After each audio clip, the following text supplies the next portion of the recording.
The first part of Henry VI. Contents. Act I. Scene I. Westminster Abbey. Scene 2. France. Before Orleans. Scene 3. London. Before the Tower. Scene 4. Orleans. Scene 5. Before Orleans. Scene 6. Orleans. ACT second. Scene I.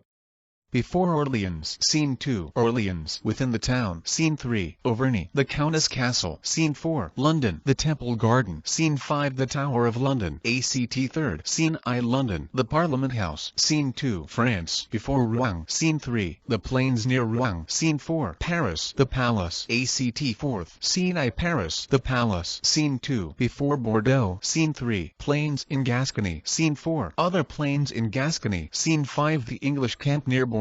Scene 6. A field of battle. Scene 7. Another part of the field. Act V. Scene I. London. The Palace. Scene 2. France. Plains in Anjou. Scene 3. Before Angers. Scene 4. Camp of the Duke of York in Anjou. Scene 5. London. The Royal Palace. Dramatis person. King Henry VI. Duke of Gloucester, uncle to the King, and Protector Duke of Bedford, uncle to the King, and Regent of France Duke of Exeter, Thomas Beaufort, great-uncle to the King Bishop of Winchester Henry Beaufort, great-uncle to the King, afterwards Cardinal Duke of Somerset John Beaufort Richard Plantagenet, son of Richard, late Earl of Cambridge, afterwards Duke of York Earl of Warwick Earl of Salisbury Earl of Suffolk Lord Talbot, afterwards Earl of Shrewsbury John Talbot, his son Edmund Mortimer, Earl of Marcheshire John Fastolf Sir William Lucy Sir William Glansdale Sir Thomas Gargrave Mayor of London Woodville, Lieutenant of the Tower Vernon, of the White Rose or York faction Bassett,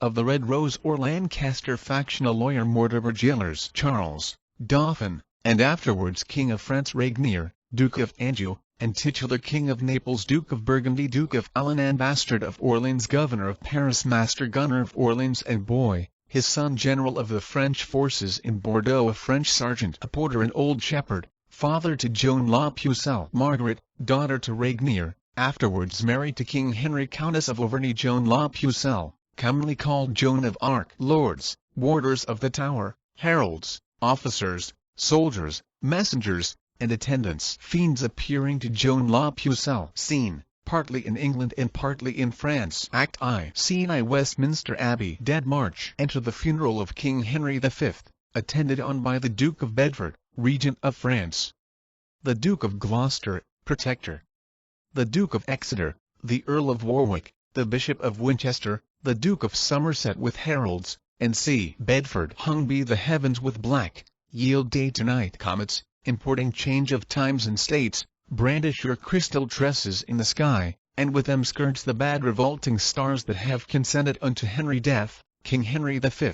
Too famous to live long. England ne'er lost a king of so much worth. Gloucester. England ne'er had a king until his time. Virtue he had, deserving to command. His brandished sword did blind men with his beams. His arms spread wider than a dragon wings.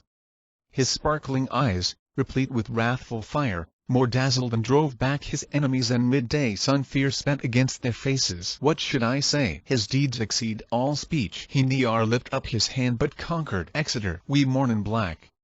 Why mourn we not in blood? Henry is dead and never shall revive. Upon a wooden coffin we attend, and death's dishonorable victory we with our stately presence glorify, like captives bound to a triumphant car. What? Shall we curse the planets of mishap that plotted thus our glory overthrow? Or shall we think the subtle-witted French conjurers and sorcerers, that, afraid of him, by magic verses have contrived his end? Winchester. He was a king bless of the King of Kings.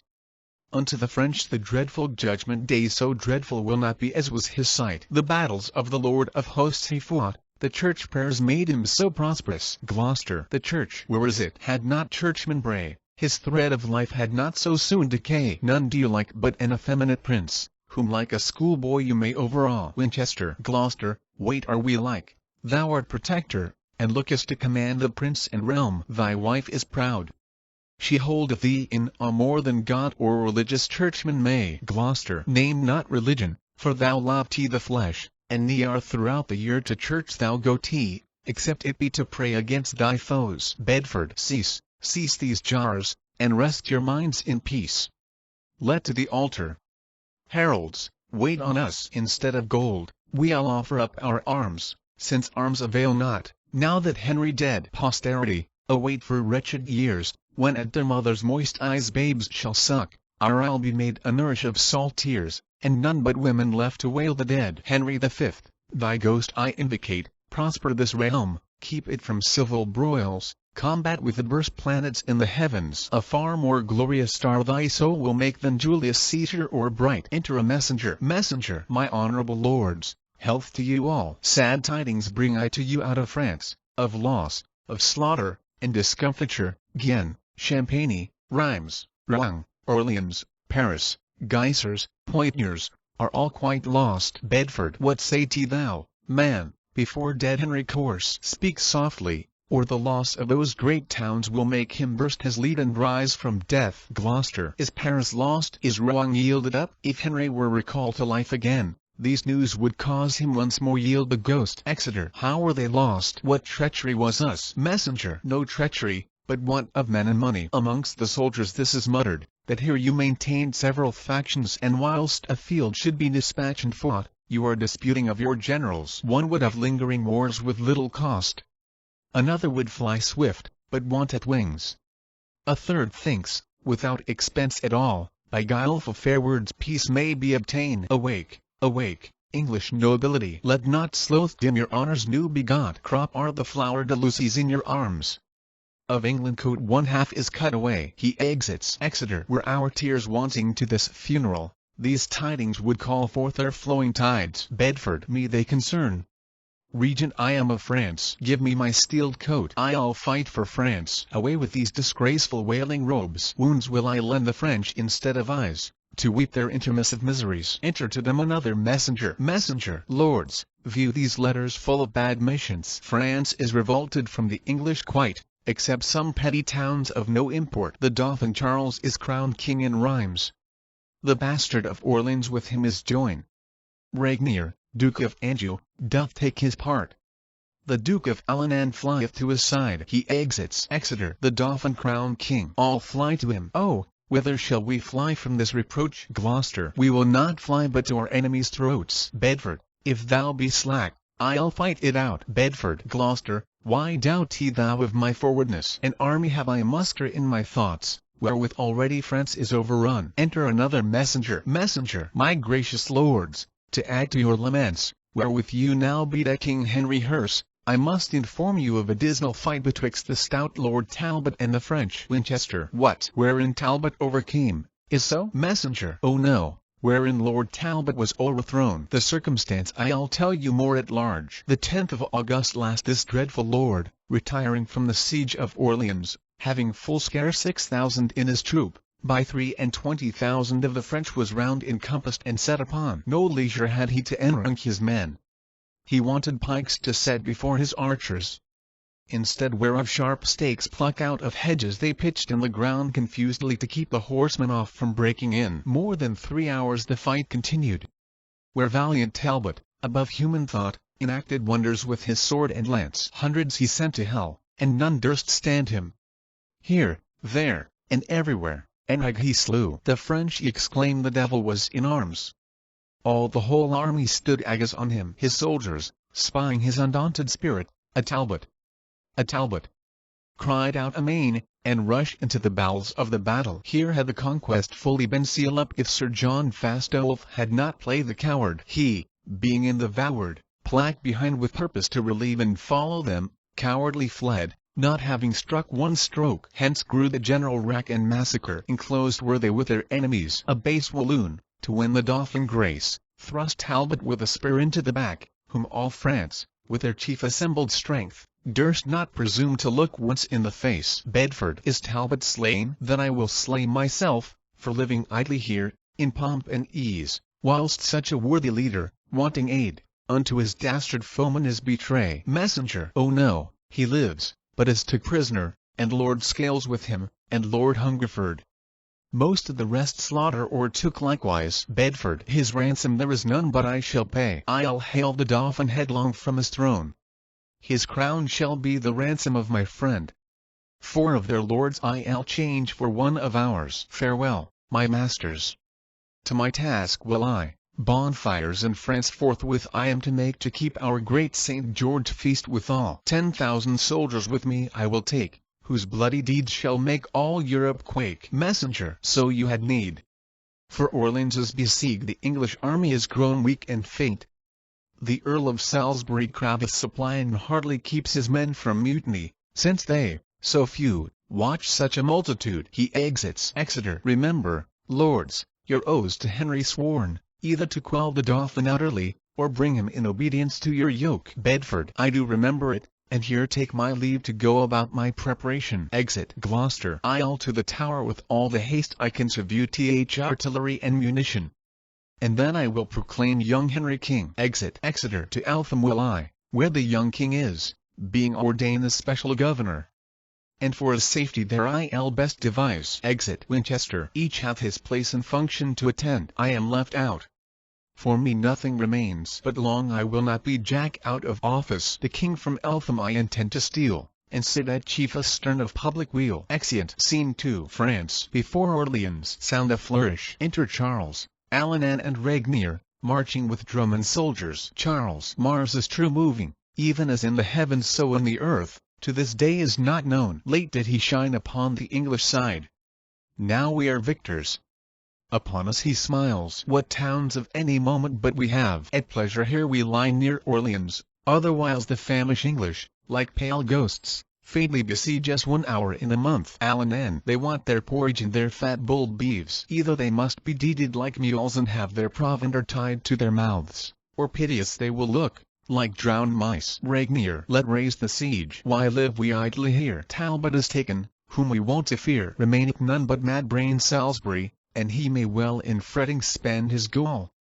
Nor men nor money hath he to make war. Charles. Sound alarum. We will rush on them. Now for the honor of the forlorn French. Him I forgive my death that killeth me when he sees me go back 1 foot or fly. Exeunt. Hear alarum. They are beaten back by the English, with great loss. Re-enter Charles, Alanan and Regnier. Charles. Whoever saw the like? What men have I? Dogs, cowards, dastards. I would ne'er have fled but that they left me 'idst my enemies. Regnier. Salisbury is a desperate homicide. He fighteth as one weary of his life. The other lords, like lions wanting food, do rush upon us as their hungry prey. Alanan. Froissart, a countryman of ours, records, England all Olivers and Rolands bred during the time Edward III did reign. More truly now may this be verified. For none but Samsons and Goliaths it sendeth forth to skirmish. 1 to 10. Leonora bon rascals. Who would suppose they had such courage and audacity? Charles. Let leave this town. For they are hair-brained slaves, and hunger will enforce them to be more eager. Of old I know them. Rather with their teeth the walls they'll tear down than forsake the siege. Regnier. I think by some odd gimmers or device their arms are set like clocks, still to strike on. Else ne'er could they hold out so as they do. By my consent, we'll even let them alone. Alanan. Be it so. Enter the Bastard of Orleans. Bastard. Where the Prince Dauphin? I have news for him. Charles. Bastard of Orleans, thrice welcome to us. Bastard. Methinks your looks are sad. Your cheerer Paul hath the late overthrow wrought this offense. Be not dismay, for succor is at hand. A holy maid hither with me I bring, which, by a vision sent to her from heaven ordained is to raise this tedious siege and drive the English forth the bounds of France. The spirit of deep prophecy she hath, exceeding the 9 sibyls of old Rome. What past and what to come she can descry. Speak, shall I call her in? Believe my words, for they are certain and infallible. Charles. Go. Call her in. Exit Bastard. But first, to try her skill, Regnier, stand thou as Dauphin in my place. Question her proudly. Let thy looks be stern. By this means shall we sound what skill she hath. Re-enter the Bastard of Orleans, with Joan La Pucelle. Regnier. Fair maid, is thou wilt do these wondrous feats? Pucelle. Regnier. Is thou that thinkest to beguile me? Where is the Dauphin? Come from behind.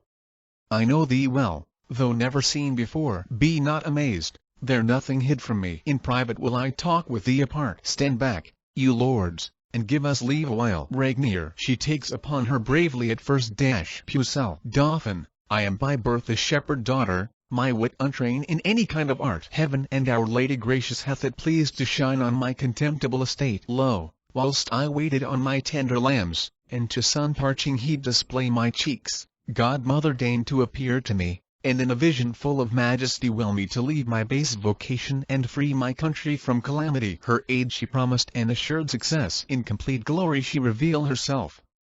And, whereas I was black and swart before, with those clear rays which she infused on me, that beauty am I blessed with which you may see. Ask me what question thou canst possible, and I will answer unpremeditated. My courage try by combat, if thou dart me, and thou shalt find that I exceed my sex. Resolve on this.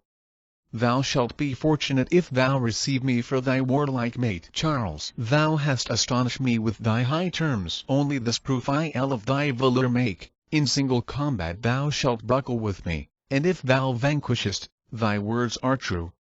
Otherwise I renounce all confidence. Pucelle, I am prepared. Here is my keen edg sword, decked with 5 flowered lucies on each side, the which at Touraine, in St. Catherine churchyard, out of a great deal of old iron I chose forth. Charles, then come, O God name. I fear no woman. Pucelle, and while I live, I'll ne'er fly from a man. Here they fight, and Joan La Pucelle overcomes. Charles, stay thy hands.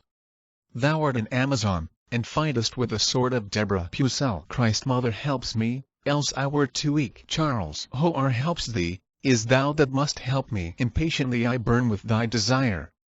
My heart and hands thou hast at once subdued. Excellent Pucelle, if thy name be so, let me thy servant and not sovereign be. Is the French Dauphin sooth to thee thus? Pucelle, I must not yield to any rites of love, for my profession sacred from above. When I have chased all thy foes from hence, then will I think upon a recompense. Charles, meantime look gracious on thy prostrate thrall. Regnier, my lord, methinks, is very long in talk. Alanan, doubtless he shrives this woman to her smock.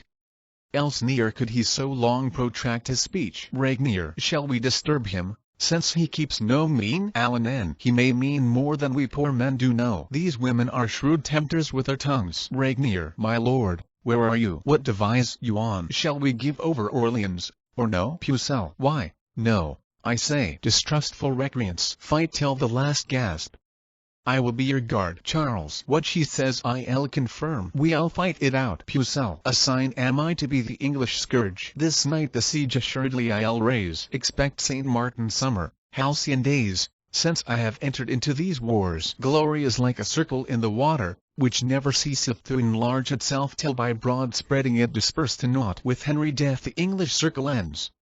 Dispersed are the glories it included. Now am I like that proud insulting ship which Caesar and his fortune bear at once. Charles, was Muhammad inspired with the dove? Thou with an eagle art inspired then. Helen, the mother of great Constantine, nor yet Saint Philip daughters, were like thee. Bright star of Venus, fall down on the earth, how may I reverently worship thee enough? Alanan, leave off delays, and let us raise the siege. Regnier, woman, do what thou canst to save our honors.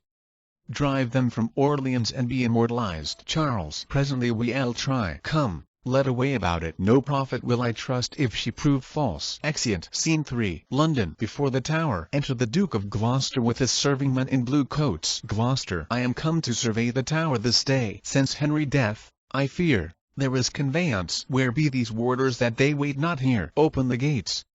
Is Gloucester that calls? First warder, within. Who there that knocks so imperiously? First servingman, it is the noble Duke of Gloucester. Second warder, within. Ho are he be, you may not be let in. First servingman, villains, answer you so the Lord Protector? First warder, within. The Lord protect him, so we answer him. We do no otherwise than we are will. Gloucester, who willed you? Or whose will stands but mine? There none protector of the realm but I. Break up the gates. I'll be your warranties. Shall I be flouted thus by dunghill grooms? Gloucester men rush at the Tower gates, and Woodville, the lieutenant, speaks within. Woodville, what noise is this? What traitors have we here? Gloucester, lieutenant, is it you whose voice I hear? Open the gates. Here Gloucester that would enter. Woodville, have patience, noble Duke. I may not open. The Cardinal of Winchester forbids. From him I have express commandment that thou nor none of thine shall be let in. Gloucester, faint-hearted Woodville, prizest him or me? Arrogant Winchester, that hardy prelate whom Henry, our late sovereign, ne'er could brook. Thou art no friend to God or to the king. Open the gates, or I'll shut thee out shortly. Servingman, open the gates unto the Lord Protector, or we'll burst them open. if that you come not quickly. Enter to the Protector at the Tower gates Winchester and his men in tawny coats. Winchester. How now, ambitious Humphrey? What means this? Gloucester. Peel priest, dost thou command me to be shut out? Winchester. I do, thou most usurping predator, and not protector, of the king or realm. Gloucester. Stand back, thou manifest conspirator, thou that contrived to murder our dead lord. Thou that give whores indulgences to sin, I'll canvass thee in thine broad cardinal hat, if thou proceed in this thy insolence. Winchester. Nay, stand thou back. I will not budge a foot. This be Damascus, be thou cursed Cain, to slay thy brother Abel, if thou wilt. Gloucester. I will not slay thee, but I'll drive thee back. Thy scarlet robes, as a child bearing cloth, I'll use to carry thee out of this place. Winchester. Do what thou dart. I beard thee to thy face. Gloucester. What, am I dared and bearded to my face? Draw, men, for all this privileged place. Blue coats to tawny coats. Priest, beware your beard. I mean to tug it and to cuff you soundly. Under my feet I'll stamp thy cardinal hat. In spite of pope or dignities of church, here by the cheeks I'll drag thee up and down. Winchester. Gloucester, thou wilt answer this before the pope. Gloucester. Winchester. Goose, I cry, a rope, a rope. Now beat them hence.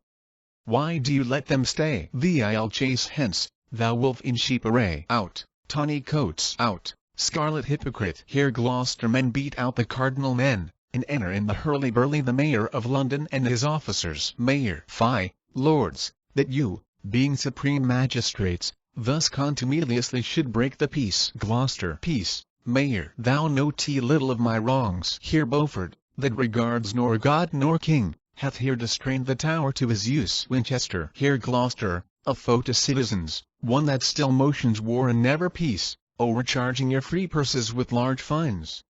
That seeks to overthrow religion, because he is protector of the realm, and would have armor here out of the Tower, to crown himself king and suppress the prince. Gloucester. I will not answer thee with words, but blows. Here they skirmish again. Mayor. Naught rests for me in this tumultuous strife but to make open proclamation. Come, officer, as loud as are thou cons, cry. Officer. All manner of men assembled here in arms this day against God, peace and the king, we charge and command you, in his highness' name, to repair to your several dwelling places, and not to wear, handle, or use any sword, weapon, or dagger, henceforward, upon pain of death. Gloucester. Cardinal, I'll be no breaker of the law, but we shall meet and break our minds at large. Winchester. Gloucester, we will meet, to thy cost, be sure.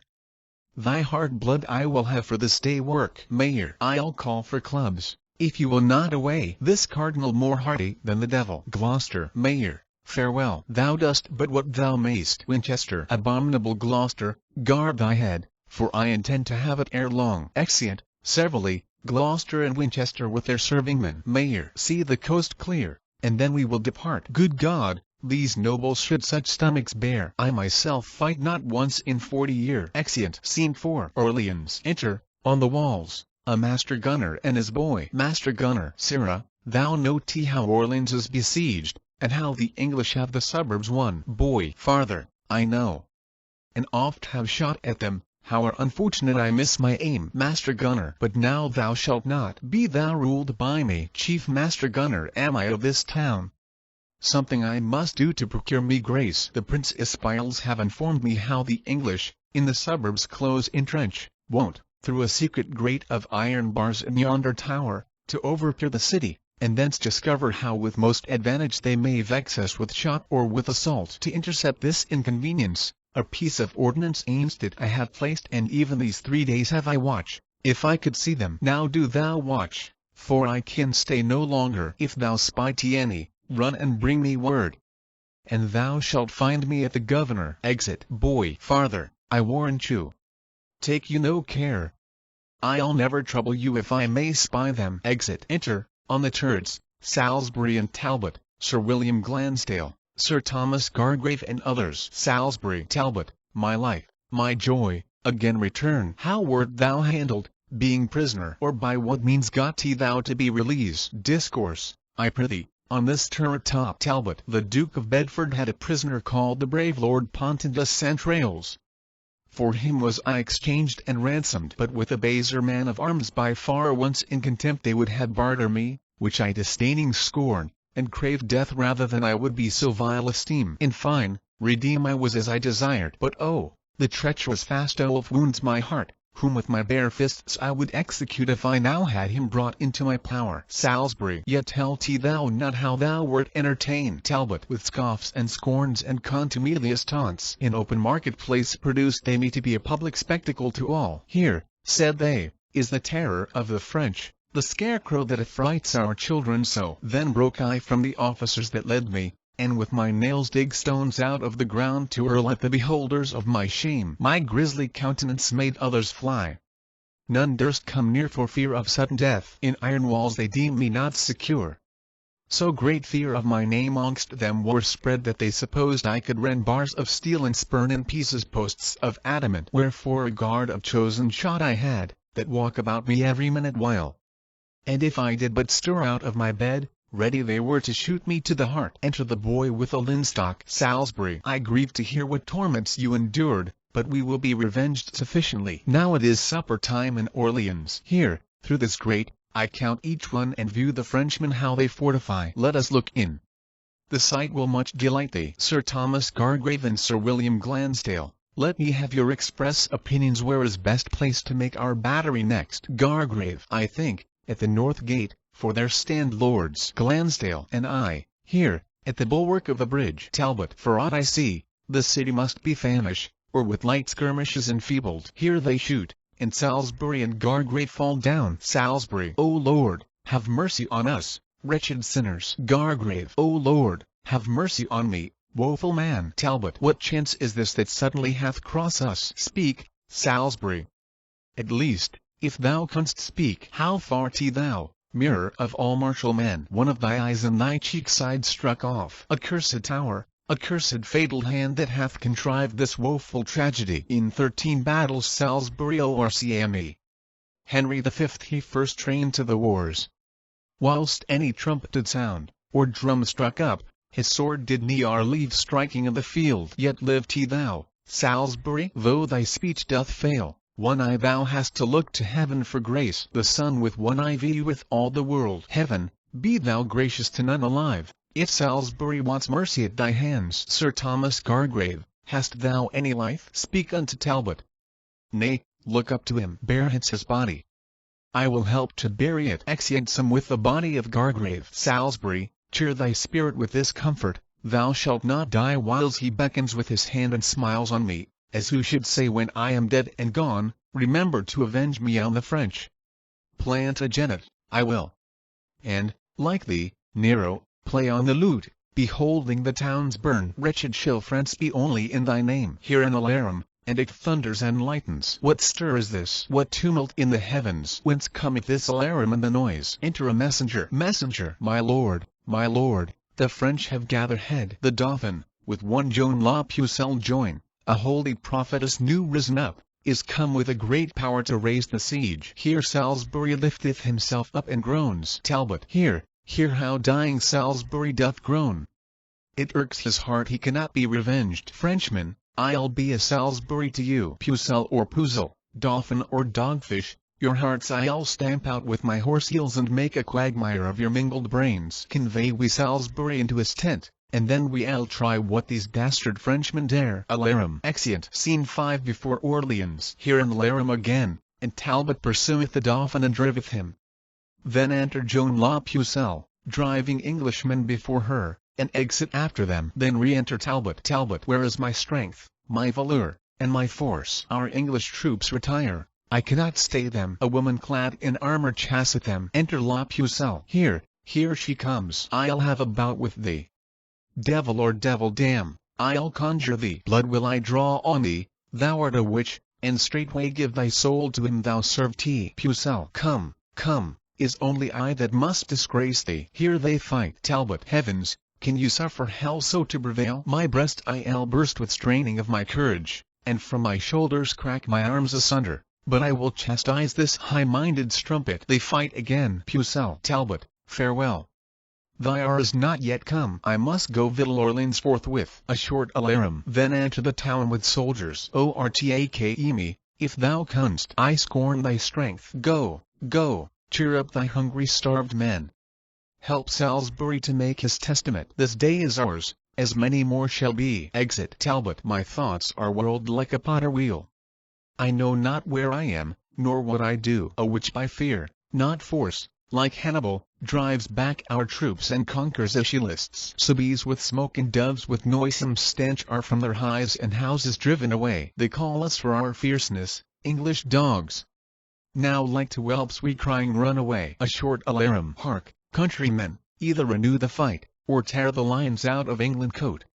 Renounce your soil, give sheep in lions' stead. Sheep run not half so treacherous from the wolf, or horse or oxen from the leopard, as you fly from your oft-subdued slaves. Alarum. Here another skirmish. It will not be. Retire into your trenches. You all consented unto Salisbury death, for none would strike a stroke in his revenge. Pucellers enter into Orleans, Indiana, spite of us or aught that we could do. Oh, would I were to die with Salisbury. The shame hereof will make me hide my head. Exit Talbot. Alarum. Retreat. Scene 6. Orleans. Flourish. Enter on the walls La Pucelle, Charles, Regnier, Alanan and soldiers. Pucelle. Advance our waving colors on the walls. Rescued is Orleans from the English. Thus Joan La Pucelle hath performed her word. Charles. Divinest creature, Estrella daughter, how shall I honor thee for this success? Thy promises are like Adonis gardens that one day bloom and fruitful were the next. France, triumph in thy glorious prophetess. Recover is the town of Orleans. More blessed hap did Niar befall our state. Regnier. Why ring not bells aloud throughout the town? Dauphin. Command the citizens make bonfires and feast and banquet in the open streets to celebrate the joy that God hath given us. Alanan. All France will be replete with mirth and joy when they shall hear how we have played the men. Charles. Is Joan, not we, by whom the day is won, for which I will divide my crown with her, and all the priests and friars in my realm shall in procession sing her endless praise. A statelier Pyramus to her I'll rear than Rhodope of Memphis ever was. In memory of her when she is dead, her ashes, in an urn more precious than the rich jewel coffer of Darius, transported shall be at high festivals before the kings and queens of France. No longer on Saint Denis will we cry, but Joan La Pucelle shall be France saint. Come in, and let us banquet royally after this golden day of victory. Flourish. Exeunt. Act 2nd. Scene I. Before Orleans. Enter a sergeant of a band, with 2 sentinels. Sergeant. Sirs, take your places and be vigilant. If any noise or soldier you perceive near to the walls, by some apparent sign let us have knowledge at the court of guard. First sentinel. Sergeant. You shall. Exit Sergeant. Thus our poor servitors, when others sleep upon their quiet beds, constrained to watch in darkness, rain, and cold. Enter Talbot, Bedford, Burgundy, and forces, with scaling ladders. Talbot. Lord Regent, and redoubted Burgundy, by whose approach the regions of Artois, Walloon and Picardy are friends to us. This happy night the Frenchmen are secure, having all day caroused and banqueted. Embrace we then this opportunity, as fitting best to quittance their deceit contrived by art and baleful sorcery. Bedford. Coward of France, how much he wrongs his fame, despairing of his own armed fortitude, to join with witches and the help of hell. Burgundy. Traitors have never other company but what that Pucelle whom they term so pure. Talbot. A maid, they say. Bedford. A maid, and be so martial. Burgundy. Pray God she prove not masculine ere long, if underneath the standard of the French she carry armor as she hath begun. Talbot. Well, let them practices and converse with spirits. God is our fortress, in whose conquering name let us resolve to scale their flinty bulwarks. Bedford. Ascend, brave Talbot. We will follow thee. Talbot. Not altogether. Better far, I guess, that we do make our entrance several ways, that if it chance the one of us do fail, the other yet may rise against their force. Bedford. Agreed. I'll to yon corner. Burgundy. And I to this. Talbot. And here will Talbot mount, or make his grave. Now, Salisbury, for thee, and for the right of English Henry, shall this night appear how much in duty I am bound to both. Sentinel. Arm, arm. The enemy doth make assault. Cry, St. George, a Talbot. The French leap over the walls in their shirts. Enter several ways the bastard of Orleans, Alanan and Regnier, half ready and half unready. Alanan. How now, my lords? What, all in ready so? Bastard. And ready. And glad we capped so well. Regnier. Was time, I trow, to wake and leave our beds, hearing alarums at our chamber doors. Alan N. Of all exploits since first I follow arms near heard I of a warlike enterprise more venturous or desperate than this. Bastard, I think this Talbot be a fiend of hell. Regnier, if not of hell, the heavens, sure, favor him. Alan N. Here cometh Charles. I marvel how he sped. Enter Charles and La Pucelle. Bastard, tut, holy Joan was his defensive guard. Charles, is this thy cunning, thou deceitful dame? Didst thou at first, to flatter us withal, make us partakers of a little gain, that now our loss might be 10 times so much? Pucelle. Wherefore is Charles impatient with his friend? At all times will you have my power alike? Sleeping or waking, must I still prevail, or will you blame and lay the fault on me? Improvident soldiers, had your watch been good, this sudden mischief never could have fall. Charles, Duke of Alan, this was your default, that, being captain of the watch tonight, did look no better to that weighty charge. Alan, had all your quarters been as safely kept as that whereof I had the government, we had not been thus shamefully surprised. Bastard, mine was secure. Regnier, and so was mine, my lord. Charles, and for myself, most part of all this night, within her quarter and mine own precinct I was employed in passing to and fro about relieving of the sentinels. Then how or which way should they first break in? Pucelle. Question, my lords, no further of the case. How or which way? Is sure they found some place but weakly guarded, where the breach was made. And now there rests no other shift but this, to gather our soldiers, scattered and dispersed, and lay new platforms to endamage them. Alarum. Enter an English soldier, crying a Talbot, a Talbot. They fly, leaving their clothes behind. Soldier. I'll be so bold to take what they have left. The cry of Talbot serves me for a sword. For I have loaded me with many spoils, using no other weapon but his name. Exit. Scene 2. Orleans. Within the town. Enter Talbot, Bedford, Burgundy, a captain and others. Bedford. The day begins to break, and night is fled, whose pitchy mantle overveil the earth. Here sound retreat and cease our hot pursuit. Retreat sounded. Talbot. Bring forth the body of old Salisbury, and here advance it in the market-place, the middle centre of this cursed town. Dead march. Enter with the body of Salisbury. Now have I paid my vow unto his soul. For every drop of blood was drawn from him there hath at least 5 Frenchmen died tonight, and that hereafter ages may behold what ruin happen in revenge of him, within their chiefest temple I'll erect a tomb, wherein his corpse shall be interred. Upon the which, that everyone may read, shall be engraved the sack of Orleans, the treacherous manner of his mournful death and what a terror he had been to France. Exit funeral. But, lords, in all our bloody massacre, I muse we met not with the Dauphin Grace, his new-come champion, virtuous Joan of Arc, nor any of his false confederates. Bedford. Is thought, Lord Talbot, when the fight began, rouse on the sudden from their drowsy beds, they did amongst the troops of armed men leap o'er the walls for refuge in the field. Burgundy. Myself, as far as I could well discern for smoke and dusky vapors of the night, am sure I scared the Dauphin and his trouble, when arm in arm they both came swiftly running, like to a pair of loving turtle-doves that could not live asunder day or night. After that things are set in order here, we'll follow them with all the power we have. Enter a messenger. Messenger. All hail, my lords. Which of this princely train call ye the warlike Talbot, for his acts so much applauded through the realm of France? Talbot. Here is the Talbot who would speak with him. Messenger. The virtuous lady,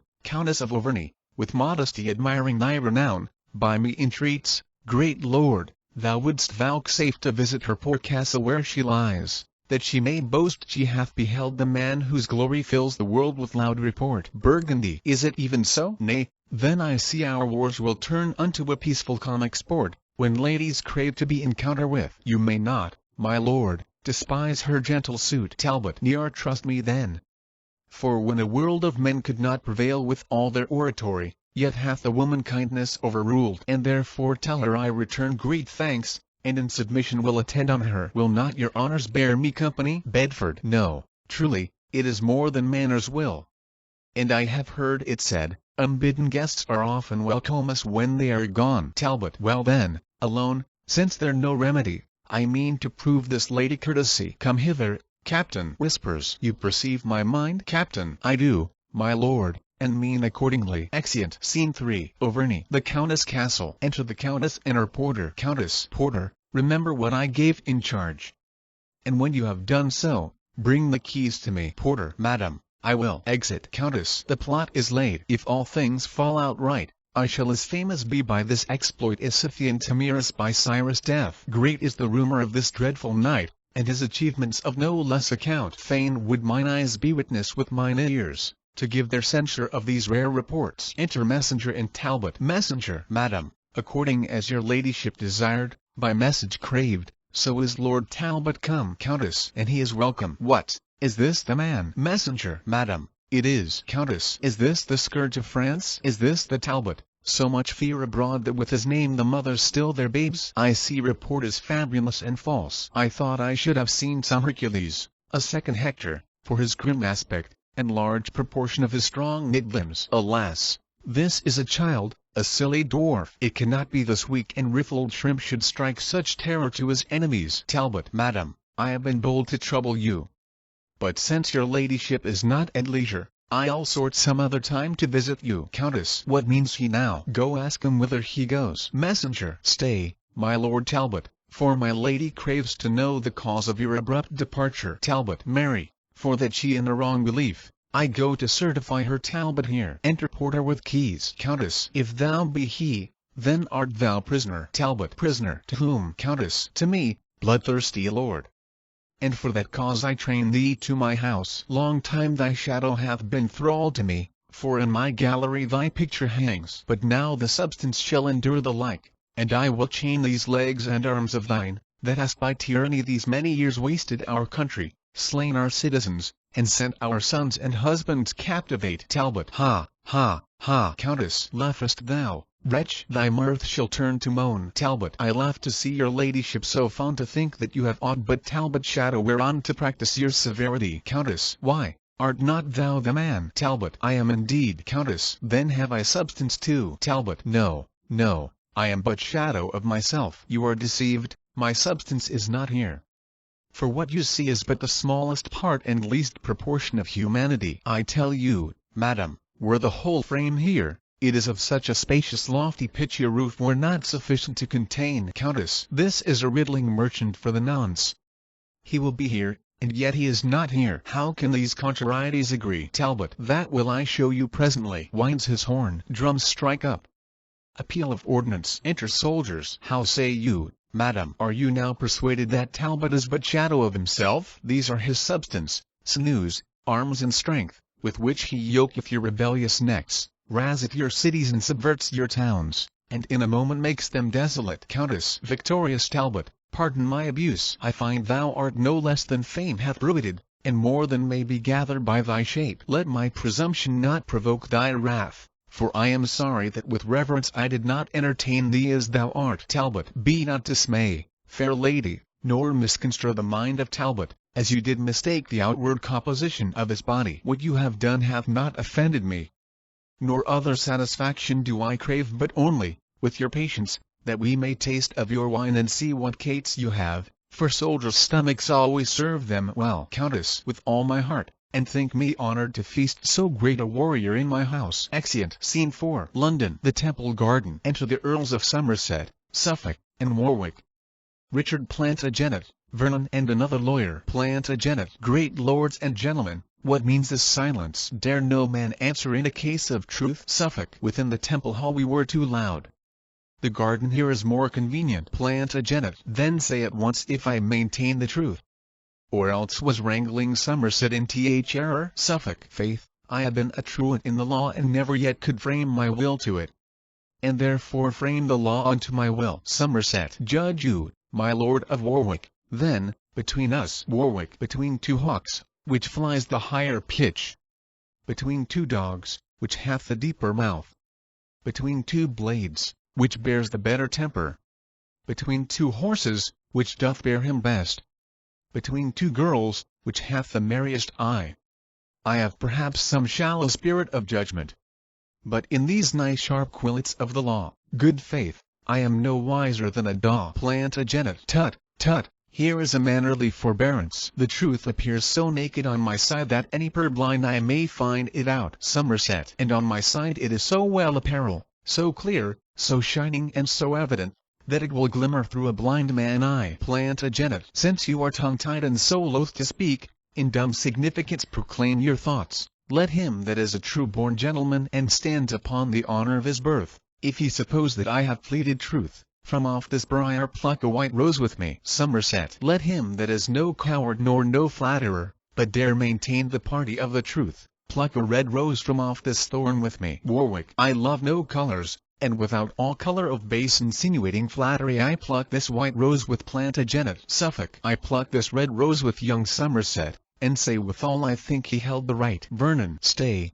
lords and gentlemen, and pluck no more till you conclude that he upon whose side the fewest roses are cropped from the tree shall yield the other in the right opinion. Somerset. Good Master Vernon, it is well objected, if I have fewest, I subscribe in silence. Plantagenet. And I. Vernon. Then for the truth and plainness of the case, I pluck this pale and maiden blossom here, giving my verdict on the white rose-eyed. Somerset. Prick not your finger as you pluck it off, lest, bleeding, you do paint the white rose red, and fall on my side so against your will. Vernon. If I, my lord, for my opinion bleed, opinion shall be certain to my hurt and keep me on the side where still I am. Somerset. Well, come on. Who else? Lawyer. Unless my study and my books be false. To Somerset. The argument you held was wrong in law, in sign whereof I pluck a white rose too. Plantagenet. Now, Somerset, where is your argument? Somerset. Here in my scabbard, meditating that shall dye your white rose in a bloody red. Plantagenet. Meantime your cheeks do counterfeit our roses, for pale they look with fear, as witnessing the truth on our side. Somerset. No, Plantagenet, is not for fear but anger that thy cheeks blush for pure shame to counterfeit our roses, and yet thy tongue will not confess thy error. Plantagenet. Hath not thy rose a canker? Somerset. Somerset. Hath not thy rose a thorn? Plantagenet. Plantagenet. A, sharp and piercing, to maintain his truth, whiles thy consuming canker eats his falsehood. Somerset. Well, I'll find friends to wear my bleeding roses, that shall maintain what I have said is true, where false Plantagenet dare not be seen. Plantagenet. Now, by this maiden blossom in my hand, I scorn thee and thy fashion, peevish boy. Suffolk. Turn not thy scorns this way. Plantagenet. Plantagenet. Proud Pole, I will, and scorn both him and thee. Suffolk. I'll turn my part thereof into thy throat. Somerset. Away, away, good William de la Pole. We grace the yeoman by conversing with him. Warwick. Now, by God will thou wrong to him. Somerset. His grandfather was Lionel Duke of Clarence, third son to the 3rd Edward King of England. Spring crestless yeoman from so deep a root. Plantagenet. He bears him on the place privilege, or durst not for his craven heart, say thus. Somerset. By him that made me, I'll maintain my words on any plot of ground in Christendom. Was not thy father, Richard Earl of Cambridge, for treason executed in our late king days? And, by his treason, stand he not thou attainted, corrupted, and exempt from ancient gentry? His trespass yet lives guilty in thy blood, and, till thou be restored, thou art a yeoman. Plantagenet. My father was attached, not attainted, condemned to die for treason, but no traitor, and that I'll prove on better men than Somerset, where growing time once ripened to my will. For your partaker Pole and you yourself, I'll note you in my book of memory, to scourge you for this apprehension. Look to it well, and say you are well worn. Somerset. Ah, thou shalt find us ready for thee still, and know us by these colours for thy foes, for these my friends in spite of thee shall wear. Plantagenet. And, by my soul, this pale and angry rose, as cognizance of my blood-drinking hate, will I forever in my faction wear, until it wither with me to my grave, or flourish to the height of my degree. Suffolk. Go forward, and be truck with thy ambition, and so farewell until I meet thee next. Exit. Somerset. Have with thee, Pole. Farewell, ambitious Richard. Exit. Plantagenet. How I am braved and must perforce endure it. Warwick. This blot that they object against your houses shall be wiped out on the next Parliament call for the truce of Winchester and Gloucester. And if thou be not then quitted York, I will not live to be accounted Warwick. Meantime, in signal of my love to thee, against proud Somerset and William Pole, will I upon thy party wear this rose. And here I prophesy, this brawl today, grown to this faction in the Temple Garden, shall send between the red rose and the white 1,000 souls to death and deadly night. Plantagenet. Good Master Vernon, I am bound to you, that you on my behalf would pluck a flower. Vernon, in your behalf still will I wear the same. Lawyer, and so will I. Plantagenet, thanks, gentlemen. Come, let us forward to dinner. I dare say this quarrel will drink blood another day. Exeunt. Scene 5. The Tower of London. Enter Mortimer, brought in a chair, and jailers. Mortimer, kind keepers of my weak decaying age, let dying Mortimer here rest himself. Even like a man new haled from the rack, so fare my limbs with long imprisonment. And these grey locks, the pursuivants of death, Nestor-like aged in an age of care, argue the end of Edmund Mortimer. These eyes, like lamps whose wasting oil is spent, wax dim, as drawing to their exigent. Weak shoulders, overborne with burdening grief, and pithless arms, like to a wither vine that droops as sapless branches to the ground. Yet are these feet, whose strengthless stay is numb, unable to support this lump of clay, swift-winged with desire to get a grave, as witting I no other comfort have. But tell me, keeper, will my nephew come? First Jailer. Richard Plantagenet, my lord, will come. We sent unto the temple, unto his chamber, and answer was returned that he will come. Mortimer. Enough. My soul shall then be satisfied. Poor gentleman, his wrong doth equal mine. Since Henry Monmouth first began to reign, before whose glory I was great in arms, this loathsome sequestration have I had. And even since then hath Richard been obscured, deprived of honor and inheritance. But now the arbitrator of despairs, just death, kind umpire of men miseries, with sweet enlargement doth dismiss me hence. I would his troubles likewise were expired, that so he might recover what was lost. Enter Richard Plantagenet. First Jailer. My lord, your loving nephew now is come. Mortimer. Richard Plantagenet, my friend, is he come? Plantagenet. Noble uncle, thus ignobly used, your nephew, late despised Richard, comes. Mortimer. Direct mine arms I may embrace his neck and in his bosom spend my latter gasp. Oh, tell me when my lips do touch his cheeks, that I may kindly give one fainting kiss. And now declare, sweet stem from your great stock, why didst thou say of late thou wert despised? Plantagenet. First, lean thine aged back against mine arm, and, in that ease, I'll tell thee my disease. This day, in argument upon a case, some words there grew wixt Somerset and me, among which terms he used his lavish tongue and did upbraid me with my father death, which obloquy said bars before my tongue, else with the like I had requited him. Therefore, good uncle, for my father's sake, in honor of a true Plantagenet, and for alliance sake, declare the cause my father, Earl of Cambridge, lost his head. Mortimer. That cause, fair nephew, that imprisoned me and hath detained me all my flowering youth within a loathsome dungeon, there to pine, was cursed instrument of his decease. Plantagenet. Discover more at large what cause that was, for I am ignorant and cannot guess. Mortimer. I will, if that my fading breath permit and death approach not ere my tale be done. Henry IV, grandfather to this king, deposed his nephew Richard, Edward's son, the first begotten and the lawful heir of Edward King, the third of that descent, during whose reign the Percys of the North, finding his usurpation most unjust, endeavour my advancement to the throne. The reason moved these warlike lords to this was, for that young King Richard thus removed, leaving no heir begotten of his body, I was the next by birth and parentage. For by my mother I derived am from Lionel Duke of Clarence, third son to King Edward III. Whereas he from John of Gaunt doth bring his pedigree, being but fourth of that heroic line. But mark, as in this hardy great attempt they laboured to plant the rightful heir, I lost my liberty and they their lives. Long after this, when Henry V, succeeding his father Bolingbroke, did reign, thy father, Earl of Cambridge then, derived from famous Edmund Langley, Duke of York, marrying my sister that thy mother was, again, in pity of my hard distress, levied an army, weening to redeem and have install me in the diadem. But, as the rest, so fell that noble earl and was beheaded. Thus the Mortimers, in whom the title rested, were suppressed. Plantagenet. Of which, my lord, your honor is the last. Mortimer. True. And thou seest that I no issue have, and that my feigning words do warrant death. Thou art my heir.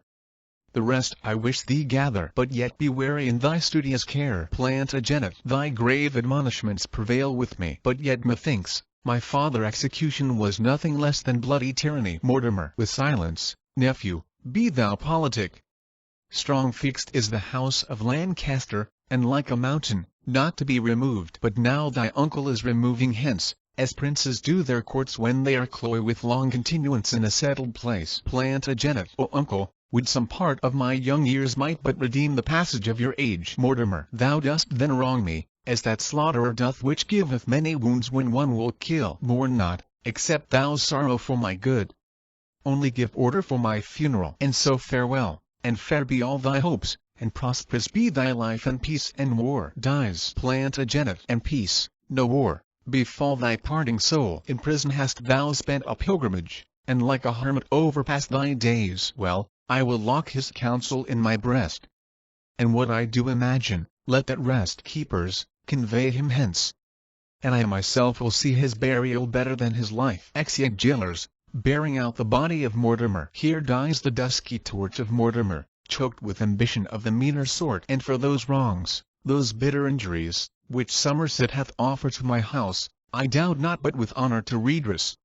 And therefore haste I to the Parliament, either to be restored to my blood, or make mine ill th advantage of my good. Exit. Act. 3rd Scene I. London. The Parliament House. Flourish. Enter King, Exeter, Gloucester, the Bishop of Winchester, Richard Plantagenet, Warwick, and Somerset, Suffolk, and others. Gloucester offers to put up a bill. Winchester snatches it, tears it. Winchester. Come thou with deep premeditated lines, with written pamphlets studiously devised. Humphrey of Gloucester. If thou canst accuse aught intenti to lay unto my charge, do it without invention, suddenly. As I with sudden and extemporal speech purpose to answer what thou canst object. Gloucester. Presumptuous priest, this place commands my patience, or thou shouldst find thou hast dishonored me. Think not, although in writing I prefer the manner of thy vile outrageous crimes, that therefore I have forged, or am not able verbatim to rehearse the method of my pen. No, prelate. Such is thy audacious wickedness, thy lewd, pestiferous, and licentious pranks, as very infants prattle of thy pride. Thou art a most pernicious usurer, froward by nature, enemy to peace, lascivious, wanton, more than well beseems a man of thy profession and degree. And for thy treachery, what more manifest, in that thou laid a trap to take my life, as well at London Bridge as at the Tower. Beside, I fear me, if thy thoughts are sifted, the king, thy sovereign, is not quite exempt from envious malice of thy swelling heart. Winchester. Gloucester. I do defy thee. Lords, vouchsafe to give me hearing what I shall reply. If I were covetous, ambitious, or perverse, as he will have me, how am I so poor? Or how haps it I seek not to advance or raise myself, but keep my wonted calling? And for dissension, who prefereth peace more than I do, except I be provoked? No, my good lords, it is not that offends. It is not that hath incensed the Duke. It is because no one should sway but he, no one but he should be about the king. And that engenders thunder in his breast and makes him roar these accusations forth. But he shall know I am as good. Gloucester. As good, thou bastard of my grandfather. Winchester. Lordly sir. For what are you, I pray, but one imperious in another throne? Gloucester. Am I not protector, saucy priest? Winchester. And am not I a prelate of the church? Gloucester. Yes, as an outlaw in a castle keeps, and useth it to patronage his theft. Winchester. Unreformed. Gloucester. Gloucester. Thou art reverend touching thy spiritual function, not thy life. Winchester. Rome shall remedy this. Gloucester. Rome thither, then. Warwick. My lord, it were your duty to forbear. Somerset. So the bishop be not overborne. Methinks my lord should be religious, and know the office that belongs to such. Warwick. Methinks his lordship should be humbler. It fitteth not a prelate so to plead. Somerset. Yes, when his holy state is touched so near. Warwick. State holy or unhallow, what of that? Is not his grace protector to the king? Plantagenet. Aside. Plantagenet, I see, must hold his tongue, lest it be said, speak, sirrah, when you should.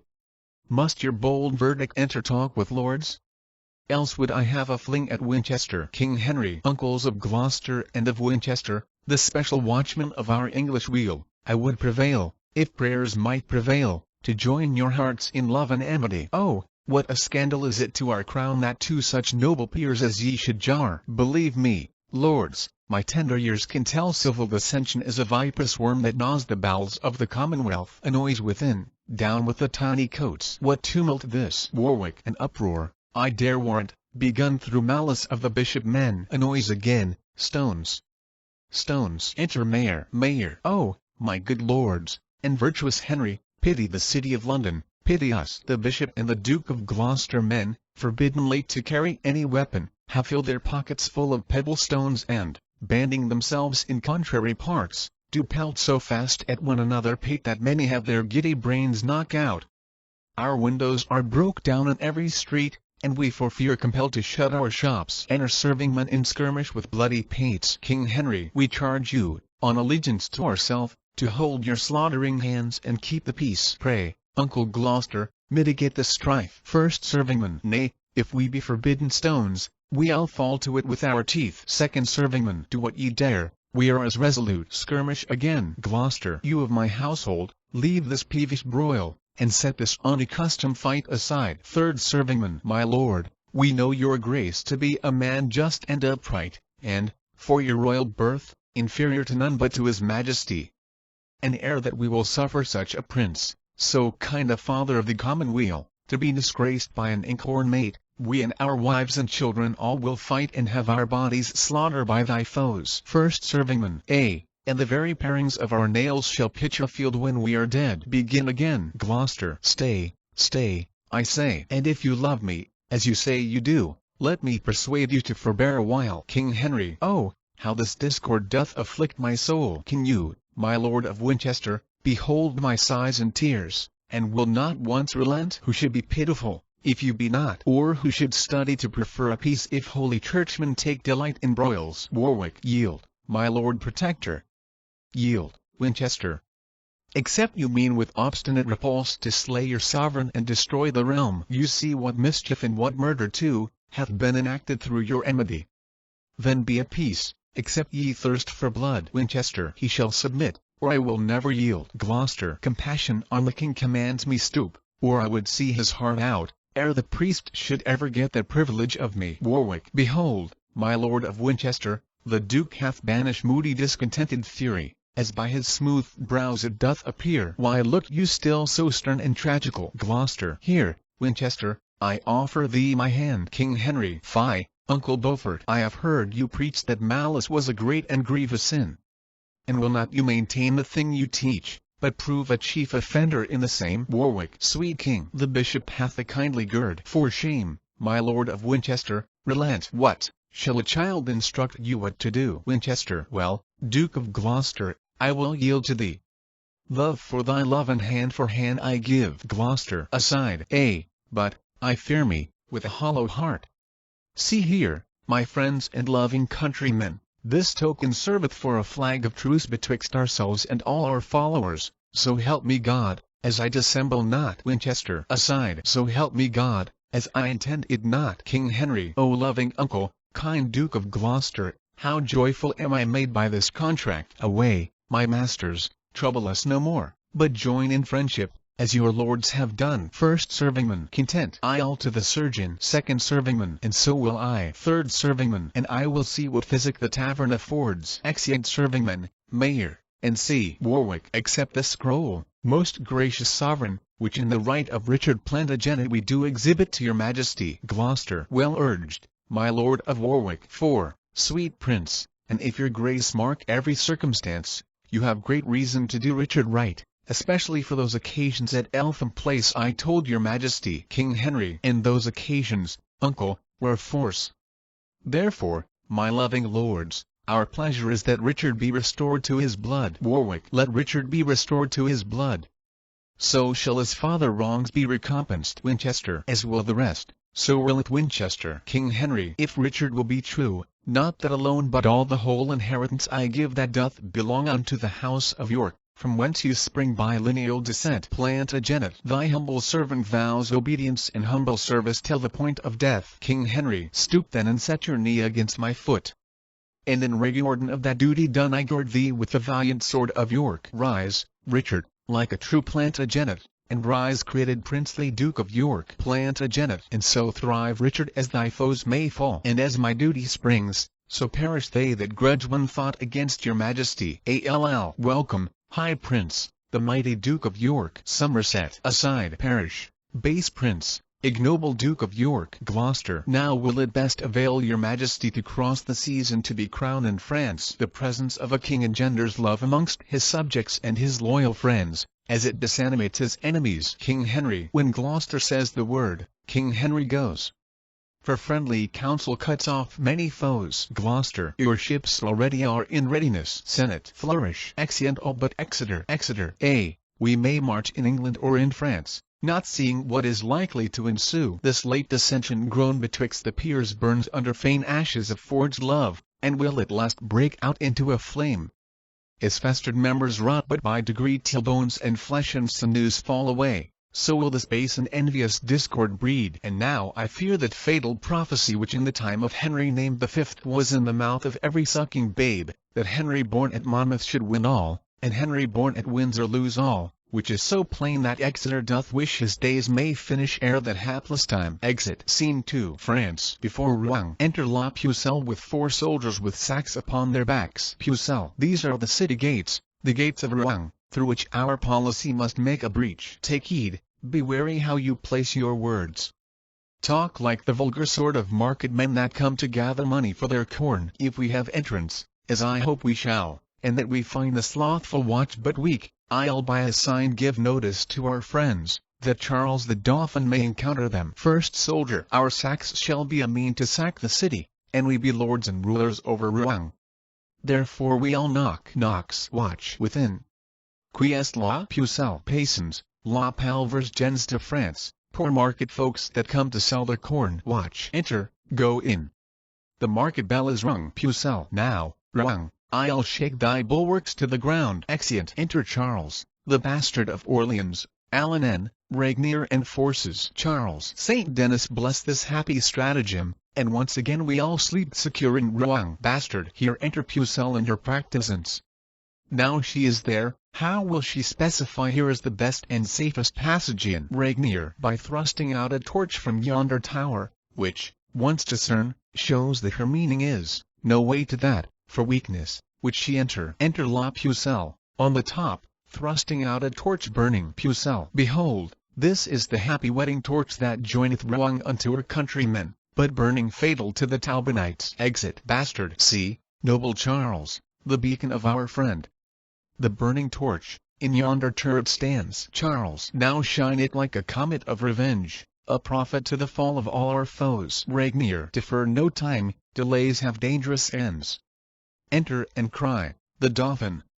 Presently, and then do execution on the watch. Alarum. Exeunt. And Larum. Enter Talbot in an excursion. Talbot. France, thou shalt rue this treason with thy tears, if Talbot but survive thy treachery. Pucelle. That witch, that damned sorceress, hath wrought this hellish mischief unawares, that hardly we escape the pride of France. Exit. And Larum. Excursions. Bedford, brought and sick in a chair. Enter Talbot and Burgundy without. Within, La Pucelle, Charles, bastard, Alan and Regnier on the walls. Pucelle. Good morrow, gallants. Want ye corn for bread? I think the Duke of Burgundy will fast before he'll buy again at such a rate. Was full of darnel. Do you like the taste? Burgundy. Scoff on, vile fiend and shameless courtesan. I trust ere long to choke thee with thine own, and make thee curse the harvest of that corn. Charles. Your grace may starve, perhaps, before that time. Bedford. Oh, let no words, but deeds, revenge this treason. Pucelle. What will you do, good greybeard? Break a lance and run a tilt at death within a chair? Talbot. Foul fiend of France and hag of all despite, encompass with thy lustful paramours, becomes it thee to taunt his valiant age and twit with cowardice a man half dead? Damsel, I'll have a bout with you again, or else let Talbot perish with the shame. Pucelle. Are ye so hot yet? Pucelle. Hold thy peace. If Talbot do but thunder, rain will follow. The English whisper together in council. God speed the Parliament. Who shall be the speaker? Talbot. Dare ye come forth and meet us in the field? Pucelle. Belike your lordship takes us then for fools, to try if that our own be ours or no. Talbot. I speak not to that railing Hecate, but unto thee, Alan and the rest. Will ye, like soldiers, come and fight it out? Alan. Senior. No. Talbot. Senior. Hang base muleteers of France. Like peasant footboys do they keep the walls, and dare not take up arms like gentlemen. Pucelle. Away, captains. Let get us from the walls, for Talbot means no goodness by his looks. Goodbye, my lord. We came but to tell you that we are here. Exeunt from the walls. Talbot. And there will we be too, ere it be long, or else reproach be Talbot greatest fame. Thou, Burgundy, by honour of thy house, brick on by public wrongs sustain in France, either to get the town again or die. And I, as sure as English Henry lives, and as his father here was conqueror, as sure as in this late betrayed town great Coeur de Lion heart was buried, so sure I swear to get the town or die. Burgundy. My vows are equal partners with thy vows. Talbot. But, ere we go, regard this dying prince, the valiant Duke of Bedford. Come, my lord, we will bestow you in some better place, fitter for sickness and for crazy age. Bedford. Lord Talbot, do not so dishonour me. Here will I sit before the walls of Rouen, and will be partner of your will or woe. Burgundy. Courageous Bedford, let us now persuade you, Bedford, not to be gone from hence. For once I read that stout Pendragon in his litter sick came to the field and vanquished his foes. Methinks I should revive the soldiers' hearts, because I ever found them as myself. Talbot. Undaunted spirit in the dying breast. Then be it so. Heavens keep old Bedford safe. And now no more ado, brave Burgundy, but gather we our forces out of hand and set upon our boasting enemy. Exeunt all but Bedford and attendants. And Laram. Excursions. Enter Sir John Fastolf and a captain. Captain. Whither away, Sir John Fastolf? In such haste? Fastolf. Whither away? To save myself by flight. We are like to have the overthrow again. Captain. What? Will you fly, and leave Lord Talbot? Fastolf.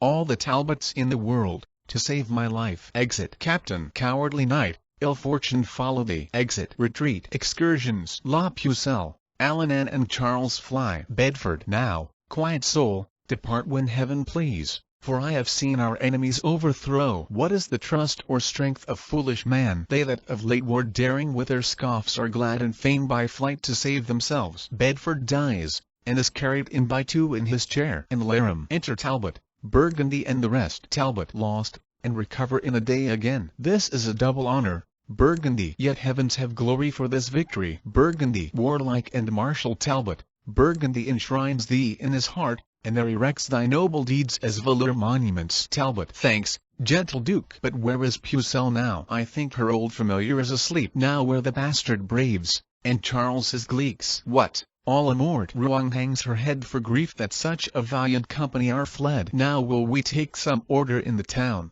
placing therein some expert officers, and then depart to Paris to the king, for there young Henry with his nobles lie. Burgundy. What wills Lord Talbot pleaseth Burgundy? Talbot. But yet, before we go, let not forget the noble Duke of Bedford late deceased, but see his exequies fulfill in Rouen. A braver soldier never couched lance, a gentler heart did never sway in court.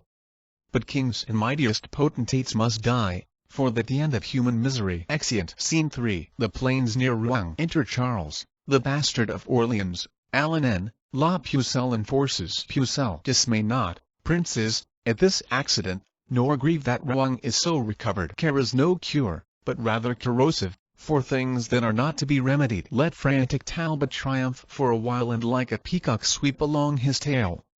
We'll pull his plumes and take away his train, if Dauphin and the rest will be but ruled. Charles. We have been guided by thee hitherto, and of thy cunning had no diffidence. One sudden foil shall never breed distrust. Bastard. Search out thy wit for secret policies, and we will make thee famous through the world. Alanan. We'll set thy statue in some holy place, and have thee reverenced like a blessed saint. Employ thee then, sweet virgin, for our good. Pucelle. Then thus it must be.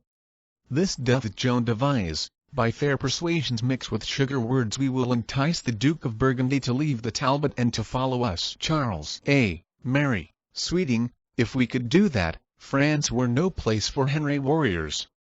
Nor should that nation boast it so with us, but be extirped from our provinces. Alanan. For ever should they be expulsed from France, and not have title of an earldom here. Pucelle. Your honor shall perceive how I will work to bring this matter to the wished end. Drum sounds afar off. Hark! By the sound of drum you may perceive their powers are marching unto Paris ward. Here sound an English march. There goes the Talbot, with his colours spread, and all the troops of English after him. French march. Now in the rearward comes the Duke and his fortune in favour makes him lag behind. Summon a parley. We will talk with him. Trumpet sound a parley. Charles, a parley with the Duke of Burgundy. Enter Burgundy. Burgundy, who craves a parley with the Burgundy. Pucelle, the princely Charles of France, thy countryman. Burgundy, what say thou, Charles?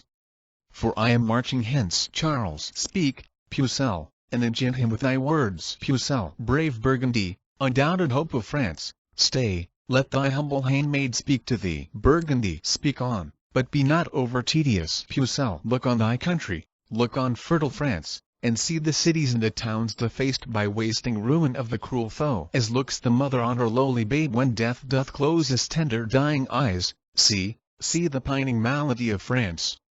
Behold the wounds, the most unnatural wounds, which thou thyself hast given her woeful breast. Oh, turn thy edged sword another way.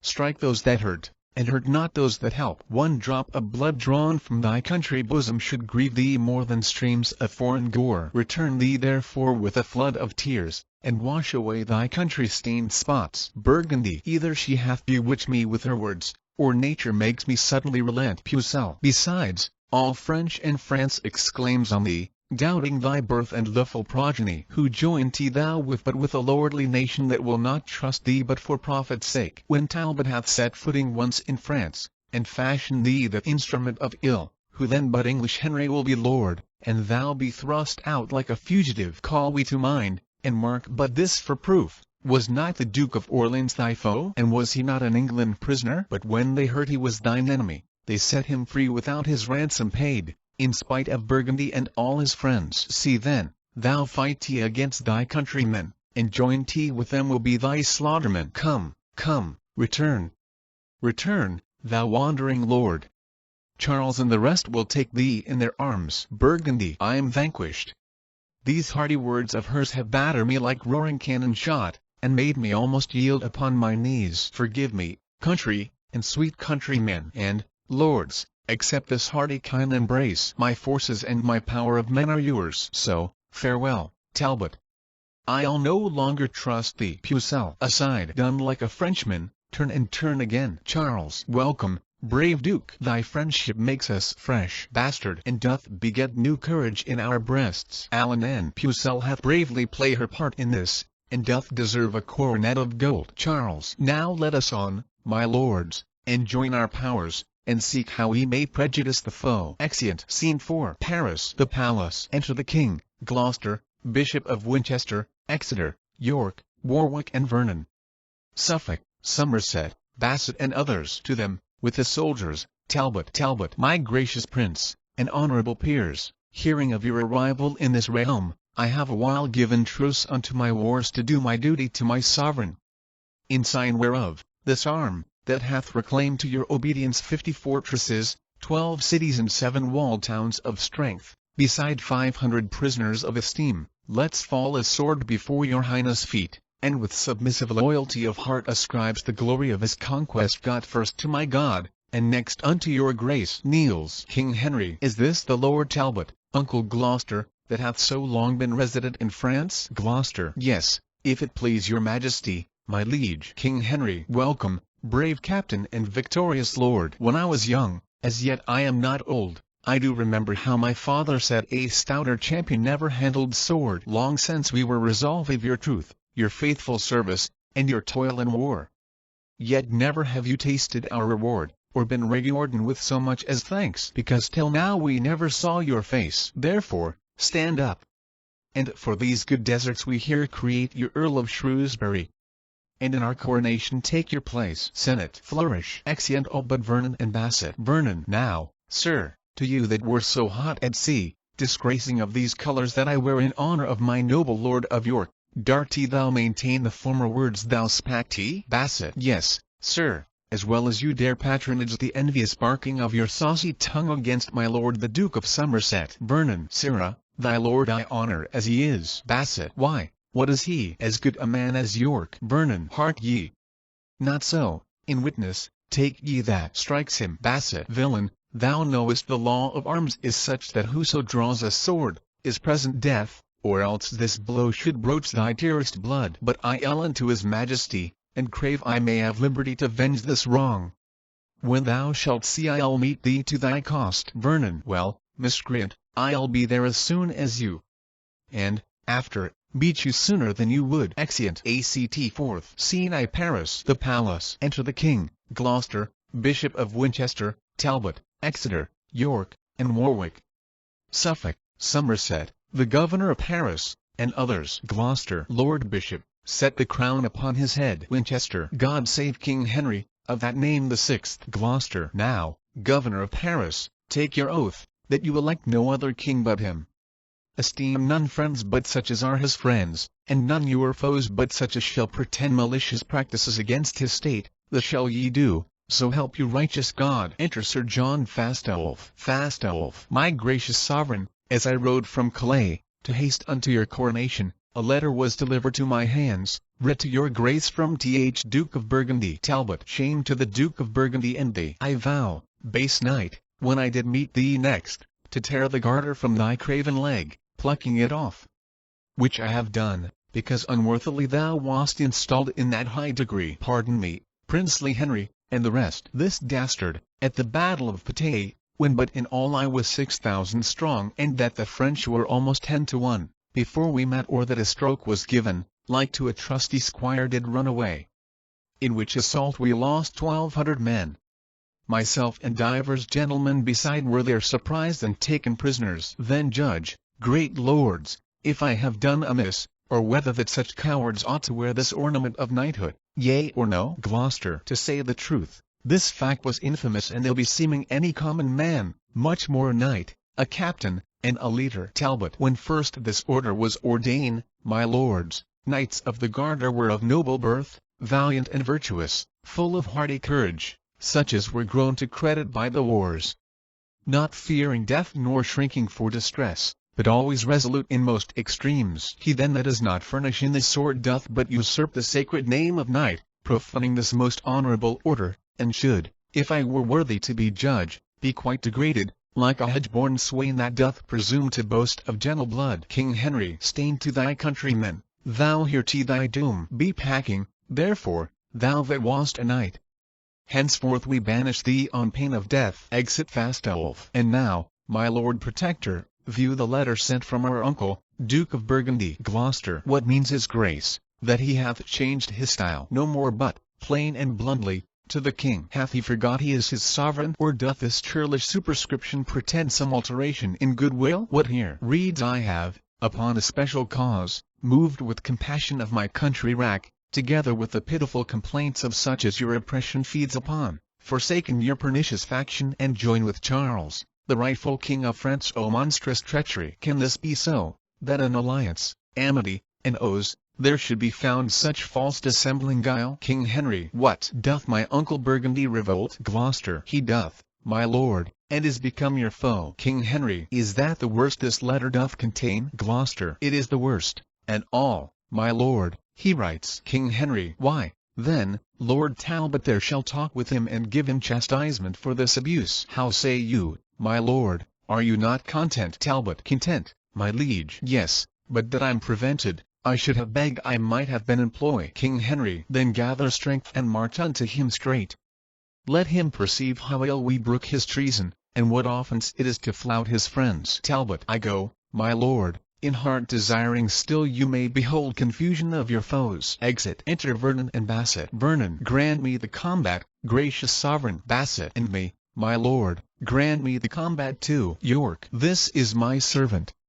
Hear him, noble prince. Somerset. And this is mine, sweet Henry, favor him. King Henry. Be patient, lords, and give them leave to speak. Say, gentlemen, what makes you thus exclaim, and wherefore crave you combat? Or with whom? Vernon. With him, my lord, for he hath done me wrong. Basset. And I with him, for he hath done me wrong. King Henry. What is that wrong whereof you both complain? First let me know, and then I'll answer you. Basset. Crossing the sea from England into France, this fellow here, with envious carping tongue, upbraided me about the rose I wear, saying the sanguine color of the leaves did represent my master blushing cheeks when stubbornly he did repugn the truth about a certain question in the law argued betwixt the Duke of York and him, with other vile and ignominious terms, in confutation of which rude reproach, and in defence of my lord worthiness, I crave the benefit of law of arms. Vernon. And that is my petition, noble lord.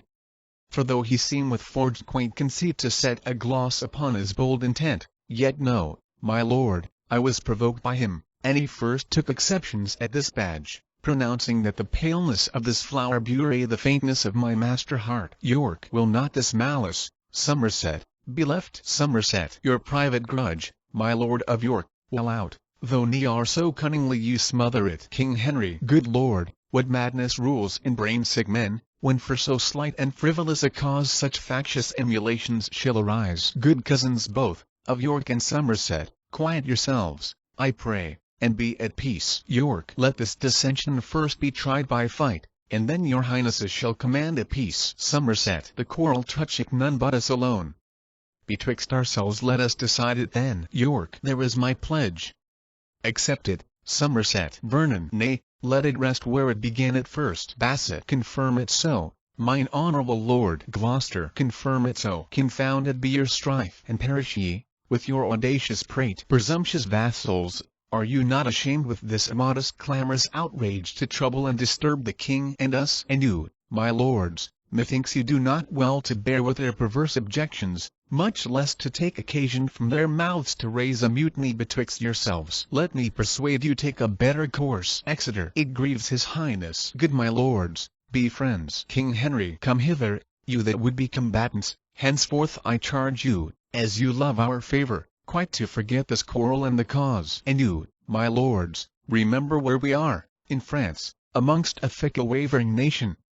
If they perceive dissension in our looks, and that within ourselves we disagree, how will their grudging stomachs be provoked to wilful disobedience, and rebel? Beside, what infamy will there arise when foreign princes shall be certified that for a toy, a thing of no regard, King Henry peers and chief nobility destroy themselves and lost the realm of France? Oh, think upon the conquest of my father, my tender years, and let us not forego that for a trifle that was bought with blood. Let me be umpire in this doubtful strife. I see no reason if I wear this rose, putting on a red rose, that anyone should therefore be suspicious. I am more inclined to Somerset than York. Both are my kinsmen, and I love them both. As well they may upbraid me with my crown because, forsooth, the King of Scots is crowned. But your discretions better can persuade than I am able to instruct or teach. And therefore, as we hither came in peace, so let us still continue peace and love. Cousin of York, we institute your grace to be our regent in these parts of France. And, good my lord of Somerset, unite your troops of horsemen with his bands of foot. And like true subjects, sons of your progenitors, go cheerfully together and digest your angry choler on your enemies. Ourself, my lord protector, and the rest after some respite will return to Calais. From thence to England, where I hope ere long to be presented, by your victories, with Charles, Alan and that traitorous rot. Flourish. Exeunt all but York, Warwick, Exeter and Vernon. Warwick, my lord of York, I promise you the king prettily, methought, did play the orator. York, and so he did. But yet I like it not, in that he wears the badge of Somerset. Warwick, tush, that was but his fancy. Blame him not. I dare presume, sweet prince, he thought no harm. York, and if I wist he did but let it rest. Other affairs must now be managed. Exeunt all but Exeter. Exeter, well didst thou, Richard, to suppress thy voice. For, had the passions of thy heart burst out, I fear we should have seen decipher their more rancorous spite, more furious raging broils, than yet can be imagined or supposed. But howsoe'er, no simple man that sees this jarring discord of nobility, this shouldering of each other in the court, this factious bandying of their favourites, but sees it doth presage some ill event, is much when sceptres are in children's hands.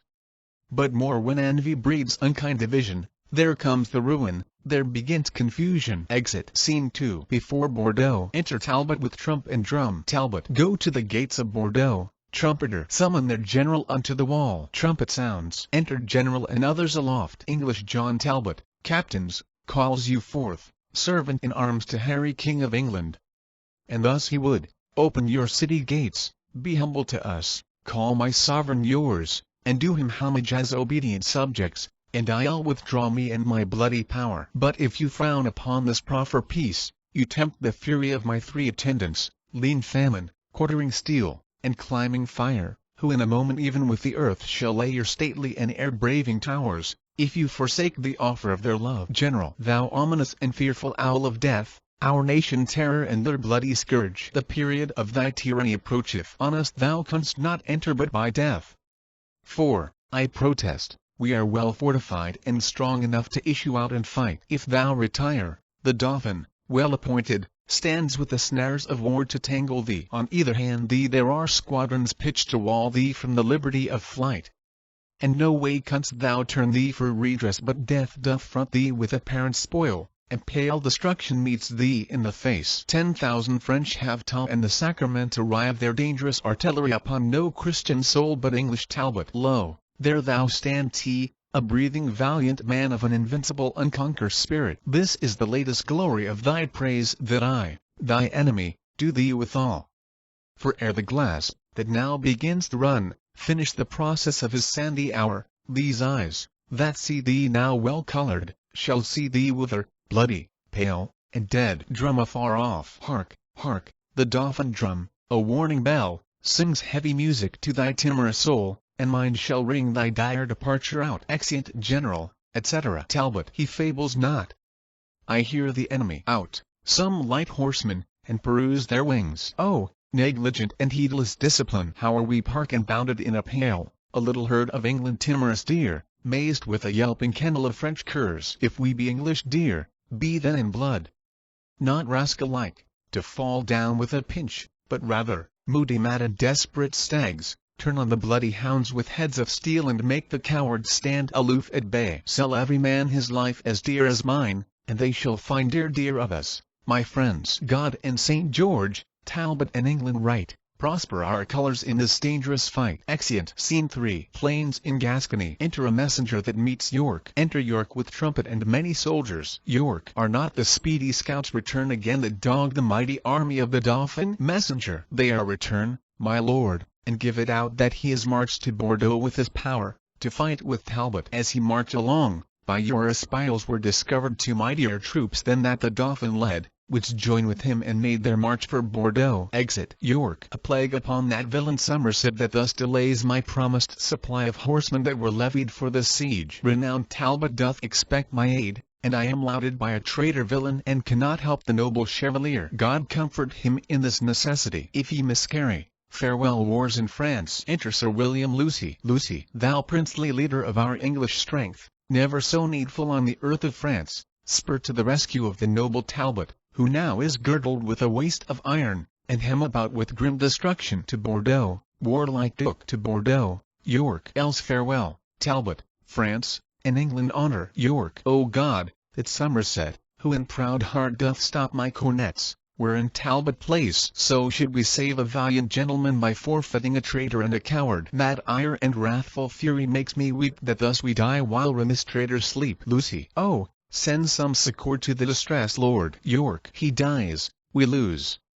I break my warlike word. We mourn, France smiles. We lose, they daily get, all long of this vile traitor Somerset. Lucy. Then God take mercy on brave Talbot's soul, and on his son young John, who 2 hours since I met in travel toward his warlike father. This 7 years did not Talbot see his son, and now they meet where both their lives are done. York. Alas, what joy shall noble Talbot have to bid his young son welcome to his grave. Away. Vexation almost stops my breath, that sunder friends greet in the hour of death. Lucy, farewell. No more my fortune can but curse the cause I cannot aid the man. Maine, Blois, Poitiers, and Tours, are won away, long all of Somerset and his delay. Exit, with his soldiers. Lucy. Thus, while the vulture of sedition feeds in the bosom of such great commanders, sleeping neglection doth betray to loss the conquest of our scarce cold conqueror, that ever-living man of memory, Henry V. Whiles they each other cross, lives, honours, lands, and all hurry to loss. Exit. Scene 4. Other plains in Gascony. Enter Somerset with his army. A captain of Talbot with him. Somerset. It is too late. I cannot send them now. This expedition was by York and Talbot too rashly plotted. All our general force might with a sally of the very town be buckled with. The over-daring Talbot hath sullied all his gloss of former honour by this unheedful, desperate, wild adventure. York set him on to fight and die in shame that, Talbot dead, great York might bear the name. Captain. Here is Sir William Lucy, who with me set from our match forces forth for aid. Enter Sir William Lucy. Somerset. How now, Sir William, whither were you sent? Lucy. Whither, my lord? From bought and sold Lord Talbot, who, ring about with bold adversity, cries out for noble York and Somerset to beat assailing death from his weak legions. And whiles the honourable captain there drops bloody sweat from his war-wearied limbs, and, in advantage lingering, looks for rescue, you, his false hopes, the trust of England honour, keep off aloof with worthless emulation. Let not your private discord keep away the levied succours that should lend him aid, while he, renowned noble gentleman, yield up his life unto a world of odds. Orleans the bastard, Charles, Burgundy, Alan Regnier, compass him about, and Talbot perisheth by your default. Somerset. York set him on. York should have sent him aid. Lucy. And York as fast upon your grace exclaims, swearing that you withhold his levied host collected for this expedition. Somerset. York lies. He might have sent and had the horse. I owe him little duty, and less love, and take foul scorn to fawn on him by sending. Lucy. The fraud of England, not the force of France, hath now entrapped the noble-minded Talbot. Never to England shall he bear his life, but dies betrayed to fortune by your strife. Somerset. Come, go. I will dispatch the horsemen straight. Within 6 hours they will be at his aid. Lucy. Too late comes rescue. He is ta'en or slain, for fly he could not if he would have fled. And fly would Talbot never, though he might. Somerset. If he be dead, brave Talbot, then adieu. Lucy. His fame lives in the world, his shame in you. Exeunt. Scene 5. The English camp near Bordeaux. Enter Talbot and John his son. Talbot. O young John Talbot, I did send for thee to tutor thee in stratagems of war, that Talbot name might be in thee revived when sapless age and weak unable limbs should bring thy father to his drooping chair. But O malignant and ill-boding stars! Now thou art come unto a feast of death, a terrible and unavoided danger. Therefore, dear boy, mount on my swiftest horse, and I'll direct thee how thou shalt escape by sudden flight. Come, dally not, be gone. John Talbot is my name. Talbot, and am I your son? And shall I fly? Oh, if you love my mother, dishonour not her honourable name, to make a bastard and a slave of me. The world will say, he is not Talbot blood, that basely fled when noble Talbot stood. Talbot, fly, to revenge my death if I be slain. John Talbot. He that flies so will ne'er return again. Talbot. If we both stay, we both are sure to die. John Talbot. Then let me stay, and, farther, do you fly. Your loss is great, so your regard should be. My worth unknown, no loss is known in me. Upon my death the French can little boast. In yours they will, in you all hopes are lost. Flight cannot stain the honour you have won. But mine it will, that no exploit have done. You fled for vantage, everyone will swear. But if I bow, they'll say it was for fear. There is no hope that ever I will stay. If the first hour I shrink and run away, here on my knee I beg mortality, rather than life preserved with infamy. Talbot. Shall all thy mother hopes fly in one tomb? John Talbot.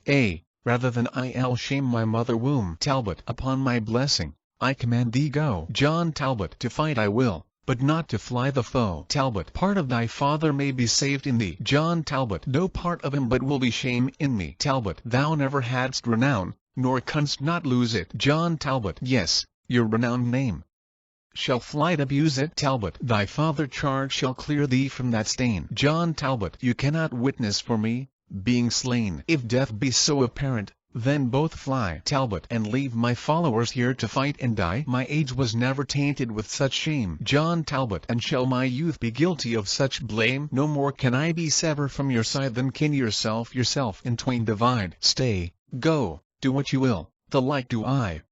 For live I will not, if my father die. Talbot. Then here I take my leave of thee, fair son, born to eclipse thy life this afternoon. Come, side by side together live and die, and soul with soul from France to heaven fly. Exeunt. Scene 6. A field of battle. Alarum. Excursions, wherein Talbot's son is hemmed about, and Talbot rescues him. Talbot. St. George and victory. Fight, soldiers, fight. The regent hath with Talbot broke his word, and left us to the rage of France his sword. Where is John Talbot? Pause, and take thy breath.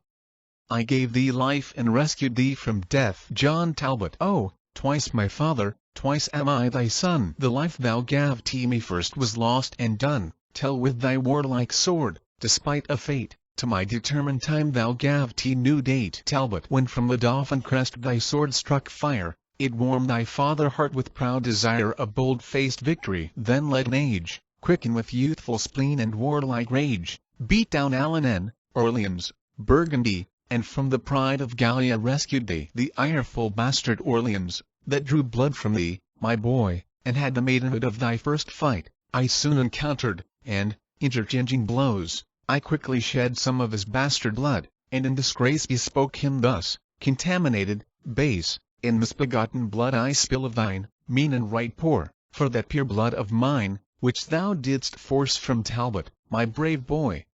Here, proposing the bastard to destroy, came in strong rescue. Speak, thy father care, art thou not weary, John? How dost thou fare? Wilt thou yet leave the battle, boy, and fly, now thou art sealed the son of chivalry? Fly, to revenge my death when I am dead. The help of one stands me in little stead. Oh, too much folly is it, well I wot, to hazard all our lives in one small boat. If I today die not with Frenchmen rage, tomorrow I shall die with mickle age. By me they nothing gain, and if I stay, is but the shorting of my life one day. In thee thy mother dies, our household name, my death revenge, thy youth, and England fame. All these and more we hazard by thy stay. All these are saved if thou wilt fly away. John Talbot, the sword of Orleans hath not made me smart. These words of yours draw life-blood from my heart. On that advantage, bought with such a shame, to save a paltry life and slay bright fame, before young Talbot from old Talbot fly, the coward horse that bears me fall and die. And like me to the peasant boys of France, to be shame, scorn, and subject of missions. Surely, by all the glory you have won, and if I fly, I am not Talbot's son. Then talk no more of flight, it is no boot. If son to Talbot, die at Talbot foot. Talbot, then follow thou thy desperate sire of Crete, thou Icarus. Thy life to me is sweet. If thou wilt fight, fight by thy father's side, and, commendable proved, let die in pride. Exeunt. Scene 7. Another part of the field. Alarum. Excursions. Enter old Talbot led by a servant. Talbot, where is my other life? Mine own is gone. Oh, where young Talbot? Where is valiant John? Triumphant death, smear with captivity. Young Talbot Valor makes me smile at thee. When he perceived me shrink and on my knee, his bloody sword he brandish over me, and like a hungry lion did commence rough deeds of rage and stern impatience. But when my angry garden stood alone, tendering my ruin and assail of none, dizzy a fury and great rage of heart suddenly made him from my side to start into the clustering battle of the French. And in that sea of blood my boy did drench his overmounting spirit. And there died my Icarus, my blossom, and his pride. Servant. O my dear lord, lo where your son is born. Enter soldiers, with the body of young Talbot. Talbot, thou antic death, which left he us here to scorn, anon, from thy insulting tyranny, coupled in bonds of perpetuity, two Talbots, winged through the lither sky, in thy despite shall scape mortality. O thou whose wounds become hard-favored death, speak to thy father ere thou yield thy breath. Brave death by speaking, whether he will or no. Imagine him a Frenchman and thy foe. Poor boy, he smiles, methinks, as who should say, had death been French, then death had died today. Come, come, and lay him in his father's arms. My spirit can no longer bear these harms. Soldiers, adieu. I have what I would have, now my old arms are young John Talbot grave dies. Enter Charles, Alanin, Burgundy, bastard, La Pucelle and forces. Charles. Had York and Somerset brought rescue in, we should have found a bloody day of this. Bastard. How the young whelp of Talbot, raging wood, did flesh his puny sword in Frenchman blood. Pucelle. Once I encounter him, and thus I said, thou maiden youth, be vanquished by a maid. But with a proud majestical high scorn he answered thus, young Talbot was not born to be the pillage of a giglet wench.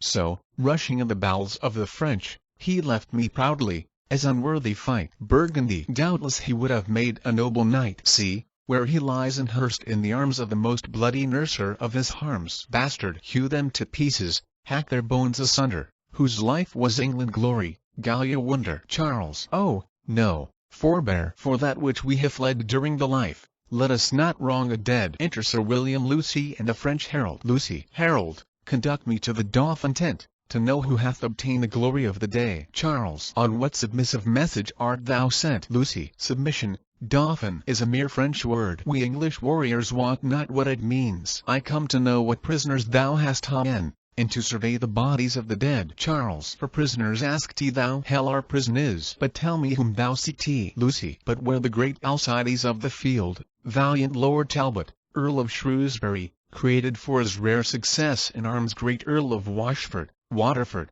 and Valence, Lord Talbot of Goodrig and Urchinfield, Lord Strange of Blackmere, Lord Verdon of Alton, Lord Cromwell of Wingfield, Lord Furnivall of Sheffield, the thrice victorious Lord of Falconbridge, Knight of the Noble Order of St. George, worthy St. Michael, and the Golden Fleece, Great Marshal to Henry VI of all his wars within the realm of France. Pucelle. Here a silly stately style indeed. The Turk, that 52 kingdoms hath, writes not so tedious a style as this. Him that thou magnifiest with all these titles stinking and fly-blown lies here at our feet. Lucy. Is Talbot slain, the Frenchman only scourge, your kingdom terror and black nemesis? Oh, were mine eyeballs into bullets turn, that I in rage might shoot them at your faces. Oh, that I could but call these dead to life. It were enough to fright the realm of France. Were but his picture left amongst you here, it would amaze the proudest of you all. Give me their bodies, that I may bear them hence and give them burial as beseems their worth. Pucelle. I think this upstart is old Talbot Ghost, he speaks with such a proud commanding spirit. For God's sake, let him have them. To keep them here, they would but stink and putrefy the air. Charles. Go, take their bodies hence. Lucy. I'll bear them hence. But from their ashes shall be rear a phoenix that shall make all France afeard. Charles. So we be rid of them, do with them what thou wilt. And now to Paris in this conquering vein. All will be ours, now bloody Talbot slain. Exeunt. Act V. Scene I. London. The Palace. Senate. Enter King, Gloucester and Exeter. King Henry. Have you perused the letters from the Pope, the Emperor, and the Earl of Armagnac? Gloucester. I have, my lord. And their intent is this: they humbly sue unto your excellence to have a godly peace concluded of between the realms of England and of France. King Henry. How doth your grace effect their motion? Gloucester. Well, my good lord, and as the only means to stop effusion of our Christian blood and establish quietness on every side. King Henry.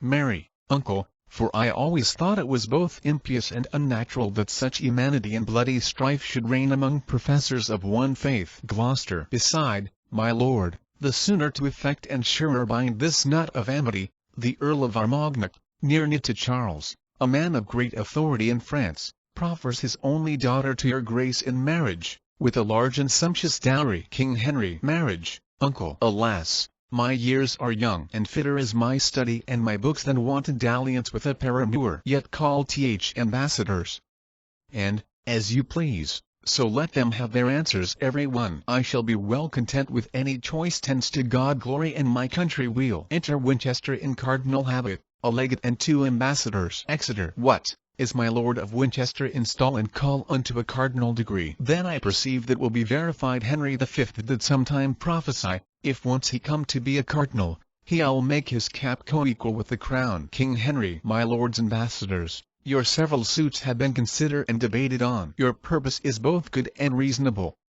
and therefore are we certainly resolved to draw conditions of a friendly peace, which by my lord of Winchester we mean shall be transported presently to France. Gloucester. And for the proffer of my lord your master, I have informed his highness so at large, as liking of the lady virtuous gifts, her beauty and the value of her dower, he doth intend she shall be England queen. King Henry. In argument and proof of which contract, bear her this jewel, pledge of my affection. And so, my lord protector, see them guarded and safely brought to Dover. Werinship, commit them to the fortune of the sea. Exeunt all but Winchester and Legate. Winchester. Stay, my lord Legate.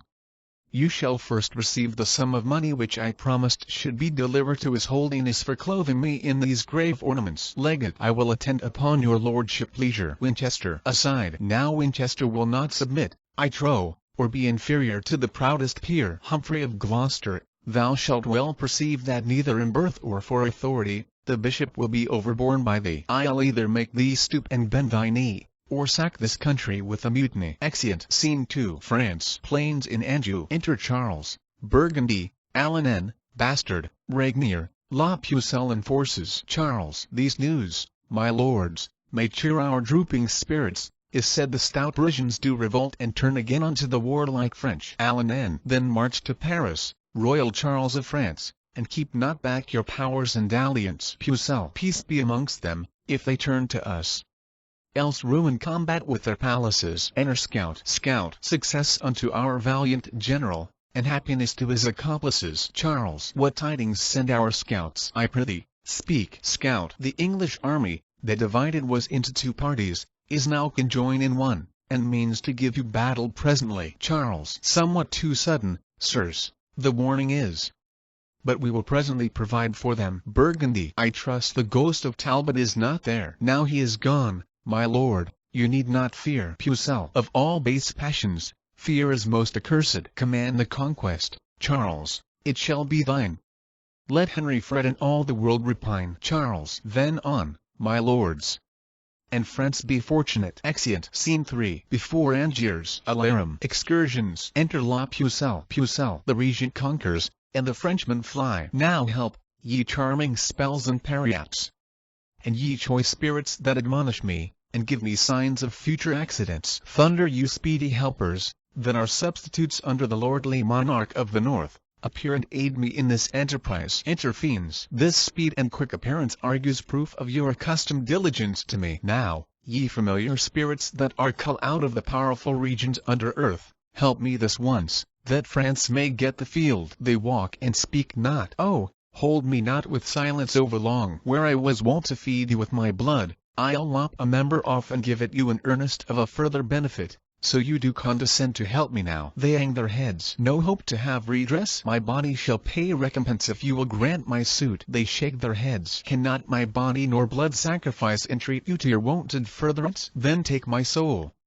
my body, soul and all, before that England give the French the foil. They depart. See, they forsake me. Now the time is come that France must veil her lofty plumed crest and let her head fall into England lap. My ancient incantations are too weak, and hell too strong for me to buckle with. Now, France, thy glory droopeth to the dust. Exit. Excursions. Burgundy and York fight hand to hand. The French fly. La Pucelle is taken. York, damsel of France, I think I have you fast. Unchain your spirits now with spelling charms, and try if they can gain your liberty. A goodly prize, fit for the devil grace. See, how the ugly witch doth bend her brows, as if with Circe she would change my shape. Pucelle, chang to a worser shape thou canst not be. York, oh, Charles the Dauphin is a proper man.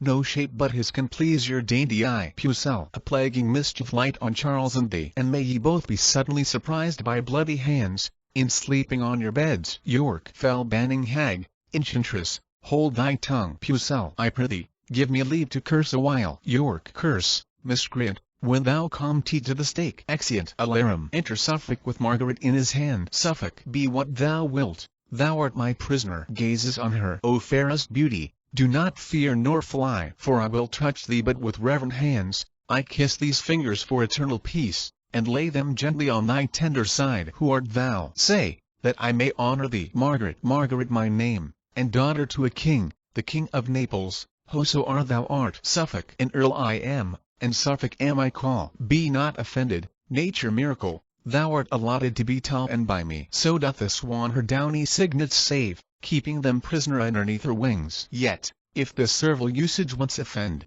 go and be free again as Suffolk friend. She is going. Oh, stay. I have no power to let her pass. My hand would free her, but my heart says no. As plays the sun upon the glassy streams, twinkling another counterfeited beam, so seems this gorgeous beauty to mine eyes. Fain would I woo her, yet I dare not speak. I'll call for pen and ink, and write my mind. Fie, de la Pole, disable not thyself. Hast not a tongue? Is she not here? Wilt thou be daunted at a woman's sight? Beauty, princely majesty is such confounds the tongue and makes the senses rough. Margaret, say, Earl of Suffolk, if thy name be so, what ransom must I pay before I pass? For I perceive I am thy prisoner. Suffolk, how canst thou tell she will deny thy suit, before thou make a trial of her love? Margaret, why speak thou not? What ransom must I pay? Suffolk, she beautiful, and therefore to be woo. She is a woman, therefore to be won. Margaret, wilt thou accept of ransom, yea, or no? Suffolk, fond man, remember that thou hast a wife, Then how can Margaret be thy paramour? Margaret, I were best leave him, for he will not hear. Suffolk, there all is there lies a cooling card. Margaret, he talks at random.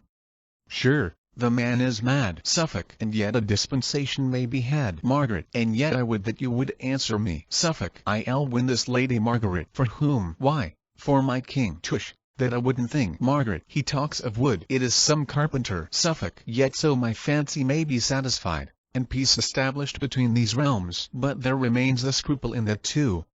For though her father be the King of Naples, Duke of Anjou and Maine, yet is he poor, and our nobility will scorn the match. Margaret, hear ye, Captain, are you not at leisure? Suffolk, it shall be so, disdain they Near so much. Henry is youthful and will quickly yield. Madam, I have a secret to reveal. Margaret, what though I be in thrall? He seems a knight, and will not any way dishonour me. Suffolk, lady, vouchsafe to listen what I say. Margaret, perhaps I shall be rescued by the French, and then I need not crave his courtesy. Suffolk, sweet madam, give me hearing in a cause. Margaret, tush, women have been captivate ere now. Suffolk, lady, wherefore talk you so? Margaret, I cry you mercy, is but quid for quo. Suffolk, say, gentle princess, would you not suppose your bondage happy, to be made a queen? Margaret, to be a queen in bondage is more vile than is a slave in base servility. For princes should be free. Suffolk, and so shall you, if happy England royal king be free. Margaret, why, what concerns his freedom unto me? Suffolk, I'll undertake to make thee Henry queen, to put a golden sceptre in thy hand and set a precious crown upon thy head, if thou wilt condescend to be my. Margaret, what? Suffolk, his love. Margaret, I am unworthy to be Henry wife. Suffolk, no, gentle madam, I unworthy am to woo so fair a dame to be his wife, and have no portion in the choice myself. How say you, madam? Are ye so content? Margaret, and if my father please, I am content. Suffolk, then call our captains and our colours forth, and, madam, at your father castle walls we'll crave a parley, to confer with him. A parley sounded. Enter Regnier on the walls. See, Regnier, see, thy daughter prisoner. Regnier, to whom? Suffolk, to me. Regnier, Suffolk, what remedy? I am a soldier, and an apt to weep or to exclaim on fortune fickleness. Suffolk, yes, there is remedy enough, my lord. Consent, and for thy honour give consent, thy daughter shall be wedded to my king, whom I with pain have wooed and won thereto.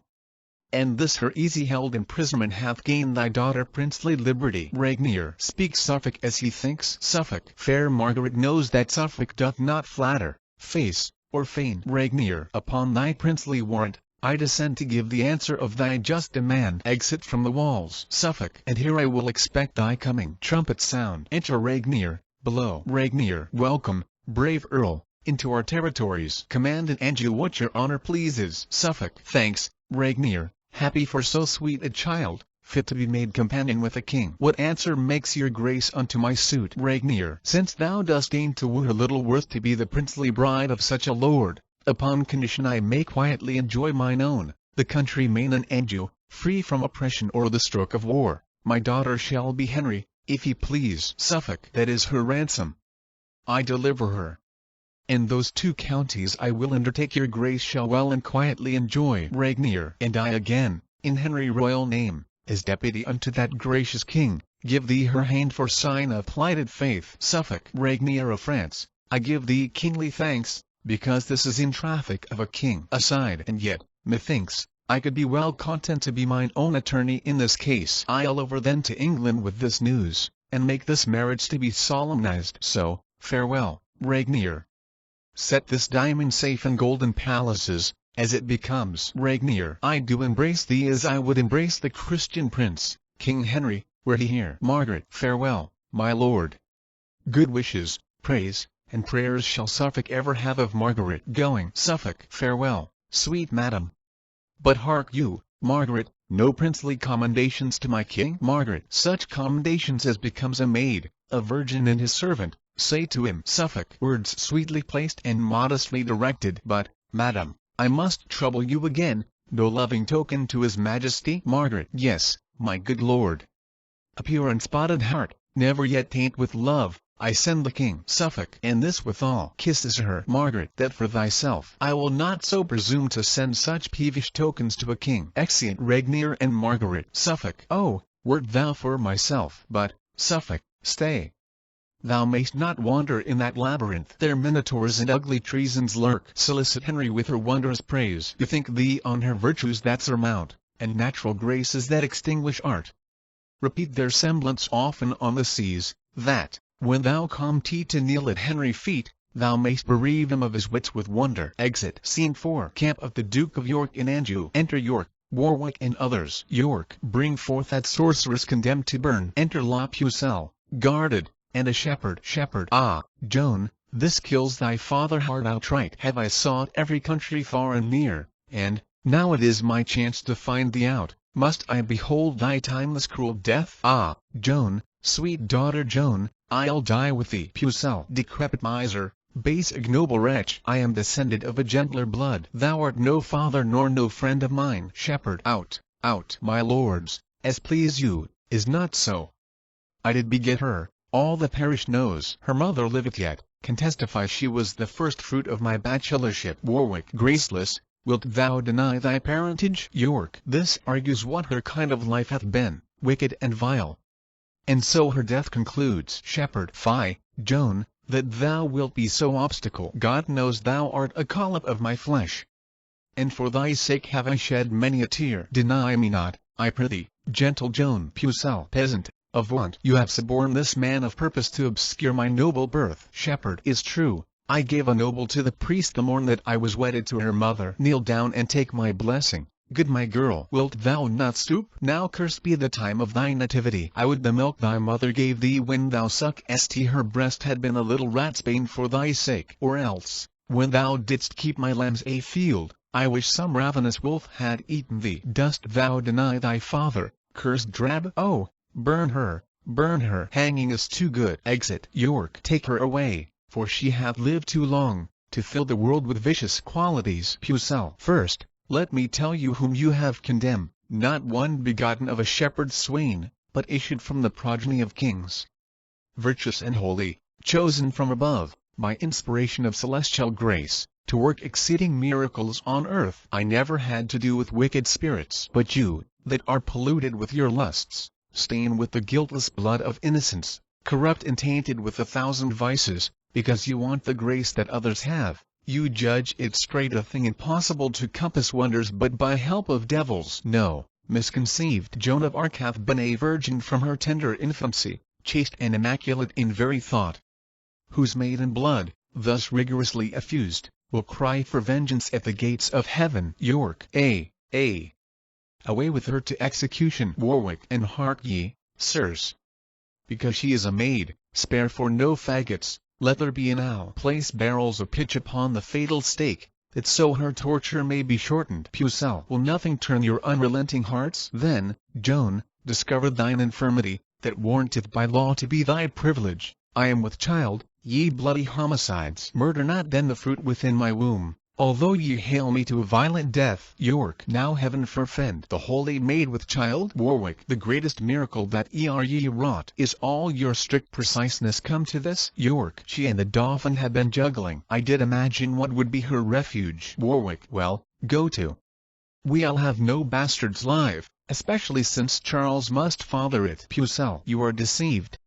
My child is none of his. It was Alan N. that enjoyed my love. York. Alan N., that notorious Machiavel. It dies, and if it had 1,000 lives. Pucelle. Oh, give me leave, I have deluded you. Was neither Charles nor yet the Duke I named, but Regnier, King of Naples, that prevail. Warwick. A married man. That most intolerable. York. Why, here a girl. I think she knows not well there were so many whom she may accuse. Warwick. It's sign she hath been liberal and free. York. And yet, forsooth, she is a virgin pure. Strumpet. Thy words condemn thy brat and thee. Use no entreaty, for it is in vain. Pucelle. Then lead me hence, with whom I leave my curse. May never glorious sun reflex his beams upon the country where you make abode, but darkness and the gloomy shade of death environ you, till mischief and despair drive you to break your necks or hang yourselves. Exit. Guarded. York. Break thou in pieces and consume to ashes, thou foul accursed minister of hell. Enter Bishop of Winchester as Cardinal.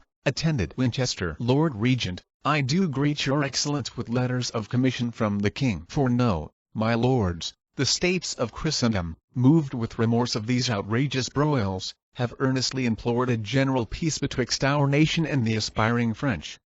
And here at hand the Dauphin and his train approacheth to confer about some matter. York, is all our travail turned to this effect? After the slaughter of so many peers, so many captains, gentlemen and soldiers, that on this quarrel have been overthrown and sold their bodies for their country benefit, shall we at last conclude effeminate peace? Have we not lost most part of all the towns, by treason, falsehood, and by treachery, our great progenitors had conquered? Oh, Warwick, Warwick, I foresee with grief the utter loss of all the realm of France. Warwick, be patient, York.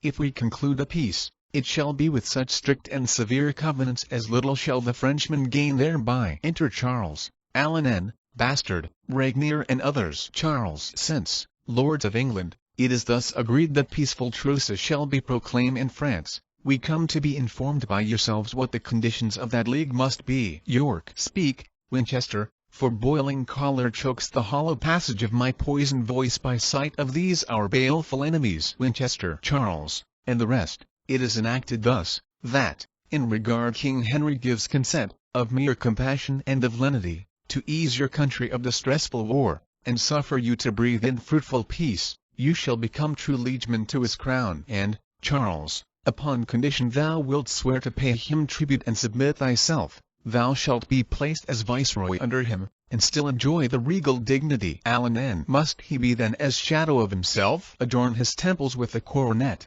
and yet, in substance and authority, retain but privilege of a private man? This proffer is absurd and reasonless. Charles, is known already that I'm possessed with more than half the Gallian territories, and therein reverenced for their lawful king. Shall I, for lucre of the rest unvanquished, detract so much from that prerogative as to be called but viceroy of the whole? No, Lord Ambassador, I'll rather keep that which I have than, coveting for more, be cast from possibility of all. York, insulting Charles, hast thou by secret means used intercession to obtain a league, and, now the matter grows to compromise, stand thou aloof upon comparison? Either accept the title thou usurped, of benefit proceeding from our king and not of any challenge of desert, or we will plague thee with incessant wars. Regnier, my lord, you do not well in obstinacy to cavil in the course of this contract. If once it be neglected, 10 to 1 we shall not find like opportunity. Alan, to say the truth,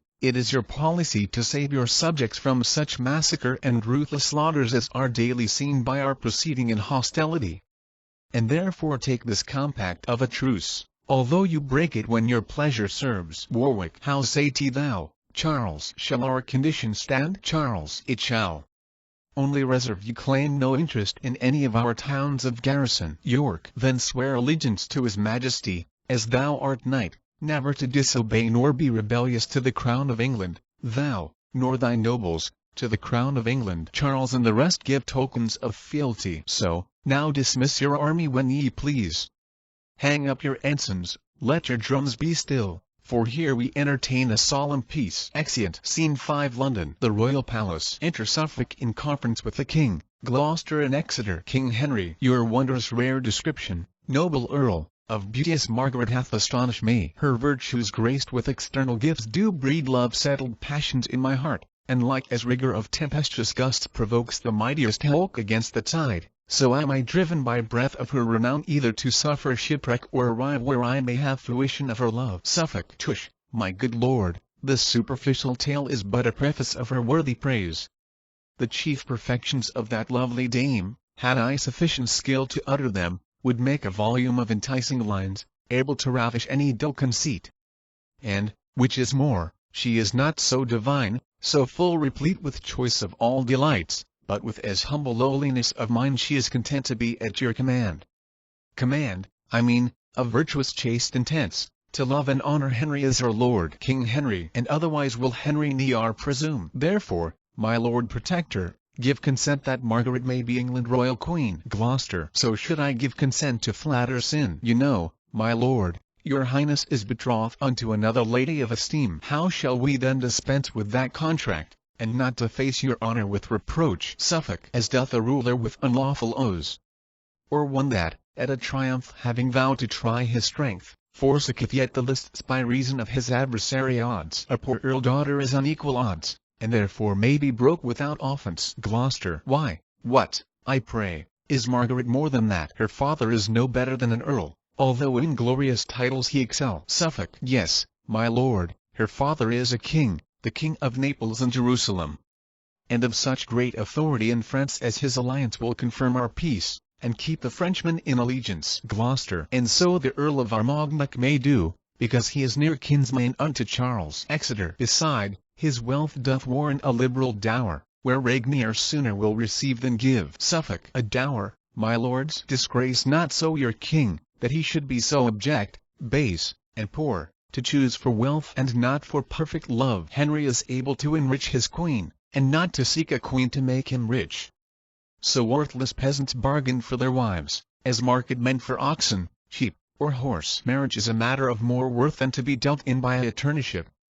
Not whom we will, but whom his grace affects, must be companion of his nuptial bed. And therefore, lords, since he affects her most of all these reasons bindeth us in our opinions she should be preferred. For what is wedlock forced but a hell, an age of discord and continual strife? Whereas the contrary bringeth bliss, and is a pattern of celestial peace. Whom should we match with Henry, being a king, but Margaret, that is daughter to a king? Her peerless feature, joined with her birth, approves her fit for none but for a king.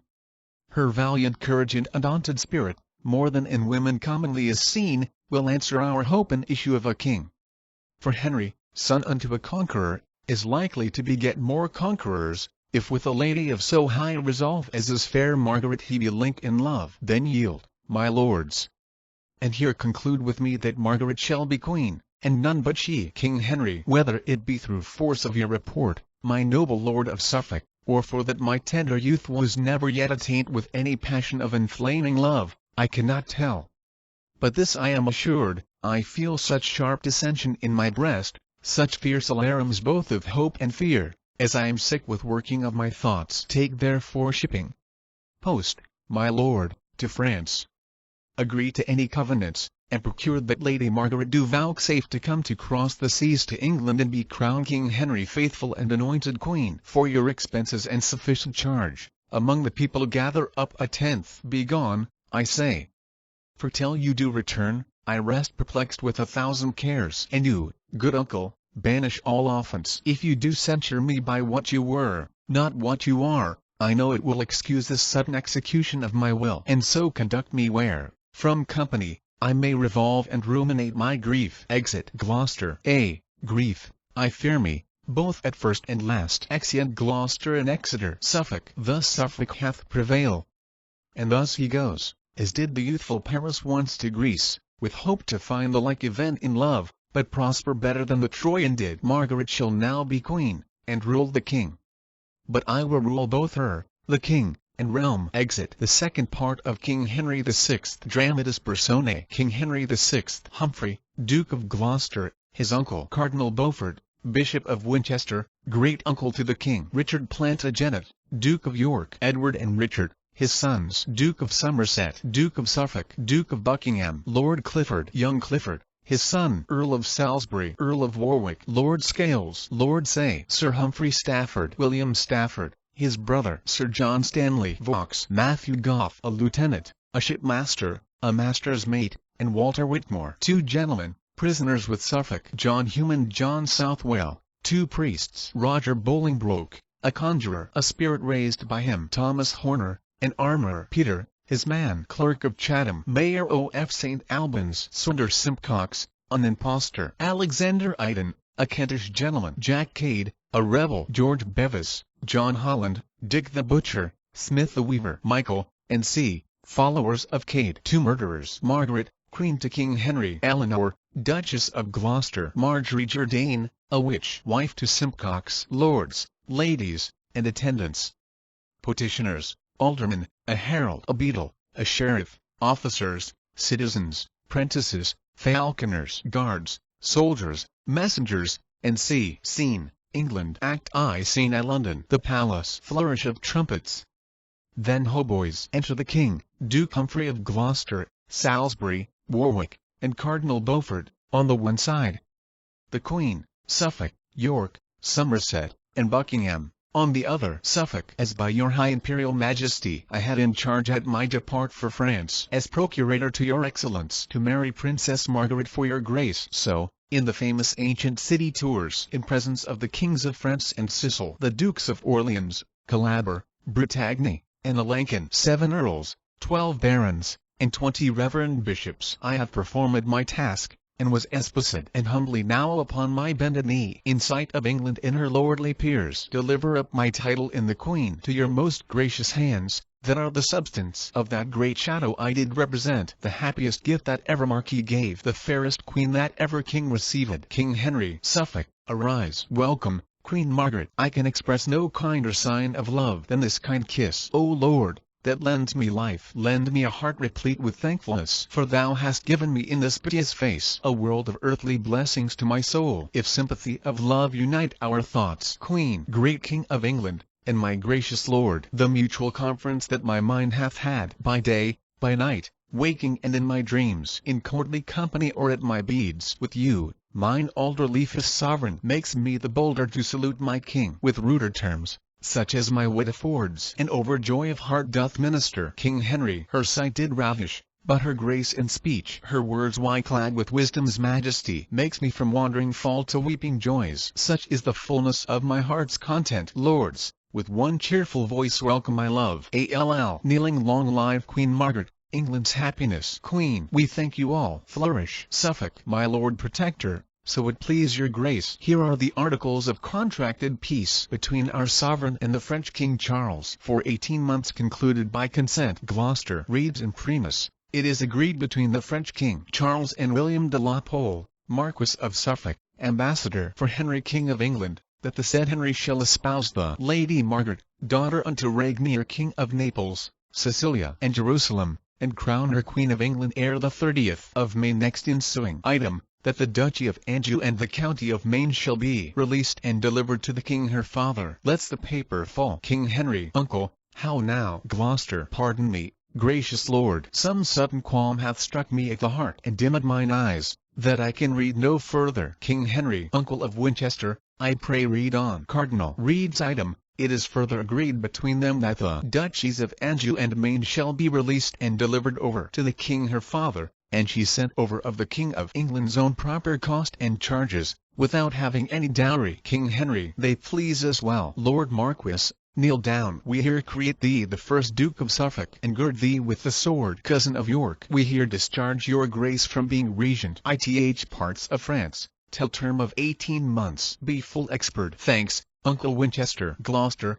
York, Buckingham, Somerset, Salisbury, and Warwick. We thank you all for this great favor done in entertainment to my princely queen. Come, let us in, and with all speed provide to see her coronation be performed. Exeunt King, Queen, and Suffolk. Gloucester, brave peers of England, pillars of the state. To you Duke Humphrey must unload his grief. Your grief, the common grief of all the land. What did my brother Henry spend his youth, his valour, coin, and people, in the wars? Did he so often lodge in open field, in winter's cold and summer's parching heat, to conquer France, his true inheritance? And did my brother Bedford toil his wits to keep by policy what Henry got? Have you yourselves, Somerset, Buckingham, brave York, Salisbury, and victorious Warwick, received deep scars in France and Normandy? Or hath mine uncle Beaufort and myself, with all the learned counsel of the realm, studied so long, sat in the council house early and late, debating to and fro how France and Frenchmen might be kept in awe, and had his highness in his infancy crowned in Paris,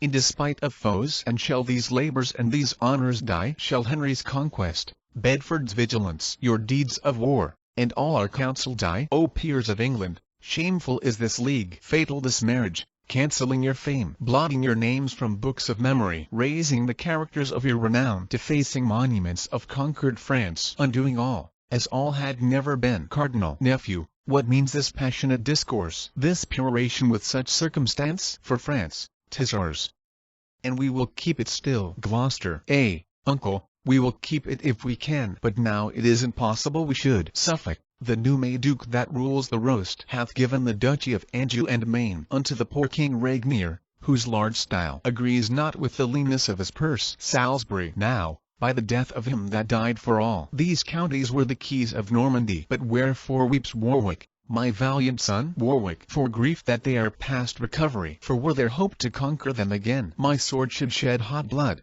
mine eyes no tears. Anjou and Maine, myself did win them both. Those provinces these arms of mine did conquer, and are the cities that I got with wounds delivered up again with peaceful words. Mordieu, York, for Suffolk's Duke, may he be suffocate, that dims the honor of this warlike isle. France should have torn and rent my very heart before I would have yielded to this league. I never read but England's kings have had large sums of gold and dowries with their wives, and our King Henry gives away his own to match with her that brings no vantages. Gloucester, a proper jest, and never heard before, that Suffolk should demand a whole 15th for costs and charges in transporting her. She should have stayed in France, and starved in France before. Cardinal, my lord of Gloucester, now ye grow too hot. It was the pleasure of my lord the king. Gloucester, my lord of Winchester, I know your mind. 'Tis not my speeches that you do mislike, but 'tis my presence that doth trouble ye. Rancor well out, proud prelate, in thy face I see thy fury. If I longer stay, we shall begin our ancient bickerings. Lordings, farewell. And say, when I am gone, I prophesied France will be lost ere long. Exit. Cardinal. So, there goes our protector in a rage. 'Tis known to you he is mine enemy, nay, more, an enemy unto you all, and no great friend, I fear me, to the king. Consider, lords, he is the next of blood and heir apparent to the English crown. Had Henry got an empire by his marriage, and all the wealthy kingdoms of the West, there's reason he should be displeased at it. Look to it, lords. Let not his smoothing words bewitch your hearts. Be wise and circumspect. What though the common people favour him, calling him Humphrey, the good Duke of Gloucester, clapping their hands, and crying with loud voice, Jesu maintain your royal excellence. With God preserve the good Duke Humphrey. I fear me, lords, for all this flattering gloss, he will be found a dangerous protector. Buckingham, why should he then protect our sovereign, he being of age to govern of himself? Cousin of Somerset, join you with me, and all together, with the Duke of Suffolk, will quickly hoist Duke Humphrey from his seat. Cardinal, this weighty business will not brook delay. I'll to the Duke of Suffolk presently. Exit. Somerset, cousin of Buckingham, though Humphrey's pride and greatness of his place be grief to us, yet let us watch the hardy cardinal. His insolence is more intolerable than all the princes in the land beside. If Gloucester be displacated, he'll be protector. Buckingham, or thou or I, Somerset, will be protector, despite Duke Humphrey or the cardinal. Exeunt Buckingham and Somerset. Salisbury, pride went before,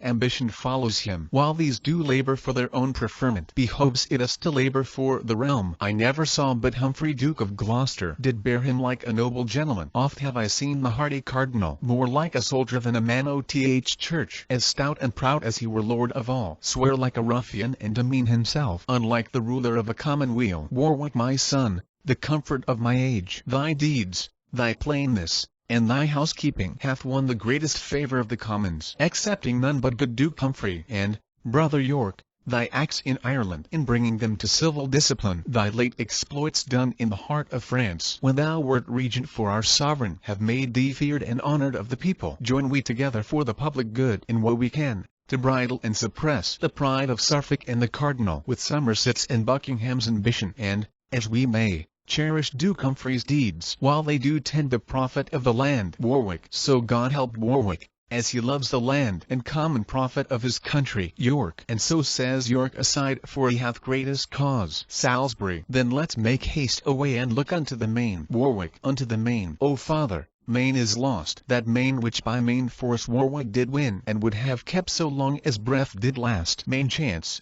farther, you meant. But I meant Maine, which I will win from France, or else be slain. Exeunt Warwick and Salisbury. York, Anjou and Maine are given to the French. Paris is lost. The state of Normandy stands on a tickle point now they are gone. Suffolk concluded on the articles. The peers agreed, and Henry was well pleased to change his 2 dukedoms for a duke's fair daughter. I cannot blame them all. What is it to them? 'Tis thine they give away, and not their own. Pirates may make cheap pennyworths of their pillage, and purchase friends, and give to courtesans, still reveling like lords till all be gone, while as the silly owner of the goods weeps over them and wrings his hapless hands, and shakes his head and trembling stands aloof, while all is shard and all is borne away, ready to starve and dare not touch his own. So York must sit and fret and bite his tongue, while his own lands are bargained for and sold. Methinks the realms of England, France, and Ireland bear that proportion to my flesh and blood as did the fatal Bran Althea burnt unto the prince's heart of Caledon, and you and Maine both given unto the French. Cold news for me, for I had hope of France, even as I have of fertile England's soil. A day will come when York shall claim his own, and therefore I will take the Neville's parts, and make a show of love to proud Duke Humphrey, and when I spy advantage, claim the crown, for that's the golden mark I seek to it. Nor shall proud Lancaster usurp my right, nor hold the sceptre in his childish feast, nor wear the diadem upon his head, whose church-like humours fits not for a crown. Then, York, be still a while, till time do serve. Watch thou and wake, when others be asleep, to pry into the secrets of the state. Tell Henry, surfeiting in joys of love with his new bride and England's dear-bought queen, and Humphrey with the peers be fallen at jars. Then will I raise aloft the milk-white rose, with whose sweet smell the air shall be perfumed, and in my standard bear the arms of York, to grapple with the house of Lancaster, and force perforce I'll make him yield the crown, whose bookish rule hath pulled fair England down. Exit Scene 2. The Duke of Gloucester's house. Enter Duke and his wife Eleanor. Duchess. Why droops my lord, like over-ripened corn, hanging the head at Syria's plenteous load? Why doth the great Duke Humphrey knit his brows, as frowning at the favours of the world? Why are thine eyes fixed to the sullen earth, gazing on that which seems to dim thy sight? What seest thou there? King Henry's diadem, entrusted with all the honours of the world? If so, gaze on, and grovel on thy face, until thy head be circled with the same. Put forth thy hand, reach at the glorious gold. What? Is it too short? I'll lengthen it with mine, and having both together heaved it up, we'll both together lift our heads to heaven, and never more abase our sight so low as to vouchsafe one glance unto the ground. Gloucester. O now, sweet Nell, if thou dost love thy lord, banish the canker of ambitious thoughts, and may that thought, when I imagine ill against my king and nephew, virtuous Henry, be my last breathing in this mortal world. My troublous dreams this night doth make me sad. Duchess. What dreamed my lord? Tell me, and I'll requite it with sweet rehearsal of my morning's dream. Gloucester. Methought the staff, mine office badge in court, was broke in twain. By whom I have forgot, but, as I think, it was by Th. Cardinal, and on the pieces of the broken wand were placed the heads of Edmund Duke of Somerset and William de la Pole, 1st Duke of Suffolk. This was my dream. What it doth bode God knows. Duchess. Tut, this was nothing but an argument, that he that breaks a stick of Gloucester's grove shall lose his head for his presumption. But list to me, my Humphrey, my sweet Duke. Methought I sat in seat of majesty in the Cathedral Church of Westminster, and in that chair where kings and queens were crowned, where Henry and Dame Margaret kneeled to me, and on my head did set the diadem. Gloucester. Nay, Eleanor, then must I chide outright. Presumptuous dame, ill-nurtured Eleanor, art thou not second woman in the realm, and the Protector's wife, beloved of him? Hast thou not worldly pleasure at command, above the reach or compass of thy thought? And wilt thou still be hammering treachery, to tumble down thy husband and thyself from top of honour to disgrace's feet? Away from me, and let me hear no more. Duchess. What, my lord, are you so choleric with Eleanor for telling but her dream? Next time I'll keep my dreams unto myself, and not be checked. Gloucester. Nay, be not angry. I am pleased again. Enter a messenger. Messenger. My lord protector, 'tis his highness' pleasure you do prepare to ride unto St. Albans, whereas the king and queen do mean to hawk. Gloucester. I go. Come, Nell, thou wilt ride with us? Duchess. Yes, my good lord, I'll follow presently. Exeunt Gloucester and messenger. Follow I must. I cannot go before while Gloucester bears this base and humble mind. Were I a man, a duke, and next of blood, I would remove these tedious stumbling blocks, and smooth my way upon their headless necks, and, being a woman, I will not be slack to play my part in fortune's pageant. Where are you there, Sir John? Nay, fear not, man, we are alone. Here's none but thee and I. Enter Hume.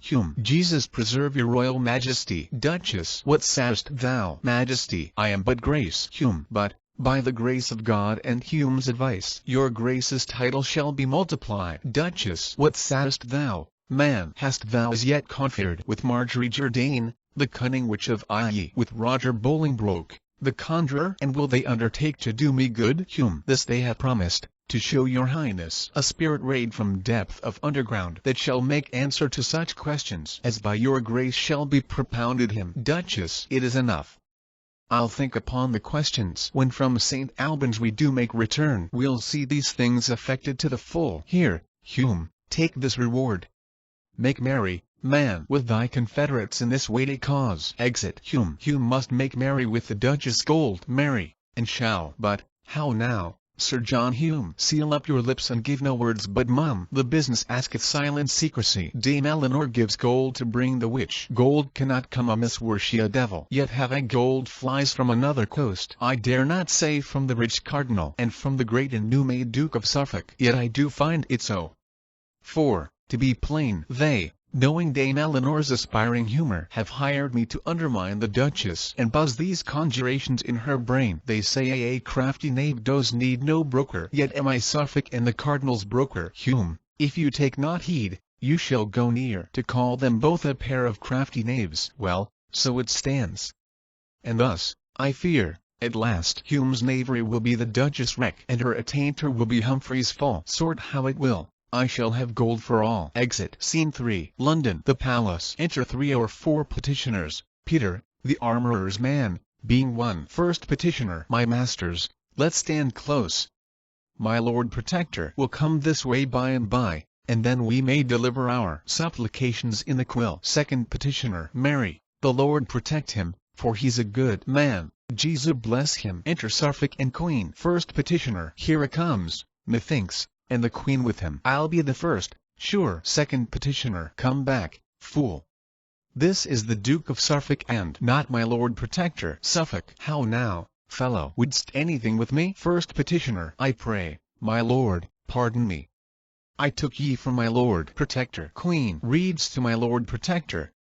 Are your supplications to his lordship? Let me see them. What is thine? First petitioner. Mine is, and please your grace, against John Goodman, my Lord Cardinal's man, for keeping my house and lands and wife and all, from me. Suffolk. Thy wife too. That's some wrong indeed. What's yours? What's here? Reads against the Duke of Suffolk, for enclosing the Commons of Melford.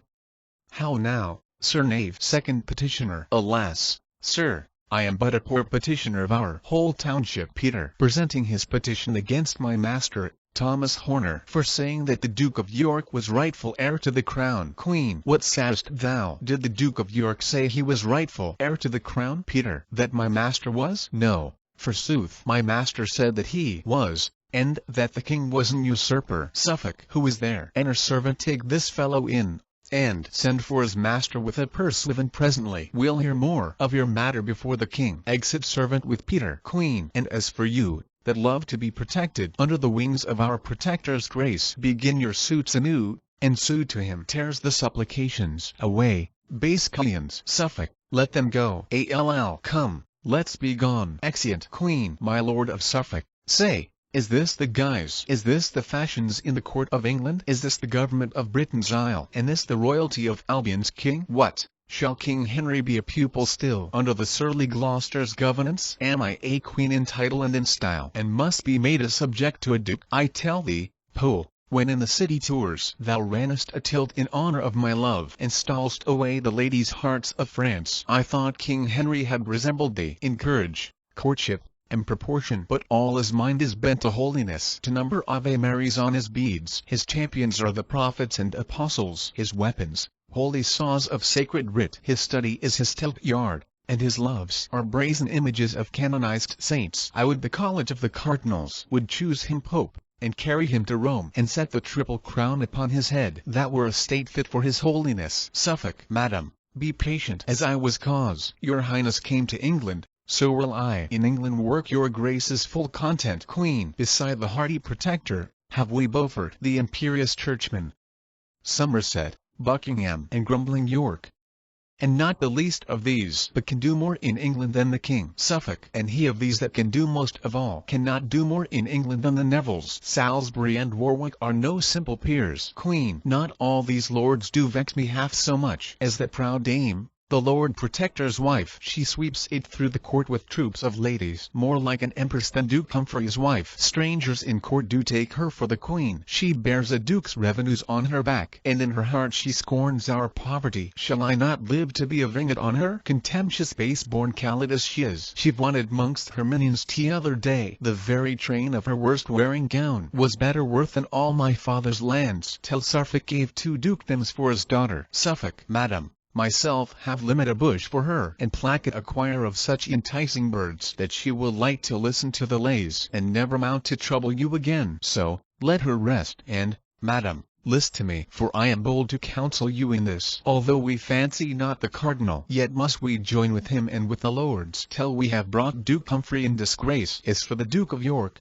this late complaint will make but little for his benefit. So one by one we'll weed them all at last, and you yourself shall steer the happy helm. Sound the senate. Enter the king, Duke Humphrey, Cardinal Beaufort, Buckingham, York, Somerset, Salisbury, Warwick, and the Duchess of Gloucester. King Henry. For my part, noble lords, I care not which, or Somerset or York, all's one to me. York. If York have ill-demeaned himself in France, then let him be denied the regentship. Somerset. If Somerset be unworthy of the place, let York be regent.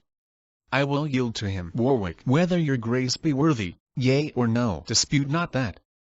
York is the worthier cardinal. Ambitious Warwick, let thy betters speak. Warwick. The cardinal's not my better in the field. Buckingham. All in this presence are thy betters. Warwick. Warwick may live to be the best of all. Salisbury. Peace, son, and show some reason. Buckingham. Why Somerset should be preferred in this. Queen. Because the king, forsooth, will have it so. Gloucester. Madam, the king is old enough himself to give his censure. These are no women's matters. Queen. If he be old enough, what needs your grace to be protector of his excellence? Gloucester. Madam, I am protector of the realm, and at his pleasure will resign my place. Suffolk. Resign it then, and leave thine insolence. Since thou wert king, as who is king but thou? The commonwealth hath daily run to wrack. The dauphin hath prevailed beyond the seas, and all the peers and nobles of the realm have been as bondmen to thy sovereignty. Cardinal. The commons hast thou racked. The clergy's begs are lank and lean with thy extortions. Somerset. Thy sumptuous buildings and thy wife's attire have cost a massive public treasury. Buckingham. Thy cruelty in execution upon offenders hath exceeded law, and left thee to the mercy of the law. Queen. Thy sale of offices in towns in France, if they were known, as the suspect is great, would make thee quickly hop without thy head. Exit Gloucester. The queen drops queen her fan. Give me my fan. What, minion, can ye not? She gives the Duchess a box on the ear. I cry your mercy, madam. Was it you, Duchess? Was it I? Yea, I it was. Proud Frenchwoman, could I come near your beauty with my nails, I could set my 10 commandments in your face. King Henry. Sweet aunt, be quiet. 'Twas against her will. Duchess. Against her will. Good king, look to tea in time. She'll hamper thee and dandle thee like a baby. Though in this place most master wear no breeches, she shall not strike Dame Eleanor and Revoniad. Exit Buckingham. Lord Cardinal, I will follow Eleanor and listen after Humphrey, how he proceeds. She is tickled now. Her fume needs no spurs. She'll gallop far enough to her destruction. Exit. Re-enter Gloucester. Gloucester. Now, lords, my collar being overblown with walking once about the quadrangle, I come to talk of Commonwealth affairs. As for your spiteful false objections, prove them, and I lie open to the law. But God in mercy so deal with my soul, as I in duty love my king and country. But to the matter that we have in hand, I say, my sovereign, York is meetest man to be your regent in the realm of France. Suffolk. Before we make election, give me leave to show some reason, of no little force, that York is most unmeet of any man. York. I'll tell thee, Suffolk, why I am unmeet. First, for I cannot flatter thee in pride. Next, if I be appointed for the place, my lord of Somerset will keep me here without discharge, money, or furniture, till France be won into the Dauphin's hands. Last time I danked attendance on his will, till Paris was besieged, famished, and lost. Warwick. That can I witness. And a fouler fact did never traitor in the land commit. Suffolk. Peace, headstrong Warwick. Warwick. Image of pride, why should I hold my peace? Enter Horner, the armourer, and his man Peter, guarded. Suffolk. Because here is a man accused of treason. Pray God the Duke of York excuse himself. York. Doth anyone accuse York for a traitor? King Henry. What meanest thou, Suffolk? Tell me, what are these? Suffolk. Please it your majesty, this is the man that doth accuse his master of high treason. His words were these, that Richard Duke of York was rightful heir unto the English crown, and that your majesty was an usurper. King Henry. Say, man, were these thy words? Horner. And shall please your majesty, I never said nor thought any such matter. God is my witness, I am falsely accused by the villain Peter, holding up his hands by these 10 bones, my lords, He did speak them to me in the garret one night, as we were scouring my Lord of York's armour. York, base dunghill villain and mechanical, I'll have thy head for this thy traitor's speech. I do beseech your royal majesty, let him have all the rigour of the law. Horner, alas, my lord, hang me if ever I spake the words. My accuser is my prentice. And when I did correct him for his fault the other day, he did vow upon his knees he would be even with me. I have good witness of this. Therefore I beseech your majesty, do not cast away an honest man for a villain's accusation. King Henry, uncle, what shall we say to this in law? Gloucester, this doom, my lord, if I may judge, let Somerset be regent o'er the French, because in York this breeds suspicion, and let these have a day appointed them for single combat in convenient place, for he hath witness of his servant's malice. This is the law, and this Duke Humphrey's doom. Somerset, I humbly thank your royal majesty. Horner, and I accept the combat willingly. Peter, alas, my lord, I cannot fight. For God's sake, pity my case. The spite of man prevaileth against me. O Lord, have mercy upon me, I shall never be able to fight a blow. O Lord, my heart. Gloucester, sirrah, or you must fight or else be hanged. King Henry, away with them to prison. And the day of combat shall be the last of the next month. Come, Somerset, we'll see thee sent away. Flourish. Exeunt. Scene 4. London. The Duke of Gloucester's garden. Enter Marjorie Jourdain, the witch. The two priests, Hume and Southwell. And Bolingbroke. Hume. Come, my masters. The Duchess, I tell you, expects performance of your promises. Bolingbroke. Master Hume, we are therefore provided. Will her ladyship behold and hear our exorcisms? Hume.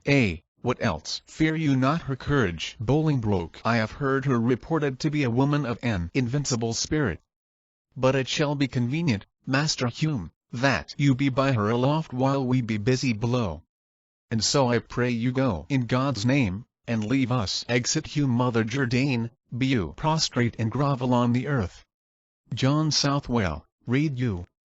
And let us to our work. Enter Duchess aloft, followed by Hume. Duchess. Well said, my masters. And welcome all to this gear, the sooner the better. Bolingbroke. Patience, good lady. Wizards know their times. Deep night, dark night, the silent of the night, the time of night when Troy was set on fire, the time when screech owls cry and band dogs howl, and spirits walk and ghosts break up their graves. That time best fits the work we have in hand. Madam, sit you, and fear not, whom we raise. We will make fast within a hallowed verge. Here they do the ceremonies belonging, and make the circle. Bolingbroke or Southwell reads, Conjuro T, and see. It thunders and lightens terribly. Then the spirit recef. Spirit adsum. Marjorie Jourdain. Esmath. By the eternal God, whose name and power thou tremblest at, answer that I shall ask. For till thou speak thou shalt not pass from hence. Spirit. Ask what thou wilt. That I have said and done. Bolingbroke reads first of the king, what shall of him become? Spirit. The Duke yet lives that Henry shall depose, but him outlive, and die a violent death. As the spirit speaks, Southwell writes the answer. Bolingbroke. What fates await the Duke of Suffolk? Spirit. By water shall he die and take his end. Bolingbroke. What shall befall the Duke of Somerset? Spirit. Let him shun castles. Safer shall he be upon the sandy plains than where castles mounted stand have done. For more I hardly can endure. Bolingbroke. Descend to darkness and the burning lake. False fiend, avoid thunder and lightning. Exit Spirit. Enter the Duke of York and the Duke of Buckingham with guard, and break in. York. Lay hands upon these traitors and their trash. Beldam. I think we watched you at an inch. What, madam, are you there? The king and commonweal are deeply indebted for this piece of pains. My lord protector will, I doubt it not, see you well guerdoned for these good deserts. Duchess. Not half so bad as thine to England's king. Injurious Duke, that treatise wears no cause. Buckingham. True, madam, none at all. What can you this? Away with them. Let them be clapped up close and kept asunder. You, madam, shall with us. Stafford, take her to thee. We'll see your trinkets here all forthcoming. All, away. Exeunt. Above, Duchess and Hume, guarded. Below which, Southwell and Bolingbroke, guarded. York. Lord Buckingham, methinks you watched her well. A pretty plot, well chosen to build upon. Now, pray, my lord, let's see the devil's writ. What have we here? Reads, the Duke yet lives that Henry shall depose, but him outlive, and die a violent death. Why, this is just Ot. Acida, Romanos Vincere Posse. Well, to the rest tell me what fate awaits the Duke of Suffolk. By water shall he die and take his end. What shall betide the Duke of Somerset? Let him shun castles. Safer shall he be upon the sandy plains than where castles mounted stand. Come, come, my lords, these oracles are hardly attained and hardly understood. The king is now in progress towards St. Albans, with him the husband of this lovely lady. Thither go these news as fast as horse can carry them. A sorry breakfast for my Lord Protector Buckingham. Your grace shall give me leave, my Lord of York, to be the post, in hope of his reward. York, at your pleasure,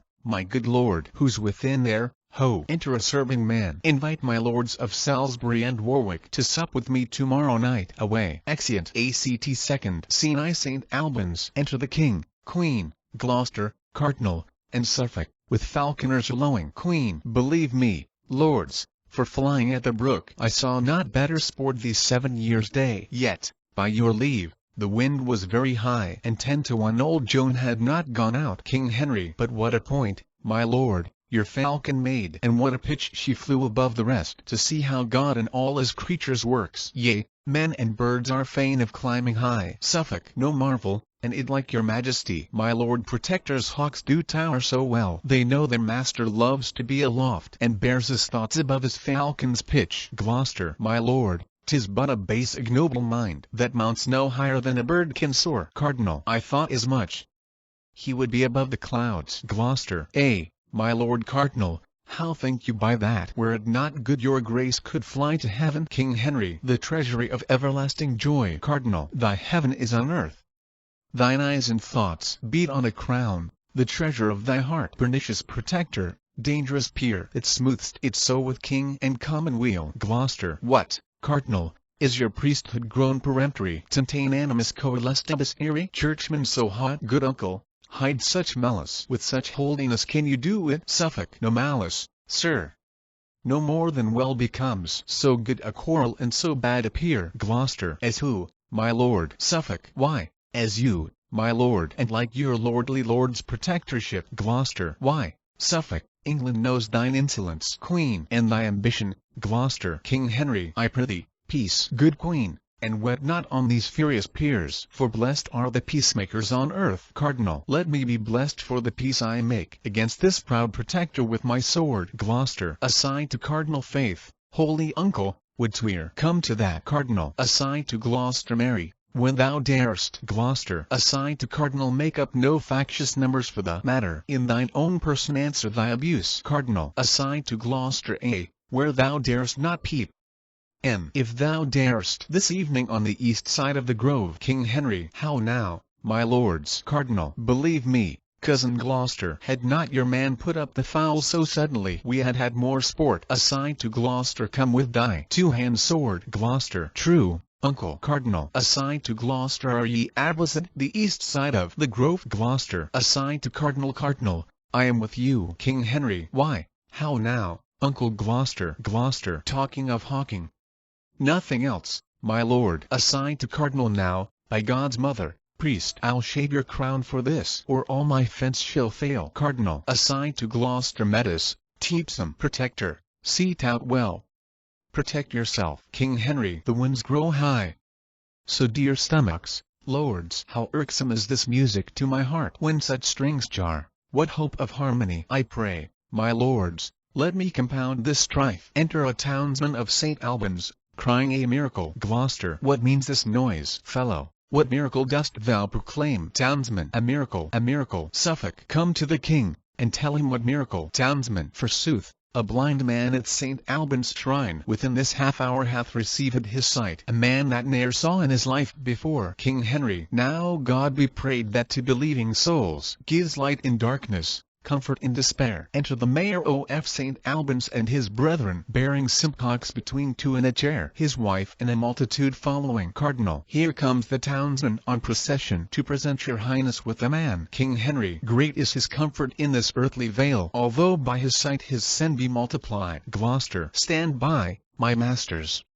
Bring him near the king. His highness' pleasure is to talk with him. King Henry. Good fellow, tell us here the circumstance, that we for thee may glorify the Lord. What, Hast thou been long blind and now restored? Simcox, born blind, and please your grace. Wife, indeed was he. Suffolk, what woman is this? Wife, his wife, and like your worship. Gloucester, hadst thou been his mother, thou couldst have better told. King Henry, where wert thou born? Simcox, at Berwick in the north, and like your grace. King Henry, poor soul, God's goodness hath been great to thee. Let never day nor night unhallowed pass, but still remember what the Lord hath done. Queen, tell me, good fellow, cam'st thou here by chance, or of devotion, to this holy shrine? Simcox, God knows, of pure devotion, being called 100 times and oftener, in my sleep, by good Saint Alban, who said, Simcox, come, come, offer at my shrine, and I will help thee. Wife, most true, forsooth. And many time and oft myself have heard a voice to call him so. Cardinal, what, art thou lame? Simcox, God Almighty help me. Suffolk, how cam'st thou so? Simcox, a fall off of a tree. Wife, a plum tree. Master, Gloucester, how long hast thou been blind? Simcox, oh, born so. Master, Gloucester, what, and wouldst climb a tree? Simcox, but that in all my life, when I was a youth. Wife, too true, and bought his climbing very dear. Gloucester, mass, thou lovedst plums well, that wouldst venture so. Simcox, alas, good master, my wife desired some damsons, and made me climb, with danger of my life. Gloucester, a subtle knave, but yet it shall not serve. Let me see thine eyes. Wink now. Now open them. In my opinion yet thou seest not well. Simcox, yes, master, clear as day, I thank God and Saint Alban. Gloucester, sayest thou me so? What color is this cloak of? Simcox, red, master. Red as blood. Gloucester, why, that's well said. What color is my gown of? Simcox, black, forsooth.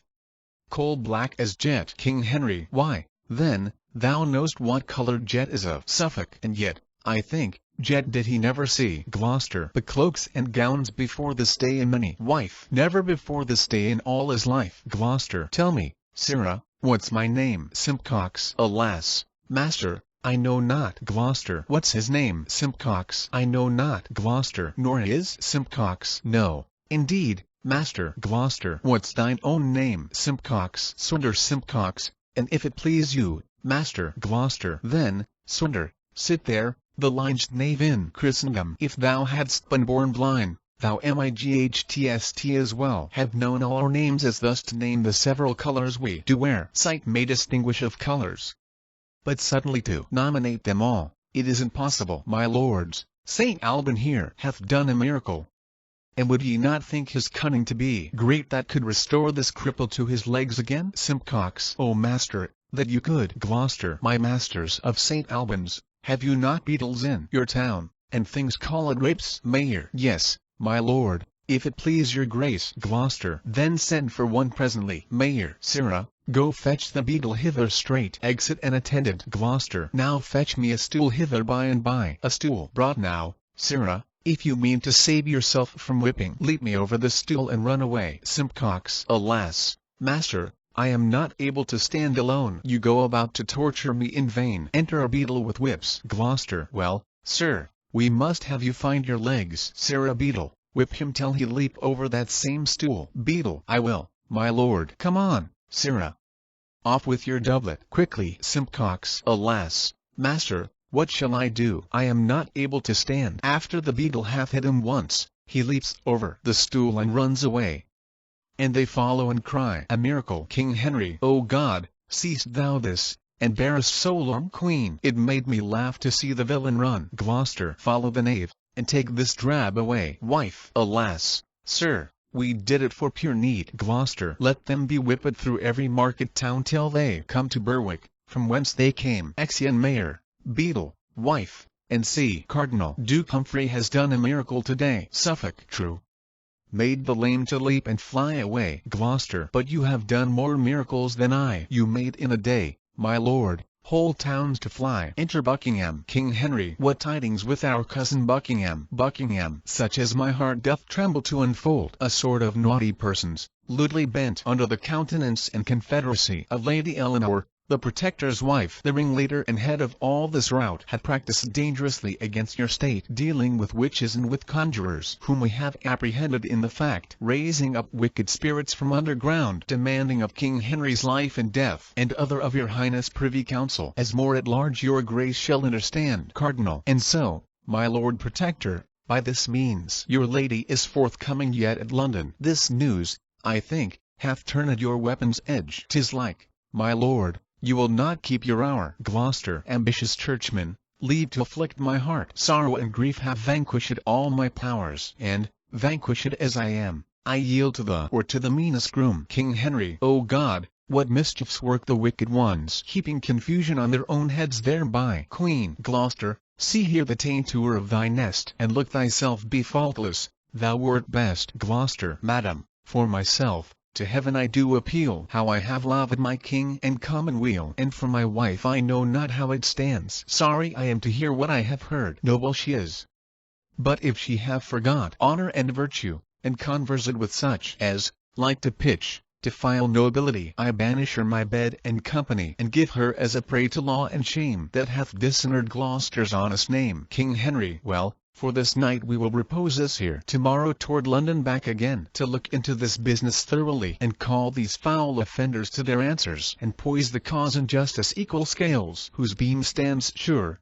whose rightful cause prevails. Flourish. Exeunt. Scene 2. London. The Duke of York's garden. Enter York, Salisbury, and Warwick. York. Now, my good lords of Salisbury and Warwick, our simple supper ended, give me leave in this close walk to satisfy myself in craving your opinion of my tide, which is infallible, to England's crown. Salisbury, my lord, I long to hear it at full. Warwick, sweet York, begin. And if thy claim be good, the nobles are thy subjects to command. York, then thus: Edward the Third, my lords, had 7 sons. The first, Edward the Black Prince, Prince of Wales. The second, William of Hatfield. And the third, Lionel Duke of Clarence. Next to whom was John of Gaunt, the Duke of Lancaster. The fifth was Edmund Langley, Duke of York. The sixth was Thomas of Woodstock, Duke of Gloucester. William of Windsor was the seventh and last. Edward the Black Prince died before his father, and left behind him Richard, his only son, who, after Edward III's death, reigned as king till Henry Bolingbroke, Duke of Lancaster, the eldest son and heir of John of Gaunt, crowned by the name of Henry IV, seized on the realm, deposed the rightful king, sent his poor queen to France, from whence she came, and him to Pomfret, where, as all you know, harmless Richard was murdered traitorously. Warwick. Farther, the Duke hath told the truth. Thus got the house of Lancaster the crown. York, which now they hold by force, and not by right. For Richard, the first son's heir, being dead, the issue of the next son should have reigned. Salisbury. But William of Hatfield died without an heir. York, the third son, Duke of Clarence, from whose line I claim the crown, had issue Philippe,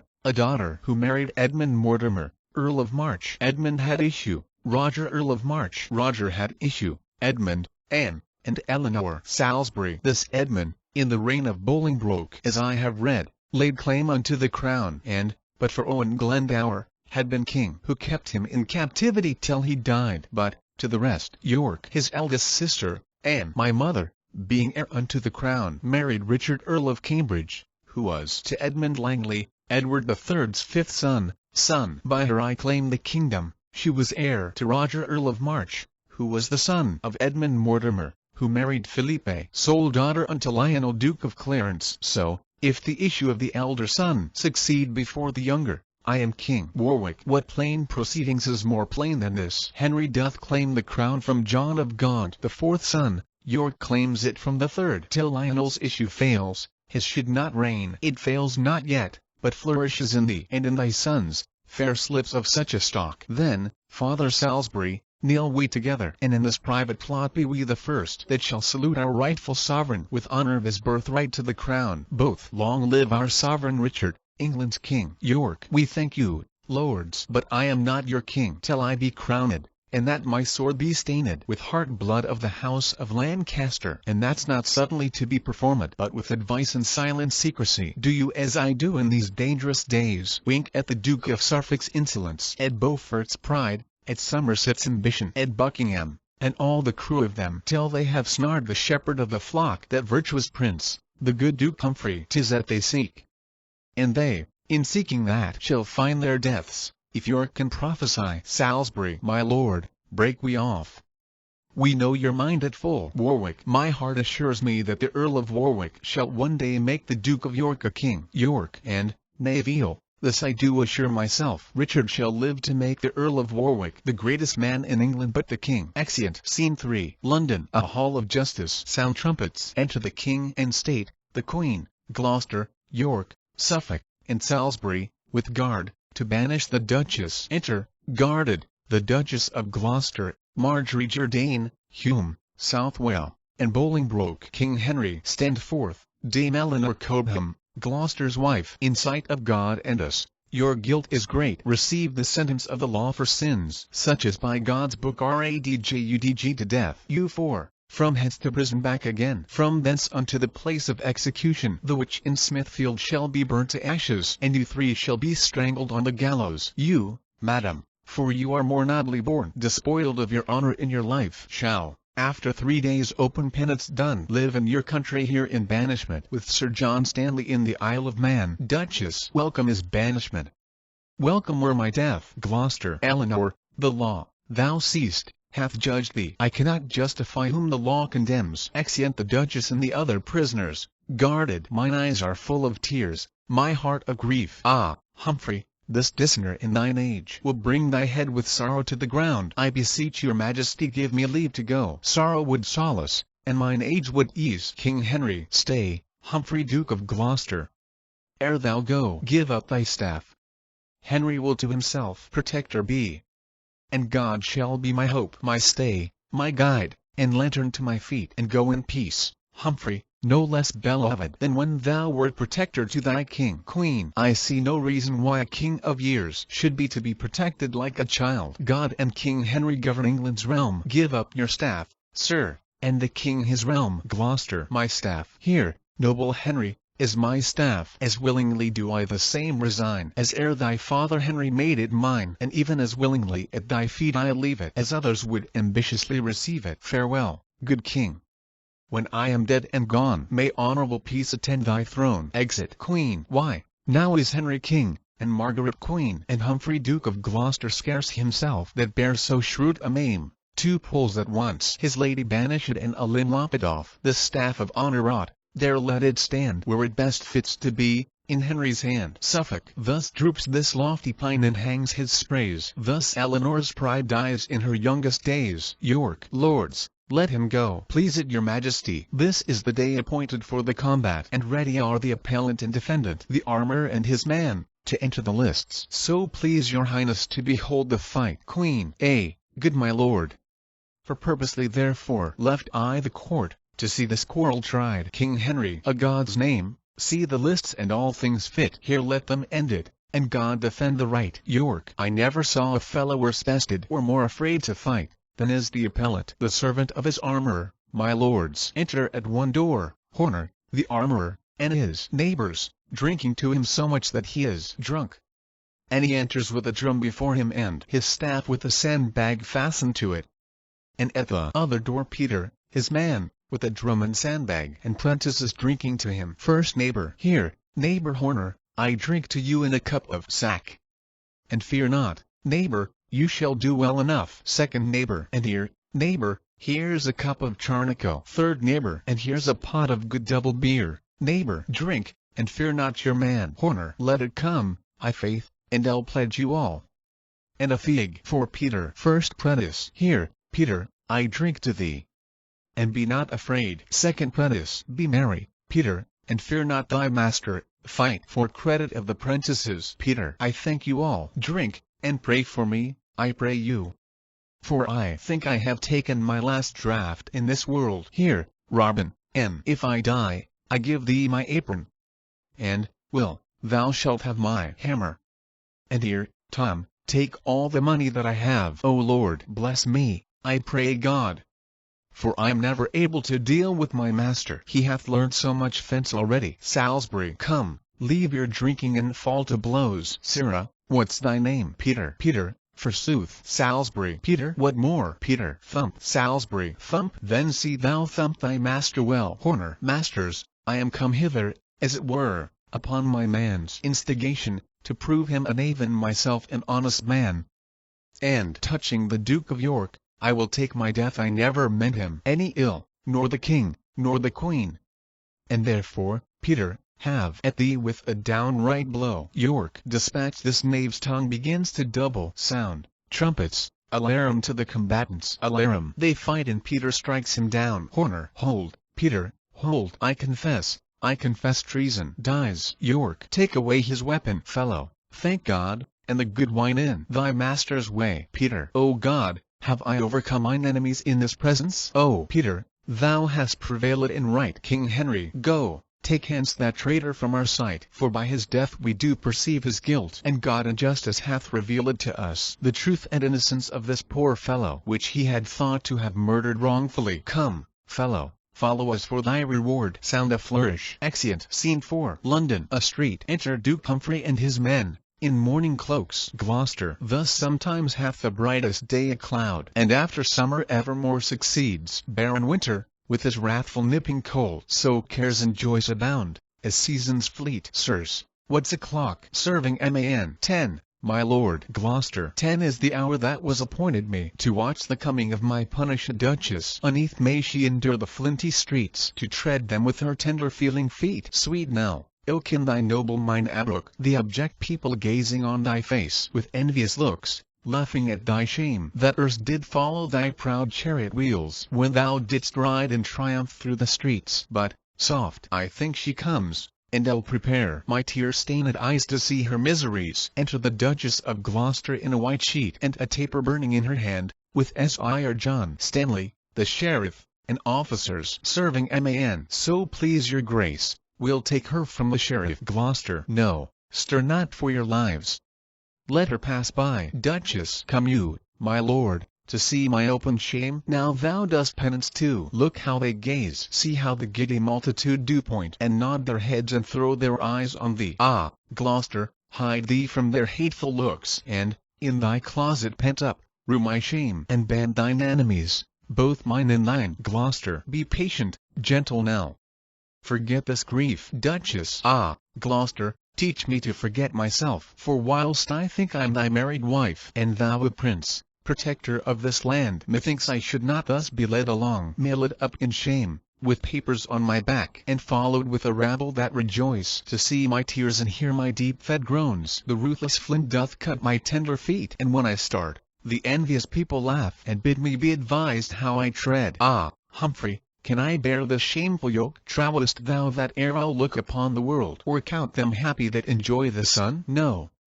Dark shall be my light and night my day. To think upon my pomp shall be my hell. Sometimes I'll say I am Duke Humphrey's wife, and he a prince, and ruler of the land. Yet so he ruled, and such a prince he was, as he stood by whilst I, his forlorn duchess, was made a wonder and a pointing stock to every idle rascal follower. But be thou mild, and blush not at my shame, nor stir at nothing till the axe of death hang over thee, as sure it shortly will. For Suffolk he that can do all in all, with her that hateth thee and hates us all. In York, and impious Beaufort, that false priest, have all limit bushes to betray thy wings, and, fly thou how thou canst, they'll tangle thee. But fear not thou until thy foot be snared, nor never seek prevention of thy foes. Gloucester. Ah, no, forbear, thou aimest all awry. I must offend before I be attainted. And had I 20 times so many foes, and each of them had 20 times their power, all these could not procure me any scathe. So long as I am loyal, true, and crimeless, wouldst have me rescue thee from this reproach? Why,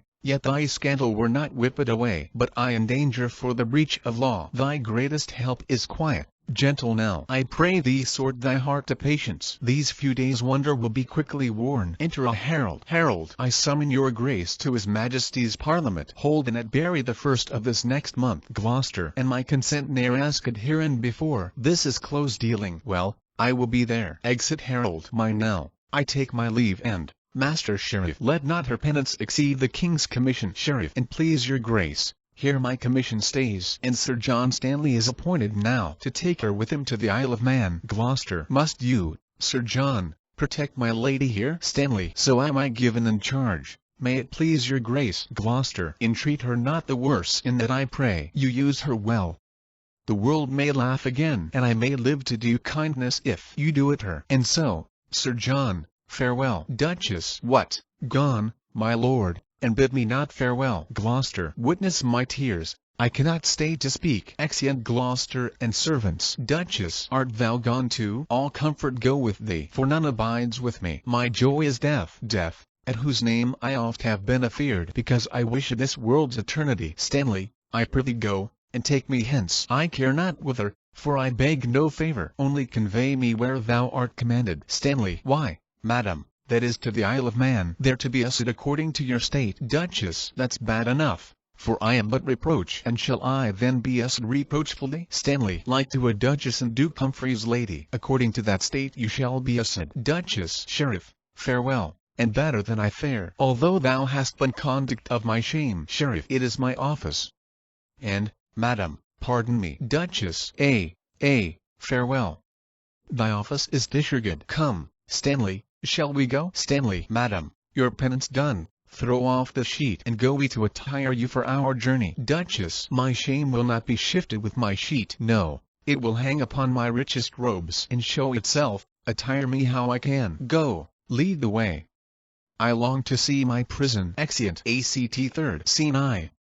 The Abbey at Berry Street. Edmonds. Sound the Senate. Enter the King, the Queen, Cardinal, Suffolk, York, Buckingham, Salisbury, and Warwick, to the Parliament. King Henry. I muse my Lord of Gloucester is not come. 'Tis not his wont to be the hindmost man. Waiter occasion keeps him from us now. Queen. Can you not see, or will ye not observe the strangeness of his altered countenance? With what a majesty he bears himself! How insolent of late he is become! How proud, how peremptory, and unlike himself. We know the time since he was mild and affable, and if we did but glance a far-off look, immediately he was upon his knee, that all the court admired him for submission. But meet him now, and be it in the morn, when everyone will give the time of day, he knits his brow and shows an angry eye, and passeth by with stiff unbound knee, disdaining duty that to us belongs. Small curs are not regarded when they grin, but great men tremble when the lion roars. And Humphrey is no little man in England. First note that he is near you in descent, and should you fall he is the next will mount. Meseemeth, then,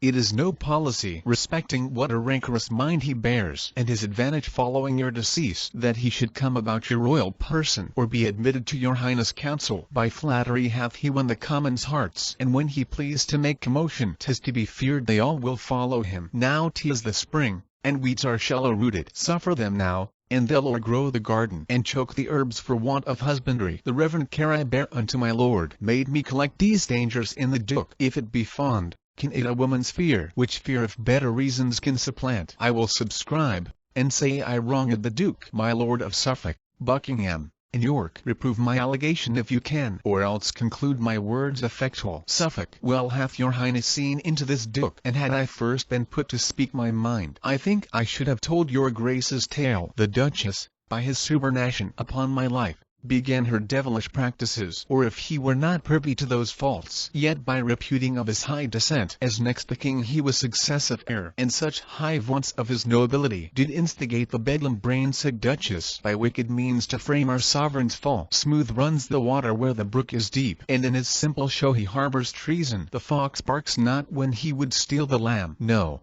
no, my sovereign, Gloucester is a man unsounded yet, and full of deep deceit. Cardinal. Did he not, contrary to form of law, devise strange deaths for small offences done? York. And did he not, in his protectorship, levy great sums of money through the realm for soldiers' pay in France, and never sent it, by means whereof the towns each day revolted? Buckingham. Tut, these are petty faults to faults unknown, which time will bring to light in smooth Duke Humphrey. King Henry. My lords, at once, the care you have of us, to mow down thorns that would annoy our foot, is worthy praise.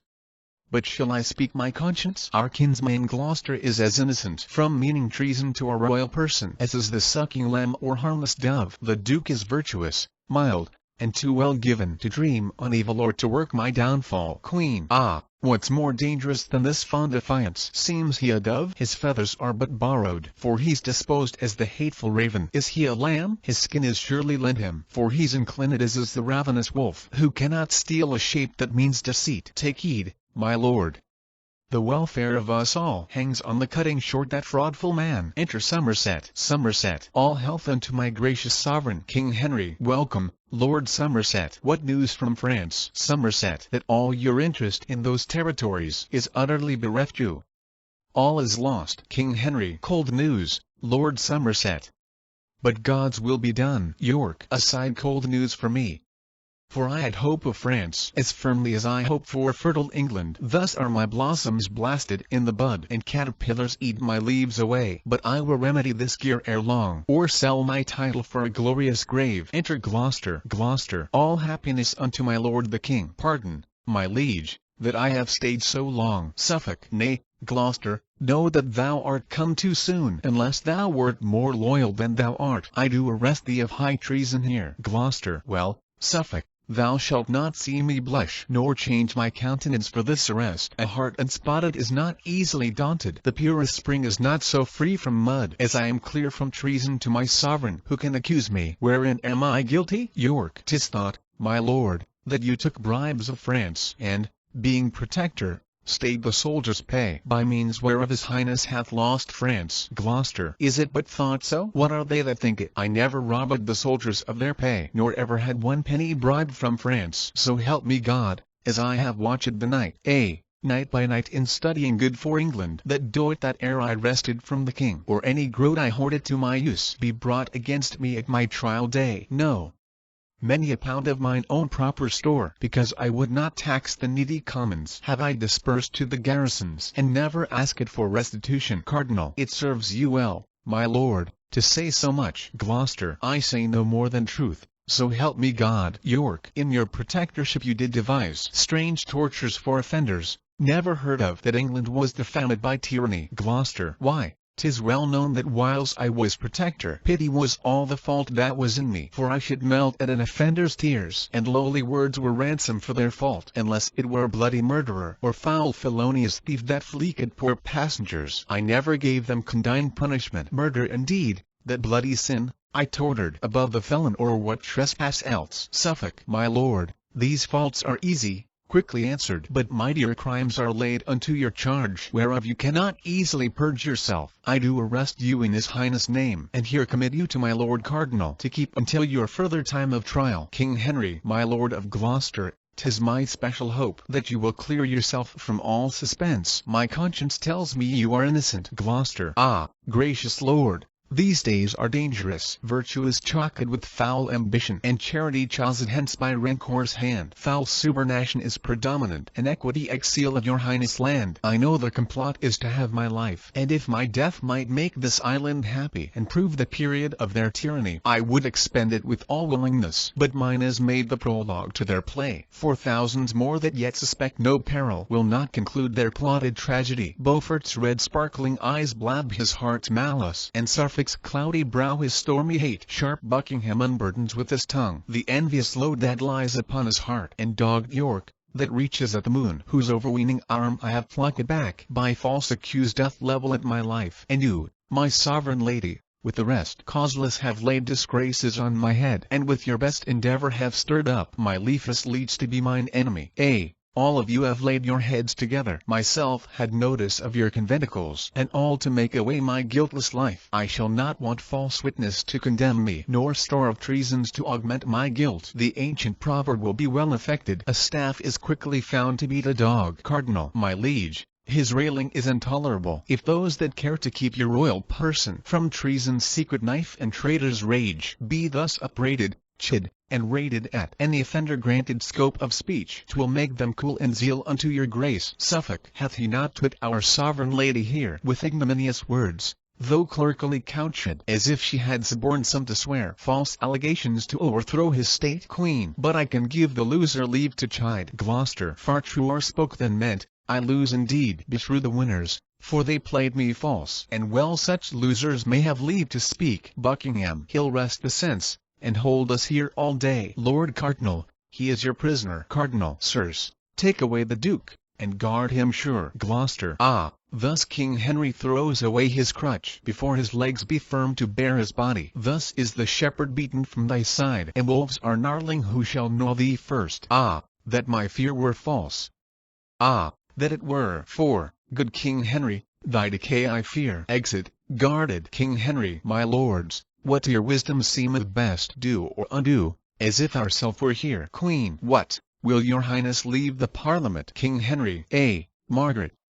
My heart is drowned with grief, whose flood begins to flow within mine eyes. My body round angered with misery, for what's more miserable than discontent? Ah, Uncle Humphrey, in thy face I see the map of honor, truth, and loyalty. And yet, good Humphrey, is the hour to come that ere I prove thee false or fear thy faith? What lowering star now envies thy estate, that these great lords, and Margaret our queen, do seek subversion of thy harmless life? Thou never didst them wrong, nor no man wrong. And as the butcher takes away the calf, and binds the wretch, and beats it when it strays, bearing it to the bloody slaughter-house, even so, remorseless, have they borne him hence. And as the dam runs lowing up and down, looking the way her harmless young one went, and can do naught but wail her darling's loss, even so myself bewails good Gloucester's case, with sad unhelpful tears, and with dimmed eyes look after him, and cannot do him good. So mighty are his vowed enemies, his fortunes I will weep, and twixt each groan say, who's a traitor? Gloucester he is none. Exit. Queen. Free lords, cold snow melts with the sun's hot beams. Henry my lord is cold in great affairs, too full of foolish pity.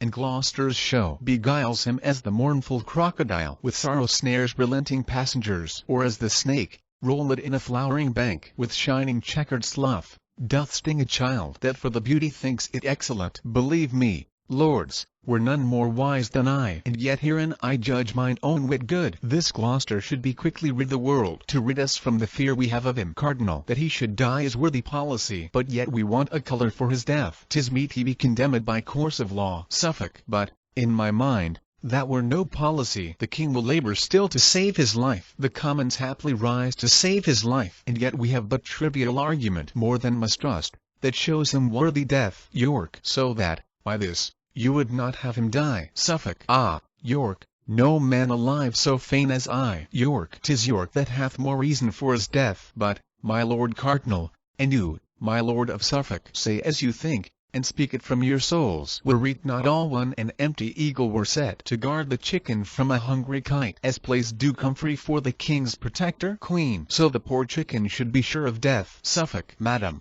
'tis true. And were it not madness then to make the fox surveyor of the fold, who being accused a crafty murderer, his guilt should be but idly posted over, because his purpose is not executed? No.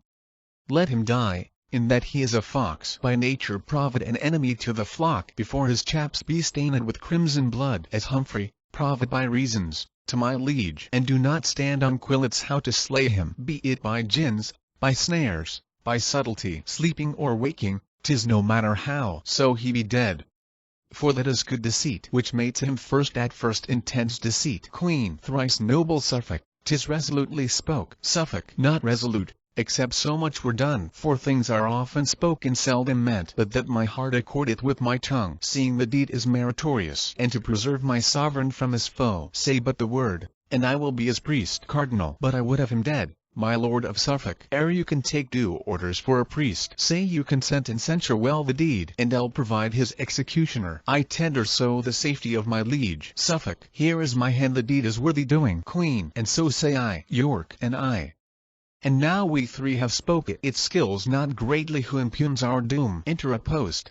Great lords, from Ireland am I come amain, to signify that rebels there are up, and put the Englishmen unto the sword. Send succours, lords, and stop the rage betime, before the wound do grow incurable. For, being green, there is great hope of help. Cardinal. A breach that craves a quick expedient stop. What counsel give you in this weighty cause? York. That Somerset be sent as regent thither. 'Tis meet that lucky ruler be employed. Witness the fortune he hath had in France. Somerset. If York, with all his far-fetched policy, had been the regent there instead of me, he never would have stayed in France so long. York. No. Not to lose it all as thou hast done. I rather would have lost my life betimes, than bring a burden of dishonour home by staying there so long till all were lost. Show me one scar charactered on thy skin. Men's flesh preserved so whole do seldom win. Queen. Nay then, this spark will prove a raging fire, if wind and fuel be brought to feed it with. No more, good York. Sweet Somerset, be still. Thy fortune, York, Hadst thou been regent there, might happily have proved far worse than his York. What, worse than aught? Nay, then a shame take all Somerset, and in the number, thee that wishes shame. Cardinal, my lord of York, try what your fortune is. Uncivil kerns of Ireland are in arms, and temper clay with blood of Englishmen. To Ireland will you lead a band of men, collected choicely, from each county some, and try your hap against the Irishmen. York, I will, my lord, so please his majesty. Suffolk, why, our authority is his consent, and what we do establish he confirms. Then, noble York, take thou this task in hand. York, I am content. Provide me soldiers, lords, whiles I take order for mine own affairs. Suffolk, a charge, Lord York, that I will see perform it. But now return we to the false Duke Humphrey. Cardinal, no more of him, for I will deal with him, that henceforth he shall trouble us no more. And so break off. The day is almost spent. Lord Suffolk, you and I must talk of that event. York, my lord of Suffolk, within 14 days at Bristol I expect my soldiers, for there I'll ship them all for Ireland. Suffolk, I'll see it truly done, my lord of York. Exeunt all but York. York, now, York, or never, steel thy fearful thoughts, and change misdoubt to resolution. Be that thou hopest to be, or what thou art, resigned to death that is not worth enjoying. Let pale facet fear keep with the mean-born man, and find no harbor in a royal heart. Faster than springtime showers comes thought on thought, and not a thought but thinks on dignity. My brain, more busy than the laboring spider, weaves tedious snares to trap mine enemies. Well, nobles, well, 'tis politically done to send me packing with an host of men. I fear me you but warm the starved snake, who, cherish it in your breasts, will sting your hearts. 'Twas men I lacked, and you will give them me. I take it kindly, yet be well assured you put sharp weapons in a madman's hands. Whiles I in Ireland nourish a mighty band, I will stir up in England some black storm, shall blow 10,000 souls to heaven or hell, and this fell tempest shall not cease to rage until the golden circuit on my head, like to the glorious sun's transparent beams, do calm the fury of this mad-bred flaw. And for a minister of my intent, I have set a headstrong Kentishman, John Cade of Ashford, to make commotion, as full well he can, under the tide of John Mortimer. In Ireland have I seen this stubborn Cade oppose himself against a troop of kerns, and fought so long tiff that his thighs with darts were almost like a sharp quill of porpentine, and in the end being rescued, I have seen him caper upright like a wild Morisco, shaking the bloody darts as he is bells. Full often, like a shag-haired crafty kern, hath he conversed with the enemy, and undiscovered come to me again, and given me notice of their villainies. This devil here shall be my substitute for that John Mortimer, which now is dead. In face, in gait, in speech, he doth resemble. By this I shall perceive the commons' mind, how they affect the house and claim of York. Say he be taken, racked, and tortured, I know no pain they can inflict upon him will make him say I moved him to those arms. Say that he thrive, as 'tis great like he will. Why, then from Ireland come I with my strength, and reap the harvest which that rascal sowed. For Humphrey being dead, as he shall be, and Henry put apart, the next for me. Exit Scene 2. Bury St. Edmunds, a room of state. Enter 2 or 3 murderers running over the stage, from the murder of Duke Humphrey. First murderer, run to my lord of Suffolk. Let him know we have dispatched the Duke, as he commanded. Second murderer, oh that it were to do! What have we done? Didst ever hear a man so penitent? Enter Suffolk. First murderer, here comes my lord. Suffolk, now, sirs, have you dispatched this thing? First murderer, my good lord, he's dead. Suffolk, why, that's well said. Go, get you to my house. I will reward you for this venturous deed. The king and all the peers are here at hand. Have you laid fair the bed? Is all things well, according as I gave directions? First murderer, 'tis, my good lord. Suffolk, away. Be gone. Exeunt murderers. Sound trumpets. Enter the king, the queen, cardinal, Somerset, with attendants. King Henry, go call our uncle to our presence straight. Say we intend to try his grace today. If he be guilty, as 'tis published. Suffolk, I'll call him presently, my noble lord. Exit King Henry. Lords, take your places. And, I pray you all, proceed no straighter gainst our uncle Gloucester than from true evidence, of good esteem he be a prophet and practice culpable. Queen, God forbid any malice should prevail, that faultless may condemn a nobleman. Pray God he may acquit him of suspicion. King Henry, I thank thee, Meg. These words content me much. Re-enter Suffolk. How now? Why look'st thou pale? Why tremblest thou? Where is our uncle? What's the matter? Suffolk, Suffolk, dead in his bed, my lord. Gloucester is dead. Queen Mary, God forfend. Cardinal, God's secret judgment. I did dream tonight. The Duke was dumb and could not speak a word. The King swoons. Queen, how fares my lord? Help, lords, the King is dead. Somerset, rear up his body. Wring him by the nose. Queen, run, go, help, help. O Henry, ope thine eyes. Suffolk, he doth revive again. Madam, be patient. King, O heavenly God. Queen, how fares my gracious lord? Suffolk, comfort, my sovereign. Gracious Henry, comfort. King Henry, what, doth my lord of Suffolk comfort me? Came he right now to sing a raven's note, whose dismal tune bereft my vital powers? And thinks he that the chirping of a wren, by crying comfort from a hollow breast, can chase away the first conceived sound? Hide not thy poison with such jigrid words. Lay not thy hands on me. Forbear, I say. Their touch affrights me as a serpent's sting. Thou baleful messenger, out of my sight. Upon thy eyeballs murderous tyranny sits in grim majesty to fright the world. Look not upon me, for thine eyes are wounding. Yet do not go away. Come, basilisk, and kill the innocent gazer with thy sight. For in the shade of death I shall find joy. In life but double death. Now Gloucester's dead. Queen, why do you rate my lord of Suffolk thus? Although the Duke was enemy to him, yet he most Christian-like laments his death. And for myself, foe as he was to me, might liquid tears, or heart-offending groans, or blood-consuming sighs, recall his life. I would be blind with weeping, sick with groans, look pale as primrose with blood-drinking sighs, and all to have the noble Duke alive. What know I how the world may deem of me? For it is known we were but hollow friends. It may be jedged I made the Duke away. So shall my name with slander's tongue be wounded, and princes' courts be filled with my reproach. Thus get I by his death. Me, unhappy to be a queen and crowned with infamy. King Henry, ah, woe is me for Gloucester, wretched man. Queen, be woe for me, more wretched than he is. What, dost thou turn away, and hide thy face? I am no loathsome leper, look on me. What, art thou like the adder waxen deaf? Be poisonous too,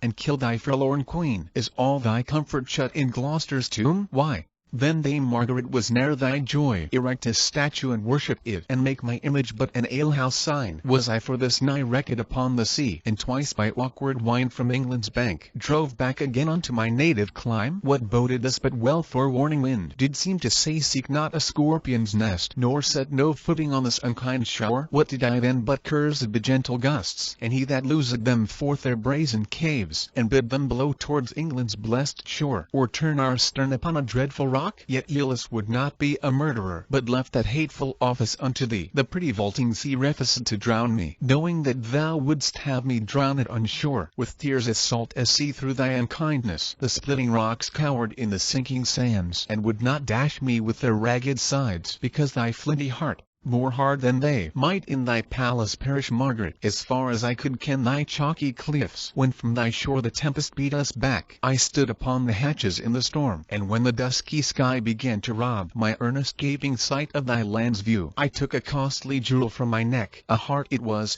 bound in with diamonds, and threw it towards thy land. The sea received it, and so I wished thy body might my heart. And even with this I lost fair England's view, and bid mine eyes be packing with my heart, and called them blind and dusky spectacles, for losing ken of Albion's wished coast. How often have I tempted Suffolk's tongue, the agent of thy foul inconstancy, to sit and witch me, as Ascanius did, when he to mating Dido would unfold his father's axe commenced in burning Troy. Am I not witched like her, or thou not false like him? Me, I can no more die, Margaret, for Henry weeps that thou dost live so long. Noise within. Enter Warwick, Salisbury, and many commons. Warwick, it is reported, mighty sovereign, that good Duke Humphrey traitorously is murdered by Suffolk and the Cardinal Beaufort's means. The commons, like an angry hive of bees that want their leader, scatter up and down, and care not who they sting in this revenge. Myself have calmed their spleenful mutiny, until they hear the order of his death. King Henry, that he is dead, good Warwick, 'tis too true. But how he died God knows, not Henry. Enter his chamber, view his breathless corpse, and comment then upon his sudden death. Warwick, that shall I do, my liege. Stay, Salisbury, with the rude multitude till I return. Exit. Exit Salisbury with the commons. King Henry, O thou that judgest all things, stay my thoughts that labor to persuade my soul. Some violent hands were laid on Humphrey's life. If my suspect be false, forgive me, God, for judgment only doth belong to thee. Fain would I go to chafe his paly lips with 20,000 kisses, and to drain upon his face an ocean of salt tears, to tell my love unto his dumb deaf trunk, and with my fingers feel his hand unfeeling. But all in vain are these mean obsequies, and to survey his dead and earthy image. What were it but to make my sorrow greater? Bed put forth with the body. Enter Warwick. Warwick, come hither, gracious sovereign, view this body. King Henry, that is to see how deep my grave is made. For with his soul fled all my worldly solace. For, seeing him,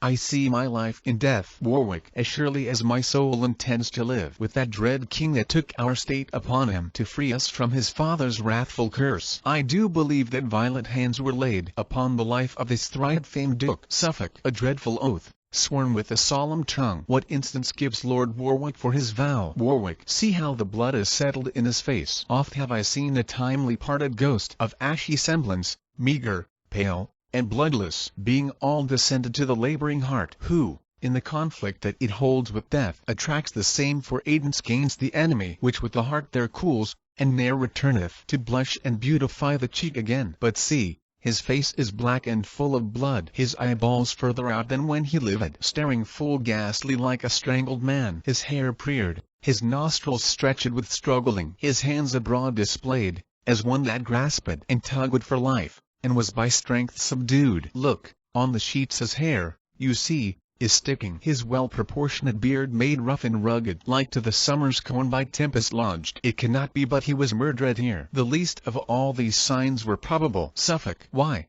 Warwick, who should do the Duke to death? Myself and Beaufort had him in protection, and we, I hope, sir, are no murderers. Warwick, but both of you were vowed Duke Humphrey's foes, and you, forsooth, had the good Duke to keep. 'Tis like you would not feast him like a friend, and 'tis well seen he found an enemy. Queen, then you, belike, suspect these noblemen as guilty of Duke Humphrey's timeless death. Warwick, who finds the heifer dead and bleeding fresh, and sees fast by a butcher with an axe, but will suspect was he that made the slaughter, who finds the partridge in the puddock's nest, but may imagine how the bird was dead, although the kite soar with unbloodied beak. Even so suspicious is this tragedy. Queen, are you the butcher? Suffolk, where's your knife? Is Beaufort termed a kite? Where are his talons? Suffolk, I wear no knife to slaughter sleeping men, but here's a vengeful sword, rusted with ease, that shall be scoured in his rancorous heart, that slanders me with murder's crimson badge. Say if thou darest, proud Lord of Warwickshire, that I'm faulty in Duke Humphrey's death. Exeunt Cardinal, Somerset, and others. Warwick, what dares not Warwick? If false Suffolk dare him, Queen, he dares not calm his contumelious spirit, nor cease to be an arrogant controller, though Suffolk dare him 20,000 times. Warwick, madam, be still with reverence may I say, for every word you speak in his behalf is slander to your royal dignity. Suffolk, blunt-witted lord, ignoble in demeanour, if ever lady wronged her lord so much, thy mother took into her blameful bed some stern untutored churl, and noble stock was graft with Crabtree slip, whose fruit thou art, and never of the Nevilles' noble race. Warwick, but that the guilt of murder bucklers thee, and I should rob the deathsman of his fee, quitting thee thereby of 10,000 shames, and that my sovereign's presence makes me mild, I would, false murderous coward, on thy knee make thee beg pardon for thy past speech, and say it was thy mother that thou mean'st, that thou thyself was born and bastardy, and, after all this fearful homage done, give thee thy hire and send thy soul to hell. Pernicious blood-sucker of sleeping men. Suffolk, thou shalt be waking while I shed thy blood, if from this presence thou darest go with me. Warwick, away even now, or I will drag thee hence. Unworthy though thou art, I'll cope with thee, and do some service to Duke Humphrey's ghost. Exeunt Suffolk and Warwick. King Henry, what stronger breastplate than a heart untainted? Thrice is he armed that hath his quarrel just, and he but naked, though locked up in steel, whose conscience with injustice is corrupted. A noise within. Queen, what noise is this? Re-enter Suffolk and Warwick, with their weapons drawn. King, why, how now, lords, your wrathful weapons drawn here in our presence? Dare you be so bold? Why, what tumultuous clamour have we here? Suffolk, the traitorous Warwick, with the men of Berry, set all upon me. Mighty sovereign, re-enter Salisbury. Salisbury, to the commons within. Sirs, stand apart. The king shall know your mind. Dread lord, The Commons send you word by me, unless Lord Suffolk straight be done to death or banished fair England's territories, they will by violence tear him from your palace and torture him with grievous lingering death. They say by him the good Duke Humphrey died. They say in him they fear your highness death, and mere instinct of love and loyalty, free from a stubborn opposite intent, as being thought to contradict your liking, makes them thus forward in his banishment. They say,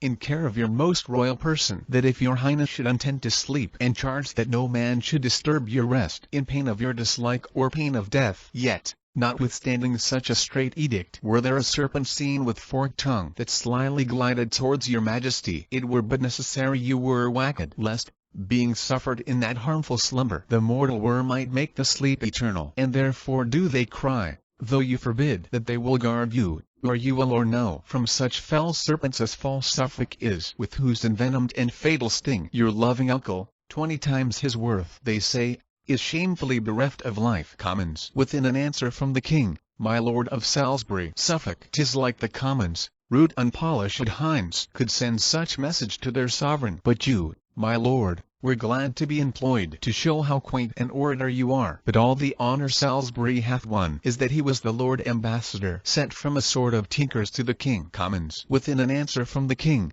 or we will all break in. King Henry. Go, Salisbury, and tell them all from me. I thank them for their tender loving care, and had I not been cited so by them, yet did I purpose as they do entreat, for sure my thoughts do hardly prophesy missions unto my state by Suffolk's means, and therefore by his majesty I swear, whose far unworthy deputy I am, he shall not breathe infection in this air, but 3 days longer, on the pain of death. Exit Salisbury. Queen. O Henry, let me plead for gentle Suffolk. King Henry. Ungentle Queen, to call him gentle Suffolk no more, I say.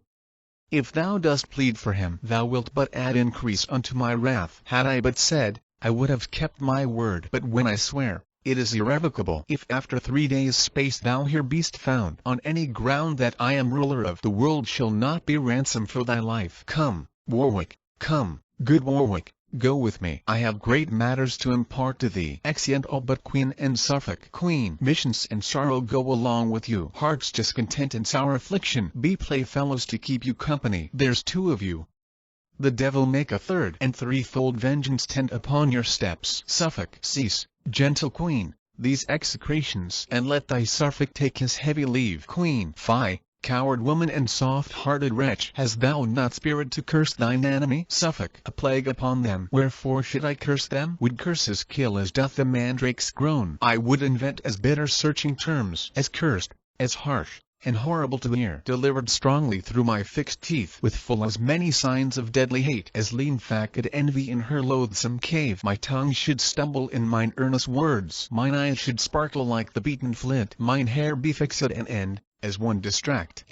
Every joint should seem to curse and ban, and even now my burdened heart would break, should I not curse them. Poison be their drink, gall, worse than gall, the daintiest that they taste, their sweetest shade a grove of cypress trees, their chiefest prospect murdering basilisks, their softest touch as smart as lizards' stings, their music frightful as the serpent's hiss, and boding screech owls make the consort full, all the foul terrors in dark-sheeted hell. Queen. Enough, sweet Suffolk, thou torment'st thyself, and these dread curses, like the sun gainst glass, or like an overcharged gun, recoil and turns the force of them upon thyself. Suffolk. You bade me ban, and will you bid me leave? Now, by the ground that I am banished from, well could I curse away a winter's night, though standing naked on a mountain top, where biting cold would never let grass grow, and think it but a minute spent in sport. Queen. Oh, let me entreat thee cease. Give me thy hand, that I may do it with my mournful tears, nor let the rain of heaven wet this place, to wash away my woeful monuments. Oh, could this kiss be printed in thy hand, that thou mightst think upon these by the seal, through whom 1,000 sighs are breathed for thee. So, get thee gone, that I may know my grief. 'Tis but surmised whiles thou art standing by, as one that surfeits thinking on a what I will repeal thee, or, be well assured, adventure to be banished myself, and banished I am, if but from thee. Go, speak not to me. Even now be gone. Oh, go not yet. Even thus 2 friends condemned embrace, and kiss, and take 10,000 leaves, loather 100 times to part than die. Yet now, farewell. and farewell life with thee. Suffolk. Thus is poor Suffolk 10 times banished, once by the king and 3 times thrice by thee. 'Tis not the land I care for, wert thou thence. A wilderness is populous enough. So Suffolk had thy heavenly company. For where thou art, there is the world itself, with every several pleasure in the world. And where thou art not, desolation. I can no more. Live thou to joy thy life. Myself no joy in aught but that thou livest. Enter Vox. Queen. Whither goes Vox so fast? What news, I prithee? Vox. To signify unto his majesty, the Cardinal Beaufort is at point of death, for suddenly a grievous sickness took him, that makes him gasp, and stare, and catch the air, blaspheming God, and cursing men on earth. Sometime he talks as if Duke Humphrey's ghost were by his side.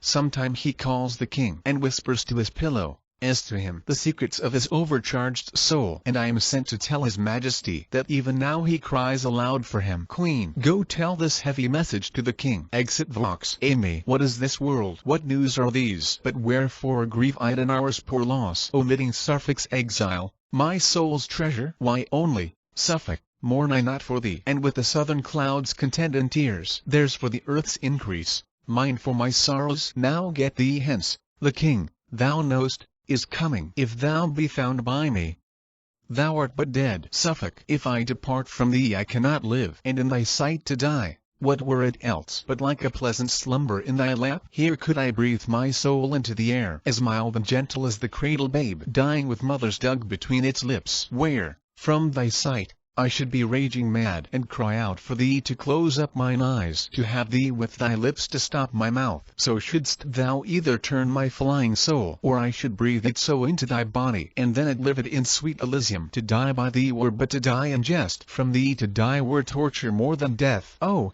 let me stay, befall what may befall. Queen. Away. Though parting be a fretful corrosive, it is applied to a deathful wound. To France. Sweet Suffolk, let me hear from thee, for wheresoe'er thou art in this world's globe, I'll have an iris that shall find thee out. Suffolk. I go. Queen. And take my heart with thee. She kisses him. Suffolk. A jewel, lock it into the wofullest cask that ever did contain a thing of worth. Even as a split bark, so sunder we. This way fall I to death. Queen. This way for me. Exeunt severally. Scene 3. London. Cardinal Beaufort's bedchamber. Enter the king, Salisbury, and Warwick. To the Cardinal in bed. King Henry. How fares my lord? Speak, Beaufort, to thy sovereign Cardinal. If thou be'st deaf I'll give thee England's treasure enough to purchase such another island, so thou wilt let me live and feel no pain. King Henry. Ah, what a sign it is of evil life, where death's approaches seem so terrible. Warwick. Beaufort, it is thy sovereign speaks to thee. Cardinal. Bring me unto my trial when you will. Died he not in his bed? Where should he die? Can I make men live,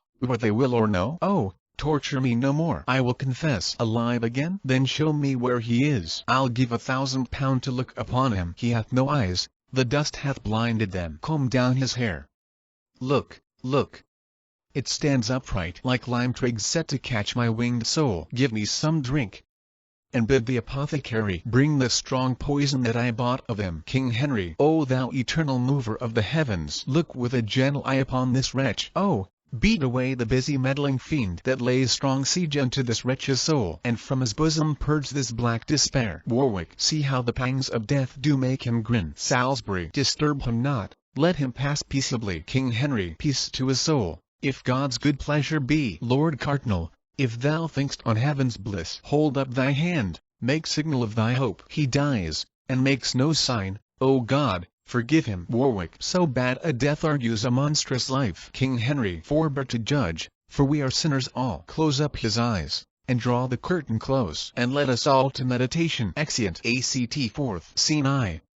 The coast of Kent. Alarum. Fight at sea. Ordnance goes off. Enter a lieutenant, a shipmaster and his mate, and Walter Whitmore, with sailors.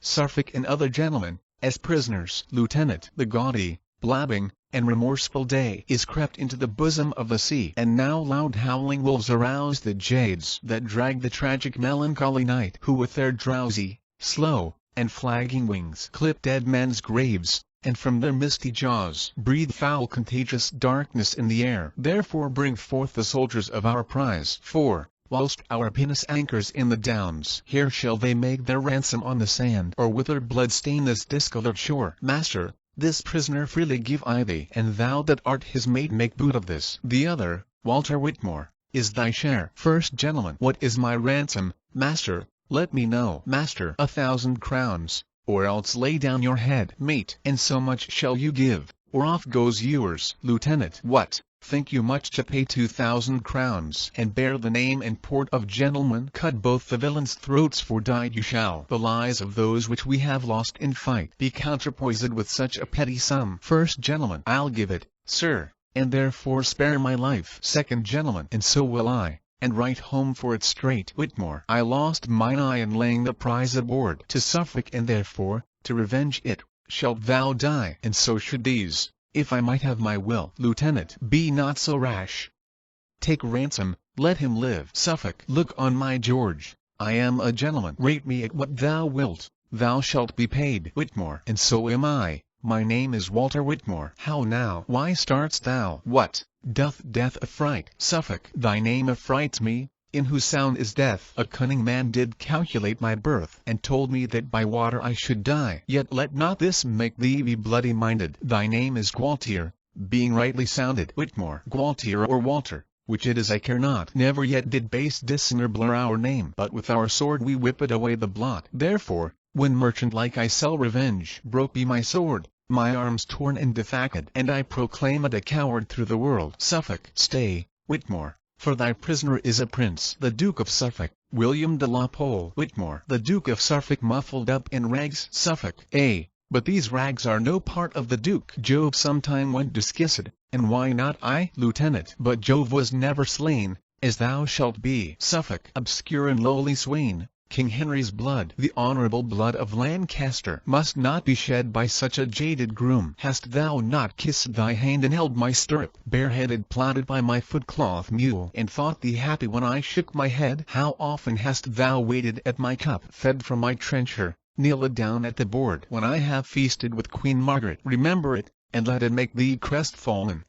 And allay thus thy abortive pride. How in our voiding lobby hast thou stood, and duly waited for my coming forth? This hand of mine hath writ in thy behalf, and therefore shall it charm thy riotous tongue. Whitmore, speak, Captain, shall I stab the forlorn swain? Lieutenant, first let my words stab him, as he hath me. Suffolk, base slave, thy words are blunt, and so art thou. Lieutenant, convey him hence, and on our longboat's side strike off his head. Suffolk, thou darest not, for thy own. Lieutenant, pool. Suffolk, pool. Lieutenant, kennel, puddle, sink, whose filth and dirt troubles the silver spring where England drinks. Now will I dam up this thy yawning mouth, for swallowing the treasure of the realm. Thy lips, that kissed the Queen, shall sweep the ground, and thou that smilledst at good Duke Humphrey's death against the senseless winds shalt grin in vain, who in contempt shall hiss at thee again. And wedded be thou to the hags of hell, for daring to affy a mighty lord unto the daughter of a worthless king, having neither subject,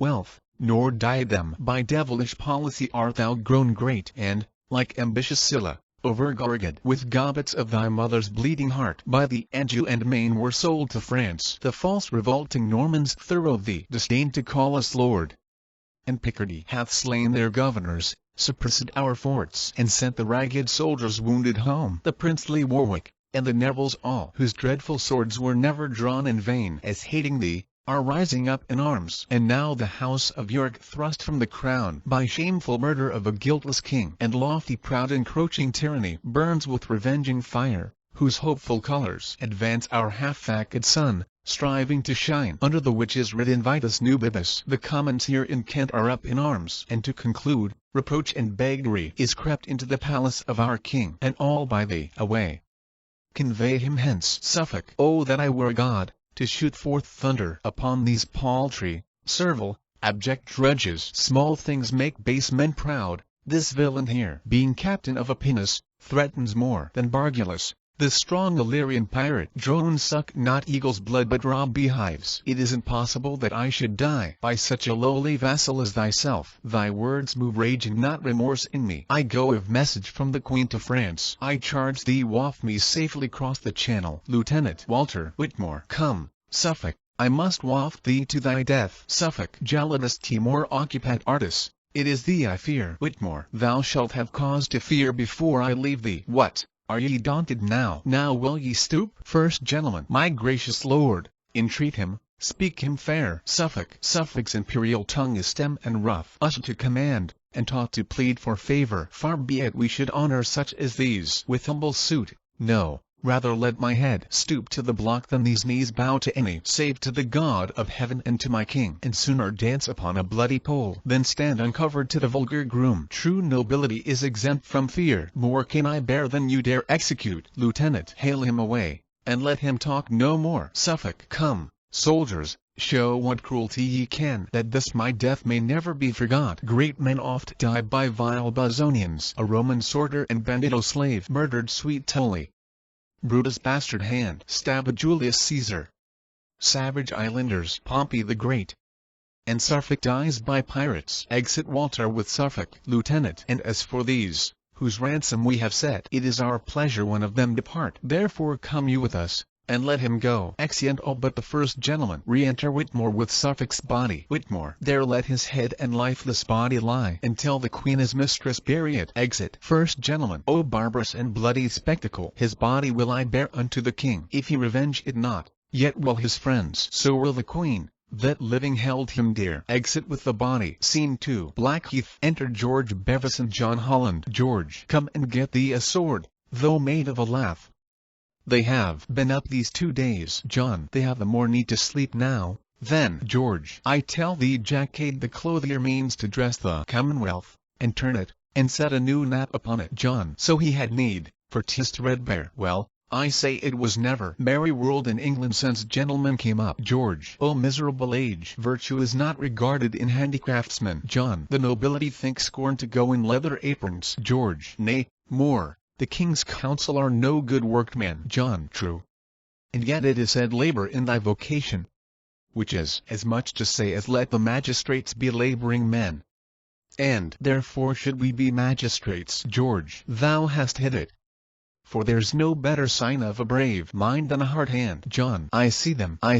There's Bess' son, the tanner of Wingham. George, he shall have the skins of our enemies to make dogs' leather of. John, and Dick the butcher. George, then is sin struck down, like an ox, and iniquity's throat cut like a calf. John, and Smith the weaver. George, Argo, their thread of life is spun. John, come, let's fall in with them. Drum. Enter Cade, Dick the butcher, Smith the weaver, and a sawyer, with infinite numbers. Cade, we John Cade, so termed of our supposed father. Dick, aside or rather, of stealing a cade of herrings. Cade, for our enemies shall fall before us, inspired with the spirit of putting down kings and princes. Command silence. Dick, silence. Cade, my father was a Mortimer. Dick, aside, he was an honest man and a good bricklayer. Cade, my mother a Plantagenet. Dick, aside, I knew her well. She was a midwife. Cade, my wife descended of the Lacys. Dick, aside, she was, indeed, a peddler's daughter, and sold many laces. Smith, aside, but now of late, not able to travel with her furred pack, she washes bucks here at home. Cade, therefore am I of an honorable house. Dick, aside, by my faith, the field is honorable, and there was he born, under a hedge, for his father had never a house but the cage. Cade, valiant I am. Smith, aside, must needs, for beggary is valiant. Cade, I am able to endure much. Dick, aside, no question of that, for I have seen him whip 3 market days together. Cade, I fear neither sword nor fire. Smith, aside, he need not fear the sword, for his coat is of proof. Dick, aside, but methinks he should stand in fear of fire, being burnt ith hand for stealing of sheep. Cade, be brave, then, for your captain is brave, and vows reformation. There shall be in England 7 halfpenny loaves sold for a penny. The 3-hooped pot shall have 10 hoops. And I will make it felony to drink small beer. All the realm shall be in common, and in Cheapside shall my palfrey go to grass. And when I am king, as king I will be. God save your majesty. Cade, I thank you, good people. There shall be no money. All shall eat and drink on my score, and I will apparel them all in one livery, that they may agree like brothers and worship me there. Lord Dick, the first thing we do, let's kill all the lawyers. Cade, nay, that I mean to do. Is not this a lamentable thing, that of the skin of an innocent lamb should be made parchment? That parchment, being scribbled o'er, should undo a man? Some say the bee stings, but I say 'tis the beeswax. for I did but seal once to a thing, and I was never mine own man since. How now? Who's there? Enter some, bringing in the clerk of Chatham. Smith, the clerk of Chatham. He can write and read and cast a Cade. Oh monstrous. Smith, we took him setting of boys' copies. Cade, here's a villain. Smith, has a book in his pocket with red letters signed. Cade, nay, then he is a conjurer. Dick, nay, he can make obligations and write court hand. Cade, I am sorry for't. The man is a proper man, of mine honor. Unless I find him guilty, he shall not die. Come hither, Sirrah, I must examine thee. What is thy name? Clerk, Emmanuel. Dick, they used to write it on the top of letters. 'Twill go hard with you. Cade, let me alone. Dost thou used to write thy name, or hast thou a mark to thyself, like a honest plain-dealing man? Clerk, Sir, I thank God, I have been so well brought up that I can write my name. All. He hath confessed. Away with him. He's a villain and a traitor. Cade, away with him, I say. Hang him with his pen and inkhorn about his neck. Exit one with the clerk. Enter Michael. Michael, where's our general? Cade, here I am, thou particular fellow. Michael, fly, fly, fly. Sir Humphrey Stafford and his brother are hard by, with the king's forces. Cade, stand, villain, stand, or I'll fell thee down. He shall be in countrad with a man as good as himself. He is but a knight. Is a Michael? No. Cade, to equal him, I will make myself a knight presently. Kneels, rise up. Sir John Mortimer rises. Now have at him. Enter Sire Humphrey Stafford and William his brother, with drum and soldiers. Stafford, rebellious hinds, the filth and scum of Kent. Market for the gallows. Lay your weapons down. Home to your cottages. Forsake this groom. The king is merciful if you revolt. William Stafford, but angry, wrathful, and inclined to blood if you go forward. Therefore yield or die. Cade, as for these silken-coated slaves, I pass not. It is to you, good people, that I speak, o'er whom, in time to come, I hope to reign, for I am rightful heir unto the crown. Stafford, villain, thy father was a plasterer, and thou thyself a shearman. Art thou not? Cade, and Adam was a gardener. William Stafford, and what of that? Cade, marry, this, Edmund Mortimer, Earl of March, married the Duke of Clarence's daughter, did he not? Stafford, Sir. Cade, by her he had 2 children at one birth. William Stafford, that's false. Cade, there's the question. But I say 'tis true. The elder of them being put to nurse was by a beggar woman stol in away, and, ignorant of his birth and parentage, became a bricklayer when he came to age. His son am I, deny it if you can. Dick, nay, 'tis too true. Therefore he shall be king. Smith, Sir, he made a chimney in my father's house, and the bricks are alive at this day to testify it. Therefore deny it not. Stafford, and will you credit this base judge's words that speaks he knows not what? Marry, will we? Therefore get ye gone. William Stafford. Jack Cade, the Duke of York hath taught you this. Cade, aside he lies, for I invented it myself. Go to, Sirrah, tell the king from me that for his father's sake, Henry the 5th, in whose time boys went to span counter for French crowns, I am content he shall reign. But I'll be protector over him. Dick, and furthermore, we'll have the Lord Say's head for selling the dukedom of Maine. Cade, and good reason. For thereby is England mained and fain to go with a staff, but that my puissance holds it up. Fellow kings, I tell you that Lord Say hath gelded the commonwealth and made it an eunuch. And more than that, he can speak French, and therefore he is a traitor. Stafford, O gross and miserable ignorance. Cade, nay, answer if you can. The Frenchmen are our enemies. Go to. Then, I ask but this, can he that speaks with the tongue of an enemy be a good counselor? Or no? No, no. And therefore will have his head. William Stafford. Well, seeing gentle words will not prevail, assail them with the army of the king. Stafford. Herald, away. And throughout every town proclaim them traitors that are up with Cade, that those which fly before the battle ends may, even in their Revesian children's sight, be hanged up for example at their doors. And you that be the king's friends, follow me. Exeunt the 2 Staffords and soldiers. Cade, and you that love the commons, follow me. Now show yourselves men. 'Tis for liberty. We will not leave one lord, one gentleman. Spare none but such as go in clouded shoon, for they are thrifty honest men, and such as would but that they dare not take our parts. Dick, they are all in order, and march toward us. Cade, but then are we in order when we are most out of order? Come, march forward. Exeunt. Scene 3. Another part of Blackheath. Alarums to the fight. wherein both the Staffords are slain. Enter Cade and the rest. Cade, where's Dick, the butcher of Ashford? Dick, here, sir. Cade, they fell before thee like sheep and oxen, and thou bereavedst thyself as if thou hadst been in thine own slaughter-house. Therefore thus will I reward thee. The Lent shall be as long again as it is, and thou shalt have a license to kill for 100 lacking 1. Dick, I desire no more. Cade, and, to speak truth, thou deservest no less. Putting on Sir Humphrey's brigandine, this monument of the victory will I bear, and the body shall be dragged at my horse heels till I do come to London, where we will have the mayor's sword borne before us. Dick, if we mean to thrive and do good, break open the jails and let out the prisoners. Cade, fear not that, I warrant thee. Come, let's march towards London. Exeunt. Scene 4. London. The palace. Enter the king with a supplication, and the queen with Suffolk's head.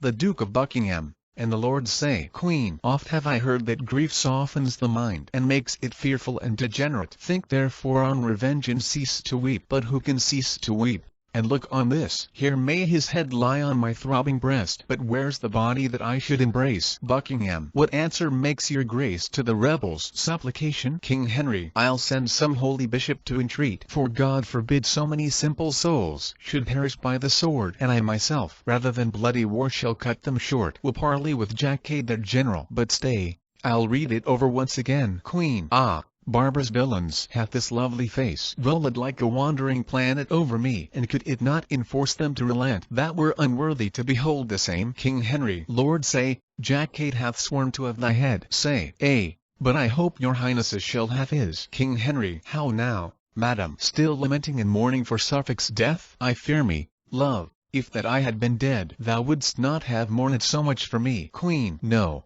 my love, I should not mourn, but die for thee. Enter a messenger. King Henry, how now? What news? Why comest thou in such haste? Messenger, the rebels are in Southwark. Fly, my lord. Jack Cade proclaims himself Lord Mortimer, descended from the Duke of Clarence's house, and calls your grace usurper, openly, and vows to crown himself in Westminster. His army is a ragged multitude of hinds and peasants, rude and merciless. Sir Humphrey Stafford and his brother's death hath given them heart and courage to proceed. All scholars, lawyers, courtiers, gentlemen, they call false caterpillars and intend their death. King Henry, O graceless men! They know not what they do. Buckingham, my gracious lord, retire to Killingworth until a power be raised to put them down. Queen, ah, were the Duke of Suffolk now alive, these Kentish rebels would be soon appeased. King Henry, Lord, say, the traitors hate thee, therefore away with us to Killingworth. Say, so might your grace's person be in danger. The sight of me is odious in their eyes, and therefore in the city will I stay, and live alone as secret as I may. Enter another messenger. Second messenger, Jack Cade hath gotten London Bridge. The citizens fly and forsake their houses. The rascal people, thirsting after prey, join with the traitor, and they jointly swear to spoil the city and your royal court. Buckingham, then linger not, my lord. Away, take horse. King Henry, come Margaret.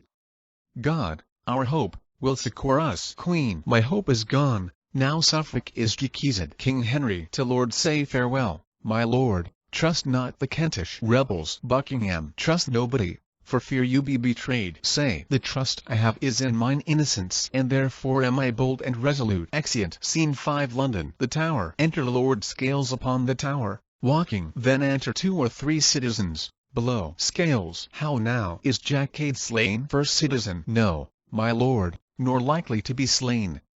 For they have won the bridge, killing all those that withstand them. The Lord Mayor craves aid of your honor from the Tower, to defend the city from the rebels. Scales, such aid as I can spare you shall command. But I am troubled here with them myself. The rebels have essayed to win the Tower. But get you to Smithfield, and gather head, and thither I will send you Matthew Goff. Fight for your king, your country, and your lives. And so, farewell, for I must hence again. Exeunt. Scene 6. London. Cannon Street. Enter Jack Cade and the rest, and strikes his staff on London stone. Cade, now is Mortimer lord of this city, and here, sitting upon London stone, I charge and command that, of the city's cost, The pissing conduit run nothing but claret wine this first year of our reign, and now henceforward it shall be treason for any that calls me other than Lord Mortimer. Enter a soldier, running. Soldier, Jack Cade, knock him down there. They kill him. Smith, if this fellow be wise, he'll never call ye Jack Cade more. I think he hath a very fair warning. Dick, my lord, there's an army gathered together in Smithfield. Cade, come then, let's go fight with them. But first go and set London Bridge on fire. And, if you can, burn down the tower too. Come, let's away. Exeunt. Scene 7. London. Smithfield. Alarums. Matthew Gofffe is slain, and all the rest. Then entered Jack Cade, with his company. Cade. So, sirs, now go some and pull down the Savoy. Others to th Inns of Court. Down with them all. Dick, I have a suit unto your lordship. Cade, be it a lordship, thou shalt have it for thy word. Dick, only that the laws of England may come out of your mouth. John, aside mass, 'twill be sore law then. For he was thrust in the mouth with a spear, and 'tis not whole yet. Smith, aside nay, John, it will be stinking law. For his breath stinks with eating toasted cheese. Cade, I have thought upon it. It shall be so. Away. Burn all the records of the realm. My mouth shall be the Parliament of England. John, aside then we are like to have biting statutes, unless his teeth be pulled out. Cade, and henceforward all things shall be in common. Enter a messenger. Messenger, my lord, a prize, a prize. Here's the lord say, which sold the towns in France. He that made us pay 1 15s, and 1 shining to the pound, the last subsidy. Enter George Bevis, with the lord say. Cade, well, he shall be beheaded for it 10 times. Ah, thou say, thou surge, nay, thou buckram lord. Now art thou within point blank of our jurisdiction regal. What canst thou answer to my majesty for giving up of Normandy unto Monsieur Besimque the Dauphin of France? Be it known unto thee by these presents, even the presence of Lord Mortimer, that I'm the besom that must sweep the court clean of such filth as thou art. Thou hast most traitorously corrupted the youth of the realm in erecting a grammar school.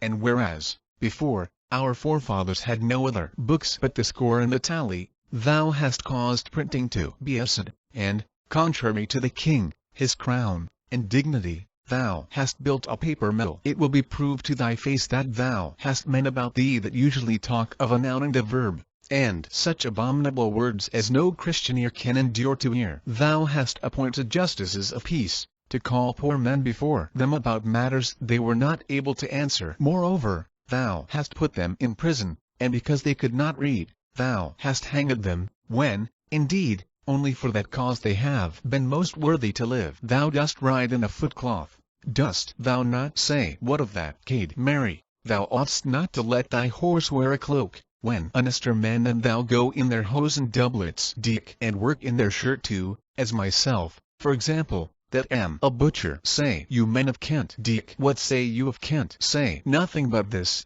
'tis bona terra, mala gens. Cade, away with him, he speaks Latin. Say, hear me but speak, and bear me where you will. Kent, in the commentaries Caesar writ, is termed the civilest place of all this isle. Sweet is the country, because full of riches, the people liberal, valiant, active, wealthy, which makes me hope you are not void of pity. I sold not Maine, I lost not Normandy, yet, to recover them, would lose my life. Justice with favor have I always done. Prayers and tears have moved me, gifts could never one have I ought exacted at your hands. But to maintain the king, the realm, and you, large gifts have I bestowed on learned clerks, because my book preferred me to the king. And seeing ignorance is the curse of God, knowledge the wing wherewith we fly to heaven. Unless you be possessed with devilish spirits, you cannot but forbear to murder me. This tongue hath parleyed unto foreign kings for your behoof. Cade, tut, when struckest thou one blow in the field? Say, great men have reaching hands. Oft have I struck those that I never saw,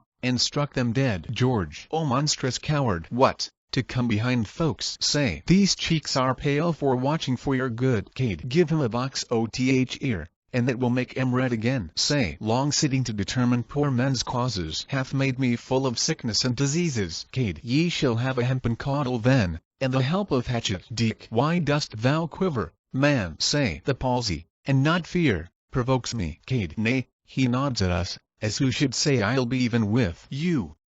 I'll see if his head will stand steadier on a pole, or no. Take him away, and behead him. Say, tell me, Wherein have I offended most? Have I affected wealth or honor? Speak. Are my chests filled up with extorted gold? Is my apparel sumptuous to behold? Whom have I injured, that ye seek my death? These hands are free from guiltless bloodshedding, this breast from harboring foul deceitful thoughts. Oh, let me live. Cade. Aside I feel remorse in myself with his words. But I'll bridle it. He shall die, and it be but for pleading so well for his life. Away with him. He has a familiar under his tongue. He speaks not O God's name. Go, take him away, I say, and strike off his head presently, and then break into his son-in-law's house, Sir James Cromer, and strike off his head, and bring them both upon 2 poles hither. It shall be done. Say, ah, countrymen, if when you make your prayers God should be so obdurate as yourselves, how would it fare with your departed souls? And therefore yet relent and save my life. Cade. Away with him, and do as I command ye. Exeunt some with. Lord, say the proudest peer in the realm shall not wear a head on his shoulders, unless he pay me tribute.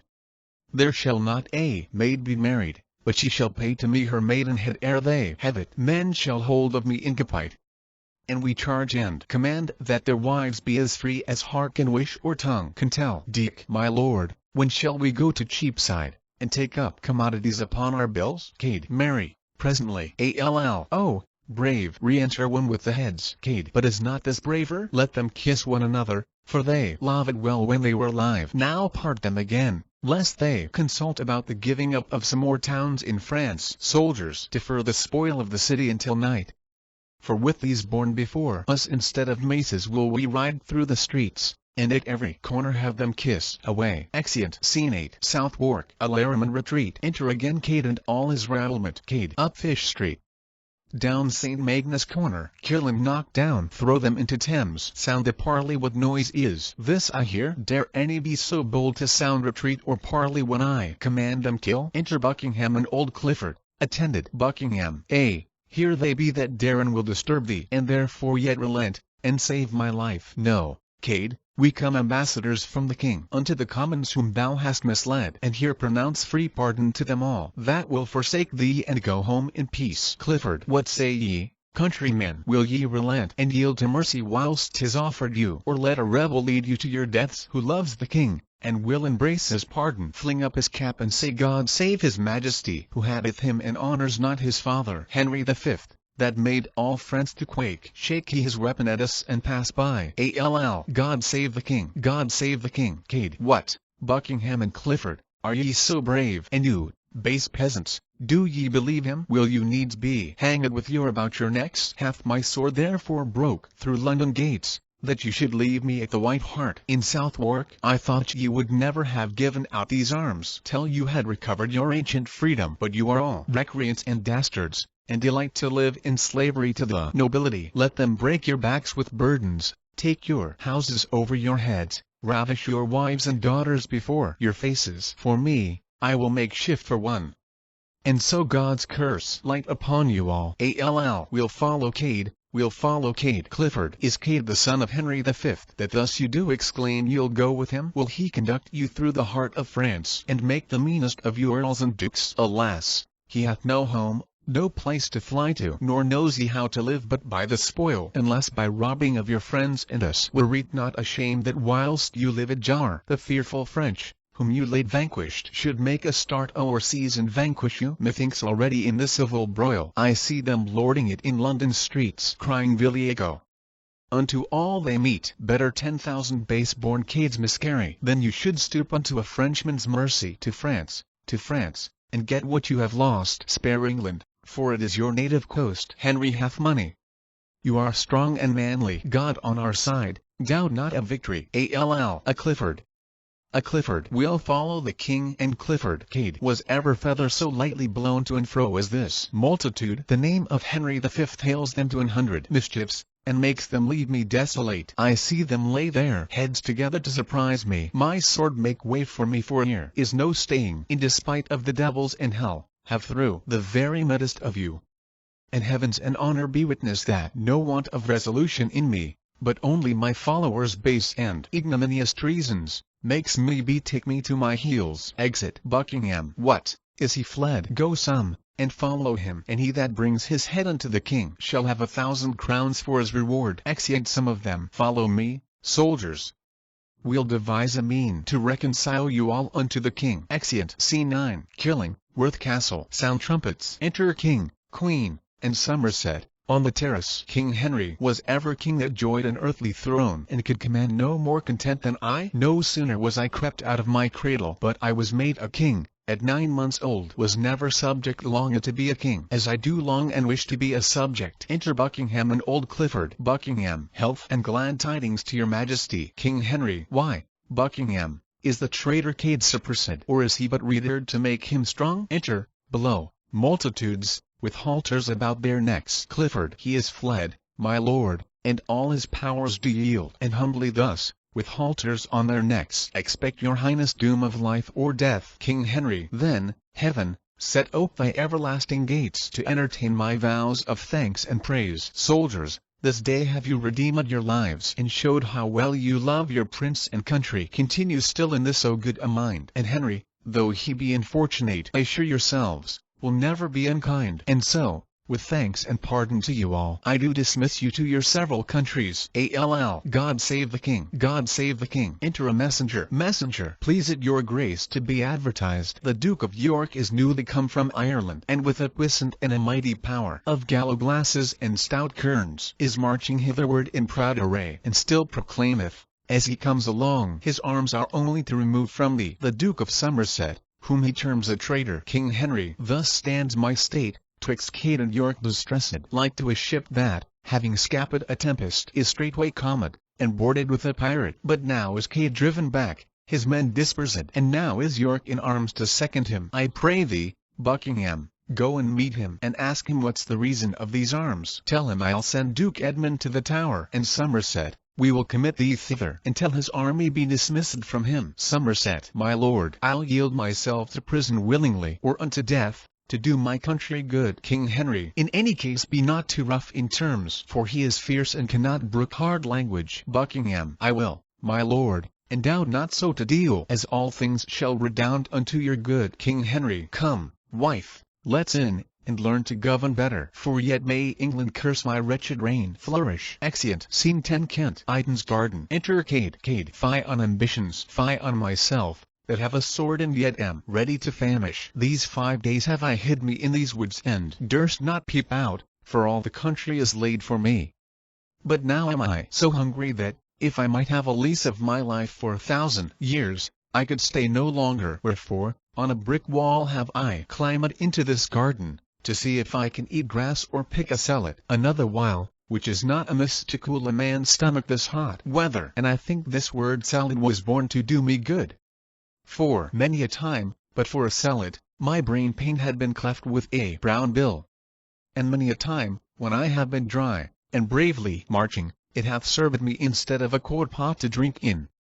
And now the word salad must serve me to feed on. Enter Iden. Iden. Lord, who would live to moil in the court, and may enjoy such quiet walks as these. This small inheritance my father left me contenteth me, and worth a monarchy. I seek not to wax great by others' waning, or gather wealth I care not with what envy. Sufficeth that I have maintains my state, and sends the poor well pleased from my gate. Cade. Here's the lord of the soil come to seize me for a stray, for entering his fee simple without leave. Ah, villain, thou wilt betray me, and get 1,000 crowns of the king by carrying my head to him. But I'll make thee eat iron like an ostrich, and swallow my sword like a great pin ere thou and I part. Iden. Why, rude companion, hadso thou be, I know thee not. Why then should I betray thee? Is it not enough to break into my garden, and like a thief to come to rob my grounds, climbing my walls in spite of me the owner? But thou wilt brave me with these saucy terms. Cade. Brave thee? Ay, by the best blood that ever was broached, and beard thee too. Look on me well, I have eat no meat these 5 days, yet come thou and thy 5 men, and if I do not leave you all as dead as a door-nail, I pray God I may never eat grass more. Iden. Nay, it shall ne'er be said, while England stands, that Alexander Iden, an esquire of Kent, took odds to combat a poor famished man. Oppose thy steadfast gazing eyes to mine. See if thou canst outface me with thy looks. Set limb to limb, and thou art far the lesser. Thy hand is but a finger to my fist, thy leg a stick compared with this truncheon. My foot shall fight with all the strength thou hast, and if mine arm be heaved in the air, thy grave is digged already in the earth. As for words, whose greatness answers words, let this my sword report what speech forbears. Cade, by my valour, the most complete champion that ever I heard. Steel, if thou turn the edge, or cut not out the burly bonnet clown and kinds of beef ere thou sleep in thy sheath, I beseech God on my knees thou mayst be turned to hobnails. Here they fight. Cade falls. Oh, I am slain. Famine and no other hath slain me. Let 10,000 devils come against me, and give me but the 10 meals I have lost, and I defy them all. Wither, garden, and be henceforth a burying place to all that do dwell in this house, because the unconquered soul of Cade is fled. Iden, is it Cade that I have slain, that monstrous traitor? Sword, I will hallow thee for this thy deed, and hang thee o'er my tomb when I am dead. Ne'er shall this blood be wiped from thy point, but thou shalt wear it as a herald's coat, to emblaz the honor that thy master got. Cade, Iden, farewell, and be proud of thy victory. Tell Kent from me she hath lost her best man, and exhort all the world to be cowards. For I, that never feared any, am vanquished by famine, not by valour. Dies. Iden, how much thou runnest me, heaven be my judge. Die, damned wretch, the curse of her that bare thee. And as I thrust thy body in with my sword, so wish I might thrust thy soul to hell. Hence will I drag thee headlong by the heels unto a dunghill, which shall be thy grave, and there cut off thy most ungracious head, which I will bear in triumph to the king, leaving thy trunk for crows to feed upon. Exit. Act V. Scene I. Fields between Dartford and Blackheath. Enter York, and his army of Irish, with drum and colours. York. From Ireland thus comes York to claim his right, and pluck the crown from feeble Henry's head. Ring bells aloud, burn bonfires clear and bright, to entertain great England's lawful king. Ah, sancta majestas!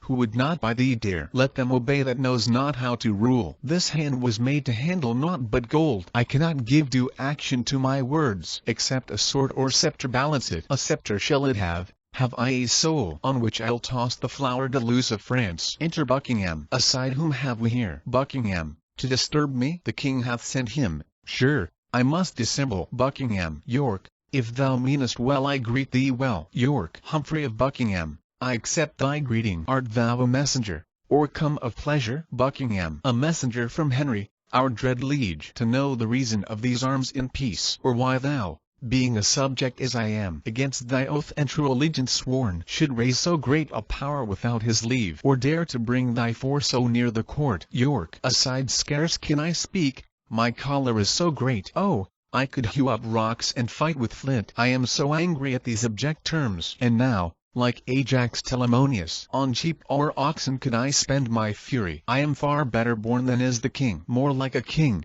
more kingly in my thoughts. But I must make fair weather yet a while. Tell Henry be more weak and I more strong. Buckingham, I prithee, pardon me that I have given no answer all this while. My mind was troubled with deep melancholy. The cause why I have brought this army hither is to remove proud Somerset from the king, seditious to his grace and to the state. Buckingham, that is too much presumption on thy part. But if thy arms be to no other end, the king hath yielded unto thy demand. The Duke of Somerset is in the Tower. York. Upon thine honour, is he prisoner? Buckingham. Upon mine honour, he is prisoner. York. Then, Buckingham, I do dismiss my powers. Soldiers, I thank you all.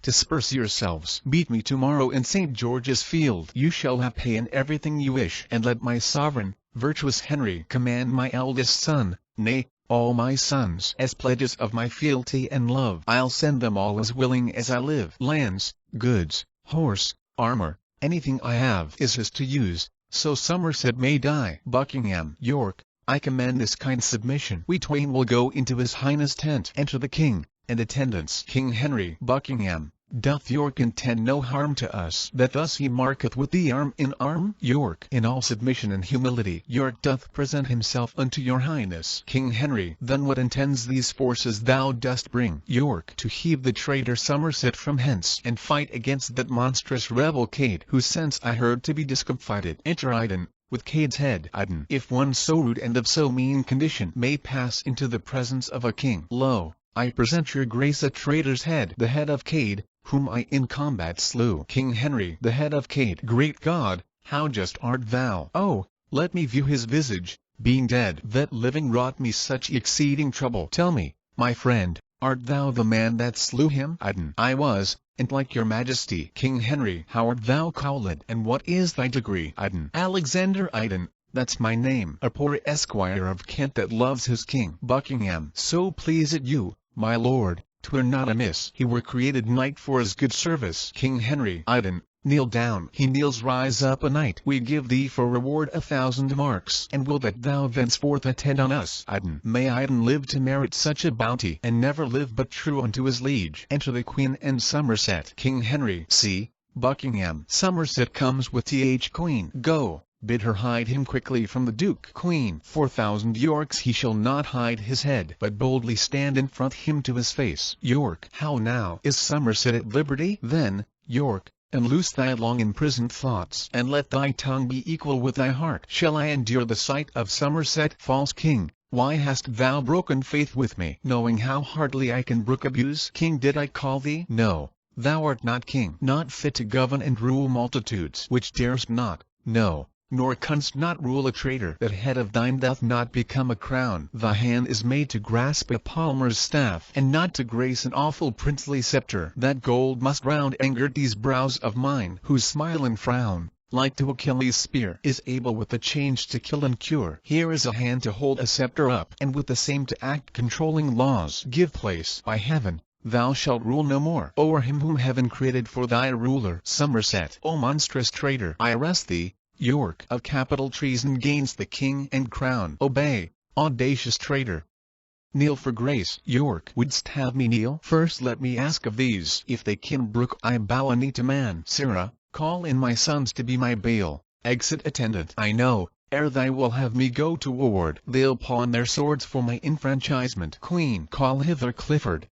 Bid him come amain to save that the bastard boys of York shall be the surety for their traitor father. Exit Buckingham. York. O blood-bespotted Neapolitan, outcast of Naples, England's bloody scourge, the sons of York, thy betters in their birth, shall be their father's bail and bane to those that for my surety will refuse the boys. Enter Edward and Richard Plantagenet. See where they come, I'll warrant they'll make it good. Enter Clifford and his son Queen. And here comes Clifford to deny their bail. Clifford. Health and all happiness to my lord the king. Kneels. York. I thank thee, Clifford. Say, what news with thee? Nay, do not fright us with an angry look. We are thy sovereign, Clifford. Kneel again. For thy mistaking so, we pardon thee. Clifford. This is my king, York. I do not mistake, but thou mistakes me much to think I do. To Bedlam with him. Is the man grown mad? King Henry. Clifford. A Bedlam and ambitious humor makes him oppose himself against his king. Clifford. He is a traitor. Let him to the Tower, and chop away that factious pate of his. Queen. He is arrested, but will not obey. His sons, he says, shall give their words for him. York. Will you not, sons? Edward. Noble father, if our words will serve. Richard. And if words will not, then our weapons shall. Clifford. Why, what a brood of traitors have we here. York. Look in a glass, and call thy image so. I am thy king, and thou a false art traitor. Call hither to the stake my two brave bears, that with the very shaking of their chains they may astonish these fell lurking curs. Bid Salisbury and Warwick come to me. Enter the Earls of Warwick and Salisbury. Clifford. Are these thy bears? We'll bait thy bears to death, and manacle the Berard in their chains, if thou darest bring them to the baiting place. Richard. Oft have I seen a hot o'erweening cur run back and bite, because he was withheld, who, being suffered, with the bear's fell paw hath clapped his tail between his legs and cried. And such a piece of service will you do, if you oppose yourselves to match Lord Warwick. Clifford. Hence, heap of wrath, foul indigested lump, as crooked in thy manners as thy shape. York. Nay, we shall heat you thoroughly anon. Clifford. Take heed, lest by your heat you burn yourselves. King Henry. Why,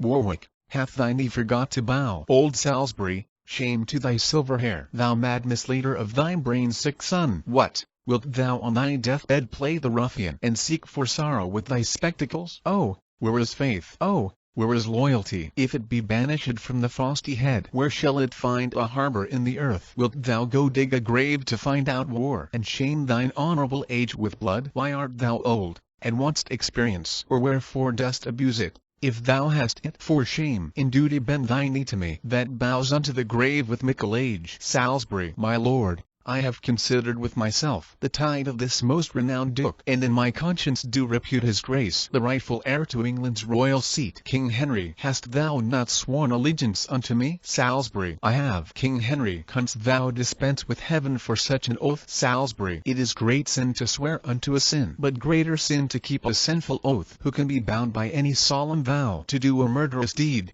To rob a man, to force a spotless virgin's chastity, to bereave the orphan of his patrimony, to bring the widow from her customed right, and have no other reason for this wrong but that he was bound by a solemn oath. Queen, a subtle traitor needs no sophister. King Henry, call Buckingham, and bid him arm himself. York, call Buckingham, and all the friends thou hast. I am resolved for death or dignity. Clifford the First, I warrant thee, if dreams prove true. Warwick, you were best to go to bed and dream again, to keep thee from the tempest of the field. Clifford, I am resolved to bear a greater storm than any thou canst conjure up today, and that I'll write upon thy burgonet. Might I but know thee by thy household badge. Warwick, now, by my father's badge, old Naviel's crest, the rampant bear chained to the ragged staff, this day I'll wear aloft my burgonet, as on a mountain top the cedar shows, that keeps his leaves in spite of any storm, even to affright thee with the view thereof. Clifford, and from thy burgonet I'll rend thy bear, and tread it under foot with all contempt, despite the Berard that protects the bear. Young Clifford, and so to arms,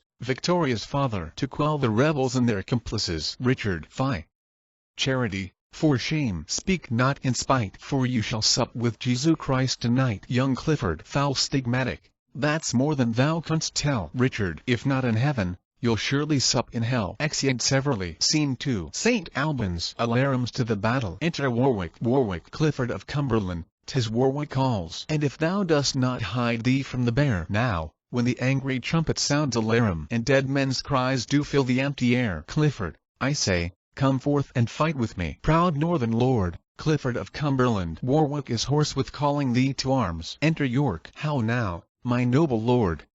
What, all afoot? York, the deadly-handed Clifford slew my steed, but match to match I have encountered him, and made a prey for carrion kites and crows. Even of the bonny beast he loved so well. Enter old Clifford. Warwick, of one or both of us the time is come. York, hold, Warwick, seek thee out some other chase, for I myself must hunt the steer to death. Warwick, then, nobly, York, 'tis for a crown thou fight'st, as I intend, Clifford, to thrive today. It grieves my soul to leave thee unassailed. Exit. Clifford, what seest thou in me? York, why dost thou pause? York, with thy brave bearing should I be in love, but that thou art so fast mine enemy. Clifford, nor should thy prowess want praise and esteem, but that 'tis shown ignobly and in treason. York, so let it help me now against thy sword, as I in justice and true right express it. Clifford, my soul and body on the action both. York, a dreadful lay address thee instantly. They fight and Clifford falls. Clifford, loth and Couron less of us dies. York, thus war hath given thee peace,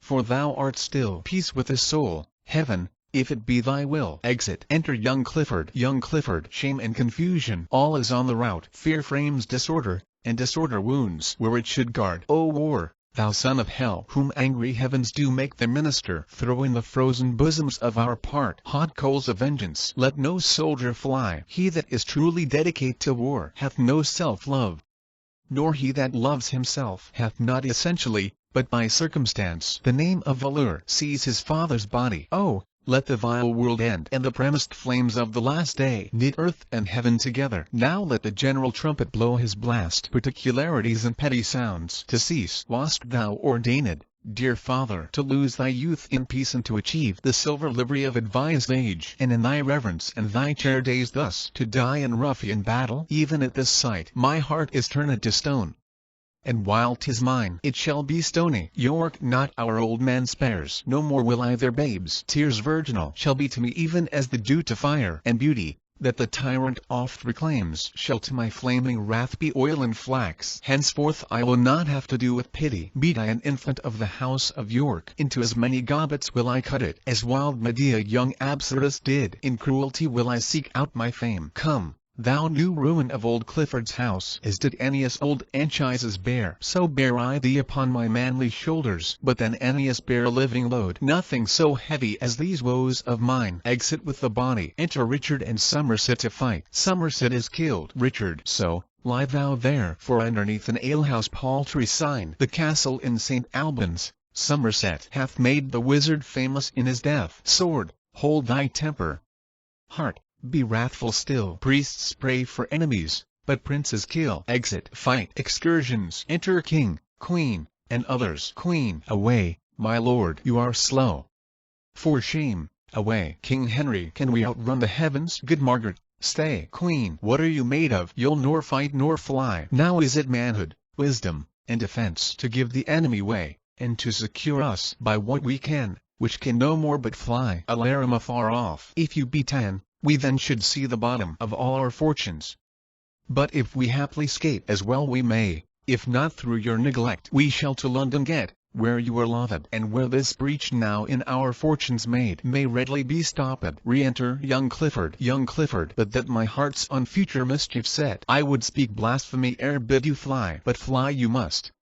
Uncurable discomfort reigns in the hearts of all our present parts. Away, for your relief, and we will live to see their day and them our fortune give. Away, my lord, away. Exeunt. Scene 3. Fields near St. Albans. Alarum. Retreat. Enter York, Richard, Warwick, and soldiers, with drum and colours. York of Salisbury, who can report of him? That winter lion, who in rage forgets age contusions and all brush of time, and, like a gallant in the brow of youth, repairs him with occasion. This happy day is not itself, nor have we won 1 foot. If Salisbury be lost, Richard, my noble father, 3 times today I holp him to his horse, 3 times bestrode him, thrice I led him off, persuaded him from any further act, but still where danger was, still there I met him, and like rich hangings in a homely house, so was his will in his old feeble body. But, noble as he is, look where he comes. Enter Salisbury. Salisbury, now, by my sword, well hast thou fought today. By Th Mass,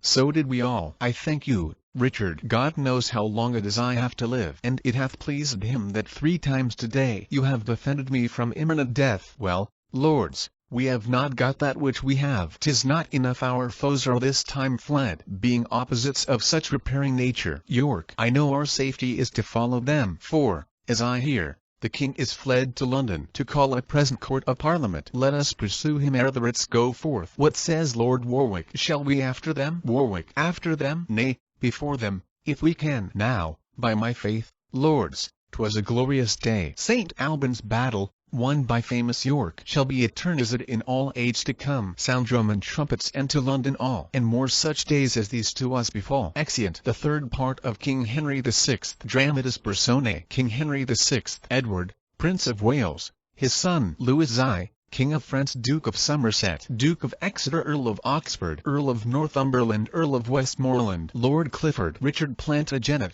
Duke of York, Edward, Earl of March, afterwards King Edward IV, his son Edmund, Earl of Rutland, his son George, afterwards Duke of Clarence, his son Richard, afterwards Duke of Gloucester, his son Duke of Norfolk, Marquis of Montague, Earl of Warwick, Earl of Pembroke, Lord Hastings, Lord Stafford, Sir John Mortimer, uncle to the Duke of York, Sir Hugh Mortimer, uncle to the Duke of York, Henry, Earl of Richmond, a youth, Lord Rivers, brother to Lady Grey, Sir William Stanley, Sir John Montgomery, Sir John Somerville tutor, to Rutland, Mayor of York, Lieutenant of the Tower, a nobleman, 2 keepers, a huntsman, a son that has killed his father, a father that has killed his son, Queen Margaret, Lady Grey, afterwards Queen to Edward IV, Bona, sister to the French Queen, soldiers, attendants, messengers, watchmen, etc. Scene, England and France. Act I. Scene at London. The Parliament House. Alarum. Enter Duke of York, Edward, Richard, Norfolk, Montague, Warwick, and soldiers, with white roses in their hats. Warwick. I wonder how the king escaped our hands. York. While we pursued the horsemen of the north, he slyly stole away and left his men. Whereat the great lord of Northumberland, whose warlike ears could never brook retreat, cheered up the drooping army, and himself, Lord Clifford, and Lord Stafford, all abreast, charged our main battle's front, and, breaking in, were by the swords of common soldiers slain. Edward, Lord Stafford's father, Duke of Buckingham, is either slain or wounded dangerous. I cleft his beaver with a downright blow. That this is true. Farther, behold his blood. Montague, and, brother, here's the Earl of Wiltshire's blood, whom I encountered as the battles joined. Richard, speak thou for me, and tell them what I did. Throwing down Somerset's head. York. Richard hath best deserved of all my sons. But is your grace dead, my lord of Somerset? Norfolk. Such hope have all the line of John of Gaunt. Richard. Thus do I hope to shake King Henry's head. Warwick. And so do I, victorious Prince of York, before I see thee seated in that throne which now the house of Lancaster usurps. I vow by heaven these eyes shall never close. This is the palace of the fearful king, and this the regal seat. Possess it, York, for this is thine, and not King Henry's heirs. York. Assist me then, sweet Warwick, and I will, for hither we have broken in by force. Norfolk. Will all assist you?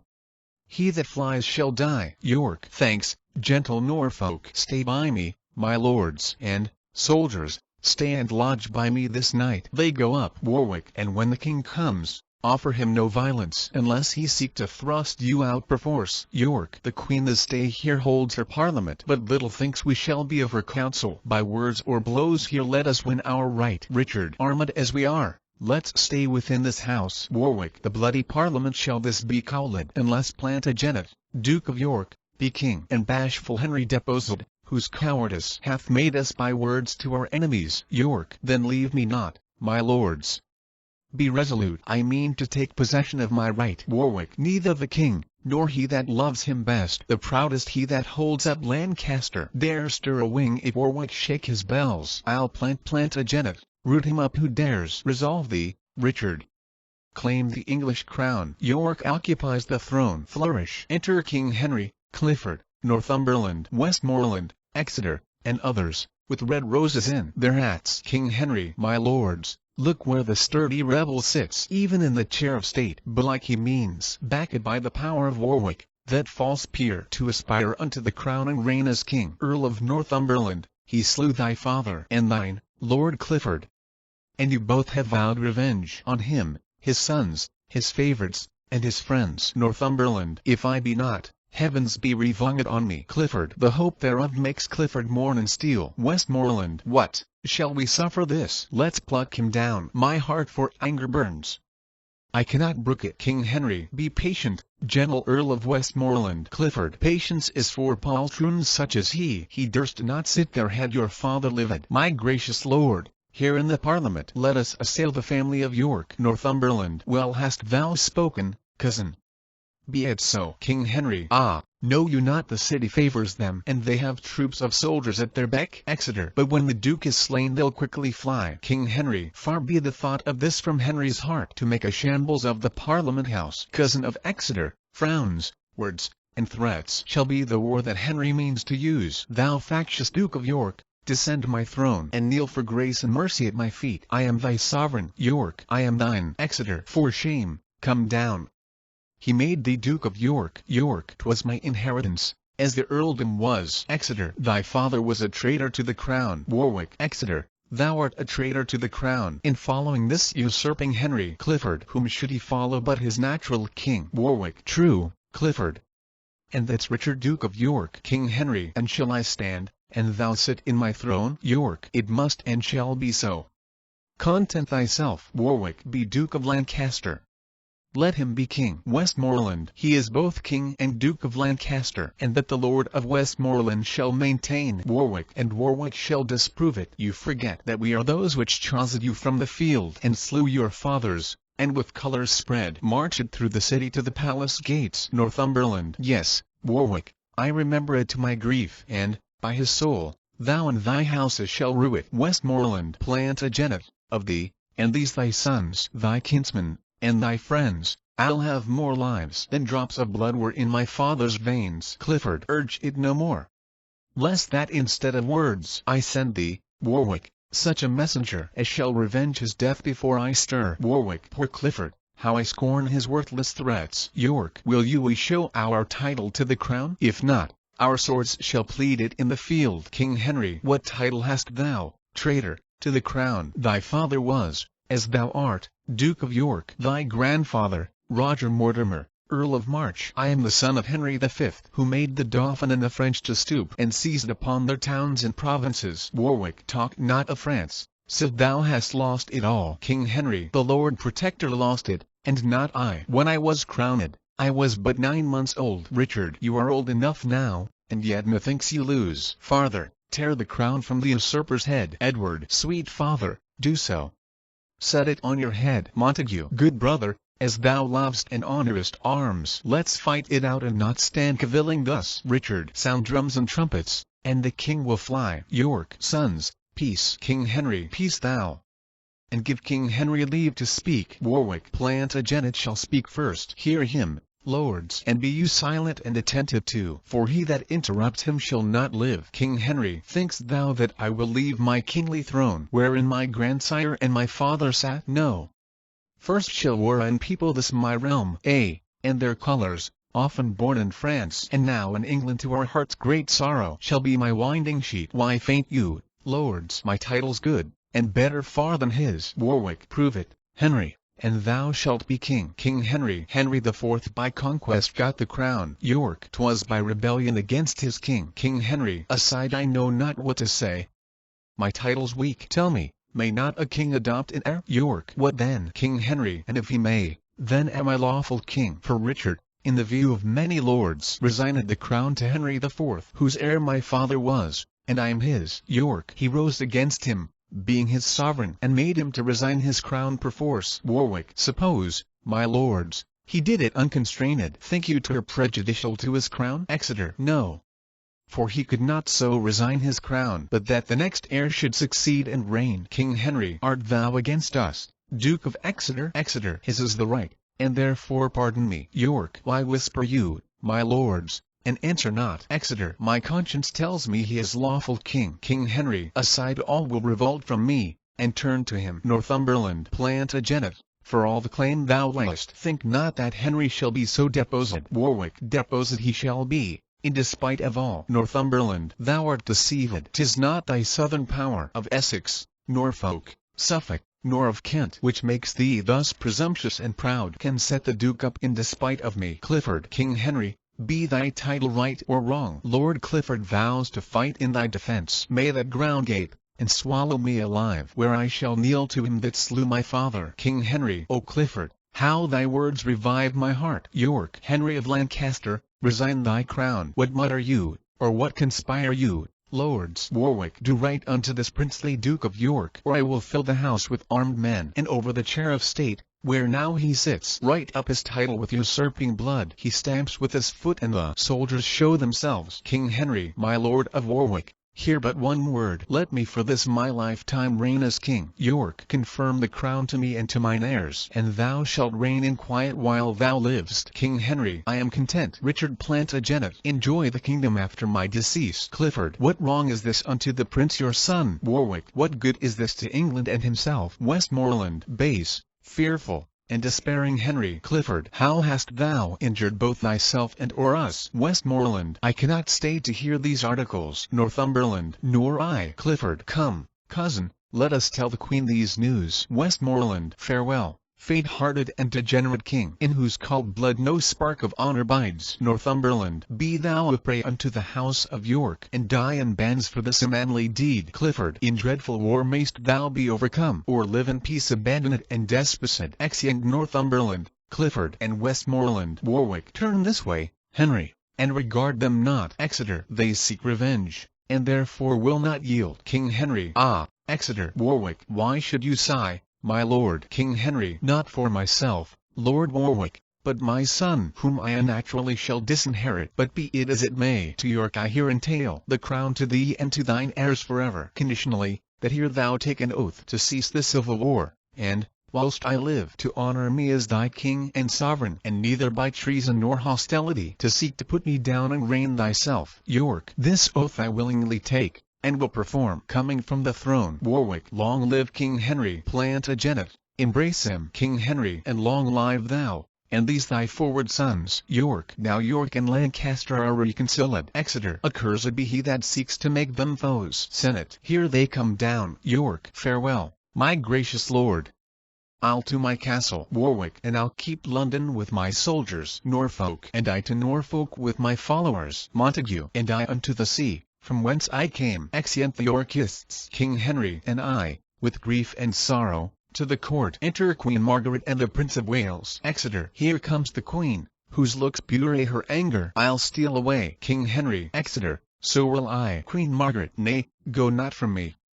I will follow thee. King Henry. Be patient, gentle Queen, and I will stay. Queen Margaret. Who can be patient in such extremes? Ah, wretched man! Would I had died a maid, and never seen thee, never borne thee son. Seeing thou hast proved so unnatural a father, hath he deserved to lose his birthright thus? Hadst thou but loved him half so well as I, or felt that pain which I did for him once, or nourished him as I did with my blood, thou wouldst have left thy dearest heart blood there, rather than have made that savage duke thine heir, and disinherited thine only son. Prince of Wales. Farther, you cannot disinherit me. If you be king, why should not I succeed? King Henry. Pardon me, Margaret.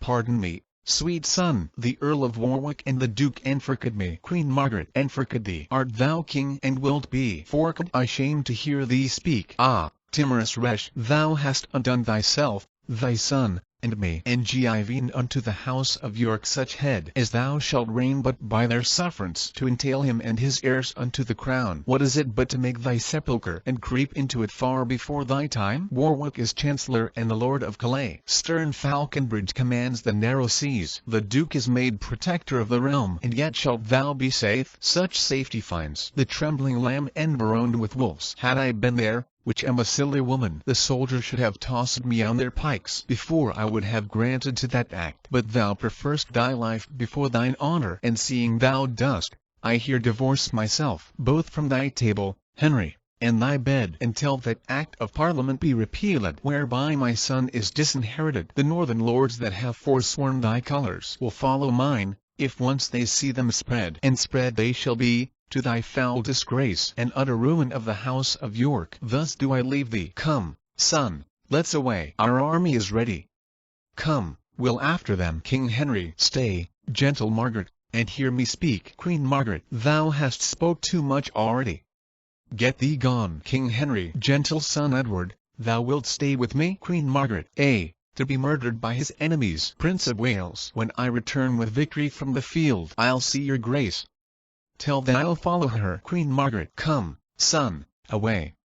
We may not linger thus. Exeunt Queen Margaret and the Prince. King Henry. Poor Queen, how love to me and to her son hath made her break out into terms of rage. Revenged may she be on that hateful Duke, whose hardy spirit, winged with desire, will cost my crown, and like an empty eagle tire on the flesh of me and of my son. The loss of those three lords torments my heart. I'll write unto them, and entreat them fair. Come, cousin, you shall be the messenger. Exeter. And I hope, shall reconcile them all. Exeunt. Scene 2. Sandal Castle, near Wakefield, in Yorkshire. Flourish. Enter Edward, Richard, and Montague. Richard. Brother, though I be youngest, give me leave. Edward. No, I can better play the orator. Montague. But I have reason strong and forcible. Enter the Duke of York. York. Why, how now, sons and brother? At a strife? What is your quarrel? How began it first? Edward. No quarrel, but a slight contention. York. About what? Richard. About that which concerns your grace and us. The crown of England. Farther, which is yours? York. Mine, boy, not till King Henry be dead. Richard. Your right depends not on his life or death. Edward. Now you are heir, therefore enjoy it now by giving the house of Lancaster leave to breathe. It will outrun you. Farther, in the end. York. I took an oath that he should quietly reign. Edward. But for a kingdom any oath may be broken. I would break 1,000 oaths to reign 1 year. Richard. No. God forbid your grace should be forsworn. York. I shall be, if I claim by open war. Richard. I'll prove the contrary, if you'll hear me speak. York. Thou canst not, son.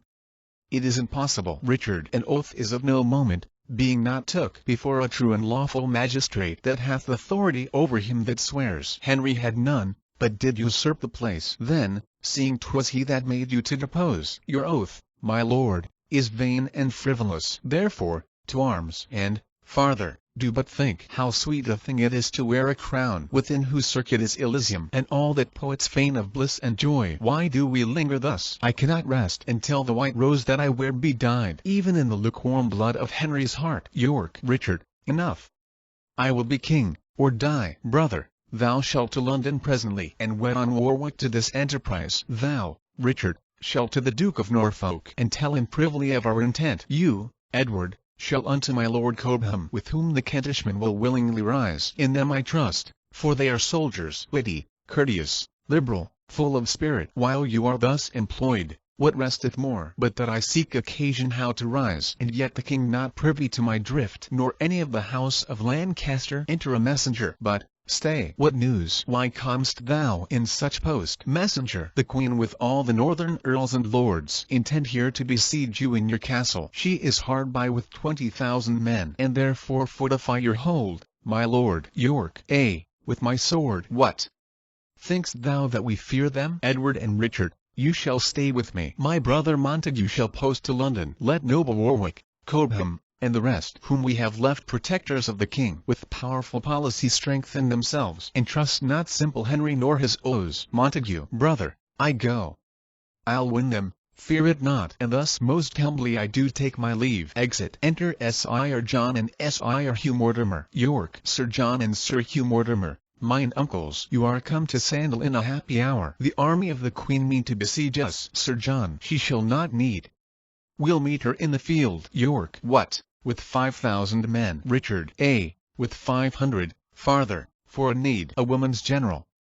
What should we fear? A march afar off. Edward. I hear their drums. Let's set our men in order, and issue forth and bid them battle straight. York. 5 men to 20. Though the odds be great, I doubt not, uncle, of our victory. Many a battle have I won in France, when as the enemy hath been 10 to 1. Why should I not now have the like success? Exeunt. Scene 3. Field of battle between Sandal Castle and Wakefield. Alarum. Enter Rutland and his tutor. Rutland. Ah, whither shall I fly to escape their hands? Ah, tutor, look where bloody Clifford comes. Enter Clifford and soldiers. Clifford. Chaplain. Away. Thy priesthood saves thy life. Is for the brat of this accursed duke, whose father slew my father. He shall die. Tutor. And I, my lord, will bear him company. Clifford. Soldiers, away with him. Tutor. Ah, Clifford, murder not this innocent child, lest thou be hated both of God and man. Exit, forced off by soldiers. Clifford. How now? Is he dead already? Or is it fear that makes him close his eyes? I'll open them. Rutland. So looks the pent-up lion o'er the wretch that trembles under his devouring paws. And so he walks, insulting o'er his prey. And so he comes, to rend his limbs asunder. Ah, gentle Clifford, kill me with thy sword, and not with such a cruel threatening look. Sweet Clifford, hear me speak before I die. I am too mean a subject for thy wrath. Be thou revenged on men, and let me live. Clifford. In vain thou speakest, poor boy. My father's blood hath stopped the passage where thy words should enter. Rutland. Then let my father's blood open it again. He is a man, and, Clifford, cope with him. Clifford. Had I thy brethren here, their lives and thine were not revenge sufficient for me. No, if I digged up thy forefathers' graves and hung their rotten coffins up in chains, it could not slake mine ire nor ease my heart. The sight of any of the house of York is as a fury to torment my soul, until I root out their accursed line and leave not one alive. I live in hell. Therefore, Rutland, oh, let me pray before I take my death. To thee I pray, sweet Clifford. Pity me. Clifford. Such pity as my rapier's point affords. Rutland. I never did thee harm. Why wilt thou slay me? Clifford. Thy father hath. Rutland. But 'twas ere I was born. Thou hast one son. For his sake pity me, lest in revenge thereof, sith God is just, he be as miserably slain as I. Ah, let me live in prison all my days, and when I give occasion of offence, then let me die. For now thou hast no cause. Clifford. No cause. Thy father slew my father. Therefore, die. Stabs him. Rutland. Defacient laudis summa sit istatui. Dies. Clifford. Plantagenet.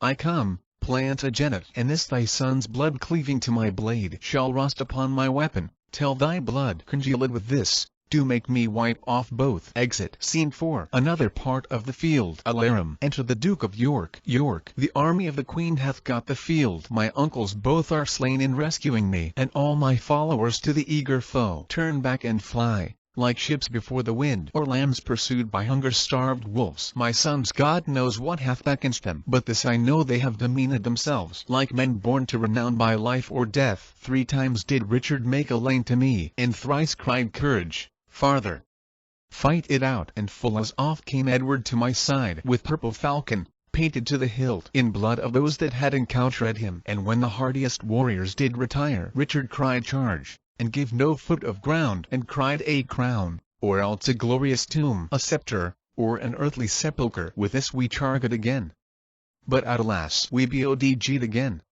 as I have seen a swan with bootless labours swim against the tide, and spend her strength with overmatching waves. A short alarum within, ah, hark, the fatal followers do pursue, and I am faint and cannot fly their fury. And were I strong, I would not shun their fury. The sands are numbered that make up my life. Here must I stay, and here my life must end. Enter Queen Margaret, Clifford, Northumberland, the Prince of Wales, and soldiers. Come, bloody Clifford, rough Northumberland, I dare your quenchless fury to more rage. I am your butt, and I abide your shot. Northumberland, yield to our mercy, proud Plantagenet. Clifford, to such mercy as his ruthless arm with downright payment showed unto my father. Now Phaethon hath tumbled from his car, and made an evening at the noontide prick. York, my ashes, as the phoenix, may bring forth a bird that will revenge upon you all. And in that hope I throw mine eyes to heaven, scorning waiter you can afflict me with. Why come you not? What?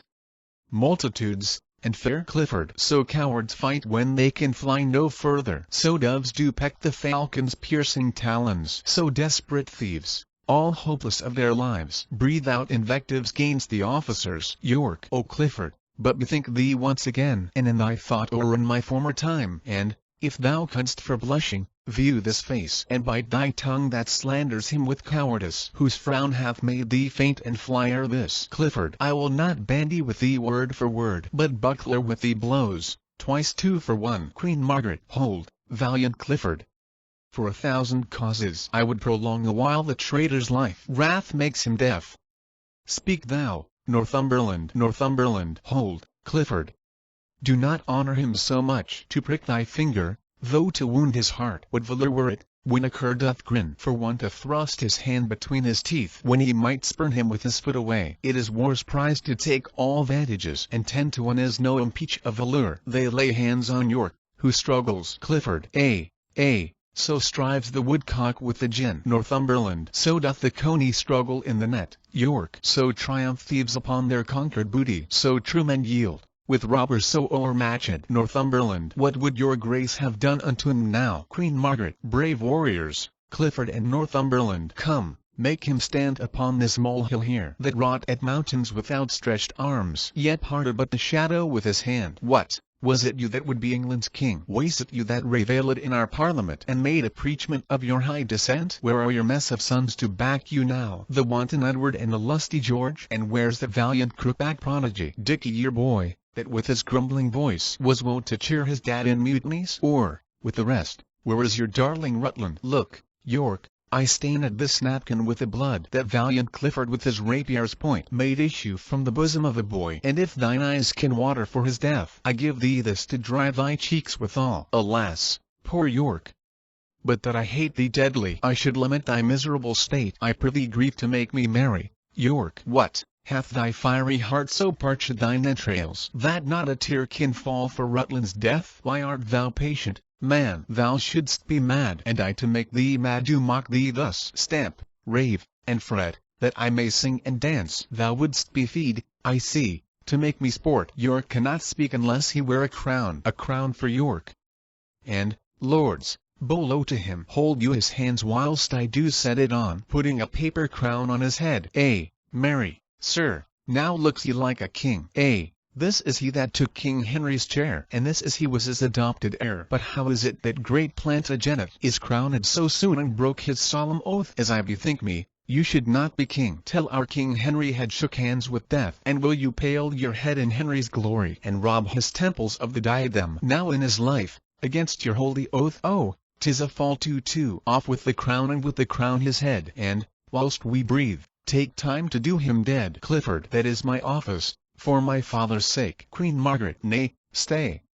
Let's hear the orisons he makes. York, she-wolf of France, but worse than wolves of France, whose tongue more poisons than the adder's tooth. How ill beseeming is it in thy sex to triumph like an Amazonian trawl upon their woes whom fortune captivates, but that thy face is bizard-like, unchanging, made impudent with use of evil deeds. I would essay, proud queen, to make thee blush, to tell thee whence thou camest, of whom David were shame enough to shame thee. Wert thou not shameless? Thy father bears the type of King of Naples, of both the Sicils and Jerusalem, yet not so wealthy as an English yeoman. Hath that poor monarch taught thee to insult? It needs not, nor it boots thee not, proud queen, unless the adage must be verified that beggars mounted run their horse to death. 'Tis beauty that doth oft make women proud, but, God he knows, thy share thereof is small. 'Tis virtue that doth make them most admired, the contrary doth make thee wondered at. 'Tis government that makes them seem divine, the want thereof makes thee abominable. Thou art as opposite to every good as the Antipodes are unto us, or as the South to the Septentrion. O tiger's heart wrapped in a woman's hide, how couldst thou drain the life-blood of the child, to bid the father wipe his eyes withal, and yet be seen to bear a woman's face? Women are soft, mild,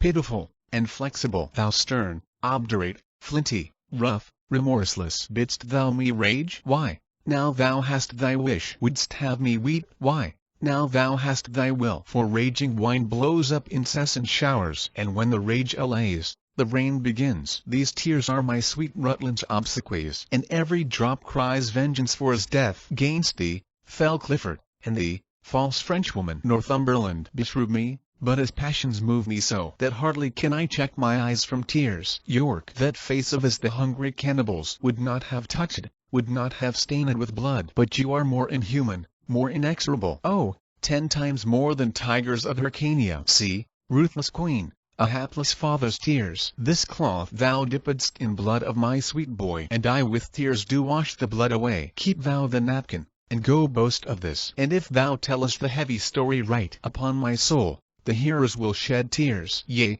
even my foes will shed fast-falling tears, and say, alas, it was a piteous deed. There, take the crown, and with the crown my curse. And in thy need such comfort come to thee as now I reap at thy too cruel hand. Hard-hearted Clifford, take me from the world, my soul to heaven, my blood upon your heads. Northumberland, had he been slaughterman to all my kin, I should not for my life but weep with him, to see how inly sorrow gripes his soul. Queen Margaret, what, weeping ripe, my Lord Northumberland, think but upon the wrong he did us all, and that will quickly dry thy melting tears. Clifford, here's for my oath, here's for my father's death, stabbing him. Queen Margaret, and here's to right our gentle-hearted king, stabbing him. York, open thy gate of mercy, gracious God, my soul flies through these wounds to seek out thee. Dies Queen Margaret, off with his head, and set it on York gates, so York may overlook the town of York. Flourish. Exeunt. ACT second. Scene I. A plain near Mortimer's Cross in Herefordshire. A march. Enter Edward,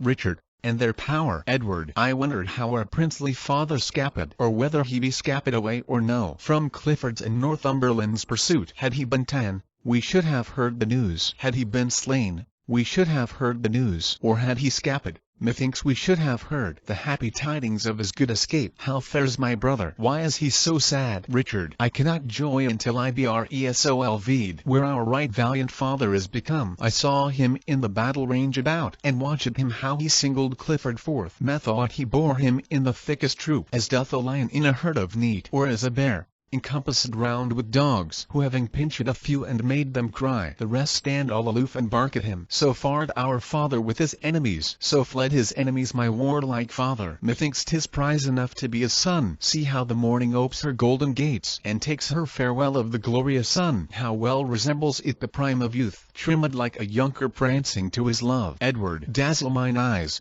or do I see 3 sons? Richard. 3 glorious sons, each one a perfect sun, not separated with the racking clouds, but severed in a pale clear shining sky. See, see.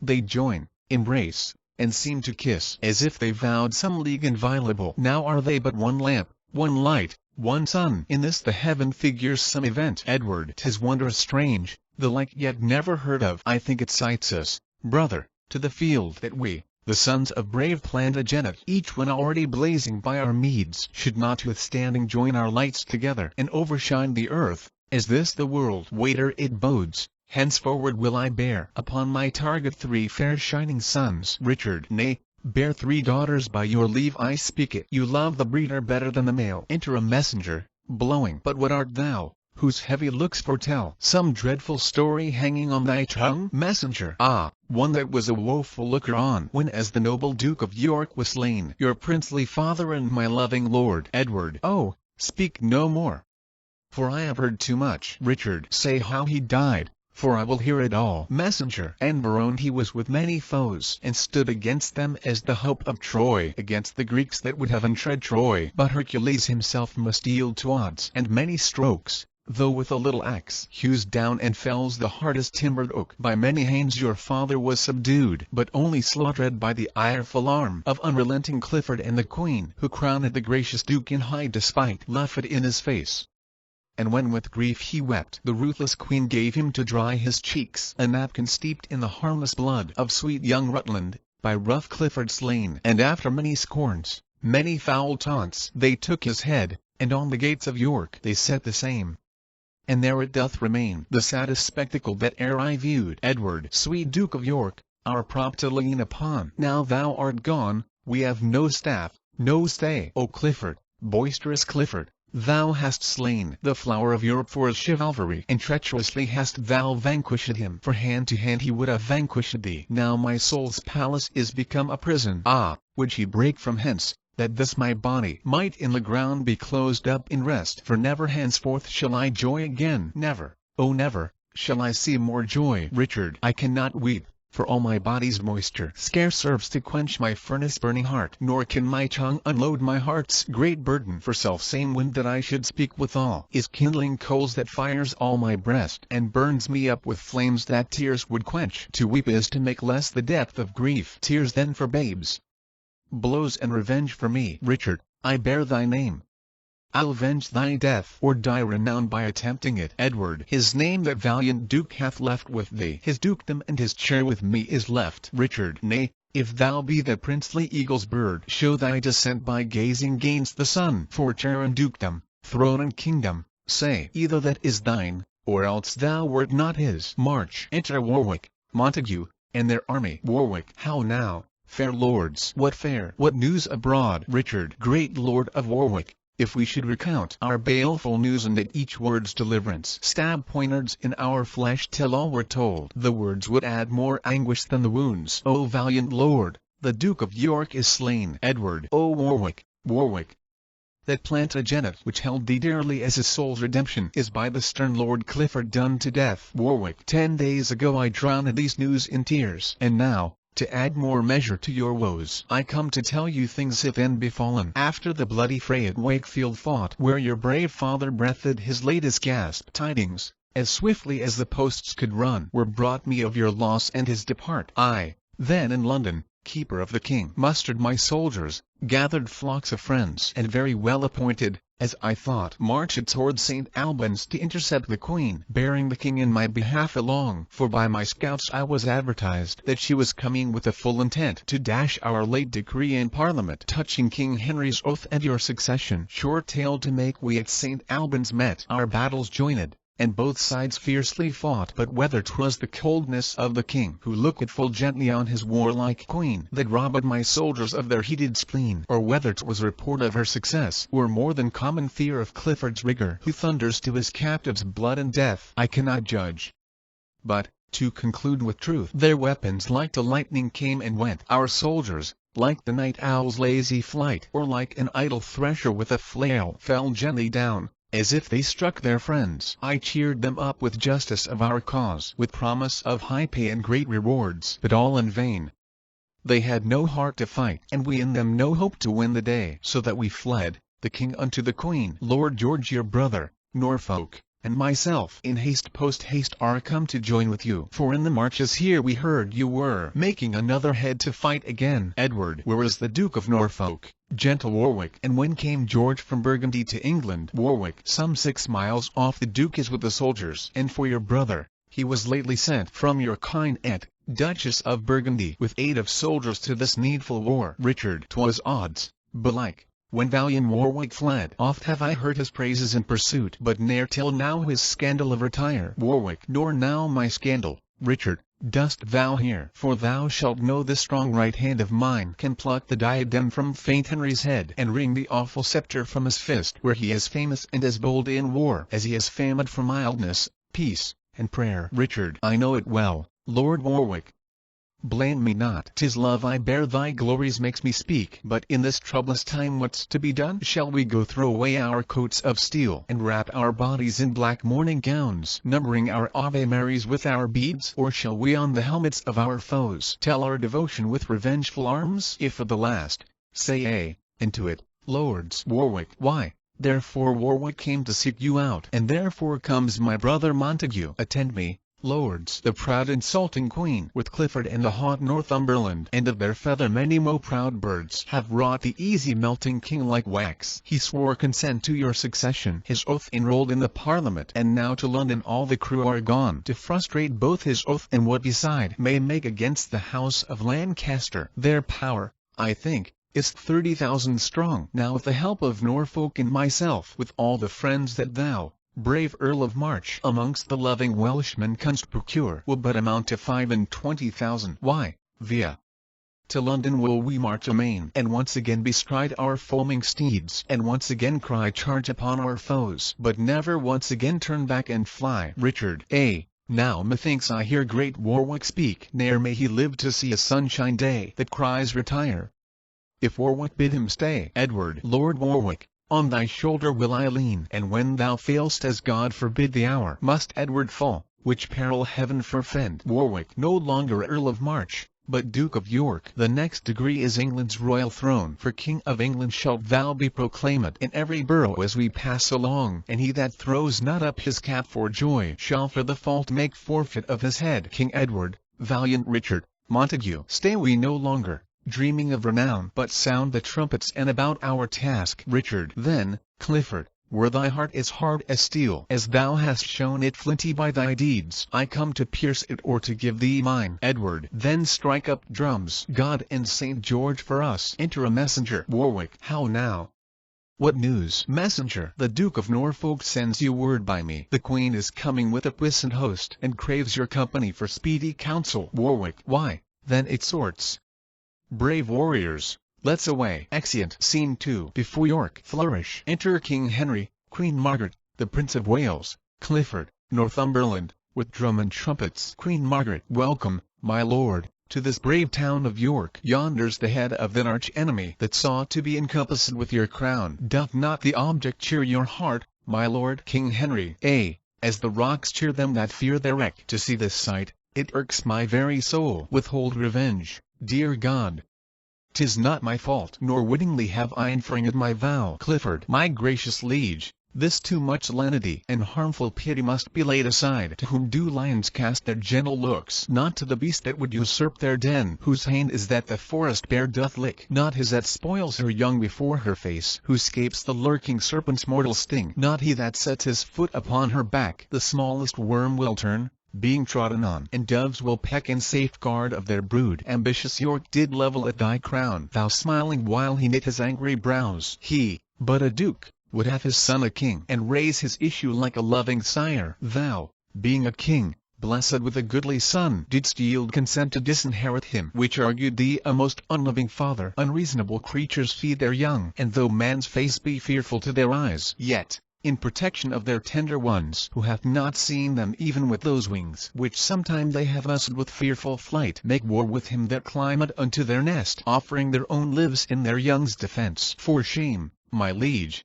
make them your precedent, were it not pity that this goodly boy should lose his birthright by his father's fault, and long hereafter say unto his child, what my great-grandfather and grandsire got, my careless father fondly gave away? Ah, what a shame were this! Look on the boy, and let his manly face, which promiseth successful fortune, steel thy melting heart to hold thine own and leave thine own with him. King Henry. Full well hath Clifford played the orator, inferring arguments of mighty force. But, Clifford, tell me, Didst thou never hear that things ill-got had ever bad success? And happy always was it for that son whose father for his hoarding went to hell. I'll leave my son my virtuous deeds behind, and would my father had left me no more, for all the rest is held at such a rate as brings 1,000-fold more care to keep than in possession any jot of pleasure. Ah, cousin York, would thy best friends did know how it doth grieve me that thy head is here. Queen Margaret, my lord, cheer up your spirits.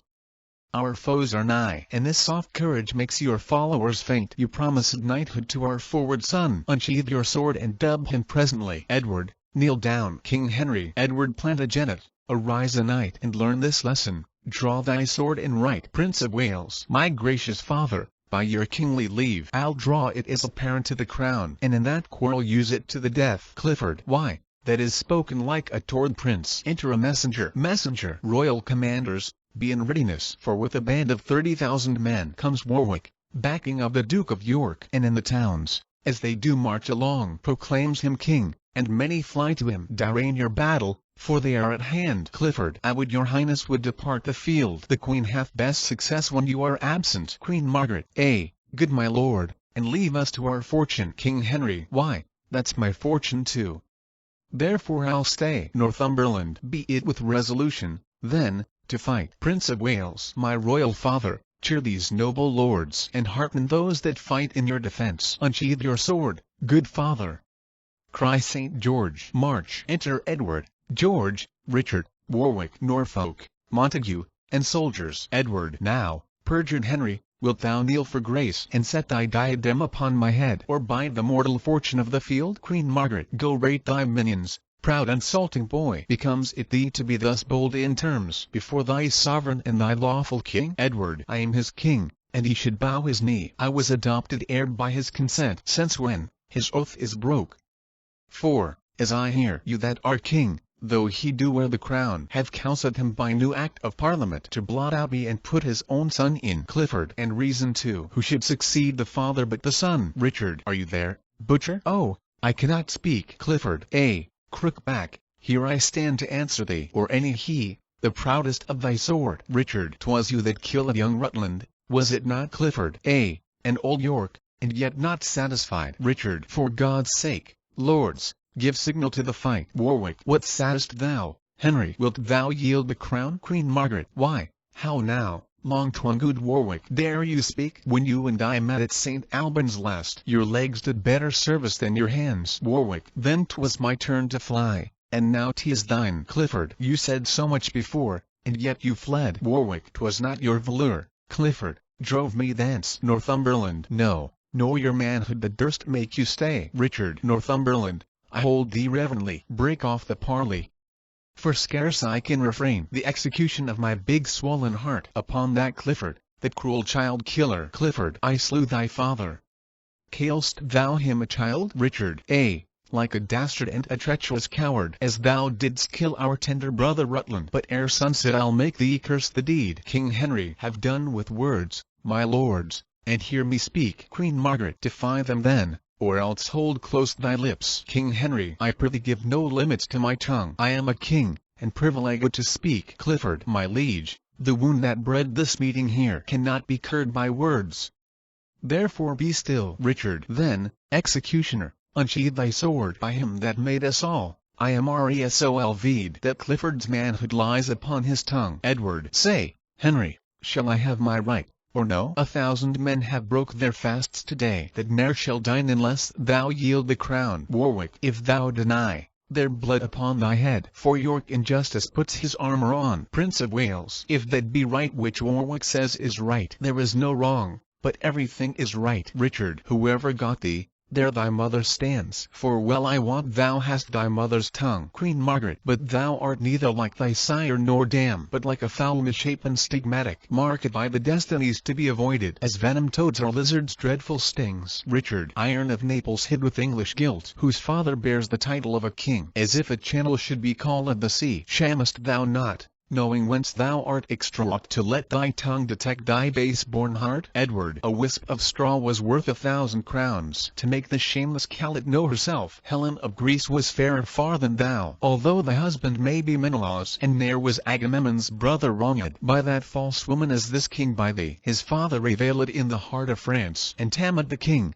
and made the dauphin stoop, and had he matched according to his state, he might have kept that glory to this day. But when he took a beggar to his bed, and gracked thy poor sire with his bridal day, even then that sunshine brewed a shower for him that washed his father's fortunes forth of France, and heaped sedition on his crown at home. For what hath broached this tumult but thy pride? Hadst thou been meek, our title still had slept, and we, in pity of the gentle king, had slipped our claim until another age. George. But when we saw our sunshine made thy spring, and that thy summer bred a snow increase, we set the axe to thy usurping root. And though the edge hath something hit ourselves, yet know thou, since we have begun to strike, we'll never leave till we have hewn thee down, or bathed thy growing with our heated bloods. Edward. And in this resolution I defy thee, not willing any longer conference, since thou deniest the gentle king to speak. Sound trumpets.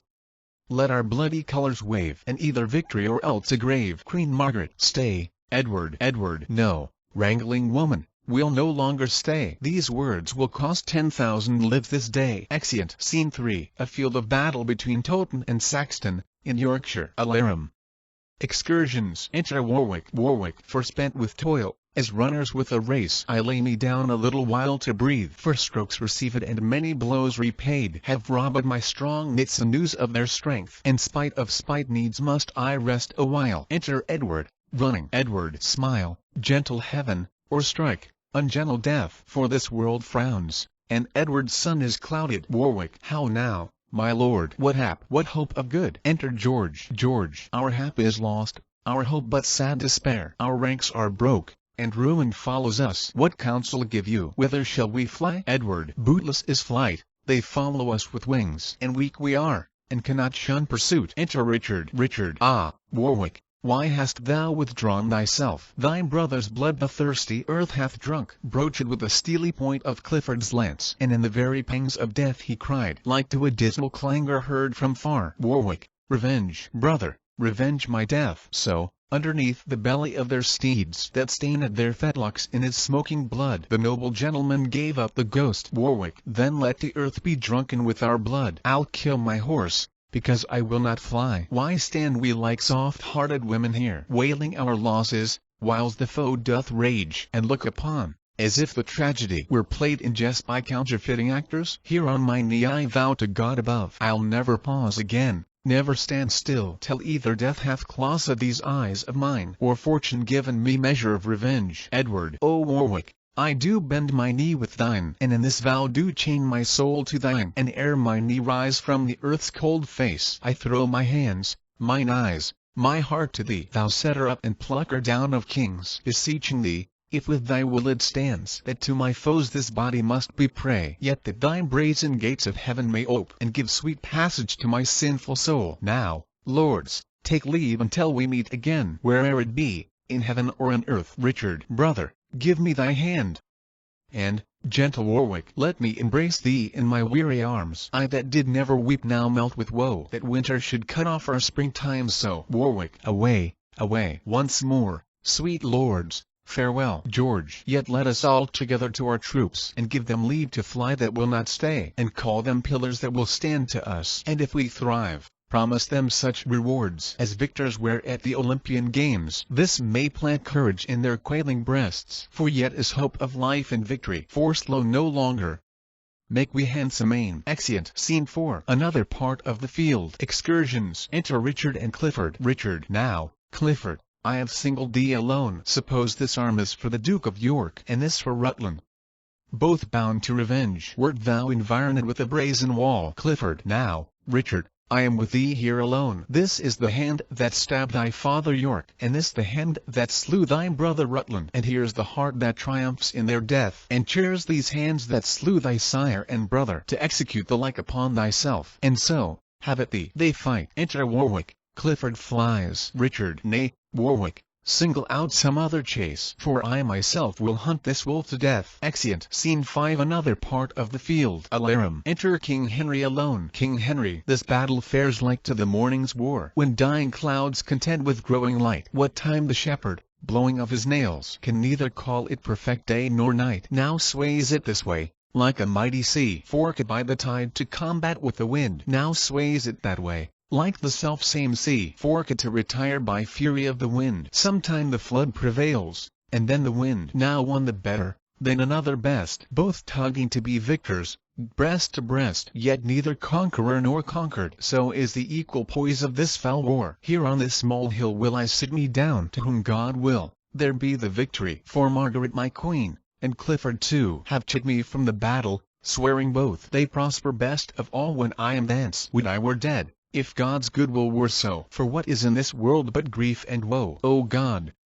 Methinks it were a happy life to be no better than a homely swain, to sit upon a hill, as I do now, to carve out dials quaintly, point by point, thereby to see the minutes how they run. How many makes the hour full complete? How many hours brings about the day? How many days will finish up the year? How many years a mortal man may live? When this is known, then to divide the times. So many hours must I tend my flock, so many hours must I take my rest, so many hours must I contemplate, so many hours must I sport myself, so many days my use have been with young, so many weeks ere the poor fools will ken, so many years ere I shall shear the fleece, so minutes, hours, days, months, and years passed over to the end they were created would bring white hairs unto a quiet grave. Ah, what a life were this!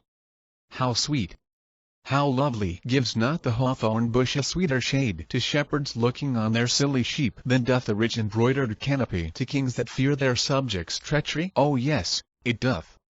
1,000-fold it doth. And to conclude, the shepherd's homely curds, his cold thin drink out of his leather bottle, his wonted sleep under a fresh tree's shade, all which secure and sweetly he enjoys, is far beyond the prince's delicates. His vine sparkling in a golden cup, his body couched in a curious bed, when care, mistrust, and treason waits on him. Alarum. Enter a son that hath killed his father, at one door, and a father that hath killed his son, at another door. Son. Ill blows the wind that profits nobody. This man whom hand to hand I slew in fight may be possessed with some store of crowns, and I, that haply take them from him now, may yet ere night yield both my life and them to some man else, as this dead man doth me. Who's this? O God! It is my father's face, whom in this conflict I unawares have killed. O heavy times, begetting such events! From London by the king was I pressed forth. My father, being the Earl of Warwick's man, came on the part of York, pressed by his master, and I, who at his hands received my life, had by my hands of life bereaved him. Pardon me,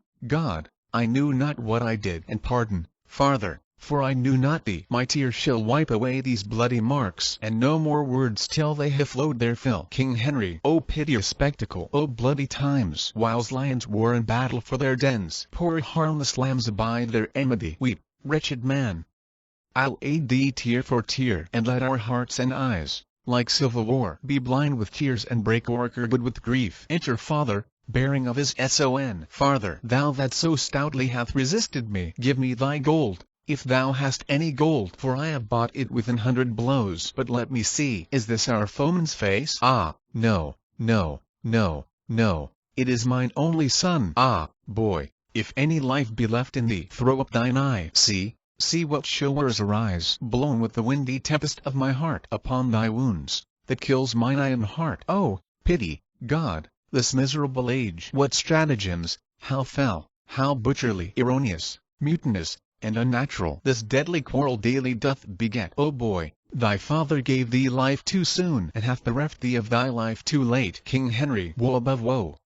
Grief more than common grief! Oh that my death would stay these ruthful deeds! O pity, pity, gentle heaven, pity! The red rose and the white are on his face, the fatal colors of our striving houses. The one his purple blood right well resembles, the other his pale cheeks, methinks, presenteth. Wither one rose, and let the other flourish. If you contend, 1,000 lives must perish. Son. How will my mother for a father's death take on with me, and ne'er be satisfied? Farther, how will my wife for slaughter of my son shed seas of tears, and ne'er be satisfied? King Henry. How will the country for these woeful chances misthink the king, and not be satisfied. Was ever son so rued a father's death? Farther, was ever father so bemoaned at his son? King Henry, was ever king so grieved for subjects' woe? Much is your sorrow, mine 10 times so much. I'll bear thee hence, where I may weep my fill. Exit with the body. Farther, these arms of mine shall be thy winding sheet. My heart, sweet boy, shall be thy sepulchre, for from my heart thine image ne'er shall go. My sighing breast shall be thy funeral bell, and so obsequious will thy father be, even for the loss of thee, having no more, as Priam was for all his valiant sons. I'll bear thee hence, and let them fight that will, for I have murdered where I should not kill. Exit with the body. King Henry, sad-hearted men, much overgone with care. Here sits a king more woeful than you are. Alarums, excursions. Enter Queen Margaret, Prince of Wales, and Exeter, Prince of Wales. Fly, farther, fly, for all your friends are fled, and Warwick rages like a chafed bull. Away, for death doth hold us in pursuit. Queen Margaret, mount you, my lord, towards Berwick post amain. Edward and Richard, like a brace of greyhounds, having the fearful flying hare in sight, with fiery eyes sparkling for very wrath, and bloody steel grasped in their ireful hands, are at our backs, and therefore hence amain. Exeter, away, for vengeance comes along with them. Nay, stay not to expostulate, make speed, or else come after. I'll away before. King Henry, nay, take me with thee, good sweet Exeter. Not that I fear to stay, but love to go whither the Queen intends. Forward, away. Exeunt. Scene 6. Another part of the field. A loud alarum. Enter Clifford. Wounded Clifford. Here burns my candle out.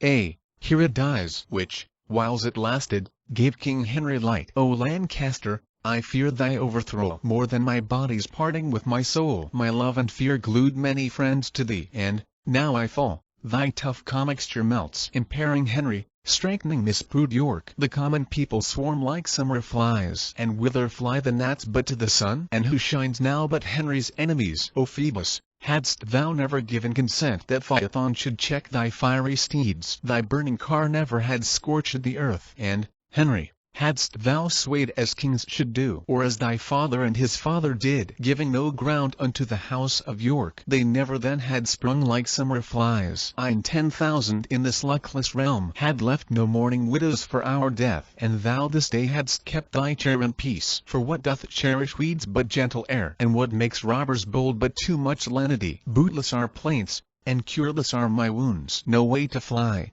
nor strength to hold out flight. The foe is merciless and will not pity, for at their hands I have deserved no pity. The air hath got into my deadly wounds, and much effuse of blood doth make me faint. Come, York and Richard, Warwick and the rest. I stabbed your father's bosoms, split my breast. He faints. Alarum and retreat. Enter Edward, George, Richard, Montague, Warwick, and soldiers. Edward. Now breathe we, lords. Good fortune bids us pause, and smooth the frowns of war with peaceful looks. Some troops pursue the bloody-minded queen that led King Henry, though he were a king. As doth a sail, filled with a fretting gust, command an argosy to stern the waves. But think you, lords, the Clifford fled with them? Warwick. No, 'tis impossible he should escape. For, though before his face I speak the words, your brother Richard marketh him for the grave, and, wheresoe'er he is, he's surely dead. Clifford groans, and dies. Richard, whose soul is that which takes her heavy leave, a deadly groan, like life and death's departing. See who it is. Edward. And now the battle's ended. If friend or foe,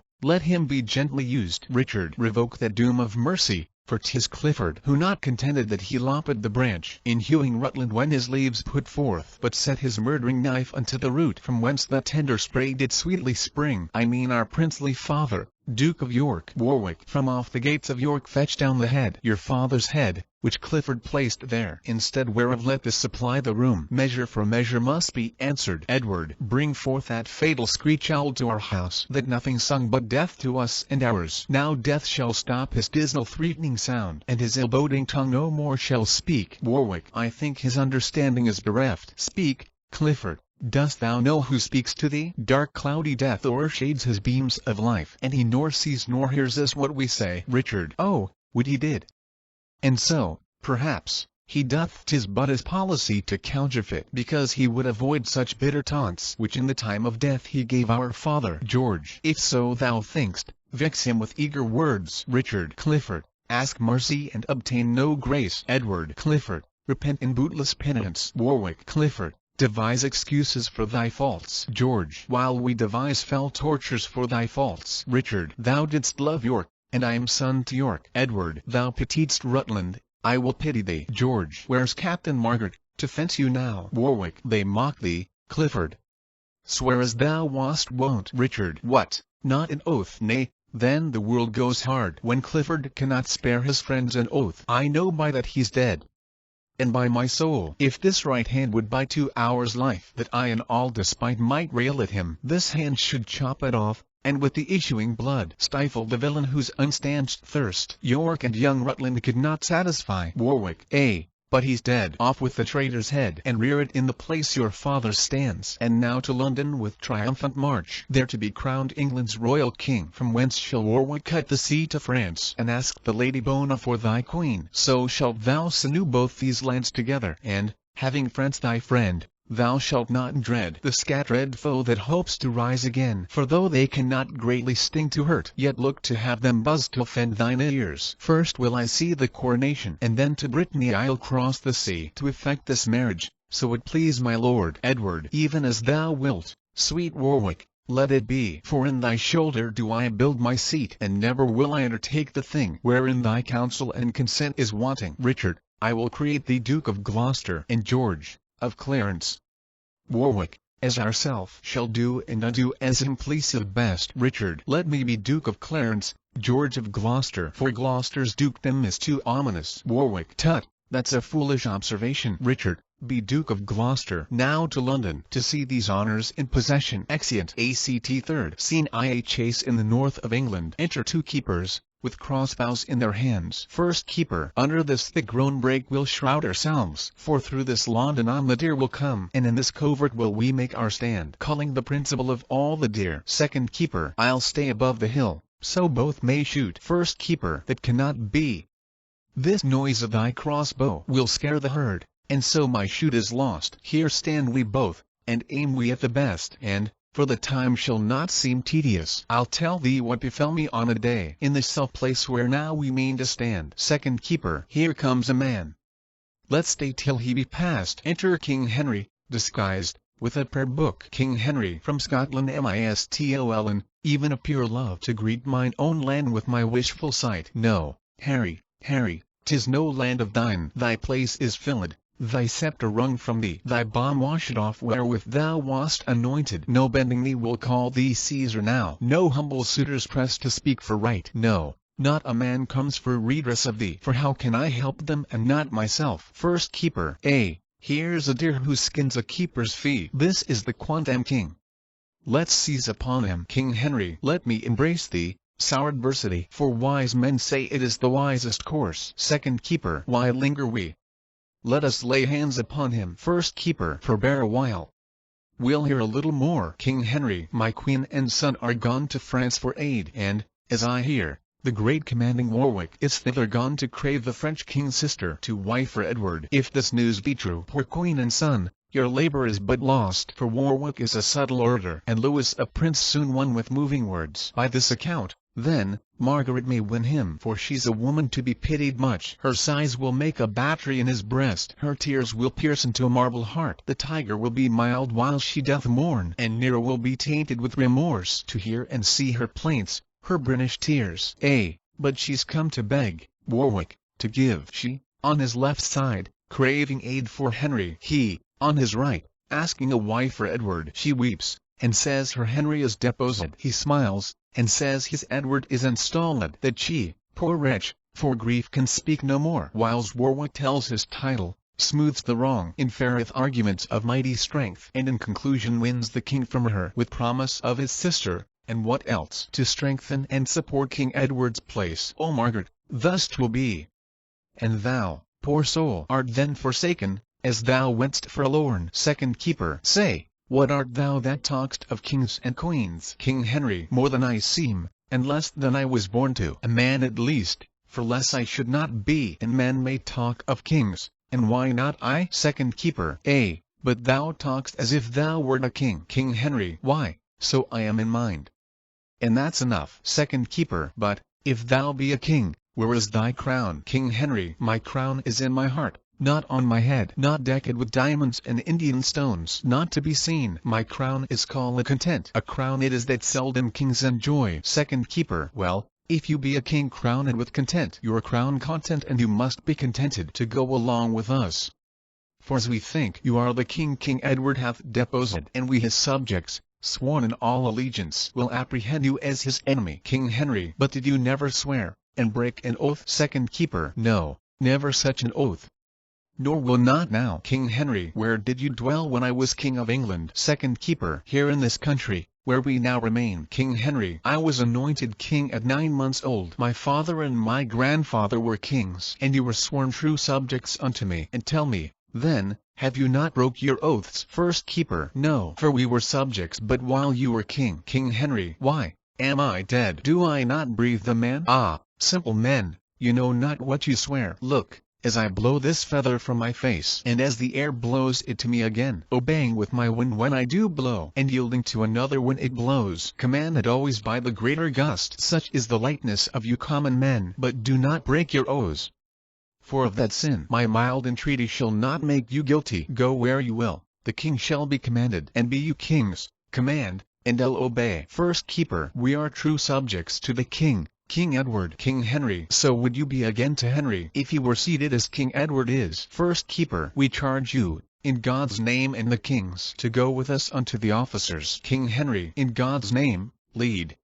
Your king's name be obeyed, and what God will, that let your king perform, and what he will, I humbly yield unto. Exeunt. Scene 2. London. The Palace. Enter King Edward, Gloucester, Clarence, and Lady Grey. King Edward, brother of Gloucester, at St. Albans Field. This lady's husband, Sir Richard Grey, was slain. His land then seized on by the Conqueror. Her suit is now to repossess those lands, which we in justice cannot well deny, because in quarrel of the House of York the worthy gentleman did lose his life. Gloucester, your highnesses shall do well to grant her suit. It were dishonour to deny it her. King Edward, it were no less.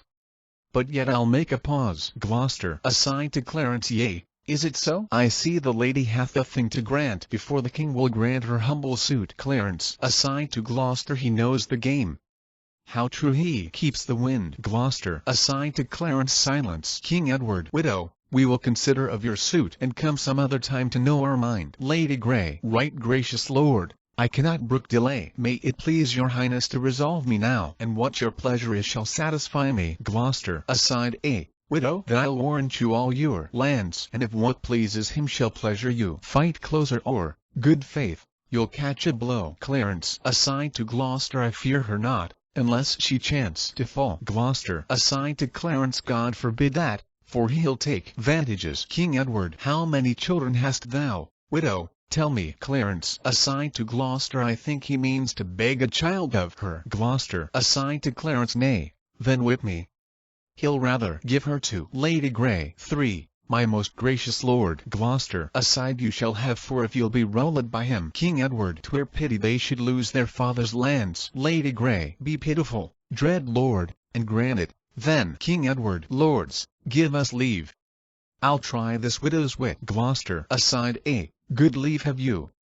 For you will have leave till youth take leave and leave you to the crutch. Gloucester and Clarence withdraw. King Edward, now tell me, madam, do you love your children? Lady Grey, full as dearly as I love myself. King Edward, and would you not do much to do them good? Lady Grey, to do them good I would sustain some harm. King Edward, then get your husband's lands, to do them good. Lady Grey, therefore I came unto your majesty. King Edward, I'll tell you how these lands are to be got. Lady Grey, so shall you bind me to your highness' service. King Edward, what service wilt thou do me if I give them? Lady Grey, what you command that rests in me to do. King Edward, but you will take exceptions to my boon. Lady Grey, no, gracious lord, except I cannot do it. King Edward, but thou canst do what I mean to ask. Lady Grey, why, then I will do what your grace commands. Gloucester, he plies her hard, and much rain wears the marble. Clarence, as red as fire. Nay, then her wax must melt. Lady Grey, why stops my lord? Shall I not hear my task? King Edward, an easy task 'tis but to love a king. Lady Grey, that's soon performed, because I am a subject. King Edward, why, then, Thy husband's lands I freely give thee. Lady Grey, I take my leave with many thousand thanks. Gloucester, the match is made.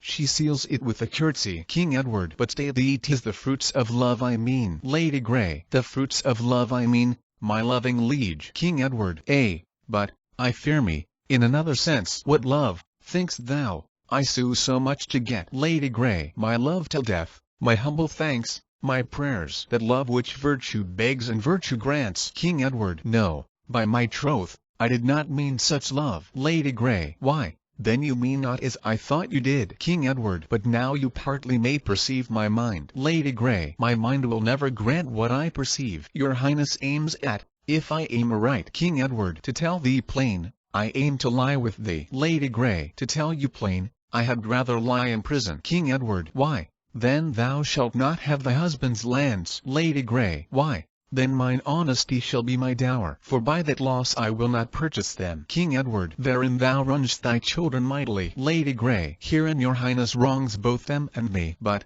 mighty lord, this merry inclination accords not with the sadness of my suit. Please you dismiss me, either with a or no. King Edward, if thou wilt say a to my request. No, if thou dost say no to my demand. Lady Grey, then, no. My lord, my suit is at an end. Gloucester, the widow likes him not.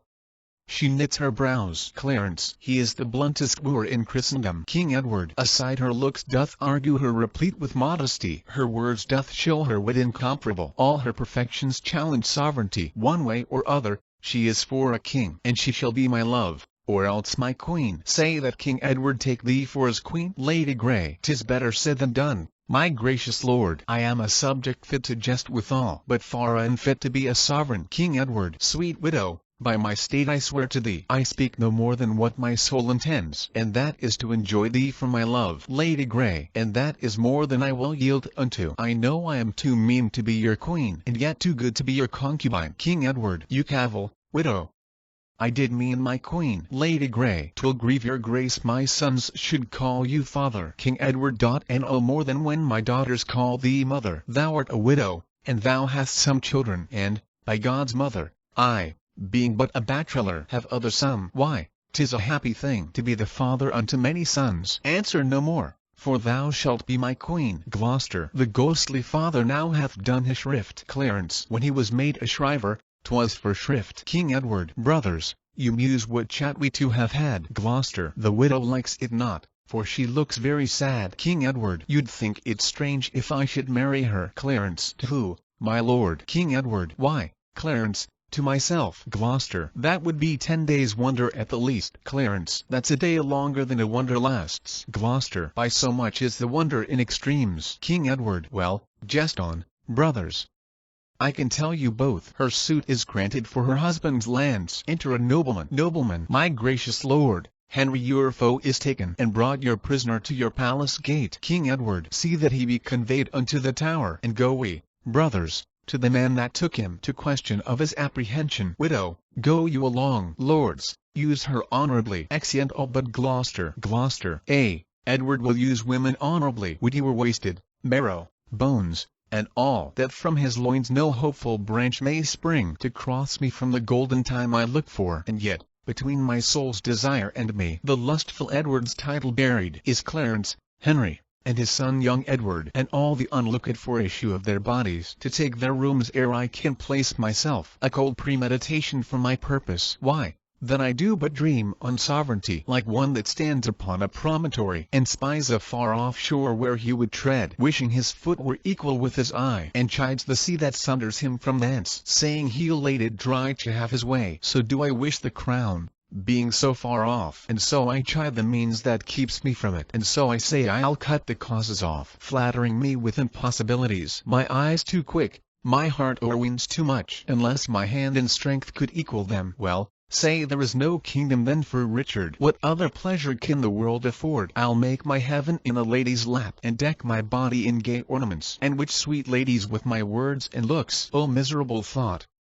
And more unlikely than to accomplish 20 golden crowns. Why, love forswore me in my mother's womb, and, for I should not deal in her soft laws. She did corrupt frail nature with some bribe, to shrink mine arm up like a withered shrub, to make an envious mountain on my back, where sits deformity, to mock my body, to shape my legs of an unequal size, to disproportion me in every part, like to a chaos, or an unlicked bare whelp that carries no impression like the dam. And am I, then, a man to be beloved? O monstrous fault, to harbor such a thought. Then, since this earth affords no joy to me but to command, to check, to order such as are a better person than myself, I'll make my heaven to dream upon the crown, and whiles I live to account this world but hell, and tell my mishap a trunk that bear this head be round impaled with a glorious crown. And yet I know not how to get the crown, for many lives stand between me and home, and I like one lost in a thorny wood that rents the thorns and is rent with the thorns, seeking a way and straying from the way, not knowing how to find the open air, but toiling desperately to find it out. Torment myself to catch the English crown, and from that torment I will free myself, or hew my way out with a bloody axe. Why,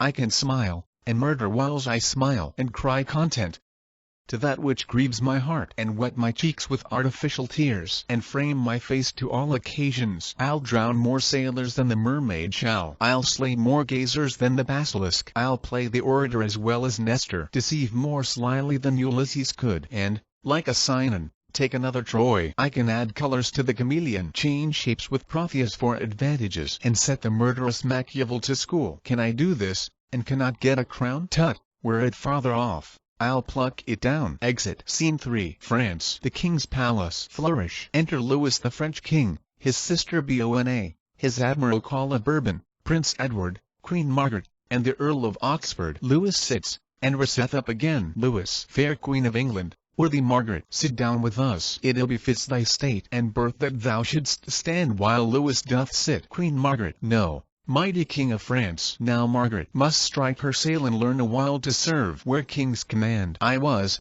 I must confess, great Albion's queen in former golden days, but now Missions hath trod my title down, and with dishonour laid me on the ground, where I must take like seat unto my fortune, and to my humble seat conform myself. Louis. Why, say, fair queen, whence springs this deep despair? Queen Margaret. From such a cause as fills mine eyes with tears, and stops my tongue, while heart is drowned in cares. Louis. Waiter it be thou still like thyself, and sit thee by our side. Seat her by him, yield not thy neck to fortune's yoke, but let thy dauntless mind still ride in triumph over all nations. Be plain, Queen Margaret, and tell thy grief. It shall be eased, if France can yield relief. Queen Margaret. Those gracious words revive my drooping thoughts, and give my tongue-tied sorrows leave to speak. Now therefore be it known to noble Louis, that Henry, sole possessor of my love, is, of a king, become a banished man, and forfeit to live in Scotland a forlorn, while proud ambitious Edward Duke of York usurps the regal title and the seat of England's true anointed lawful king. This is the cause that I, poor Margaret, with this my son, Prince Edward, Henry's heir, am come to crave thy just and lawful aid. And if thou fail us, all our hope is done. Scotland hath will to help, but cannot help. Our people and our peers are both misled, our treasure seized, our soldiers put to flight, and, as thou seest, ourselves in heavy plight. Louis. Renowned Queen, with patience calm the storm, while we bethink a means to break it off. Queen Margaret. The more we stay, the stronger grows our foe. Louis. The more I stay, the more I'll succour thee. Queen Margaret. Oh, but impatience waiteth on true sorrow, and see where comes the breeder of my sorrow. Enter Warwick. Louis. What's he approacheth boldly to our presence? Queen Margaret. Our Earl of Warwick, Edward's greatest friend. Louis. Welcome, brave Warwick. What brings thee to France? He descends. Shearseth. Queen Margaret.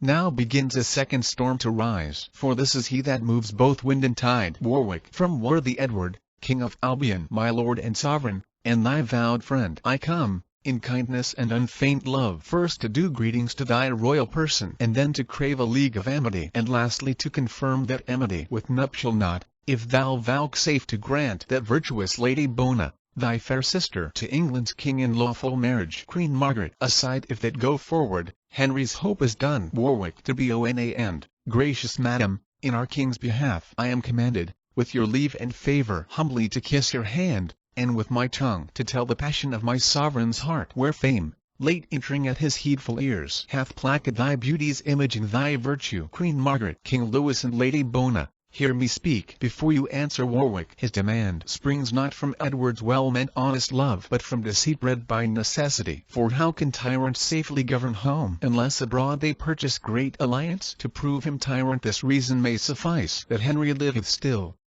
But were he dead, yet here Prince Edward stands, King Henry's son. Look therefore, Lewis, that by this league and marriage thou draw not on thy danger and dishonour. For though usurpers sway the rule awhile, yet heavens are just, and time suppresseth wrongs. Warwick, injurious Margaret, Prince of Wales, and why not Queen? Warwick, because thy father Henry did usurp, and thou no more art prince than she is queen. Oxford. Then Warwick disannuls great John of Gaunt, which did subdue the greatest part of Spain, and, after John of Gaunt, Henry the Fourth, whose wisdom was a mirror to the wisest, and, after that wise prince, Henry the Fifth, who by his prowess conquered all France. From these our Henry lineally descends. Warwick. Oxford. How haps it in this smooth discourse you told not how Henry the Sixth hath lost all that which Henry the Fifth had gotten? Methinks these peers of France should smile at that. But for the rest, you tell a pedigree of 62 years, a silly time to make prescription for a kingdom's worth. Oxford. Why,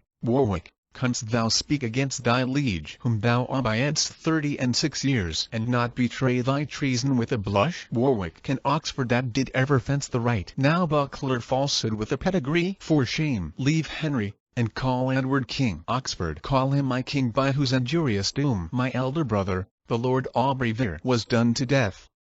And more than so, my father, even in the downfall of his mellowed years, when nature brought him to the door of death. No, Warwick, no. While life upholds this arm upholds the house of Lancaster. Warwick. And I the house of York. Lewis. Queen Margaret, Prince Edward, and Oxford vouchsafe at our request to stand aside while I use further conference with Warwick. They stand aloof. Queen Margaret. Heavens grant that Warwick's words bewitch him not. Lewis. Now, Warwick, tell me, even upon thy conscience, is Edward your true king? For I were loath to link with him that were not lawful chosen. Warwick. Thereon I won my credit and mine honour. Lewis. But is he gracious in the people's eye? Warwick. The more that Henry was unfortunate. Lewis. Then further, all dissembling set aside, tell me for truth the measure of his love unto our sister Bona. Warwick. Such it seems as may beseem a monarch like himself. Myself have often heard him say and swear that this his love was an eternal plant, whereof the root was fixed in virtue's ground, the leaves and fruit maintained with beauty's sun, exempt from envy, but not from disdain, unless the lady Bona quit his pain. Lewis. Now, sister, let us hear your firm resolve. Bona. Your grant or your denial shall be mine. To Warwick. Yet I confess that often ere this day, when I have heard your king's desert recounted, mine ear hath tempted judgment to desire. Lewis. Then, Warwick, thus, our sister shall be Edward's. And now forthwith shall articles be drawn touching the jointure that your king must make, which with her dowry shall be counterpoised. Draw near,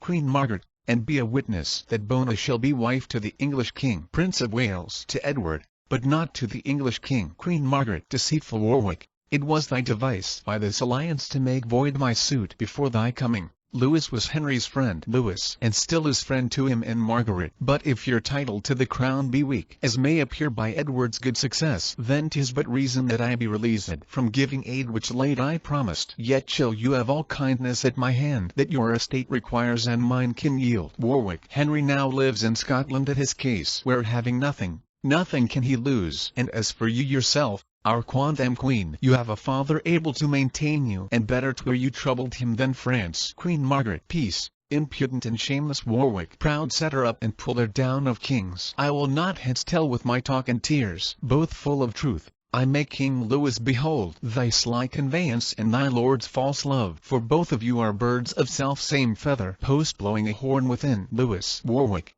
This is some post to us or thee. Enter the post. Post. My lord ambassador, these letters are for you, sent from your brother, Marquis Montague. These from our king unto your majesty, and, madam, these for you, from whom I know not. They all read their letters. Oxford. I like it well that our fair queen and mistress smiles at her news, while Warwick frowns at his. Prince of Wales. Nay, mark how Lewis stamps as he were nettled. I hope all's for the best. Lewis. Warwick. What are thy news, and yours, fair queen? Queen Margaret. Mine such as fill my heart with unhopped joys. Warwick. Mine, full of sorrow and heart's discontent. Lewis. What, has your king married the Lady Grey, and now, to soothe your forgery and his, sends me a paper to persuade me patience? Is this alliance that he seeks with France? Dare he presume to scorn us in this manner? Queen Margaret, I told your majesty as much before. This proveth Edward's love and Warwick's honesty. Warwick, King Louis, I here protest in sight of heaven, and by the hope I have of heavenly bliss, that I am clear from this misdeed of Edward's. No more my king,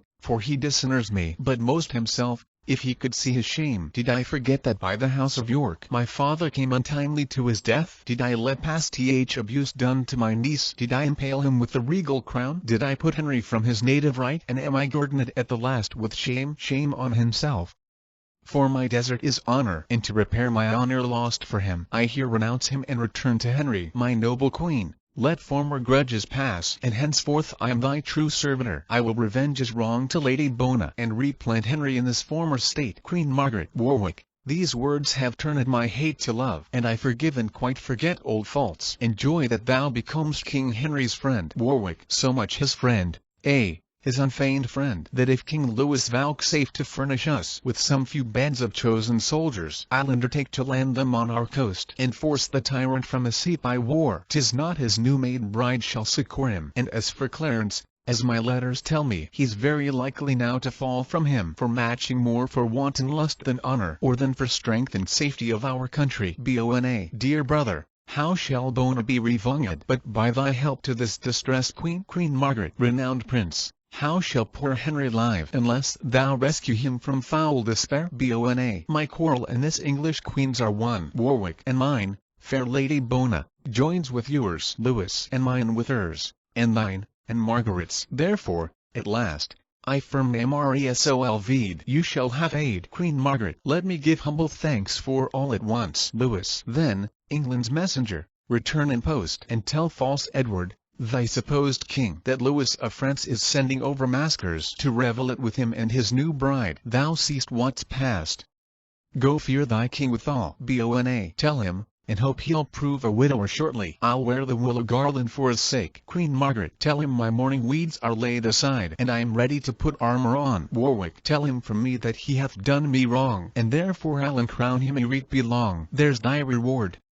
Begone. Exit post. Louis. But, Warwick, thou in Oxford, with 5,000 men, shall cross the seas and bid false Edward battle, and, as occasion serves, this noble queen and prince shall follow with a fresh supply. Yet, ere thou go, but answer me one doubt. What pledge have we of thy firm loyalty? Warwick. This shall assure my constant loyalty, that if our queen and this young prince agree, I'll join mine eldest daughter and my joy to him forthwith in holy wedlock bands. Queen Margaret. Yes, I agree, and thank you for your motion. Son Edward, she is fair and virtuous. Therefore delay not, give thy hand to Warwick, and with thy hand thy faith irrevocable, that only Warwick's daughter shall be thine. Prince of Wales. Yes, I accept her, for she well deserves it. And here, to pledge my vow, I give my hand. He gives his hand to Warwick. Louis. Stay we now. These soldiers shall be levied, and thou, Lord Bourbon, our High Admiral, shall waft them over with our royal fleet. I long till Edward fall by war's missions, for mocking marriage with a dame of France. Exeunt all but Warwick. Warwick. I came from Edward as ambassador, but I return his sworn and mortal foe. Matter of marriage was the charge he gave me, but dreadful war shall answer his demand. Had he none else to make us stale but me? Then none but I shall turn his jest to sorrow. I was the chief that raised him to the crown, and I'll be chief to bring him down again. Not that I pity Henry's misery, but seek revenge on Edward's mockery. Exit. Act. 4th Scene I. London. The Palace. Enter Gloucester, Clarence, Somerset, and Montague. Gloucester. Now tell me, brother Clarence, what think you of this new marriage with the Lady Grey? Hath not our brother made a worthy choice? Clarence. Alas, you know 'tis far from hence to France. How could he stay till Warwick made return? Somerset. My lords, forbear this talk. Here comes the king. Flourish. Enter King Edward, attended. Lady Grey, as queen. Pembroke, Stafford, Hastings, and others. 4 stand on one side, and 4 on the other. Gloucester and his well-chosen bride. Clarence. I mind to tell him plainly what I think. King Edward. Now, brother of Clarence, How like you our choice, that you stand pensive as half malcontent? Clarence, as well as Louis of France or the Earl of Warwick, which are so weak of courage and in judgment that they'll take no offence at our abuse. King Edward, suppose they take offence without a cause. They are but Louis and Warwick. I am Edward, your king and Warwick's, and must have my will. Gloucester, and shall have your will, because our king. Yet hasty marriage seldom proveth well. King Edward, yea, brother Richard, are you offended too? Gloucester, not I. No, God forbid that I should wish them severed, whom God hath joined together. And 'twere pity to sunder them that yoke so well together. King Edward, setting your scorns and your mislike aside, tell me some reason why the Lady Grey should not become my wife and England's queen. And you too, Somerset and Montague, speak freely what you think. Clarence, then this is mine opinion, that King Louis becomes your enemy for mocking him about the marriage of the Lady Bona. Gloucester and Warwick, doing what you gave in charge, is now dishonoured by this new marriage. King Edward, what if both Louis and Warwick be appeased by such invention as I can devise? Montague, yet to have joined with France in such alliance would more have strengthened this our commonwealth gainst foreign storms than any home-bred marriage. Hastings, why, knows not Montague that of itself England is safe, if true within itself? Montague, but the safer when 'tis backed with France. Hastings, 'tis better using France than trusting France. Let us be backed with God, and with the seas, which he hath given for fence impregnable, and with our helps only defend ourselves. In them and in ourselves our safety lies. Clarence, for this one speech Lord Hastings well deserves to have the air of the Lord Hungerford. King Edward, what of that? It was my will and grant, and for this once my will shall stand for law. Gloucester, and yet methinks your grace hath not done well to give the errand daughter of Lord Scales unto the brother of your loving bride. She better would have fitted me. Or Clarence, but in your bride you bury brotherhood. Clarence, or else you would not have bestowed the heir of the Lord Boneville on your new wife's son, and leave your brothers to go speed elsewhere. King Edward, alas! Poor Clarence, is it for a wife that thou art malcontent? I will provide thee. Clarence, in choosing for yourself you showed your judgment, which being shallow, you shall give me leave to play the broker in mine own behalf, and to that end I shortly mind to leave you. King Edward, leave me or tarry, Edward will be king, and not be tied unto his brother's will. Queen Elizabeth, my lords, before it pleased his majesty to raise my state to title of a queen, do me but right, and you must all confess that I was not ignoble of descent and meaner than myself have had like fortune. But as this title honours me and mine, so your dislikes, to whom I would be pleasing, doth cloud my joys with danger and with sorrow. King Edward, my love, forbear to fawn upon their frowns. What danger or what sorrow can befall thee, so long as Edward is thy constant friend and their true sovereign, whom they must obey? Nay, whom they shall obey, and love thee too, unless they seek for hatred at my hands, which if they do, yet will I keep thee safe, and they shall feel the vengeance of my wrath. Gloucester, aside I hear, yet say not much, but think the more. Interpost King Edward. Now, messenger, what letters or what news from France? Messenger, my sovereign liege, no letters, and few words, but such as I, without your special pardon, dare not relate. King Edward, go to, we pardon thee. Therefore, in brief, tell me their words as near as thou canst guess them. What answer makes King Louis unto our letters? Messenger, at my depart, these were his very words. Go tell false Edward, the supposed king, that Louis of France is sending over maskers to revel it with him and his new bride. King Edward, I ask Louis so brave, belike he thinks me Henry. But what said Lady Bona to my marriage? Messenger, these were her words, a tread with mild disdain. Tell him, and hope he'll prove a widower shortly. I'll wear the willow garland for his sake. King Edward, I blame not her, she could say little less. She had the wrong. But what said Henry's queen? For I have heard that she was there in place. Messenger, tell him, quoth she, my mourning weeds are done, and I am ready to put armor on. King Edward, belike she minds to play the Amazon. But what said Warwick to these injuries? Messenger, he, more incensed against your majesty than all the rest, dissured me with these words. Tell him from me that he hath done me wrong, and therefore I'll uncrown him ere it be long. King Edward, ha! Durst the traitor breathe out so proud words? Well, I will arm me, being thus forewarned. They shall have wars and pay for their presumption. But say, is Warwick friends with Margaret? Messenger, gracious sovereign, they are so linked in friendship that young Prince Edward marries Warwick's daughter. Clarence, belike the elder Clarence will have the younger. Now, brother king, farewell. and sit you fast. For I will hence to Warwick's other daughter, that, though I want a kingdom, yet in marriage I may not prove inferior to yourself. You that love me and Warwick, follow me. Exit, and Somerset follows. Gloucester. Aside not I. My thoughts aim at a further matter.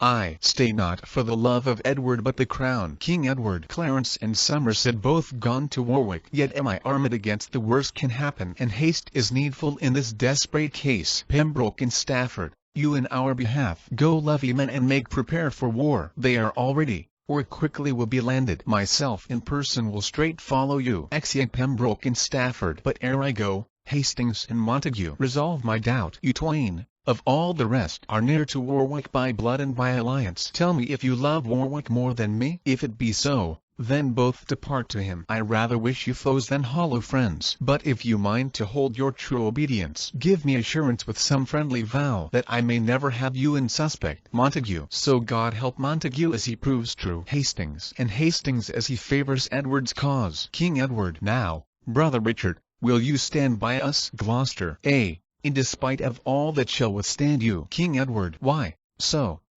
then am I sure of victory. Now therefore let us hence, and lose no hour till we meet Warwick with his foreign power. Exeunt. Scene 2. A plain in Warwickshire. Enter Warwick and Oxford, with French soldiers. Warwick. Trust me, my lord, all hitherto goes well. The common people by numbers swarm to us. Enter Clarence and Somerset. But see where Somerset and Clarence comes. Speak suddenly, my lords. Are we all friends? Clarence. Fear not that, my lord. Warwick. Then, gentle Clarence, welcome unto Warwick. And welcome, Somerset. I hold it cowardice to rest mistrustful where a noble heart hath pawned an open hand in sign of love. Else might I think that Clarence, Edward's brother, were but a fain friend to our proceedings. But welcome, sweet Clarence. My daughter shall be thine. And now what rests but, in night's coverture, thy brother being carelessly encamped, his soldiers lurking in the towns about, and but attended by a simple guard, we may surprise and take him at our pleasure. Our scouts have found the adventure very easy, that as Ulysses and stout Diomed with sleight and manhood stole to Rhesus' tents, and brought from thence the Thracian fatal steeds, so we, well covered with the knight's black mantle, at unawares may beat down Edward's guard, and seize himself. I say not slaughter him, for I intend but only to surprise him. You that will follow me to this attempt, applaud the name of Henry with your leader. They all cry Henry. Why then, let's on our way in silent sword, for Warwick and his friends, God and St. George. Exeunt. Scene 3. Edward's camp, near Warwick. Enter 3 watchmen, to guard the king's tent. First watchman. Come on, my masters, each man take his stand. The king by this is set him down to sleep. Second watchman. What, will he not to bed? First watchman. Why, no, for he hath made a solemn vow never to lie and take his natural rest till Warwick or himself be quite suppressed. Second watchman. Tomorrow then, belike, shall be the day, if Warwick be so near as men report. Third watchman. But say, I pray, what nobleman is that with the king here resteth in his tent? First watchman. 'Tis the Lord Hastings, the king's chiefest friend. Third watchman. Oh, is it so? But why commands the king that his chief followers lodge in towns about him, while he himself keeps in the cold field? Second watchman. 'Tis the more honor, because more dangerous. Third watchman. But give me worship and quietness. I like it better than dangerous honor. If Warwick knew in what a state he stands, 'tis to be doubted he would waken him. First watchman. Unless our halberds did shut up his passage. Second watchman. Wherefore else guard we his royal tent, but to defend his person from night foes? Enter Warwick, Clarence, Oxford, Somerset, and French soldiers, silent all. Warwick. This is his tent. And see where stand his guard. Courage, my masters. Honor now or never. But follow me, and Edward shall be ours. First watchman. Who goes there? Second watchman. Stay, or thou diest. Warwick and the rest cry all Warwick, Warwick, and set upon the guard, who fly, crying arm, arm. Warwick and the rest following them. The drum playing and trumpet sounding, re-enter Warwick and the rest, bringing the king out in his gown, sitting in a chair. Gloucester and Hastings fly over the stage. Somerset. What are they that fly there? Warwick. Richard and Hastings. Let them go. Here is the Duke. King Edward. The Duke. Why, Warwick, when we parted thou calledst me king. Warwick. But the case is altered. When you discredited me in my embassade, then I degraded you from being king, and come now to create you Duke of York. Alas, How should you govern any kingdom that know not how to use ambassadors, nor how to be contented with one wife, nor how to use your brothers brotherly, nor how to study for the people's welfare, nor how to shroud yourself from enemies? King Edward. Yea, brother of Clarence, art thou here too? Nay, then I see that Edward needs must down. Yet, Warwick, in despite of all missions of thee thyself and all thy complices, Edward will always bear himself as king. Though fortune's malice overthrow my state, my mind exceeds the compass of her wheel. Warwick then, for his mind, be Edward England's king, takes off his crown. But Henry now shall wear the English crown, and be true king indeed. Thou but the shadow, my lord of Somerset, at my request see that forthwith Duke Edward be conveyed unto my brother, Archbishop of York. When I have fought with Pembroke and his fellows, I'll follow you and tell what answer Lewis and the Lady Bona sent to him. Now for a while farewell, good Duke of York. King Edward. What fates impose, that men must needs abide. It boots not to resist both wind and tide. They lead him out forcibly. Oxford. What now remains, my lords, for us to do, but march to London with our soldiers? Warwick. That's the first thing that we have to do, to free King Henry from imprisonment, and see him seated in the regal throne. Exeunt. Scene 4. London. The palace. Enter Queen Elizabeth and Rivers. Rivers. Madam, what makes you in this sudden change? Queen Elizabeth. Why, brother Rivers, are you yet to learn what late misfortune is befallen King Edward? Rivers. What, loss of some pitched battle against Warwick? Queen Elizabeth. No, but the loss of his own royal person. Rivers. Then is my sovereign slain? Queen Elizabeth.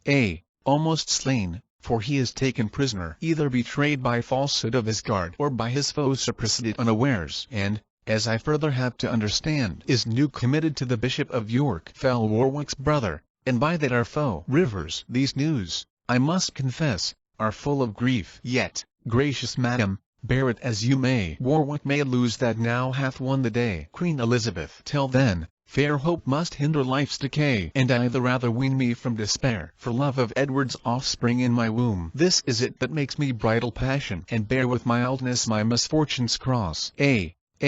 For this I draw in many a tear, and stop the rising of blood-sucking sighs, lest with my sighs or tears I blast or drown King Edward's fruit, true heir to th English crown. Rivers. But, madam, where is Warwick then become? Queen Elizabeth. I am informed that he comes towards London to set the crown once more on Henry's head. Guess thou the rest. King Edward's friends must down, but to prevent the tyrant's violence, for trust not him that hath once broken faith. I'll hence forthwith unto the sanctuary, to save at least the heir of Edward's right. There shall I rest secure from force and fraud. Come, therefore, let us fly while we may fly. If Warwick take us, we are sure to die. Exeunt. Scene 5. A park near Middleham Castle in Yorkshire. Enter Gloucester, Lord Hastings, Sir William Stanley, and others. Gloucester. Now, my Lord Hastings and Sir William Stanley, leave off to wonder why I drew you hither into this chiefest thicket of the park. Thus stands the case. You know our king, my brother, is prisoner to the bishop here,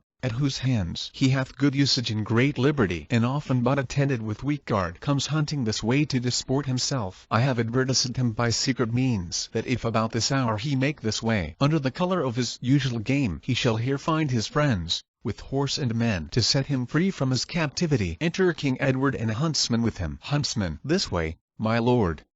For this way lies the game. King Edward. Nay, this way, man. See where the huntsmen stand. Now, brother of Gloucester, Lord Hastings, and the rest, stand you thus close to steal the bishop's deer? Gloucester. Brother, the time and case requireth haste. Your horse stands ready at the park corner. King Edward. But whither shall we then? Hastings. To Lynn, my lord, and ship from thence to Flanders. Gloucester. Well guessed, believe me, for that was my meaning. King Edward. Stanley, I will requite thy forwardness. Gloucester. But wherefore stay we? 'Tis no time to talk. King Edward. Huntsman, what sayest thou? Wilt thou go along? Huntsman. Better do so than tarry and be hanged. Gloucester. Come then, away.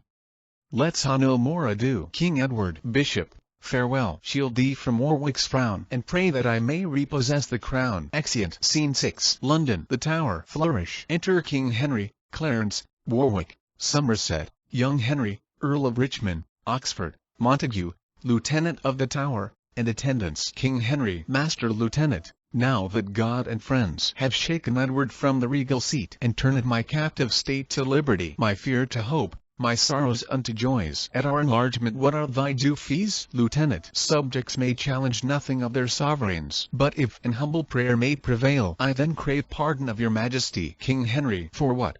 Lieutenant, for well using me? Nay, be thou sure I'll well requite thy kindness, for that it made my imprisonment a pleasure, such a pleasure as ancient birds conceive when, after many moody thoughts, at last by notes of household harmony, they quite forget their loss of liberty. But, Warwick, after God, thou seat'st me free, and chiefly therefore I thank God and thee. He was the author, thou the instrument. Therefore, that I may conquer fortune's spite by living low where fortune cannot hurt me, and that the people of this blessed land may not be punished with my thwarting stars. Warwick, although my head still wear the crown, I here resign my government to thee, for thou art fortunate in all thy deeds. Warwick, your grace hath still been famed for virtuous, and now may seem as wise as virtuous, by spying and avoiding fortune's malice, for few men rightly temper with the stars. Yet in this one thing let me blame your grace, for choosing me when Clarence is in place. Clarence, no, Warwick, thou art worthy of the sway to whom the heavens in thy nativity adjudged an olive branch and laurel crown, as likely to be blessed in peace and war, and therefore I yield thee my free consent. Warwick, and I choose Clarence only for protector. King Henry, Warwick and Clarence,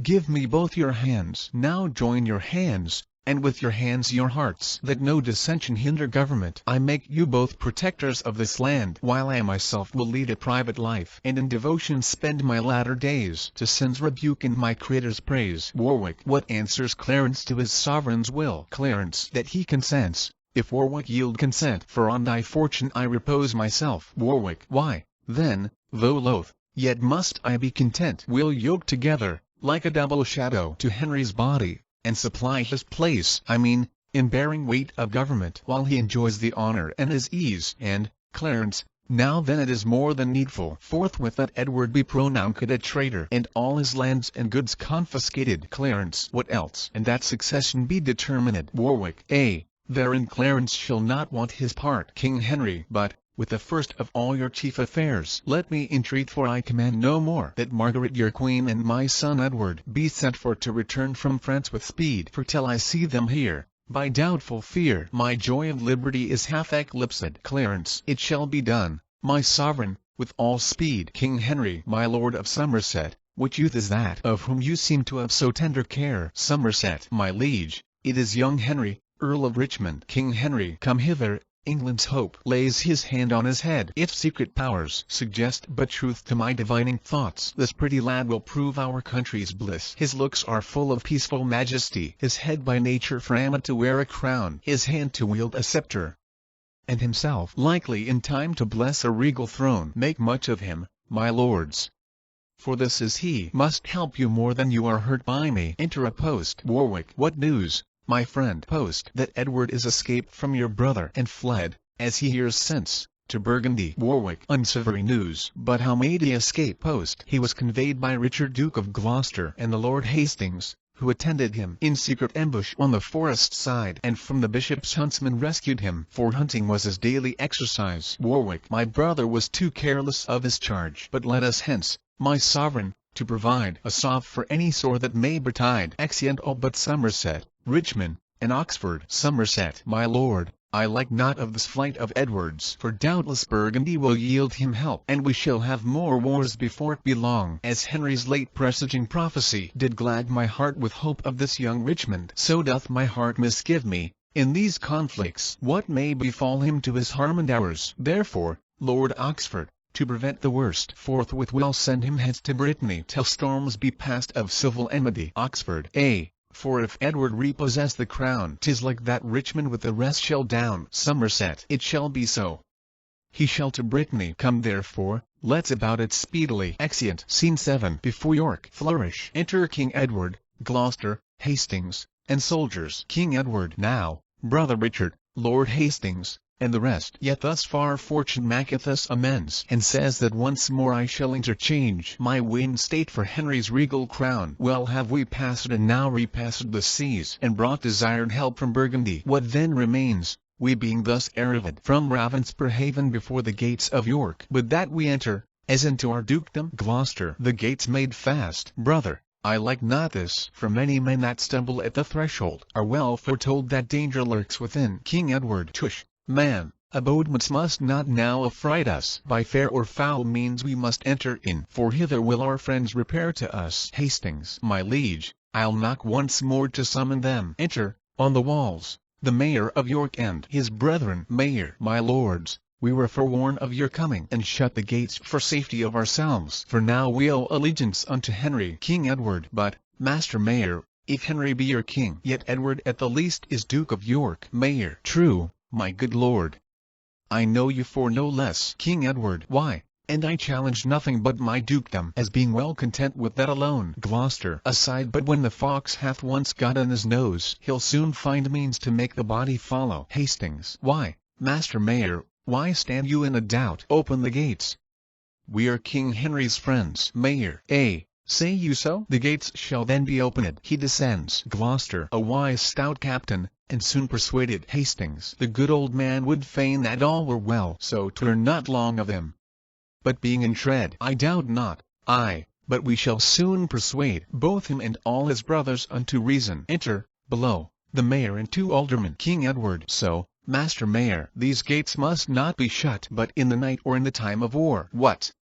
Fear not, man, but yield me up the keys. Takes his keys. For Edward will defend the town and thee, and all those friends that deign to follow me. March. Enter Montgomery with drum and soldiers. Gloucester. Brother, this is Sir John Montgomery, our trusty friend, unless I be deceived. King Edward. Welcome, Sir John. But why come you in arms? Montgomery. To help King Edward in his time of storm, as every loyal subject ought to do. King Edward. Thanks, good Montgomery.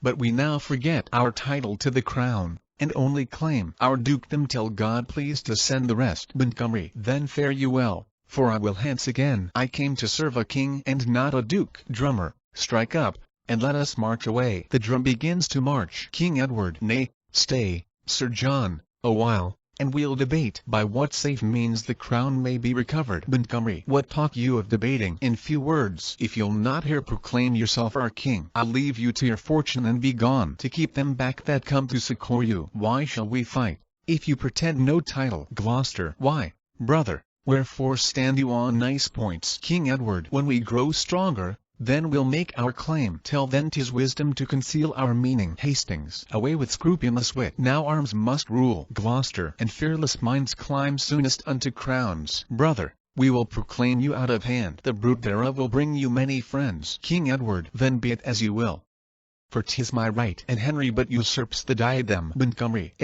Now my sovereign speaketh like himself, and now will I be Edward's champion. Hastings. Sound trumpet. Edward shall be here proclaimed. Come, fellow soldier, make thou proclamation. Gives him a paper. Flourish. Soldier. Reads Edward IV, by the grace of God, King of England and France, and Lord of Ireland, and C. Montgomery. And whoso gainsays King Edward's right, by this I challenge him to single fight. Throws down gauntlet. Long live Edward IV. King Edward. Thanks, brave Montgomery, and thanks unto you all. If fortune serve me, I'll requite this kindness. Now for this night let's harbor here in York, and when the morning sun shall raise his car above the border of this horizon, we'll forward towards Warwick and his mates. For well I wot that Henry is no soldier. Froward Clarence, how evil it beseems thee to flatter Henry and forsake thy brother. Yet, as we may, we'll meet both thee and Warwick. Come on, brave soldiers. Doubt not of the day, and, that once gotten, doubt not of large pay. Exeunt. Scene 8. London. The Palace. Flourish. Enter King Henry, Warwick, Montague, Clarence, Oxford, and Exeter. Warwick. What counsel, lords? Edward from Belgia, with hasty Germans and blunt Hollanders, hath passed in safety through the narrow seas, and with his troops doth march amain to London, and many giddy people flock to him. King Henry. Let's levy men and beat him back again. Clarence. A little fire is quickly trodden out, which, being suffered, rivers cannot quench. Warwick. In Warwickshire I have true-hearted friends, not mutinous in peace, yet bold in war. Those will I muster up, and thou, son Clarence, shalt stir up in Suffolk, Norfolk, and in Kent the knights and gentlemen to come with thee. Thou, brother Montague, in Buckingham, Northampton, and in Leicestershire, shalt find men well inclined to hear what thou commandest. And thou, brave Oxford, wondrous well beloved, in Oxfordshire shalt muster up thy friends. My sovereign, with the loving citizens, like to his island girt in with the ocean, or modest eye encircled with her nymphs, shall rest in London till we come to him. Fair lords, take leave and stand not to reply. Farewell, my sovereign King Henry. Farewell, my Hector and my Troy's true hope. Clarence, in sign of truth, I kiss your highness' hand. King Henry. Well-minded Clarence, be thou fortunate. Montague. Comfort, my lord. And so I take my leave. Oxford. Kissing the king's bed, and thus I seal my truth and bid adieu. King Henry. Sweet Oxford, and my loving Montague, and all at once more a happy farewell. Warwick. Farewell, sweet lords. Let's meet at Coventry. Exeunt all but the king and Exeter. King Henry. Here at the palace will I rest a while. Cousin of Exeter, what thinks your lordship? Methinks the power that Edward hath in field should not be able to encounter mine. Exeter. The doubt is that he will seduce the rest. King Henry. That's not my fear. My meed hath got me fame. I have not stopped mine ears to their demands, nor posted off their suits with slow delays. My pity hath been balm to heal their wounds. My mildness hath allayed their swelling griefs. My mercy dried their water-flowing tears. I have not been desirous of their wealth, nor much oppressed them with great subsidies, nor forward of revenge, though they much erred. Then why should they love Edward more than me? No, Exeter, these graces challenge grace, and, when the lion fawns upon the lamb will never cease to follow him. Shout within a Lancaster. A Lancaster. Exeter. Hark, hark, my lord. What shouts are these? Enter King Edward, Gloucester, and soldiers. King Edward. Seize on the shamefacted Henry, bear him hence, and once again proclaim us King of England. You are the fount that makes small brooks to flow. Now stops thy spring.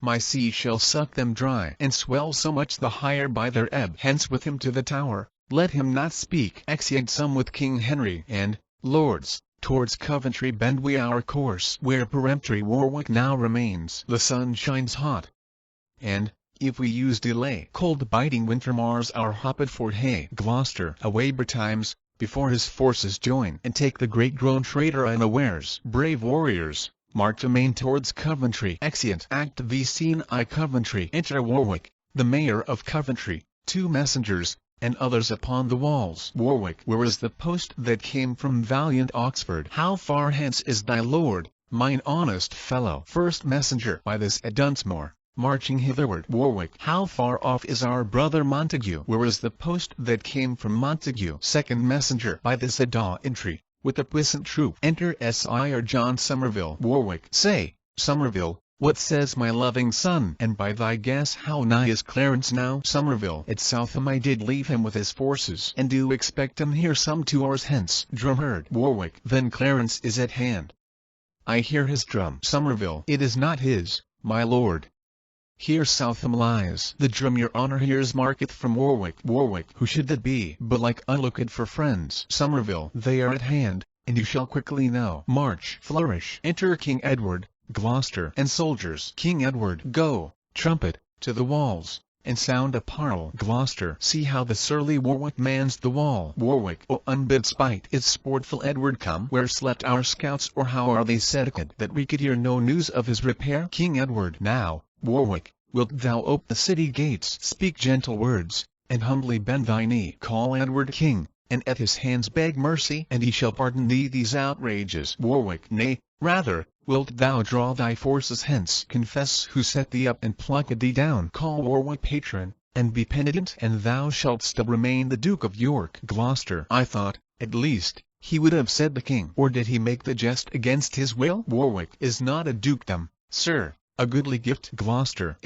By my faith, for a poor earl to give, I'll do thee service for so good a gift. Warwick. 'Twas I that gave the kingdom to thy brother. King Edward. Why then 'tis mine, if but by Warwick's gift. Warwick. Thou art no Edless for so great a weight. And, weakling, Warwick takes his gift again. And Henry is my king, Warwick his subject. King Edward. But Warwick's king is Edward's prisoner. And, gallant Warwick, do but answer this. What is the body when the head is off? Gloucester. Alas, that Warwick had no more forecast. But, whiles he thought to steal the singleton, the king was slyly fingered from the deck. You left poor Henry at the bishop's palace, and 10 to 1 you'll meet him in the Tower. King Edward. 'Tis even so. Yet you are Warwick still. Gloucester. Come, Warwick, take the time.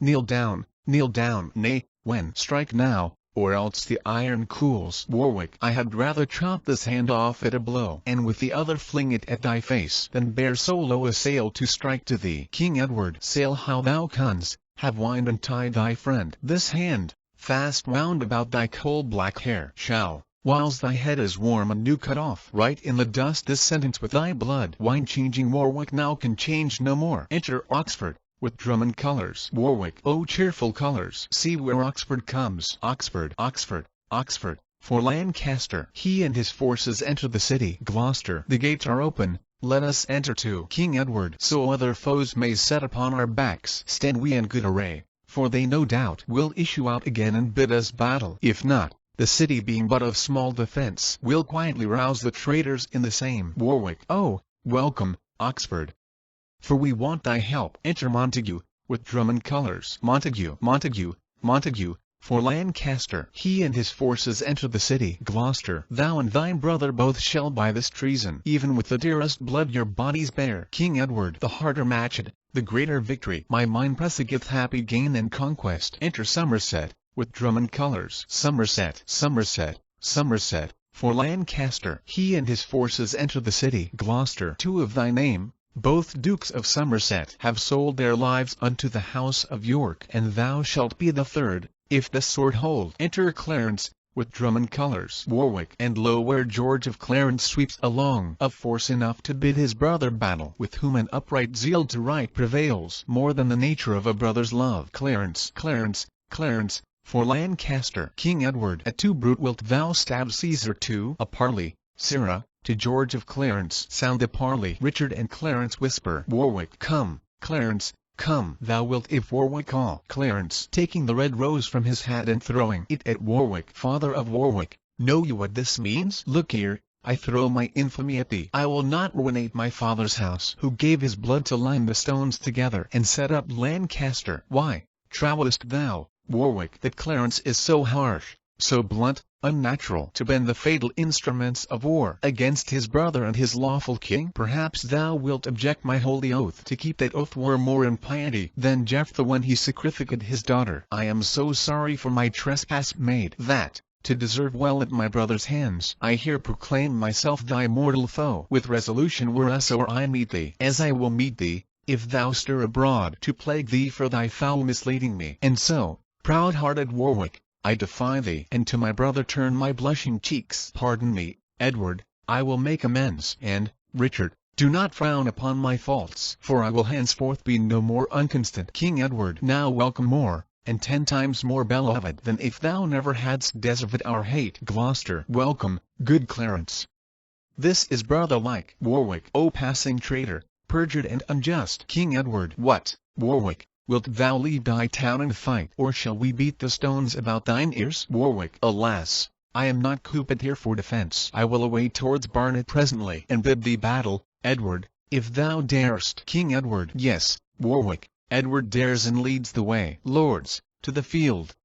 St. George and victory. Exeunt Yorkists. March. Warwick and his company follow. Scene 2. A field of battle near Barnet. Alarum and excursions. Enter King Edward, bringing forth Warwick, wounded. King Edward, so, lie thou there, die thou, and die our fear. For Warwick was a bug that feared us all. Now, Montague, sit fast.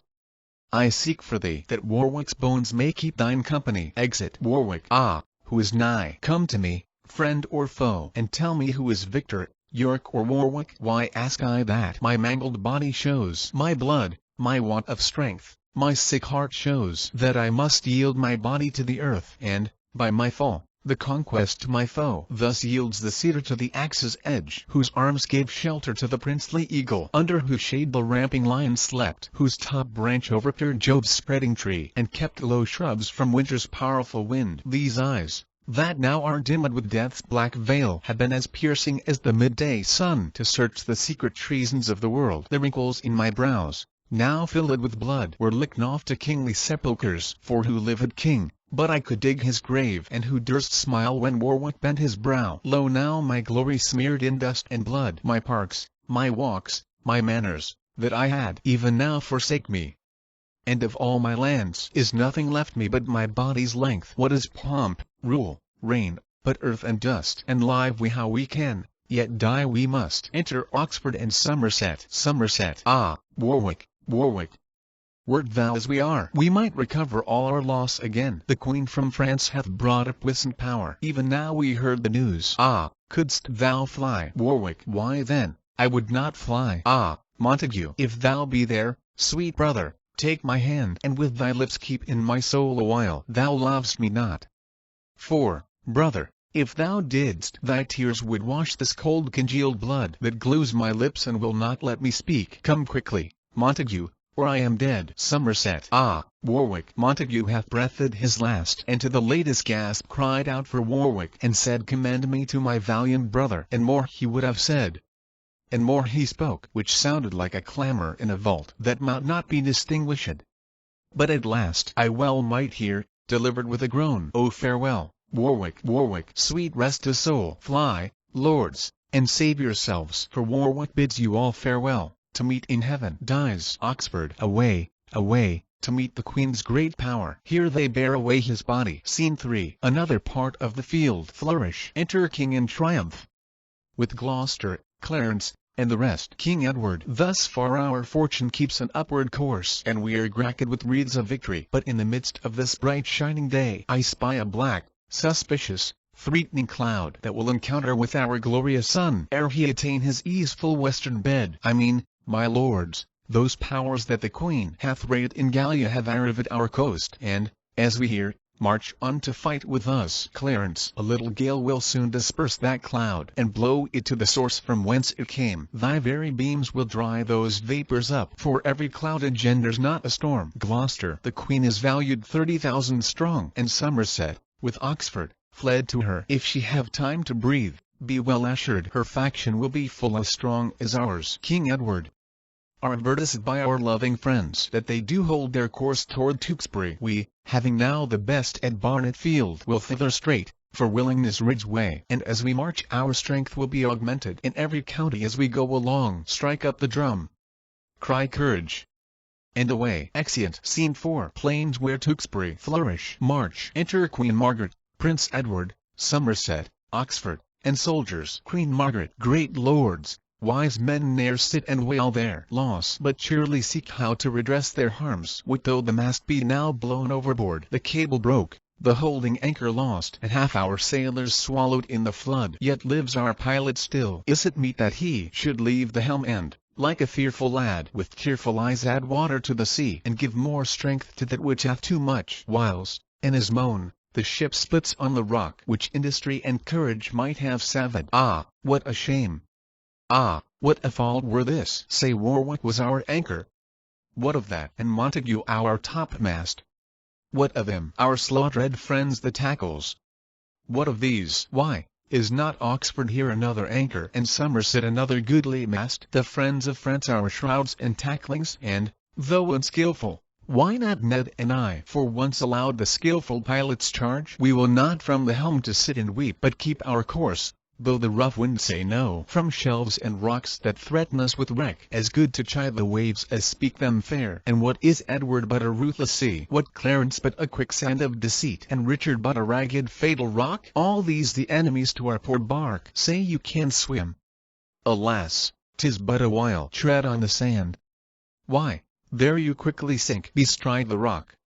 The tide will wash you off, or else you famish. That's a threefold death. This speak I, lords, to let you understand, if case some one of you would fly from us, that there's no hopping for mercy with the brothers, more than with ruthless waves, with sands, and rocks. Why, courage then, what cannot be avoided? 'Twere childish weakness to lament or fear. Prince of Wales. Methinks a woman of this valiant spirit should, if a coward hear her speak these words, infuse his breast with magnanimity, and make him naked foil a man-at-arms. I speak not this as doubting any here, for did I but suspect a fearful man, he should have leave to go away betimes, lest in our need he might infect another, and make him of the like spirit to himself. If any such be here, as God forbid, let him depart before we need his help. Oxford. Women and children of so high a courage, and warriors faint. Why, 'twere perpetual shame. O brave young prince! Thy famous grandfather doth live again in thee. Long mayst thou Eve to bear his image and renew his glories. Somerset. And he that will not fight for such a hope, go home to bed and, like the owl by day. If he arise, be mocked and wondered at. Queen Margaret. Thanks, gentle Somerset. Sweet Oxford. Thanks, Prince of Wales. And take his thanks that yet hath nothing else. Enter a messenger. Messenger. Prepare you, lords, for Edward is at hand, ready to fight. Therefore be resolute. Oxford. I thought no less. It is his policy to haste us fast, to find us unprovided. Somerset. But he's deceived. We are in readiness. Queen Margaret. This cheers my heart, to see your forwardness. Oxford. Here pitch our battle. Hence we will not budge. Flourish and march. Enter, at a distance, King Edward, Gloucester, Clarence, and soldiers. King Edward. Brave followers, yonder stands the thorny wood, which, by the heavens' assistance and your strength, must by the roots be hewn up yet ere night. I need not add more fuel to your fire, for well I want ye blaze to burn them out. Give signal to the fight, and to it, lords. Queen Margaret. Lords, knights, and gentlemen, what I should say, my tears gainsay. For every word I speak, ye see, I drink the water of my eye. Therefore, no more but this, Henry, your sovereign, is prisoner to the foe. His state usurped, his realm a slaughter-house, his subjects slain, his statutes concealed, and his treasure spent. And yonder is the wolf that makes this spoil. You fight injustice. Then, in God's name, lords, be valiant, and give signal to the fight. Alarum, retreat, excursions. Exeunt. Scene 5. Another part of the field. Flourish. Enter King Edward, Gloucester, Clarence, and forces, with Queen Margaret, Oxford, and Somerset, prisoners. King Edward. Now here a period of tumultuous broils. Away with Oxford to Hames Castle straight for Somerset, off with his guilty head. Go, bear them hence. I will not hear them speak. Oxford. For my part, I'll not trouble thee with words. Somerset. Nor I, but stoop with patience to my fortune. Exeunt Oxford and Somerset, guarded. Queen Margaret. So part we sadly in this troublous world, to meet with joy and sweet Jerusalem. King Edward. Is proclamation made that who finds Edward shall have a high reward, and he is life. Gloucester. It is. And lo, where youthful Edward comes. Enter soldiers, with Prince Edward. King Edward. Bring forth the gallant.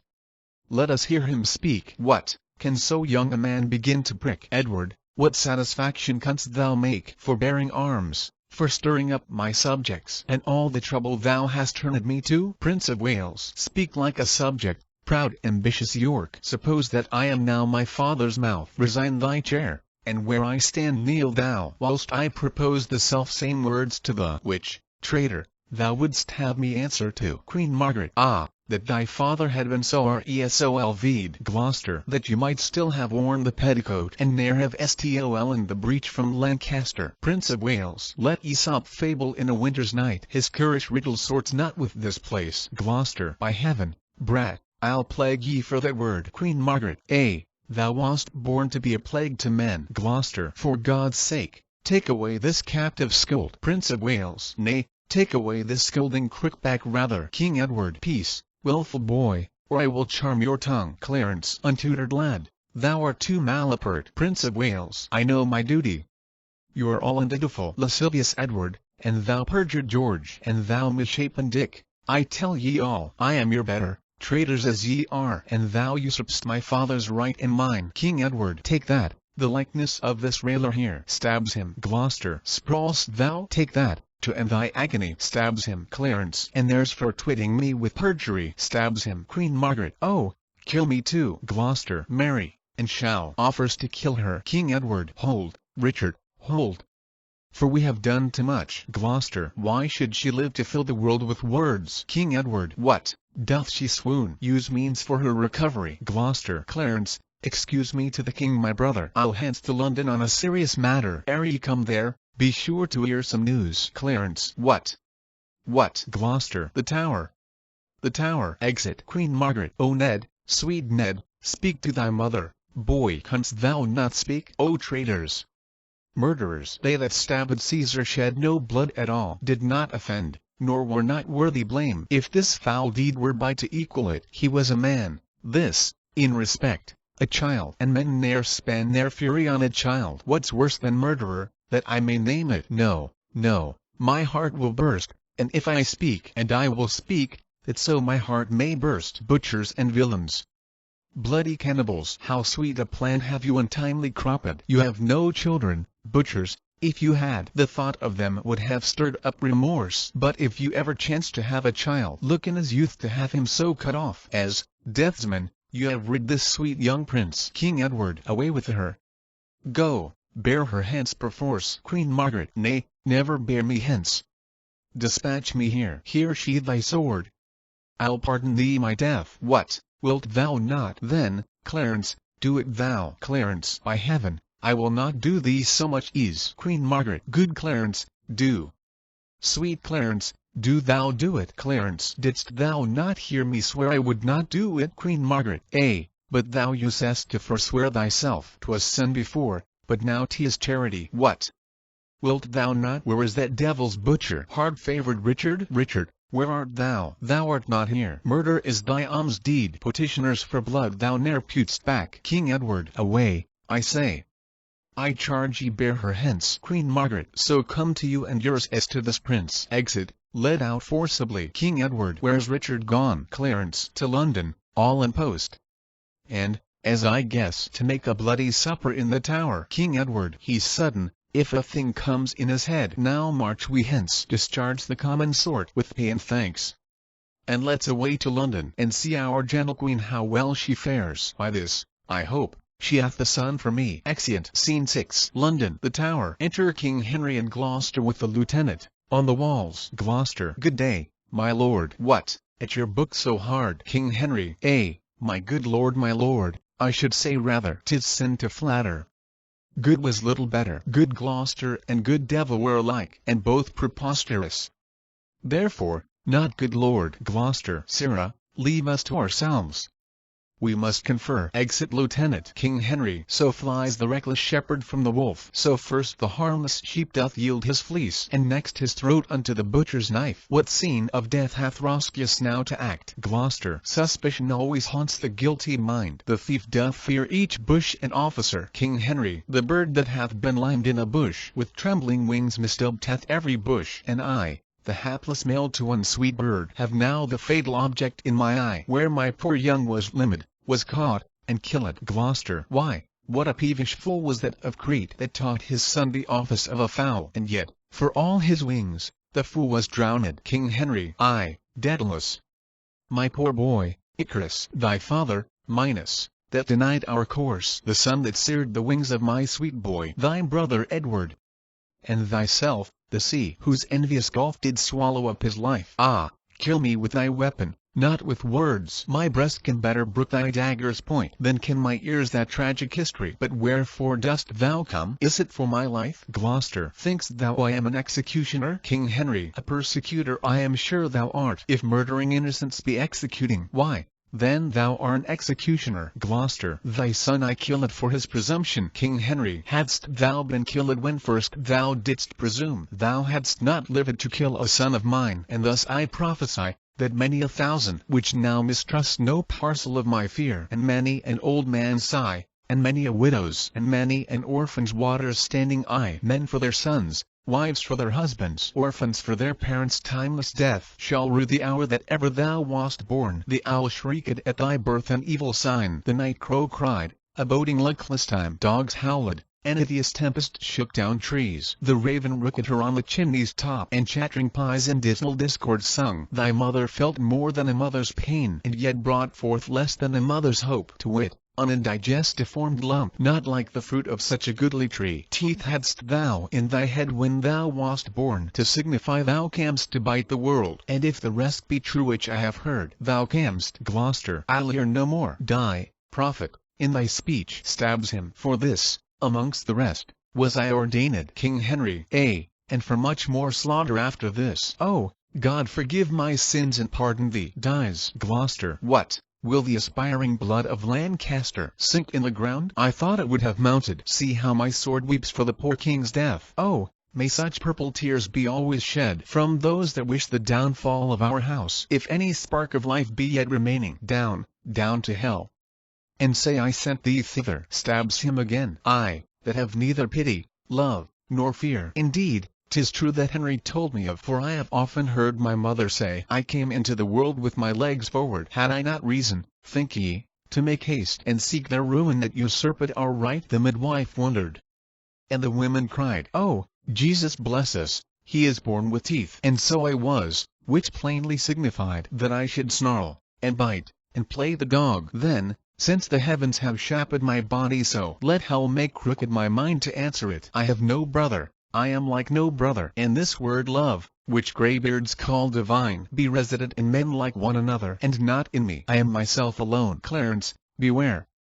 Thou keep'st me from the light, but I will sort a pitchy day for thee, for I will buzz abroad such prophecies that Edward shall be fearful of his life, and then to purge his fear, I'll be thy death. King Henry and the prince his son are gone. Clarence, thy turn is next, and then the rest. Counting myself but bad till I be best, I'll throw thy body in another room, and triumph, Henry, in thy day of doom. Exit with the body. Scene 7. London. The palace. Flourish. Enter King Edward, Queen Elizabeth, Clarence, Gloucester, Hastings, nurse, with the young prince, and attendants. King Edward. Once more we sit in England's royal throne, repurchased with the blood of enemies. What valiant foemen, like to autumn's corn, have we mowed down on tops of all their pride. 3 Dukes of Somerset, threefold renowned for hardy and undoubted champions. 2 Cliffords, as the father and the son, and 2 Northumberlands, 2 braver men, ne'er spurred their coursers at the trumpet's sound. With them the 2 brave bears, Warwick and Montague, that in their chains fettered the kingly lion, and made the forest tremble when they roared. Thus have we swept suspicion from our seat, and made our footstool of security. Come hither, Bess, and let me kiss my boy. Young Ned, for thee thine uncles and myself have in our armors watched the winter's night, went all afoot in summer's scalding heat, that thou mightst repossess the crown in peace, and of our labours thou shalt reap the gain. Gloucester, aside, I'll blast his harvest if your head were laid, for yet I am not looked on in the world. The shoulder was ordained so thick to heave, and heave it shall some weight or break my back. Work thou the way, and that shall execute. King Edward. Clarence and Gloucester, love my lovely queen, and kiss your princely nephew, brothers both. Clarence, the duty that I owe unto your majesty I seal upon the lips of this sweet babe. King Edward. Thanks, noble Clarence. Worthy brother, thanks. Gloucester, and that I love the tree from whence thou springest. Witness the loving kiss I give the fruit. A sign to say the truth. So Judas kissed his master, and cried, All hail, when as he meant all harm. King Edward. Now am I seated as my soul delights, having my country's peace and brother's loves. Clarence. What will your grace have done with Margaret? Regnier, her father, to the King of France, hath pawned the Sicils in Jerusalem, and hither have they sent it for her ransom. King Edward. Away with her, and waft her hence to France. And now what rests but that we spend the time with stately triumphs, mirthful comic shows, such as befits the pleasure of the court. Sound drums and trumpets. Farewell, Sauronoi, for here, I hope, begins our lasting joy. Exeunt. King Henry VIII. Dramatis Personae. King Henry VIII. Cardinal Wolsey. Cardinal Campus Capusius, Ambassador from the Emperor Charles V. Cranmer, Archbishop of Canterbury, Duke of Norfolk, Duke of Buckingham, Duke of Suffolk, Earl of Surrey, Lord Chamberlain, Lord Chancellor, Gardiner, Bishop of Winchester, Bishop of Lincoln, Lord Abergavenny, Lord Sandys, Sir Henry Guildford, Sir Thomas Lovell, Sir Anthony Denny, Sir Nicholas Vaux, Secretaries to Wolsey, Cromwell, Servant to Wolsey, Griffith, Gentleman Usher to Queen Catherine, 3 Gentlemen, Dr. Butts, Physician to the King, Garter King ATARMS, Surveyor to the Duke of Buckingham, Brandon, and a Sergeant ATARMS, Doorkeeper of the Council Chamber, Porter, and as MAN Page to Gardiner, a crier. Queen Catherine, wife to King Henry, afterwards divorced. Anne Boleyn, her maid of honor, afterwards queen. An old lady, friend to Anne Boleyn. Patience, woman to Queen Catherine. Lord Mayor, aldermen, lords and ladies in the dumb shows. Women attending upon the Queen. Scribes, officers, guards, and other attendants. Spirits. Scene. London. Westminster. Kimbolton. King Henry VIII. The Prologue. I come no more to make you laugh. Things now that bear a weighty and a serious brow, sad, high, and working, full of state and woe, such noble scenes as draw the eye to flow. We now present. Those that can pity here may, if they think it well, let fall a tear. The subject will deserve it. Such as give their money out of hope they may believe, may hear fine truth too. Those that come to see only a show or two, and so agree the play may pass, if they be still unwilling. I'll undertake may see away their shilling richly in 2 short hours. Only they that come to hear a merry body play a noise of targets, or to see Othello in a long motley coat guarded with yellow, will be deceived. 4. Gentle hearers, know to rank our chosen truth with such a show as full and fight is, beside forfeiting our own brains, and the opinion that we bring to make that only true we now intend will leave us never an understanding friend. Therefore, for goodness sake, and as you are known the first and happiest hearers of the town, be sad, as we would make ye think ye see the very persons of our noble story as they were living. Think you see them great and followed with the general throng and sweat of thousand friends. Then, in a moment, see how soon this mightness meets misery. And if you can be merry then, I'll say a man may weep upon his wedding day. Act I, Scene 1. London. The palace. Enter the Duke of Norfolk at one door. At the other, the Duke of Buckingham and the Lord Abergavenny. Buckingham. Good morrow, and well met. How have ye done since last we saw in France? Norfolk. I thank your grace. Healthful. And ever since a fresh admirer of what I saw there. Buckingham. An untimely egg stayed me a prisoner in my chamber when those sons of glory, those two lights of men, met in the vale of Adoran. Norfolk. Twixt Gines and Ard. I was then present, saw them salute on horseback, beheld them, when they alighted, how they clung in their embracement, as they grew together. Which had they, what forthright ones could have weighed such a compounded one? Buckingham. All the whole time I was my chamber's prisoner. Norfolk. Then you lost the view of earthly glory. Men might say till this time Pomp was single, but now married to one above itself. Each following day became the next day's master, till the last made former wonders. It's today the French, all clinquant, all in gold, like heathen gods, shone down the English. And tomorrow they made Britain India, every man that stood showed like a mine. Their dwarfish pages were as cherubins, and gilt. The madams too, not us to toil, did almost sweat to bear the pride upon them, that their very labor was to them as a painting. Now this mask was cried incomparable, and th ensuing night made it a fool and beggar. The two kings, equal in lustre, were now best, now worst, as presents did present them, him in eye, still him in praise. And being present both, 'twas said they saw but one, and no discerner durst wag his tongue in censure when these sons, for so they phrase by their heralds charlinged the noble spirits to arms, they did perform beyond thought's compass, that former fabulous story being now seen possible enough, got credit that Bevis was belly of it. Buckingham. Oh, you go far. Norfolk. As I belong to worship, and affect in honor honesty, the tract of everything would by a good discourse or lose some life, which action's self was tongue to. All was royal to the disposing of it, not rebel it. Order gave each thing view. The office did distinctly his full function. Buckingham, who did guide, who set the body and the limbs of this great sport together, as you guess. Norfolk. 1. Certes, that promises no element in such a business. Buckingham. I pray you, who, my lord? Norfolk. All this was ordered by the good discretion of the right reverend Cardinal of York. Buckingham. The devil speed him. No man's pie is freed from his ambitious finger. What had he to do in these fierce vanities? I wonder that such a keech can with his very bulk take up the rays beneficial sun and keep it from the earth. Norfolk. Surely, sir, there's in him stuff that puts him to these ends. 4. Being not prompted by ancestry, whose grace chalks successors their way, nor call it upon for high feats done to th crown, neither allied to eminent assistance, but spider-like out of his self-drawing web, gives us note the force of his own merit makes his way, a gift that heaven gives for him, which buys a place next to the king. Abergavenny. I cannot tell what heaven hath given him, let some graver eye pierce into that.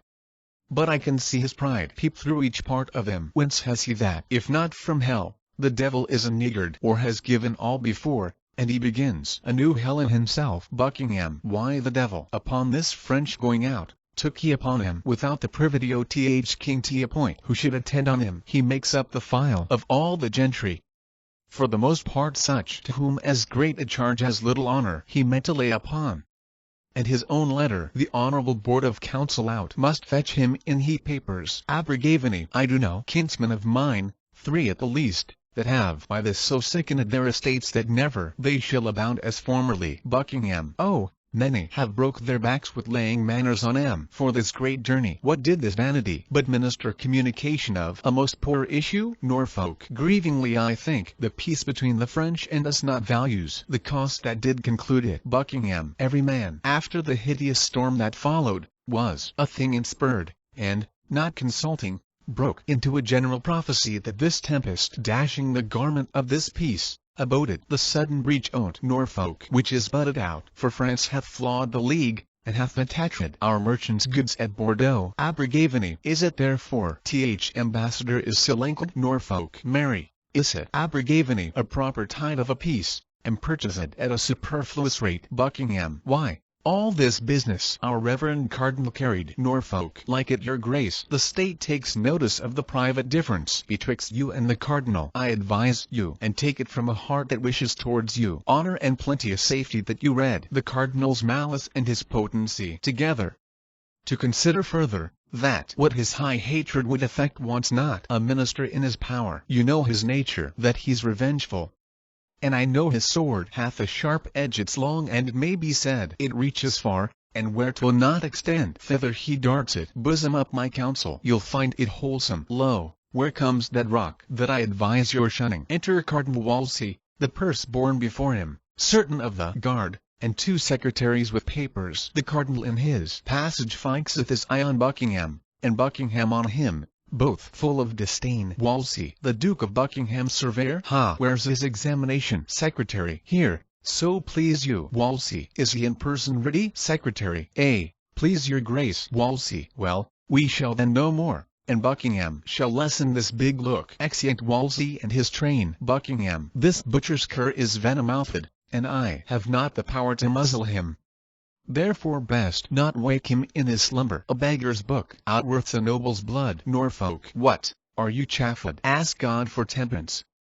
That's appliance only which your disease requires. Buckingham. I read in's looks matter against me, and his eye revealed me as his object. At this instant he bores me with some trick. He's gone to King. I'll follow, and outstare him. Norfolk. Stay, my lord, and let your reason with your collar question what 'tis you go about. To climb steep hills requires slow pace at first. Anger is like a full hot horse, who being allowed his way self-mettle tires him. Not a man in England can advise me like you.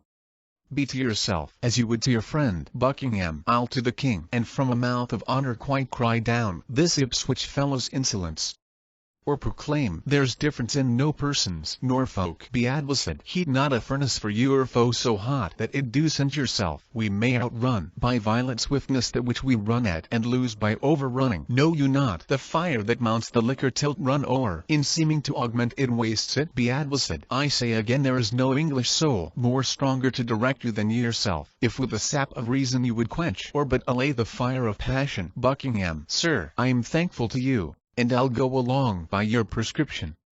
But this top-proud fellow, whom from the flow of gain I name not, but from sincere motions, by intelligence and proofs as clear as founts in July, when we see each grain of gravel, I do know to be corrupt and treasonous. Norfolk. Say not treasonous. Buckingham. To King I'll say it, and make my vouch as strong as shore of rock. Attend, this holy fox or wolf, or both, for he is equal ravenous as he is subtle, and as prone to mischief as able to perform, his mind and place infecting one another, yea, reciprocally, only to show his pomp as well in France as here at home, suggests the king our master. To this last costly treaty, interview that swallowed so much treasure and like a glass did break wrenching. Norfolk. Faith, and so it did. Buckingham. Pray, give me favor, sir.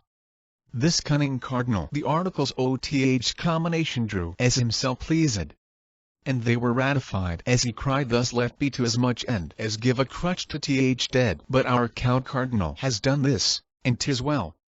For worthy Wolsey, who cannot err, he did it. Now this follows, which, as I take it, is a kind of puppy to old damn treason. Charles the Emperor, under pretence to see the Queen as aunt, for 'twas indeed his colour, but he came to whisper Wolsey here makes visitation. His fears were that the interview betwixt England and France might through their amity breed him some prejudice. For from this league peeped harms that Monacat him privily deals with our cardinal.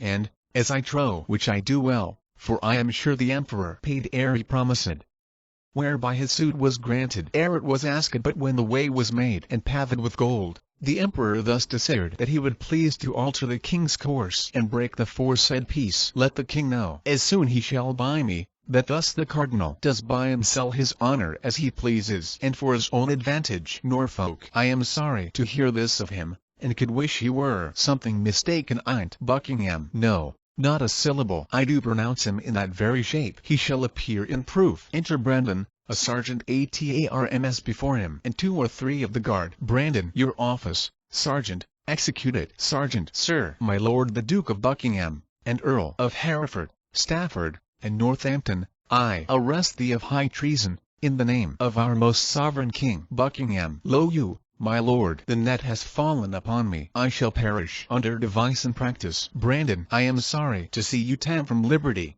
to look on the business present.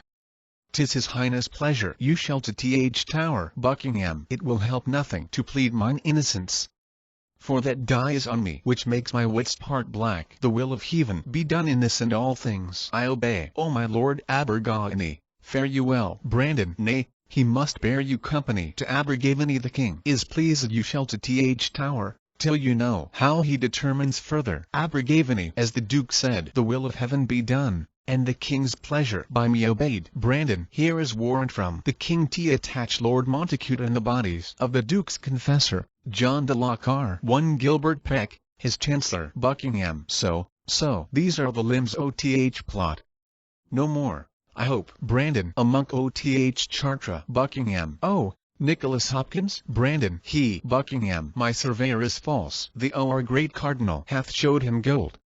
My life is spanned already. I am the shadow of poor Buckingham, whose figure even this instant cloud puts on by darkening my clear sun. My lord, farewell. Exeunt. Act I. Scene 2. London. The council chamber. Cornets. Enter King Henry, leaning on the cardinal's shoulder, the nobles, and Sir Thomas Lovell, with others. The cardinal places himself under the king's feet on his right side. King, my life itself, and the best part of it, thanks you for this great care.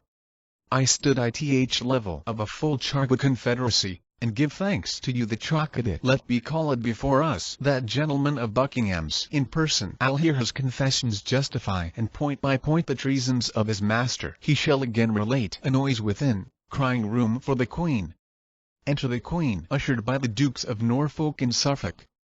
She kneels. The King riseth from estate, takes her up, kisses and placeth her by him. Queen Catherine, nay, we must longer kneel, I am suitor. King, arise, and take place by us. Half your suit never named to us, you have half our power. The other moiety ere you ask is given. Repeat your will, and take it. Queen Catherine, thank your majesty that you would love yourself, and in that love not unconsidered leave your honor nor the dignity of your office, is the point of my petition. King, lady mine, proceed. Queen Catherine, I am solicited, not by a few, and those of true condition, that your subjects are in great grievance. There have been commissions sent down among them which hath flawed the heart of all their loyalties, wherein, although my good Lord Cardinal, they vent reproaches most bitterly on you as putter on of these exactions, yet the King our master, whose honor heaven shield from soil, even he escapes not language unmannerly, yea, such which breaks the sides of loyalty,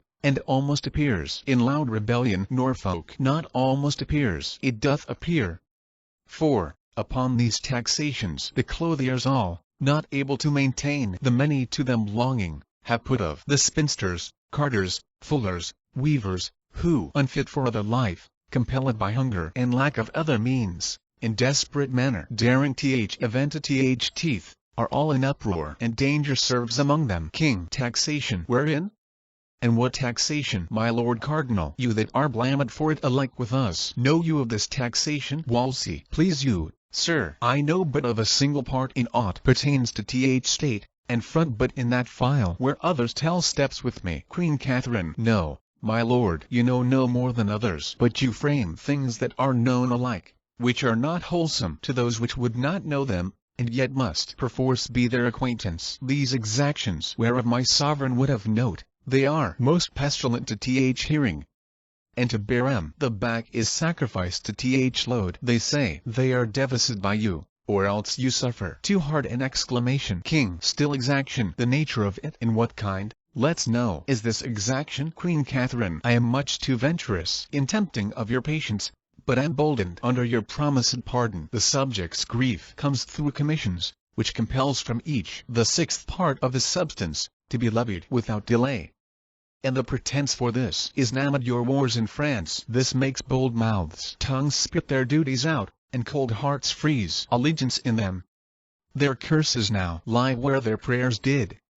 And it's come to pass, this tractable obedience is a slave to each incensed will. I would your highness would give it quick consideration, for there is no primer business. King, by my life, this is against our pleasure. Wolsey, and for me, I have no further gone in this than by a single voice, and that not passedly but by learned approbation of the judges. If I am traduced by ignorant tongues, which neither know my faculties nor person, yet will be the chronicles of my doing, let me say 'tis but the fate of place, and the rough break that virtue must go through. We must not stint our necessary actions in the fear to cope malicious censurers, which ever as ravenous fishes do a vessel follow that is new trimmed, but benefit no further than vainly longing. What we oft do best by sick interpreters, once weak ones, is not ours, or not allowed. What worst, as oft hitting a grosser quality, is cried up for our best act. If we shall stand still in fear our motion will be mocked or carped at, we should take root here where we sit, or sit state statues only. King, things done well and with the care exempt themselves from fear. Things done without example, in their issue, are to be feared. Have you a precedent of this commission? I believe not any. We must not rend our subjects from our laws and stick them in our will. Sixth part of each a trembling contribution. Why, we take from every tree lop, bark, and part oth timber, and though we leave it with a root, thus hacked, the air will drink the sap. To every county where this is questioned send our letters with free pardon to each man that has denied the force of this commission. Pray, look taut. I put it to your care. Wolsey, assign to the secretary a word with you. Let there be letters writ to every shire of the king's grace and pardon. The grieved commons hardly conceive of me. Let it be noted that through our intercession this revokement and pardon comes. I shall anon advise you further in the proceeding. Exit secretary. Enter surveyor. Queen Catherine. I am sorry that the Duke of Buckingham is run in your displeasure. King, it grieves many. The gentleman is learned and a most rare speaker, to nature none more bound.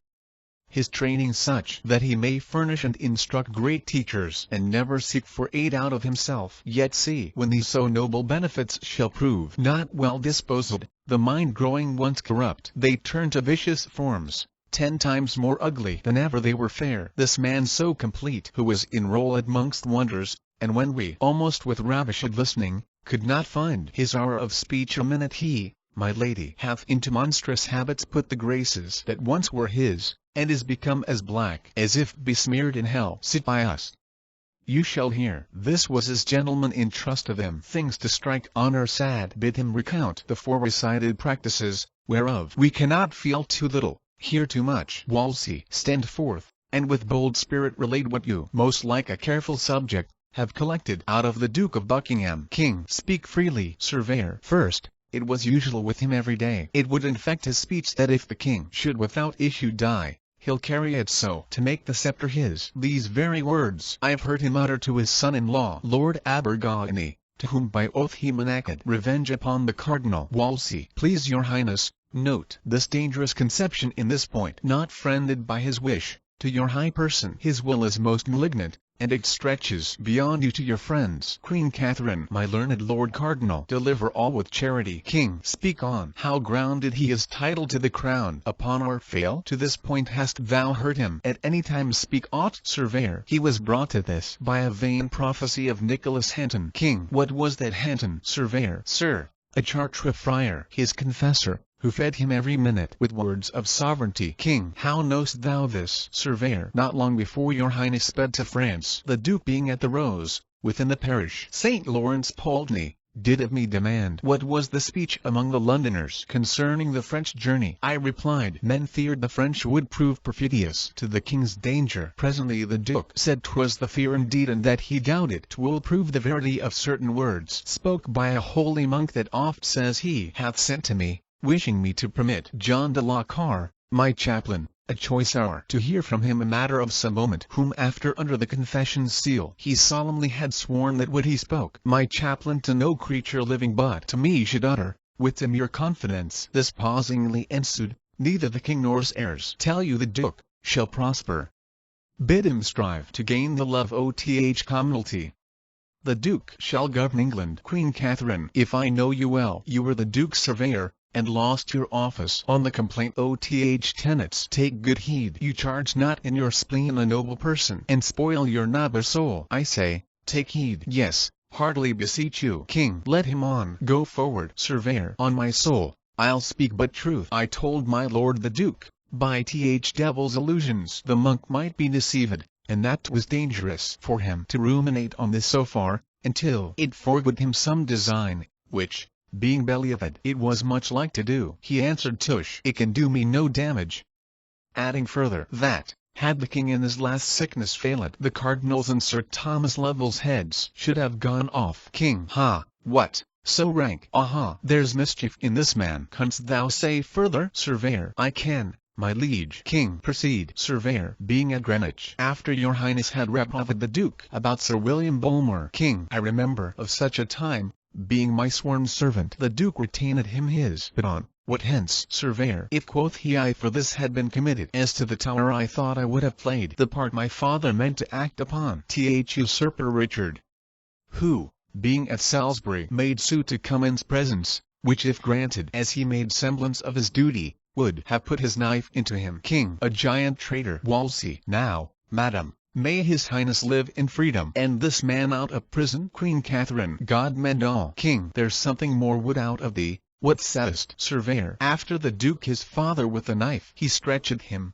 and, with one hand on his dagger another spread on's breast, mounting his eyes, he did discharge a horrible oath, whose tenor was, where he evilisted, he would outgo his father by as much as a performance does an irresolute purpose. King, there's this period to sheath his knife in us. He is attached. Call him to present trial. If he may find mercy in the law, 'tis his. If none, let him not seek of us. By day and night he's traitor to height. Exeunt. Act I. Scene 3. London. The Palace. Enter the Lord Chamberlain and Lord Sandys. Chamberlain. Is it possible the spells of France should juggle men into such strange mysteries? Sandys. New customs, though they be never so ridiculous, nay, let 'em be manly, yet are followed. Chamberlain. As far as I see, all the good our English have got by the late voyage is but merely a fit or two face. But they are shrewd ones, for when they hold them, you would swear directly their very noses had been counsellors to Pepin or Clotharius. They keep state so. Sandys. They have all new legs, and lame ones. One would take it that never saw 'em pace before. The Spadan or Springholt reigned among 'em. Chamberlain. Death.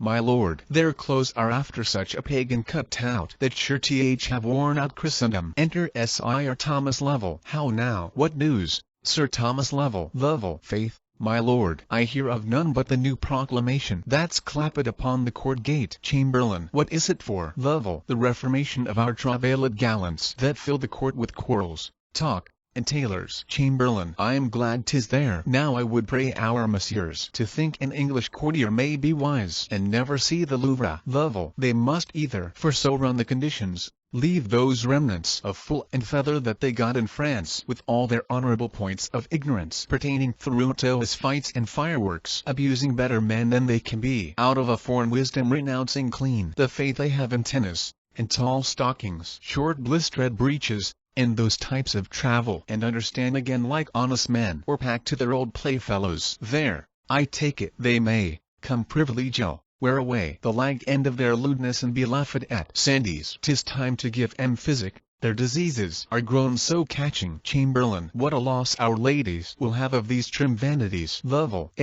Mary, there will be woe indeed, lords. The sly horsens have got a speeding trick to lay down ladies. A French song and a fiddle has no fellow. Sandys. The devil fiddle 'em. I am glad they are going, for sure there's no converting 'em. Now an honest country lord, as I am, beaten a long time out of play, may bring his plain song and have an hour of hearing.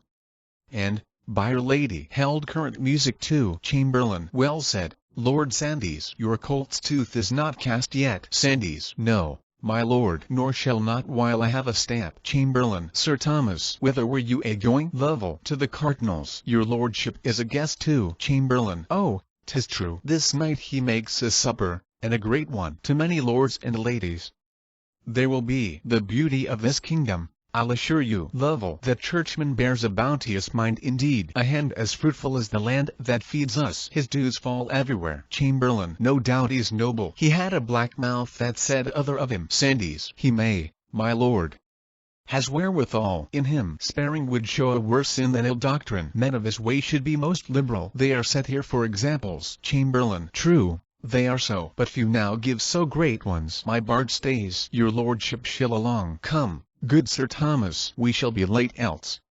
Which I would not be, for I was spoke to, with Sir Henry Guildford, this night to be comptrollers. Sandys, I am your lordship's. Exeunt. Act I. Scene 4. London. The presence chamber in York Place. Hautboys. A small table under a state for the cardinal, a longer table for the guests. Then enter Anne Boleyn, and divers other ladies and gentlemen, as guests, at one door. At another door enter Sir Henry Guildford. Guildford. Ladies, a general welcome from his grace salutes ye all. This night he dedicates to fair content, and you, none here, he hopes, in all this noble bevy, has brought with her one care abroad.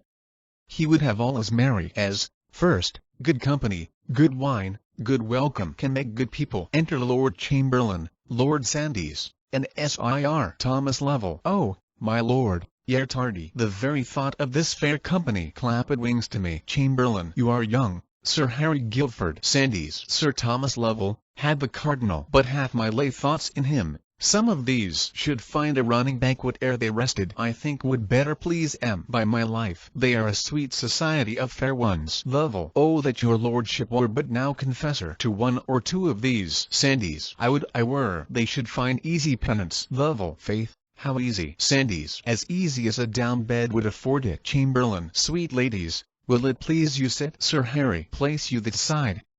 I'll take the charge of this. His grace is entering. Nay, you must not freeze. Two women placket together makes cold weather. My lord Sandys, you are one will keep waking. Pray sit between these ladies. Sandys. By my faith. And thank your lordship. By your leave. Sweet ladies. Seats himself between Anne Boleyn and another lady. If I chanced to talk a little wild, forgive me. I had it from my father. Anne. Was he mad, sir? Sandys. Oh, very mad, exceeding mad. In love too, but he would bite none.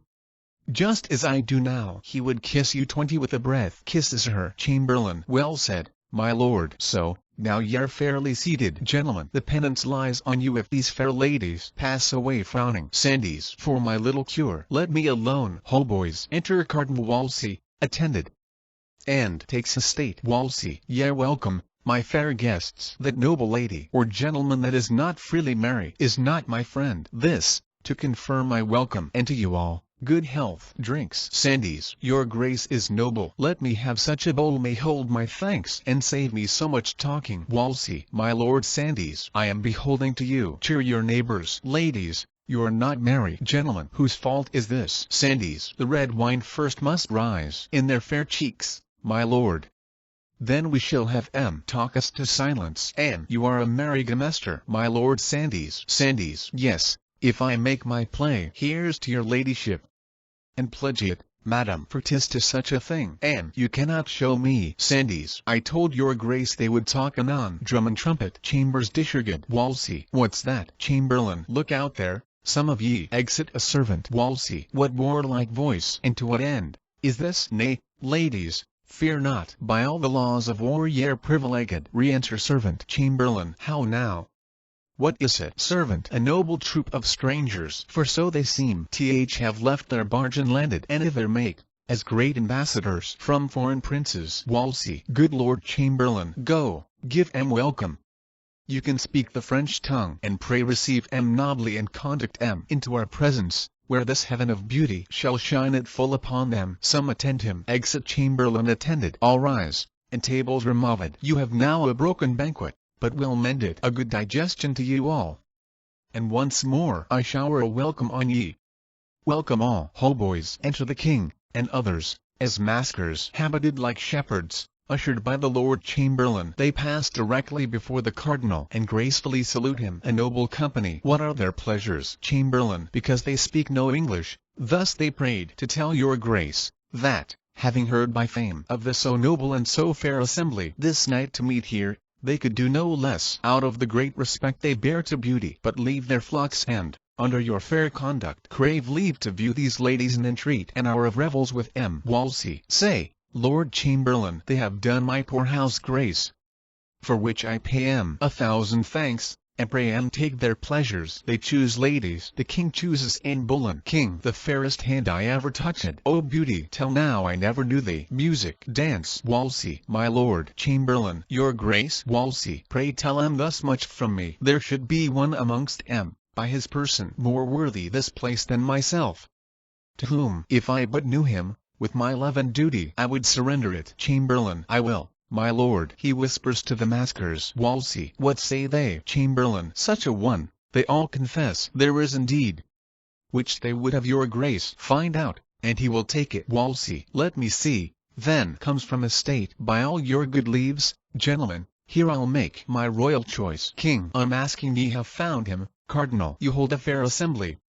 You do well, lord. You are a churchman, or, I'll tell you, Cardinal, I should judge now unhappily. Wolsey, I am glad your grace is grown so pleasant. King, my lord Chamberlain, prithee come hither. What fair lady's that? Chamberlain, and please your grace, Sir Thomas Boleyn's daughter, the Viscount Rochford, one of her highness women. King, by heaven, she is a dainty one. Sweetheart, I were unmannerly to take you out and not to kiss you. A health, gentlemen, let it go round. Wolsey, Sir Thomas Lovell, is the banquet ready? Ith Privy Chamber. Lovell, yes, my lord. Wolsey, your grace, I fear, with dancing is a little heated. King, I fear, too much. Wolsey, there's fresher air, my lord, in the next chamber. King, lead in your ladies, every one. Sweet partner, I must not yet forsake you. Let's be merry. Good my lord Cardinal, I have half a dozen healths to drink to these fair ladies, and a measure to lead once again. And then let's dream who's best in favor. Let the music knock it. Exeunt, with trumpets. Act second. Scene 1. Westminster. A street. Enter 2 gentlemen, at several doors. First gentleman, whither away so fast? Second gentleman, oh, God save ye. Even to the hall, to hear what shall become of the great Duke of Buckingham. First gentleman, I'll save you that labor, sir. All's now done but the ceremony of bringing back the prisoner. Second gentleman, were you there? First gentleman, yes, indeed, was I. Second gentleman, pray, speak what has happened. First gentleman, you may guess quickly what. Second gentleman, is he found guilty? First gentleman, yes, truly is he, and condemned upon. Second gentleman, I am sorry for it. First gentleman, so are a number more. Second gentleman, but, pray, how passed it? First gentleman, I'll tell you in a little. The great Duke came to the bar, where to his accusations he pleaded still not guilty, and alleged many sharp reasons to defeat the law. The king's attorney, on the contrary, urged on the examinations, proofs, confessions of divers witnesses,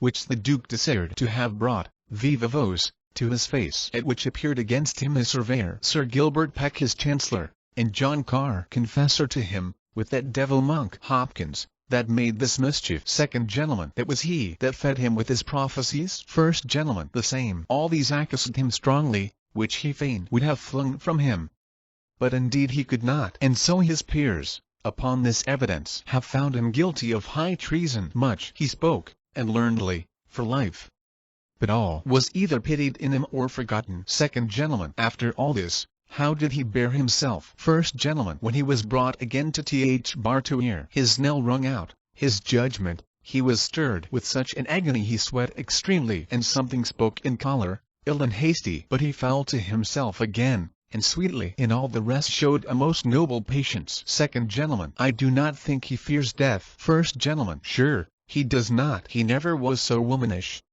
The cause he may a little grieve at. Second gentleman, certainly the cardinal is the end of this. First gentleman, 'tis likely, by all conjectures. First, Kildare's attainder, then deputy of Ireland, who removed Earl Surrey was sent thither, and in haste too, lest he should help his father. Second gentleman, that trick of state was a deep envious one. First gentleman, at his return no doubt he will requite it. This is noted, and generally, whoever the king favors, the cardinal instantly will find employment, and far enough from court too. Second gentleman, all the commons hate him perniciously, and, oh my conscience, wish him 10 fathom deep. This Duke as much they love and dote on. Call him bounteous Buckingham, the mirror of all courtesy. Enter Buckingham from his arraignment, tip staves before him, the axe with the edge towards him, halberds on each side, accompanied with Sir Thomas Lovell, Sir Nicholas Vaux, Sir William Sandys, and common people, etc. First gentleman. Stay there, sir, and see the noble ruined man you speak of. Second gentleman. Let's stand close, and behold him. Buckingham. All good people, you that thus far have come to pity me, hear what I say, and then go home and lose me. I have this day received a traitor's judgment, and by that name must die.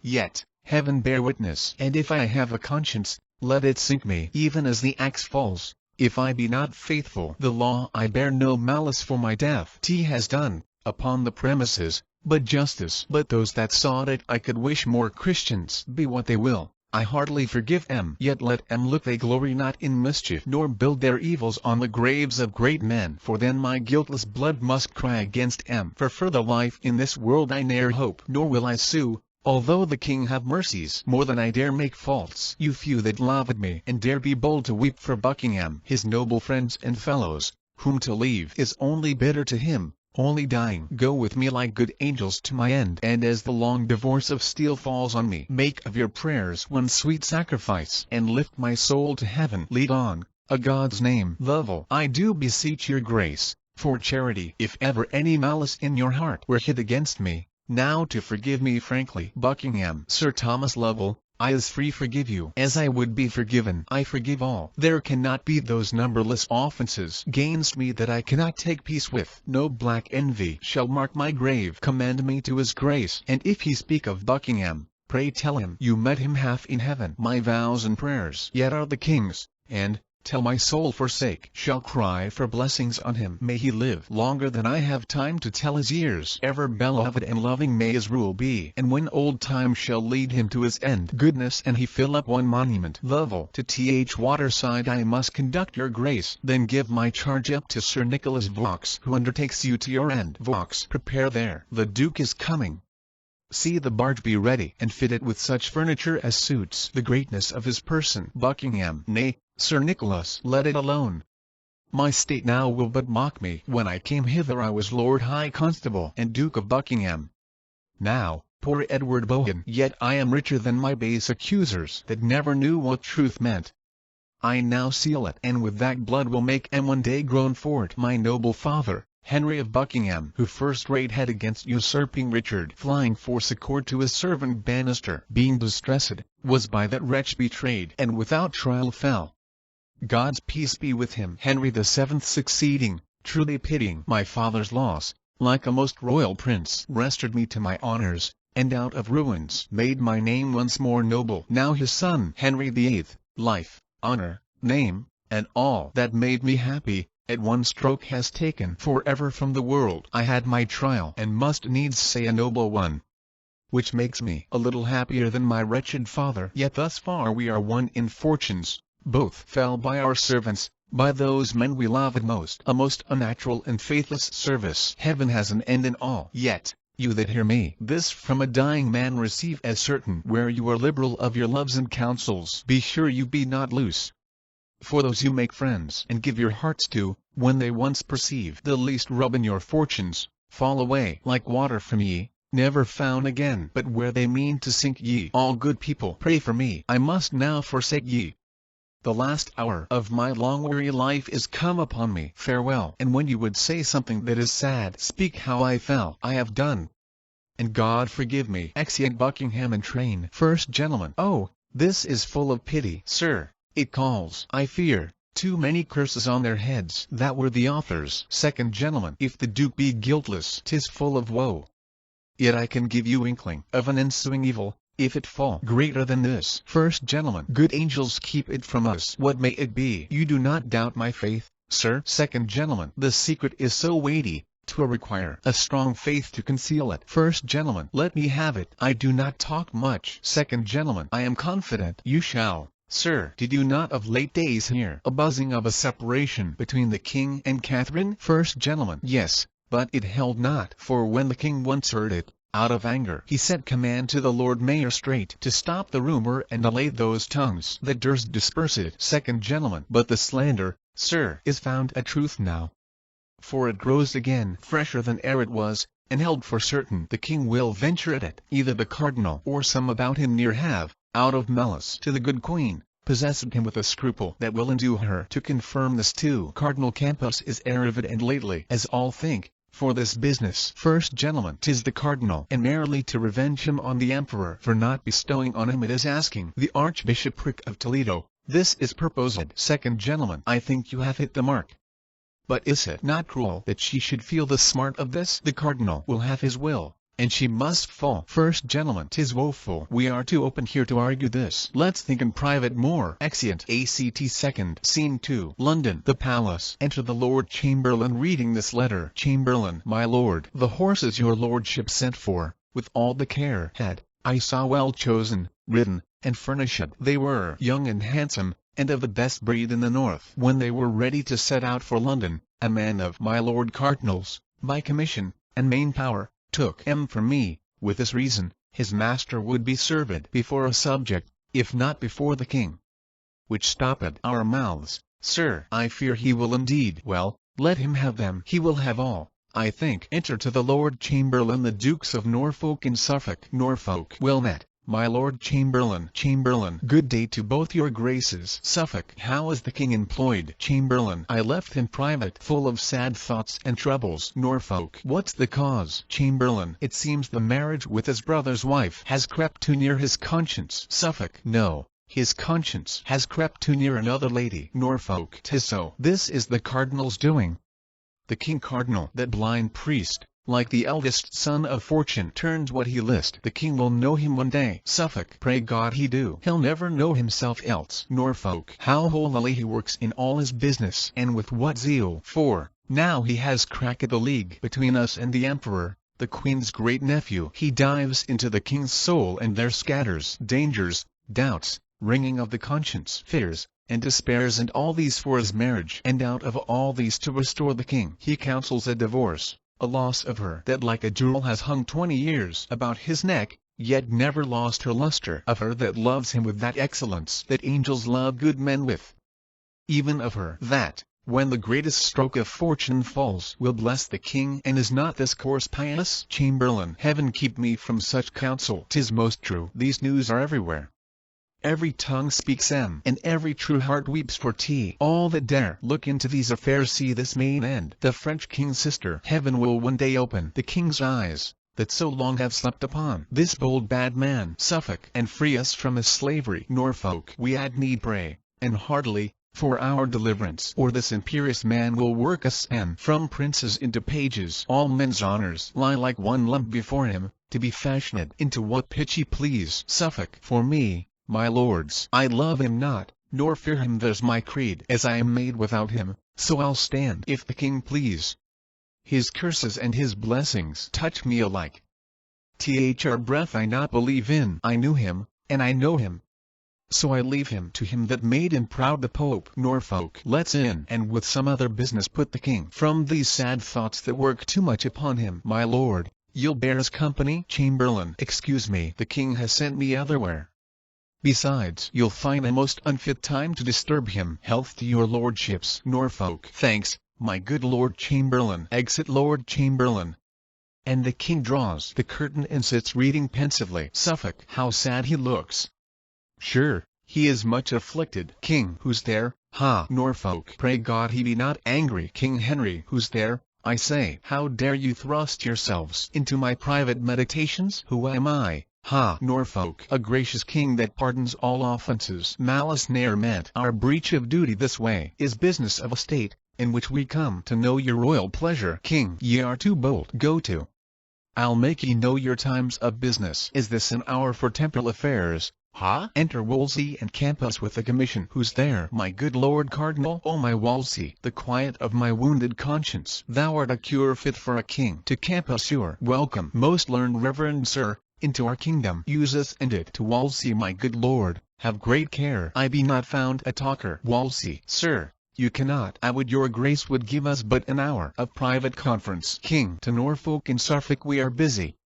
Go, Norfolk. Aside to Suffolk, this priest has no pride in him. Suffolk. Aside to Norfolk, not to speak of. I would not be so sick though for his place, but this cannot continue. Norfolk. Aside to Suffolk, if it do, I'll venture one have at him. Suffolk. Aside to Norfolk, I another. Exeunt Norfolk and Suffolk. Wolsey. Your grace has given a precedent of wisdom above all princes, in committing freely your scruple to the voice of Christendom. Who can be angry now? What envy reach you? The Spaniard, tied by blood and favor to her, must now confess, if they have any goodness. The trial just and noble. All the clerks, I mean the learned ones, in Christian kingdoms, have their free voices. Rome, the nurse of judgment, invited by your noble self, hath sent one general tongue unto us, this good man, this just and learned priest, Cardinal Campus, whom once more I present unto your highness king, and once more in mine arms I bid him welcome, and thank the holy conclave for their loves. They have sent me such a man I would have wished for. Campus, your grace must needs deserve an stranger's loves. You are so noble. To your highness hand I tender my commission,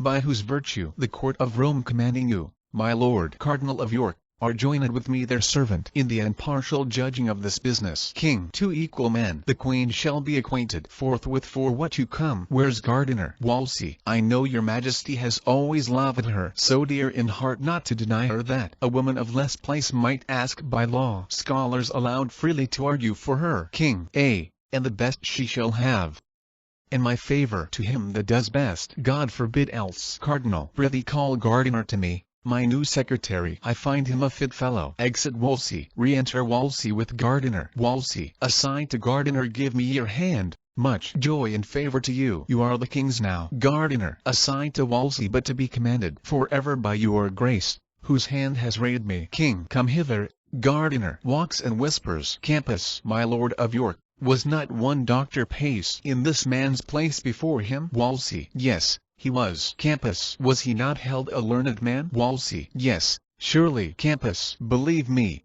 there's an ill opinion spread then even of yourself, Lord Cardinal. Wolsey. How of me? Campus. They will not stick to say you envied him, and, fearing he would rise, he was so virtuous, kept him a foreign man still, which so grieved him that he ran mad and died. Wolsey. Heaven's peace be with him. That's Christian care enough. For living murmurers there's places of rebuke. He was a fool, for he would needs be virtuous, that good fellow. If I command him, follows my appointment, I will have none so near else. Learn this, brother, we live not to be gripped by meaner persons. King. Deliver this with modesty to th Queen. Exit Gardiner. The most convenient place that I can think of for such receipt of learning is Blackfriars. There ye shall meet about this weighty business. My Wolsey, see it furnished. Oh, my lord, would it not grieve an able man to leave so sweet a bedfellow? But, conscience, conscience, oh, 'tis a tender place, and I must leave her. Exeunt. Act second. Scene 3. London. The palace. Enter Anne Boleyn and an old lady. Anne. Not for that neither. Here's the pang that pinches his highness having lived so long with her,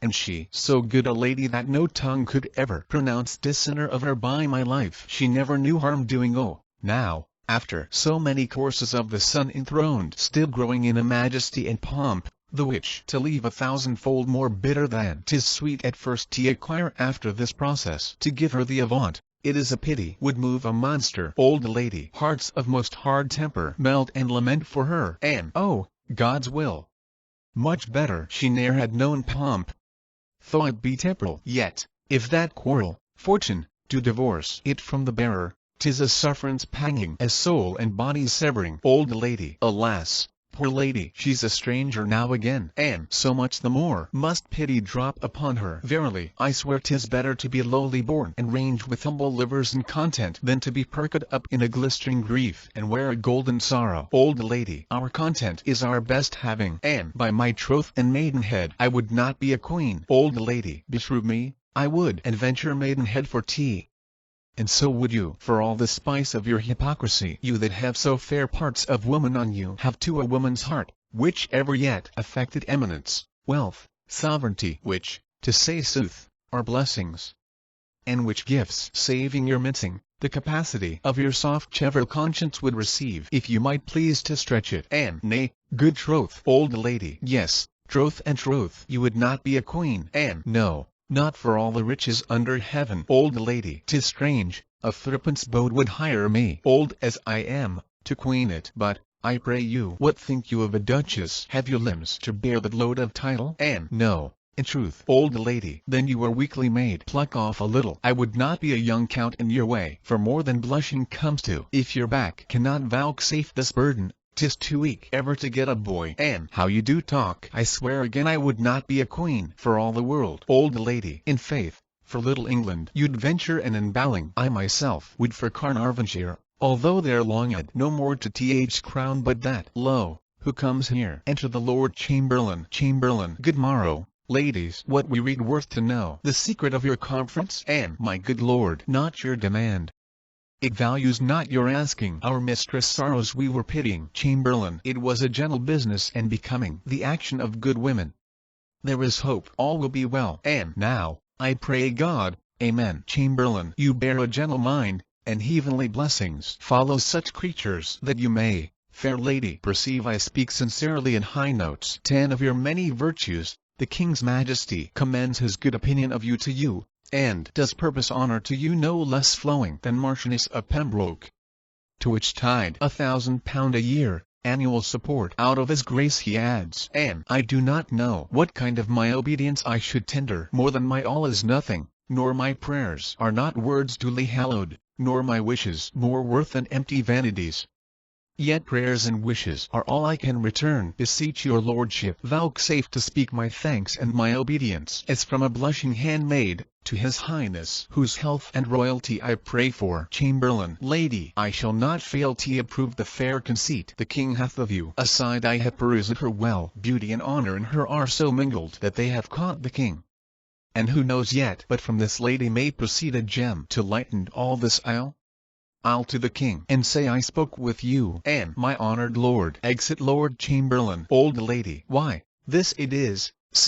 See, I have been begging 16 years in court, am yet a courtier beggarly, nor could come pad betwixt too early and too late for any suit of pounds.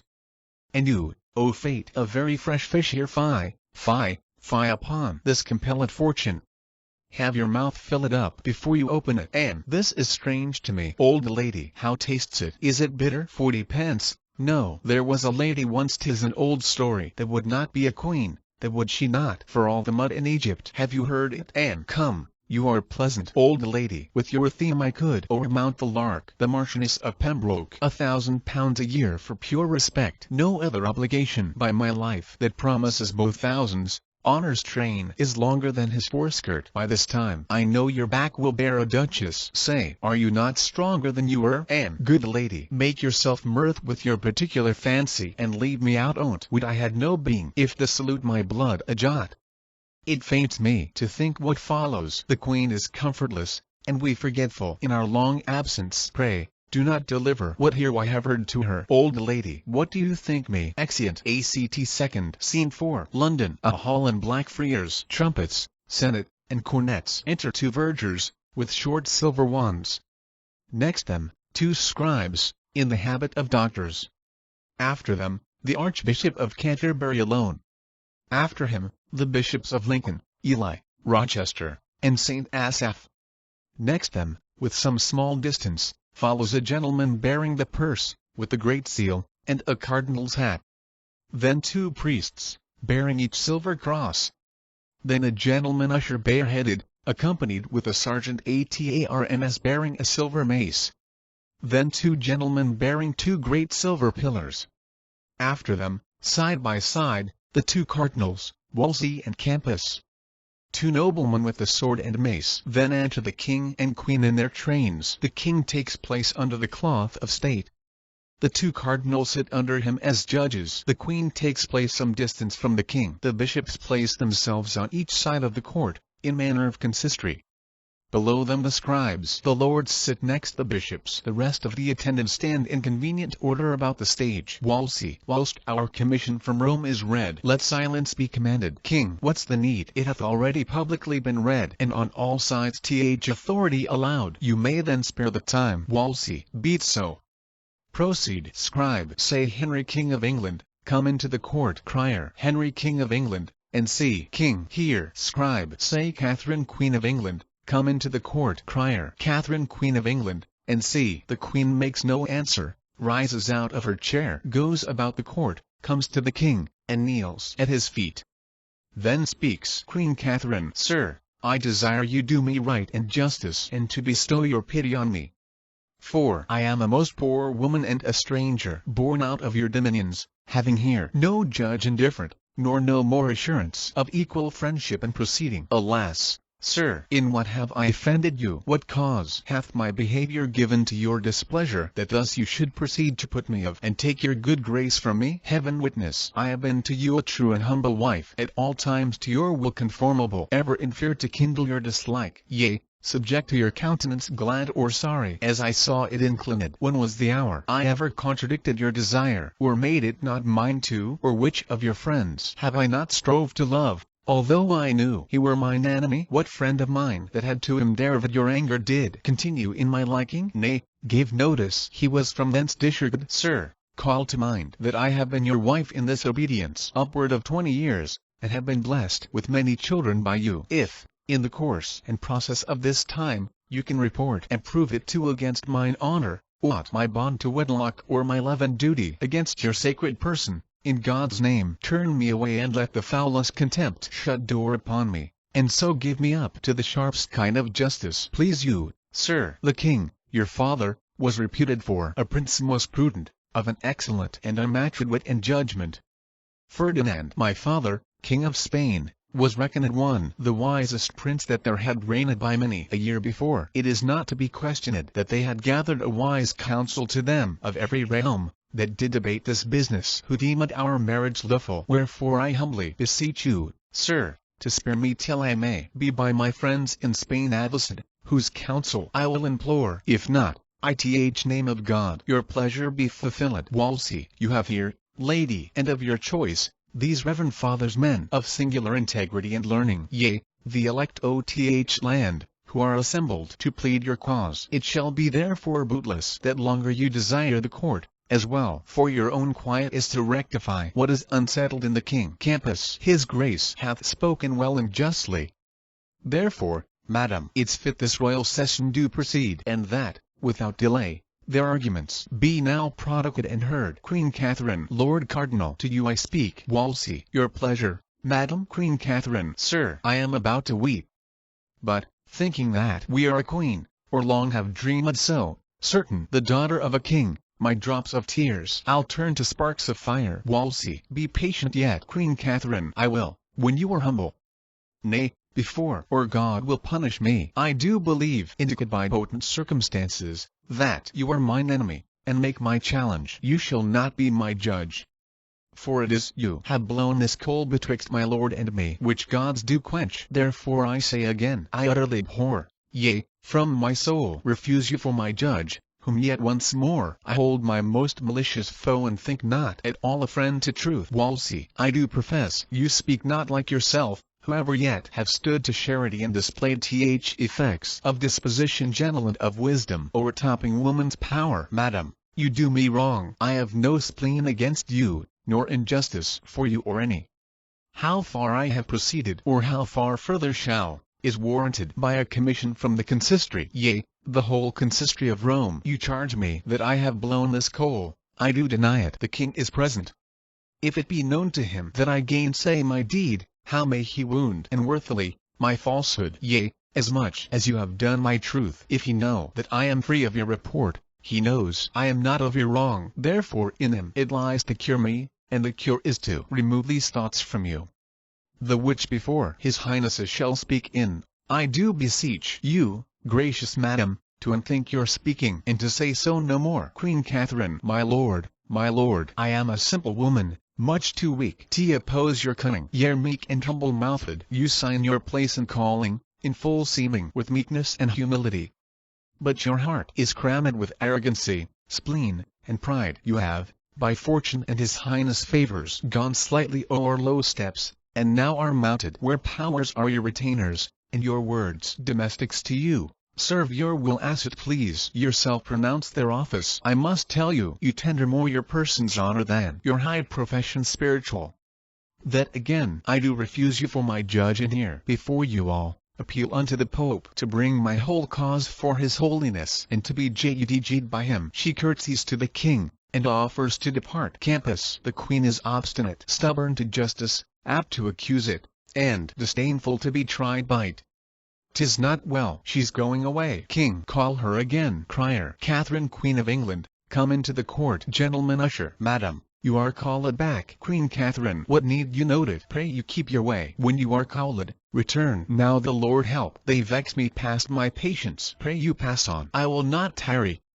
No, nor evermore upon this business my appearance make in any of their courts. Exeunt Queen and her attendants. King. Go thy ways, Kate. That man ith world who shall report he has a better wife, let him in naught be trusted for speaking false in that thou art alone. If thy rare qualities, sweet gentleness, thy meekness saint-like, wife-like government, obeying and commanding, and thy parts sovereign and pious else, could speak thee out the queen of earthly queens. She's noble born, and like her true nobility she has carried herself towards me. Wolsey. Most gracious sir, in humblest manner I require your highness that it shall please you to declare in hearing of all these ears, for where I am robbed and bound there must I be unloused, although not there at once and fully satisfied whether ever I did broach this business to your highness, or laid any scruple in your way which might induce you to the question on't, or ever have to you. But with thanks to God for such a royal lady, spake one the least word that might be to the prejudice of her present state or touch of her good person. King. My lord cardinal, I do excuse you.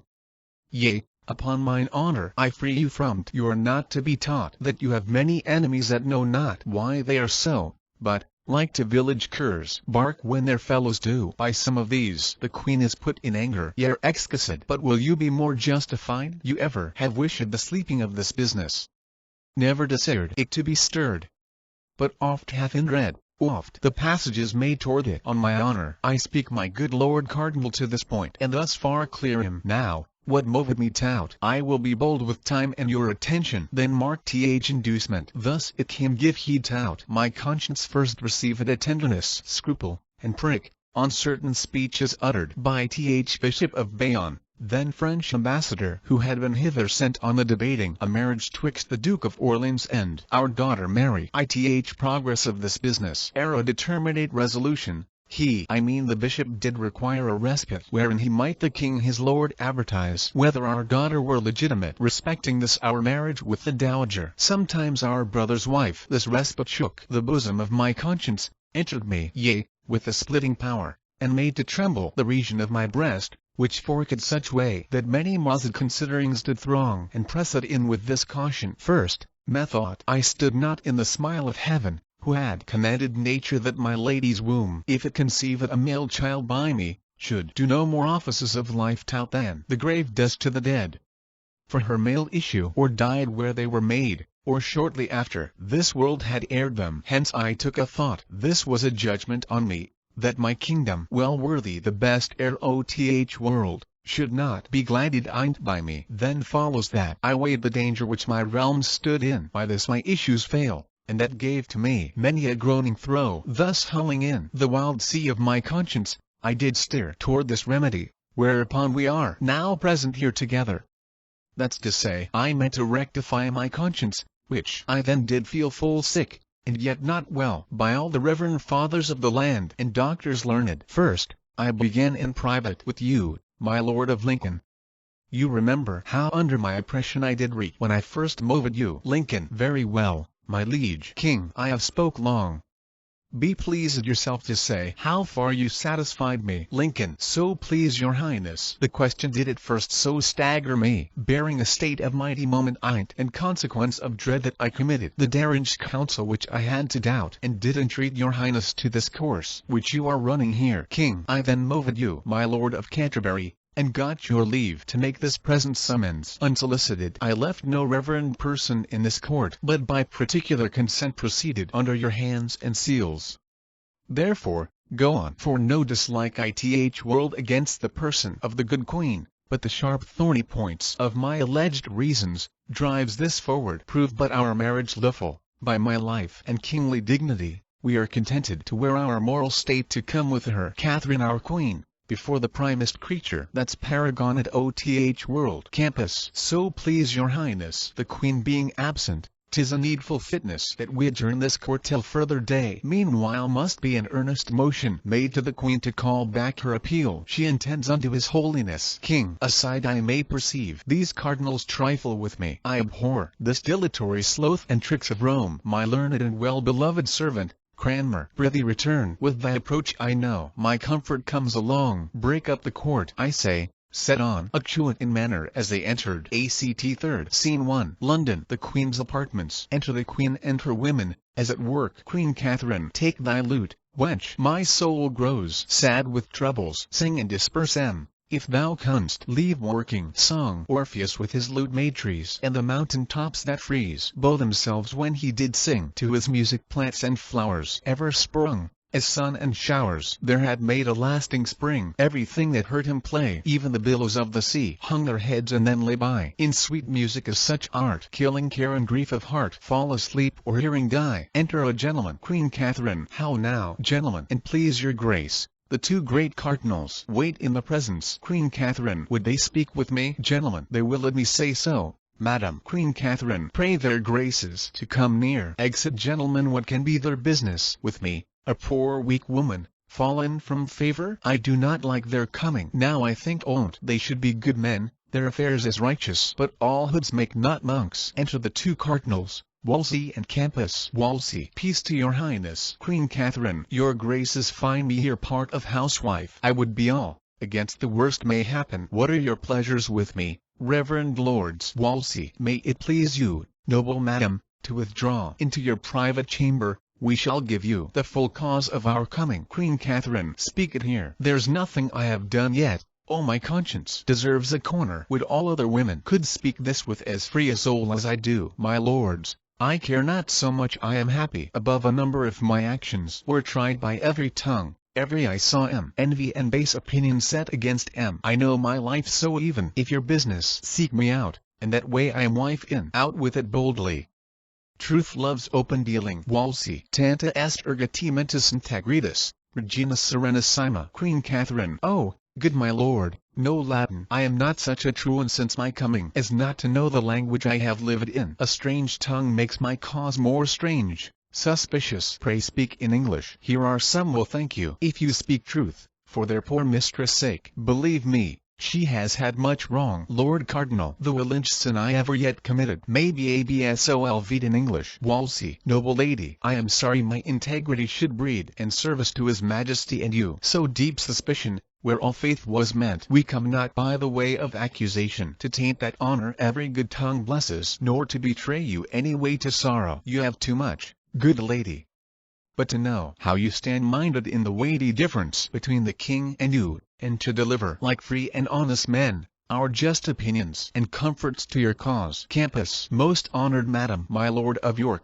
out of his noble nature, zeal and obedience he still bore your grace, forgetting, like a good man, your late censure, both of his truth and in which was too far, offers, as I do, in the sign of peace, his service and his counsel. Queen Catherine. Aside to betray me. My lords, I thank you both for your good winds. Ye speak like honest men. Pray God ye prove so. But how to make ye suddenly an answer in such a point of weight, so near mine honor, more near my life, I fear, with my weak wit, and to such men of gravity and learning? In truth I know not. I was set at work among my maids, full little, God knows, looking either for such men or such business. For her sake that I have been, for I feel the last fit of my greatness. Good your graces, let me have time and counsel for my cause. Alas, I am a woman, friendless, hopeless. Wolsey. Madam, you wrong the king's love with these fears. Your hopes and friends are infinite. Queen Catherine. In England but little for my profit. Can you think, lords, that any Englishman dare give me counsel or be a known friend, gainst his highness pleasure, though he be grown so desperate to be honest and live a subject? Nay, forsooth, my friends, they that must weigh out my afflictions, they that my trust must grow to, live not here. They are, as all my other comforts, far hence in mine own country. Lords. Campus. I would your grace would leave your griefs, and take my counsel. Queen Catherine. How, Sir Campus, put your main cause into the king's protection. He's loving and most gracious. 'Twill be much, both for your honour better and your cause. For if the trial of the law o'ertake ye, you'll part away discracked. Wolsey, he tells you rightly. Queen Catherine, ye tell me what ye wish for both my ruin. Is this your Christian counsel? Out upon ye, heaven is above all yet. There sits a judge that no king can corrupt. Campus, your rage mistakes us. Queen Catherine, the more shame for ye. Holy men, I thought ye, upon my soul, two reverend cardinal virtues, but cardinal sins in hollow hearts I fear ye. Men am, for shame, my lords. Is this your comfort? The cordial that ye bring a wretched lady, a woman lost among ye, laughed at, scorned. I will not wish ye half my miseries. I have more charity. But say I warn ye, take heed, for heaven's sake take heed, lest at once the burden of my sorrows fall upon ye. Wolsey, madam, this is a mere distraction. You turn the good we offer into envy. Queen Catherine, ye turn me into nothing. Woe upon ye, and all such false professors. Would you have me? If you have any justice, any pity, if ye be anything but churchmen's habits, put my sick cause into his hands that hates me. Alas! Has banished me his bed already, his love too long ago. I am old, my lords, and all the fellowship I hold now with him is only my obedience. What can happen to me above this wretchedness? All your studies make me a curse like this. Campus, your fears are worse. Queen Catherine, have I lived thus long? Let me speak myself. Since virtue finds no friends, a wife, a true one, a woman, I dare say without vainglory, never yet branded with suspicion, have I with all my full affections still met the king, loved him next heaven, obeyed him, been, out of fondness, superstitious to him, almost forgot my prayers to content him. And am I thus rewarded? 'Tis not well. Lords, bring me a constant woman to her husband, one that ne'er dreamed a joy beyond this pleasure, and to that woman, when she has done most, yet will I add and honour a great patience. Wolsey, madam, you wander from the good we aim at. Queen Catherine, my lord, I dare not make myself so guilty to give up willingly that noble title your master wed me to. Nothing but death shall e'er divorce my dignities. Wolsey, pray hear me. Queen Catherine, would I had never trod this English earth, or felt the flatteries that grow upon it. Ye have angels' faces, but heaven knows your hearts. What will become of me now, wretched lady? I am the most unhappy woman living. To her women, alas, poor wenches, where are now your fortunes? Shipwrecked upon a kingdom, where no pity, no friends, no hope, no kindred weep for me, almost no grave allowed me. Like the Mai that once was mistress of the field, and flourished, I'll hang my head and perish. Wolsey, if your grace could but be brought to know our ends are honest, you'd feel more comfort. Why should we, good lady, upon what cause, wrong you? Alas! Our places, the way of our profession is against it. We are to cure such sorrows, not to sow them. For goodness sake, consider what you do, how you may hurt yourself, utterly grow from the king's acquaintance. By this carriage the hearts of princes kiss obedience, so much they love it. But to stubborn spirits they swell and grow as terrible as storms. I know you have a gentle, noble temper, a soul as even as a calm. Pray think us, those we profess, peacemakers, friends, and servants. Campus, madam, you'll find it so. You wrong your virtues with these weak women's fears. A noble spirit as yours was put into you, ever casts such doubts as false coined from it. The king loves you. Beware you lose it not. For us, if you please to trust us in your business, we are ready to use our utmost studies in your service. Queen Catherine, do what ye will, my lords. And pray forgive me if I have used myself unmannerly. You know I am a woman, lacking wit to make a seemly answer to such persons. Pray do my service to his majesty. He has my heart yet, and shall have my prayers, while I shall have my life. Come, reverend fathers, bestow your counsels on me. She now begs. That little thought, when she set footing here, she should have bought her dignity so dear. Exeunt. Act ye. Scene 2. London. The Palace. Enter the Duke of Norfolk, the Duke of Suffolk, the Earl of Surrey, and the Lord Chamberlain. Norfolk. If you will now unite in your complaints, enforce them with the constancy, the Cardinal cannot stand under them. If you omit the offer of this time, I cannot promise but that you shall sustain no new disgraces. With these you bear already. Surrey, I am joyful to meet the least occasion that may give me remembrance of my father-in-law, the Duke, to be revenged on him. Suffolk, which of the peers have uncontemned gone by him, or at least strangely neglected? When did he regard the stamp of nobleness in any person out of himself? Chamberlain, my lords, You speak your pleasures. What he deserves of you and me I know. What we can do to him, though now the time gives way to us, I much fear. If you cannot bar his access to King, never attempt anything on him. For he hath the witchcraft over the king's tongue. Norfolk. Oh, fear him not, his spell in that is out. The king hath found matter against him that forever mars the honey of his language. No, he's settled not to come off. And his displeasure, sir, I should be glad to hear such news as this once every hour. Norfolk. Believe it, this is true. In the divorce his contrary proceedings are all enfolded, wherein he appears as I would wish mine enemy. Surrey. How came his practices to light? Suffolk. Most strangely. Surrey. Oh, how? Suffolk. The cardinal's letters to the Pope miscarried and came to King, wherein was read how that the cardinal did entreat his holiness to stay the judgment divorce. For if it did take place, I do, quoth he, perceive my king is tangled in affection to a creature of the queen's, Lady Anne Boleyn. Surrey. Has the king this? Suffolk. Believe it. Surrey. Will this work? Chamberlain. The king in this perceives him how he coasts and hedges his own way, but in this point all his tricks founder, and he brings his physic after his patient's death. The king already hath married the fair lady. Surrey. Would he had. Suffolk. May you be happy in your wish, my lord, for, I profess, you have it. Surrey. Now, all my joy trace the conjunction. Suffolk. My ament out. Norfolk. And men's. Suffolk. There's order given for her coronation. Mary, this is yet but young, and may be left to some ears unrecounted. But, my lords, she is a gallant creature, and complete in mind and feature. I persuade me from her will fall some blessing to this land, which shall in it be memorized. Surrey. But will the king digest this letter of the cardinal's? The Lord forbid. Norfolk. Mary. Amen. Suffolk. No, there be mo wasps that buzz about his nose will make this sting this sooner. Cardinal Campus is stol and away to Rome.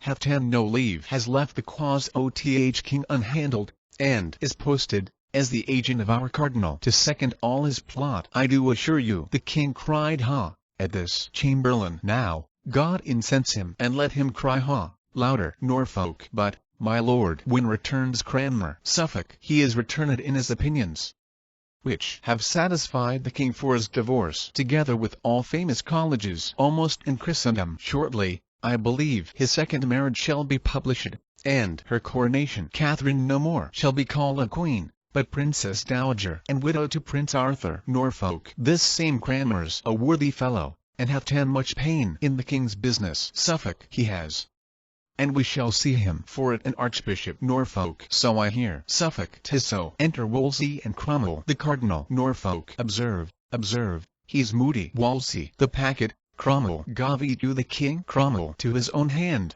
in's bedchamber. Wolsey. Look at the oth inside of the paper. Cromwell. Presently he did unseal them, and the first he viewed, he did it with a serious mind. A heed was in his countenance. You he bade attend him here this morning. Wolsey. Is he ready to come abroad? Cromwell. I think by this he is. Wolsey. Leave me a while. Exit Cromwell. Aside. It shall be to the Duchess of Lincoln, the French king's sister.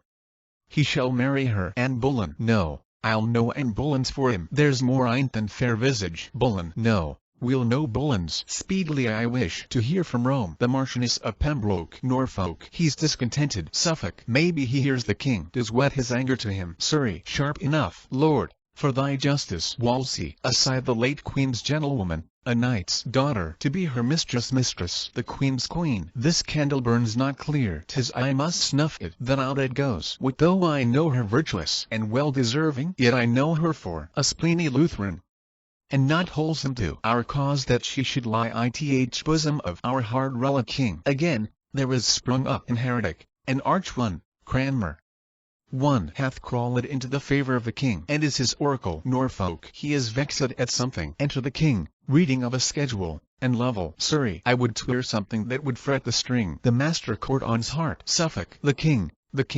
What piles of wealth hath he accumulated to his own portion, and what expense by hour seems to flow from him? How, name of thrift, does he rake this together? Now, my lords, saw you the cardinal? Norfolk. My lord, we have stood here observing him. Some strange commotion is in his brain. He bites his lip and stops on a sudden, looks upon the ground, then lays his finger on his temple. straight springs out into fast gait. Then stops again, strikes his breast hard. And anon he casts his eye against the moon. In most strange postures we have seen him set himself king. It may well be there was a mutiny in's mind. This morning papers of state he sent me to peruse, as I required. And wot you what I found there on my conscience, put unwittingly, forsooth, an inventory, thus importing the several parcels of his plate, his treasure, rich stuffs, and ornaments of household, which I find at such proud rate that it outspeaks possession of a subject. Norfolk, it's heaven's will some spirit put this paper in the packet to bless your eye withal. King, if we did think his contemplation were above the earth and fix it on spiritual object, he should still dwell in his musings. But I am afraid his thinkings are below the moon, not worth his serious considering. The king takes a seat and whispers Lovell, who goes to the cardinal. Wolsey, heaven forgive me, ever God bless your highness. King, good, my lord, you are full of heavenly stuff, and bear the inventory of your best graces in your mind, the which you were now running o'er. You have scarce time to steal from spiritual leisure a brief span to keep your earthly audit.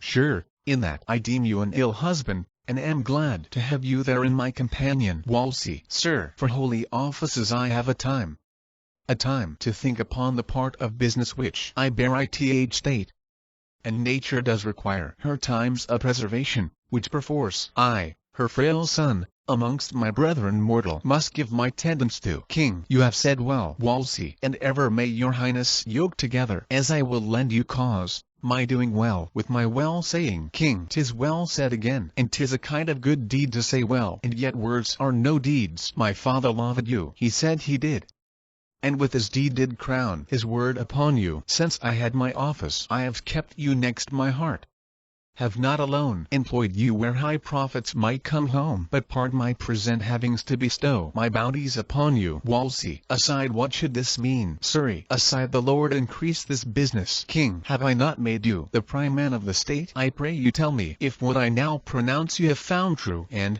if you may confess it, say withal if you are bound to us or no. What say you? Wolsey, my sovereign, I confess your royal graces showered on me daily have been more than could my studied purposes requite, which went beyond all man's endeavors. My endeavors have ever come too short of my desires, yet filled with my abilities. Mine own ends have been mine so that evermore they pointed to th good of your most sacred person and the profit of the state. For your great graces heap it upon me, poor undeserver, I can nothing render but allegiant thanks. My prayers to heaven for you, my loyalty which ever has and ever shall be growing till death, that winter, kill it. King, fairly answered. A loyal and obedient subject is therein illustrated. The honor of it is paid the act of it, as, ith contrary, the foulness is the punishment. I presume that, as my hand has opened bounty to you, my heart dropped love, my power reigned honor, more on you than any, so your hand and heart, your brain, and every function of your power should, notwithstanding that your bond of duty as 'twere in love's particular, be more to me, your friend, than any. Wolsey, I do profess that for your highness good I ever labored more than mine own, that am, have, and will be, though all the world should crack their duty to you and throw it from their soul. Though perils did abound as thick as thought could make and appear in forms more horrid, yet my duty, as doth a rock against the chiding flood, should the approach of this wild river break and stand unshaken. Yours. King, 'tis nobly spoken. Take notice, lords, he has a loyal breast, for you have seen him open tea, read o'er this, giving him papers, and after this, and then to breakfast with what appetite you have. Exit the king, frowning upon the cardinal. The nobles throng after him, smiling and whispering. Wolsey, what should this mean? What sudden anger's this? How have I reaped it? He parted frowning from me, as if ruin leaped from his eyes. So looks the chief lion upon the daring huntsman that has galled him, then makes him nothing. I must read this paper. I fear the story of his anger. 'Tis so. This paper has undone me. 'Tis th account of all that world of wealth I have drawn together for mine own ends, indeed to gain the papetum and fee my friends in Rome. O negligence fit for a fool to fall by! What cross devil made me put this main secret in the packet I sent the king? Is there no way to cure this? No new device to beat this from his brains? I know 'twill stir him strongly, yet I know a way, if it take right, in spite of fortune will bring me off again. What's this? To Th Pope. The letter, as I live, with all the business I writ to his holiness. Nay then, farewell. I have touched the highest point of all my greatness, and from that full meridian of my glory I haste now to my setting. I shall fall like a bright exhalation in the evening, and no man see me more. Re-enter to Wolsey the Dukes of Norfolk and Suffolk, the Earl of Surrey, and the Lord Chamberlain. Norfolk. Hear the King's pleasure, Cardinal, who commands you to render up the Great Seal presently into our hands, and to confine yourself to Asher House. My Lord of Winchester's tell you hear further from his Highness. Wolsey. Stay. Where's your commission, lords? Words cannot carry authority so weighty. Suffolk. Who dares cross bearing the king's will from his mouth expressly? Wolsey. Till I find more than will or words to do it. I mean your malice. No, officious lords, I dare and must deny it. Now I feel of what coarse metal ye are moulded. Envy how eagerly ye follow my disgraces, as if it fed ye, and how sleek and wanton ye appear in everything may bring my ruin. Follow your envious courses, men of malice. You have Christian warrant for and no doubt in time will find their fit rewards. That seal you ask with such a violence, the king mine and your master with his own hand gave me, bade me enjoy it, with the place and honours during my life, and, to confirm his goodness, tied it by letters patents. Now, who'll take it? Surrey. The king that gave it. Wolsey. It must be himself then. Surrey. Thou art a proud traitor, priest. Wolsey. Proud lord, thou liest. Within these 40 hours Surrey durst better have burnt that tongue than said so. Surrey. Thy ambition, thou scarlet sin, robbed this bewailing land of noble Buckingham, my father-in-law. The heads of all thy brother cardinals, with thee and all thy best parts bound together, weighed not a hair of his. Plague of your policy, you sent me deputy for Ireland, far from his succour, from the king, from all that might have mercy on the fault thou gavest him, whilst your great goodness, out of holy pity, absolved him with an axe. Wolsey. This, and all else, this talking lord can lay upon my credit. I answer is most false. The Duke by law found his deserts. How innocent I was from any private malice in his end. His noble jury and foul cause can witness. If I love at many words, Lord, I should tell you, you have as little honesty as honor, that in the way of loyalty and truth toward the king, my ever-royal master, dare mate a sounder man than Surrey can be, and in that love is follies. Surrey. By my soul, your long coat, priest, protects you.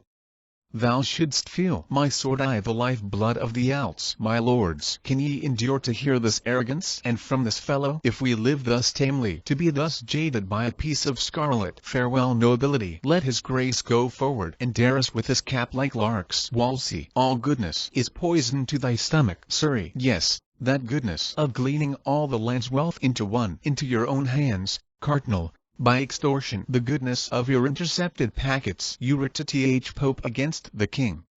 Your goodness, since you provoke me, shall be most notorious. My Lord of Norfolk, as you are truly noble, as you respect the common good, the state of our despotic nobility, our issues, whom, if he live, will scarce be gentlemen, produce the grand sum of his sins, the articles collected from his life. I'll startle you worse than the sacring bell, when the brown wench lay kissing in your arms, Lord Cardinal. Wolsey. How much, methinks, I could despise this man, but that I am bound in charity against it. Norfolk. Those articles, my lord, are in the king's hand, but, thus much, they are foul ones. Wolsey. So much fairer and spotless shall mine innocence arise, when the king knows my truth. Surrey. This cannot save you. I thank my memory I yet remember some of these articles, and out they shall. Now, if you can blush and cry guilty, Cardinal, you'll show a little honesty. Wolsey. Speak on, sir. I dare your worst objections. If I blush, it is to see a nobleman want manners. Surrey. I had rather want those than my head. Have it you. First, that without the king's assent or knowledge you ought to be a legate, by which power you may mud the jurisdiction of all bishops. Norfolk. Then, that in all you writ to Rome, or else to foreign princes, ego et rex moish was still inscribed, in which you brought the king to be your servant. Suffolk. Then, that without the knowledge either of king or council, when you went ambassador to the emperor, you made bold to carry into Flanders the Great Seal. Surrey. Item. You sent a large commission to Gregory de Casado, to conclude without the king's will or the state's allowance a league between his highness and Ferrara, Suffolk, that out of mere ambition you have caused your holy hat to be stamped on the king's coin. Surrey, then, that you have sent innumerable substance, by what means God I leave to your own conscience, to furnish Rome and to prepare the ways you have for dignities, to the mere undoing of all the kingdom. Many more there are, which, since they are of you, and odious, I will not taint my mouth with. Chamberlain, O my lord, press not a falling man too far. 'Tis virtue, his faults lie open to the laws. Let them, not you, correct him. My heart weeps to see him so little of his great self. Surrey, I forgive him. Suffolk, Lord Cardinal, the king's further pleasure is, because all those things you have done of late by your power legatine within this kingdom fall into th compass of a premium year, that therefore such a writ be sued against you to forfeit all your goods, lands, tenements, chattels, and whatsoever, and to be out of the king's protection. This is my charge, Norfolk, and so will leave you to your meditations how to live better. For your stubborn answer about the giving back the great seal to us, the king shall know it, and, no doubt, shall thank you. So fare you well, my little good Lord Cardinal. Exeunt all but Wolsey. Wolsey, so farewell to the little good you bear me. Farewell, a long farewell, to all my greatness. This is the state of man, today he puts forth the tender leaves of hopes.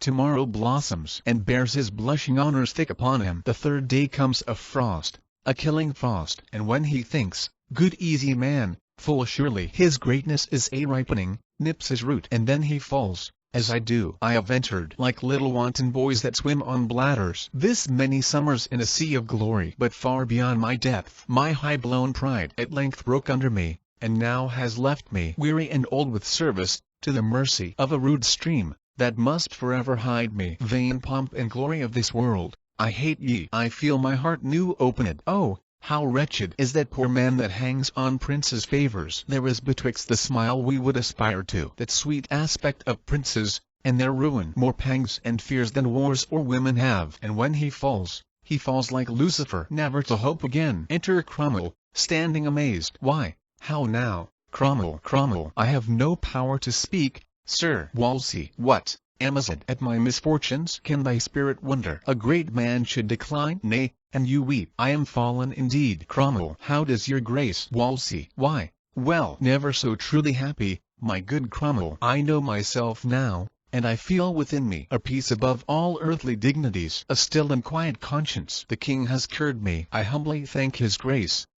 And from these shoulders, these ruined pillars, out of pity, taken a load would sink a navy. Too much honor. Oh, 'tis a burden, Cromwell, 'tis a burden too heavy for a man that hopes for heaven. Cromwell, I am glad your grace has made that right use of it. Wolsey, I hope I have. I am able now, methinks, out of a fortitude of soul I feel, to endure more miseries and greater far than my weak-hearted enemies dare offer. What news abroad? Cromwell, the heaviest and the worst is your displeasure with the king. Wolsey, God bless him. Cromwell, the next is that Sir Thomas More is chosen Lord Chancellor in your place. Wolsey, that's somewhat sudden, but he's a learned man. May he continue long in his highness' favour, and do justice for truth's sake and his conscience, that his bones, when he has run his course and sleeps in blessings, may have a tomb of orphans' tears wept on him. What more? Cromwell, that Cranmer is returned with welcome, installed Lord Archbishop of Canterbury. Wolsey, that's news indeed. Cromwell, last, that the Lady Anne, whom the king hath in secrecy long married, this day was viewed in open as his queen, going to chapel. And the voice is now only about her coronation. Wolsey, there was the weight that pulled me down. O Cromwell, the king has gone beyond me. All my glories in that one woman I have lost forever. No son shall ever usher forth mine honours, or gild again the noble troops that waited upon my smiles. Go get thee from me, Cromwell. I am a poor fallen man, unworthy now to be thy lord and master. Seek the king, that son, I pray, may never set. I have told him what and how true thou art. He will advance thee. Some little memory of me will stir him. I know his noble nature not to let thy hopeful service perish too. Good Cromwell, neglect him not. Make use now, and provide for thine own future safety. Cromwell, O my lord, must I then leave you? Must I needs forego so good, so noble, and so true a master? Bear witness, all that have not hearts of iron, with what a sorrow Cromwell leaves his lord. The king shall have my service, but my prayers for ever and for ever shall be yours. Wolsey, Cromwell, I did not think to shed a tear in all my miseries. But thou hast forked me out of thy honest truth, to play the woman. Let's dry our eyes. And thus far hear me, Cromwell. And when I am forgotten, as I shall be, and sleep in dull cold marble, where no mention of me more must be heard of, say I taught thee. Say Wolsey, that once trod the ways of glory and sounded all the depths and shoals of honor, found thee a way, out of his wreck, to rise in a sure and safe one, though thy master missed it. Mark but my fall and that ruined me. Cromwell, I charge thee, fling away ambition. By that sin fell the angels. How can man then, the image of his Maker, hope to win by it? Love thyself last. Cherish those hearts that hate thee. Corruption wins not more than honesty. Still in thy right hand carry gentle peace, to silence envious tongues. Be just, and fear not. Let all the ends thou aim'st at be thy country's, thy God's, and truth's. Then, if thou fail'st, O Cromwell, thou fail'st a blessed martyr. Serve the king, and prithee lead me in there. Take an inventory of all I have, to the last penny. 'Tis the king's. My robe and my integrity to heaven is all I dare now call mine own. O Cromwell, Cromwell, had I but served my God with half the zeal I served my king, he would not in mine age have left me naked to mine enemies. Cromwell, good sir, have patience. Wolsey, so I have. Farewell. The hopes of court, my hopes in heaven do dwell. Exeunt. Act 4th. Scene 1. A street in Westminster. Enter two gentlemen, beating one another. First gentleman, yea, well met once again. Second gentleman, so are you. First gentleman, you come to take your stand here, and behold the lady impasse from her coronation. Second gentleman, 'tis all my business. At our last encounter the Duke of Buckingham came from his trial. First gentleman, 'tis very true, but the time offered sorrow. This, general joy. Second gentleman, 'tis well. The citizens, I am sure, have shown at full their royal minds, as, let 'em have their rights, they are ever forward in celebration of this day with shows, pageants, and sights of honor. First gentleman, never greater, nor, I'll assure you, better taken, sir. Second gentleman, may I be bold to ask what that contains? That paper in your hand? First gentleman, yes. 'Tis the list of those that claim their offices this day. By custom of the coronation, the Duke of Suffolk is the first, and claims to be High Steward. Next, the Duke of Norfolk, he to be Earl Marshal. You may read the rest. Second gentleman, I thank you, sir. Had I not known those customs, I should have been beholding to your paper. But, I beseech you, what's become of Catherine, the Princess Dowager? How goes her business? First gentleman, that I can tell you too. The Archbishop of Canterbury, accompanied with other learned and reverend fathers of his order, held a late court at Dunstable, 6 miles from Emphill, where the princess lay. To which she was often cited by them, but appeared not, and, to be short, for not appearance and the king's late scruple, by the main assent of all these learned men, she was diverted, and the late marriage made of none effect, since which she was removed to Kimbolton, where she remains now sick. Second gentleman, alas, good lady, trumpets, the trumpets sound. Stand close, the queen is coming. Hautboys, the order of the coronation. 1. A lively flourish of trumpets. 2. Then 2 judges. 3. Lord Chancellor, with purse and mace before him. 4. Choristers singing. Music. 5. Mayor of London, bearing the mace. Then Garter, in his coat of arms, and on his head he wore a gilt copper crown. 6. Marquis Dorset, bearing a sceptre of gold, on his head a demi-coronal of gold. With him, the Earl of Surrey, bearing the rod of silver with a dove, crowned with an earl's coronet. Collars of S's. 7. Duke of Suffolk, in his robe of estate, his coronet on his head, bearing a long white wand, as High Steward. With him, the Duke of Norfolk, with the rod of marshalship, a coronet on his head. Collars of S's. 8. A canopy borne by 4 of the Cinque Ports. Under it the Queen in her robe, in her hair richly adorned with pearl, crowned on each side her, the Bishops of London and Winchester. 9. The old Duchess of Norfolk, in a coronal of gold wrought with flowers, bearing the Queen's train. 10. Certain ladies or countesses, with plain circlets of gold without flowers. Exeunt. First passing over the stage in order and state, and then a great flourish of trumpets. Second gentleman, a royal train. Believe me, these know who's that bears the sceptre. First gentleman, Marquis Dorset, and that the Earl of Surrey, with the rod. Second gentleman, a bold brave gentleman that should be the Duke of Suffolk. First gentleman, 'tis the same high steward. Second gentleman, and that my Lord of Norfolk. First gentleman, yes. Second gentleman, looking on the Queen. Heaven bless thee, thou hast the sweetest face I ever looked on. Sir, as I have a soul, she is an angel. Our king has all the Indies in his arms, and more and richer. When he strains that lady, I cannot blame his conscience. First gentleman, they that bear the cloth of honor over her are 4 barons of the Cinque Ports. Second gentleman, those men are happy, and so are near her. I take it she that carries up the train is that old noble lady, Duchess of Norfolk. First gentleman, it is, and all the rest are countesses. Second gentleman, their coronets say so. These are stars indeed, and sometimes falling ones. First gentleman, no more of that. Exit procession, with a great flourish of trumpets. Enter a third gentleman. God save you, sir. Where have you been broiling? Third gentleman, among the crowds ith Abbey, where a finger could not be wedged in more. I am stifled with the mere rankness of their joy. Second gentleman, you saw the ceremony? Third gentleman, that I did. First gentleman, how was it? Third gentleman, well worth the seeing. Second gentleman, good sir, speak it to us. Third gentleman, as well as I am able. The rich stream of lords and ladies, having brought the Queen to a prepared place in the choir, fell of a distance from her, while her grace sat down to rest a while, some half an hour or so, in a rich chair of state, opposing freely the beauty of her person to the people. Believe me, sir, she is the goodliest woman that ever lay by man. Which when the people had the full view of, such a noise arose as the shrouds make at sea in a stiff tempest, as loud, and to as many tunes.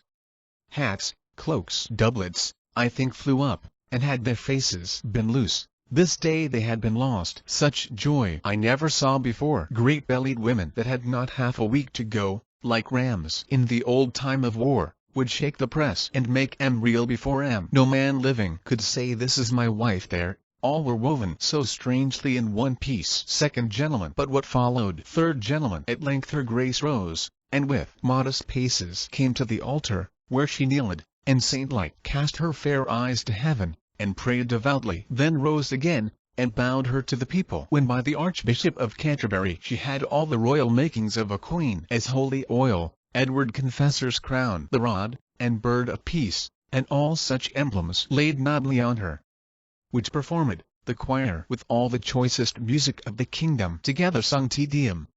So she parted, and with the same full state packed back again to York Place, where the feast is held. First gentleman, sir, you must no more call it York Place, that's past. For since the Cardinal fell the title's lost. 'Tis now the King's, and called Whitehall. Third gentleman, I know it, but 'tis so lately altered that the old name is fresh about me. Second gentleman, what 2 reverend bishops were those that went on each side of the Queen? Third gentleman, Stokesley and Gardiner, the one of Winchester, duly preferred from the King's secretary, the other, London. Second gentleman, he of Winchester is held no great good lover of the archbishops, the virtuous Cranmer. Third gentleman, all the land knows that. However, yet there is no great breach. When it comes, Cranmer will find a friend will not shrink from him. Second gentleman, who may that be, I pray you? Third gentleman, Thomas Cromwell, a man in much esteem with Th. King, and truly a worthy friend. The King has made him master o' Th. Jewel House, and one, already, of the Privy Council. Second gentleman, he will deserve more. Third gentleman, yes,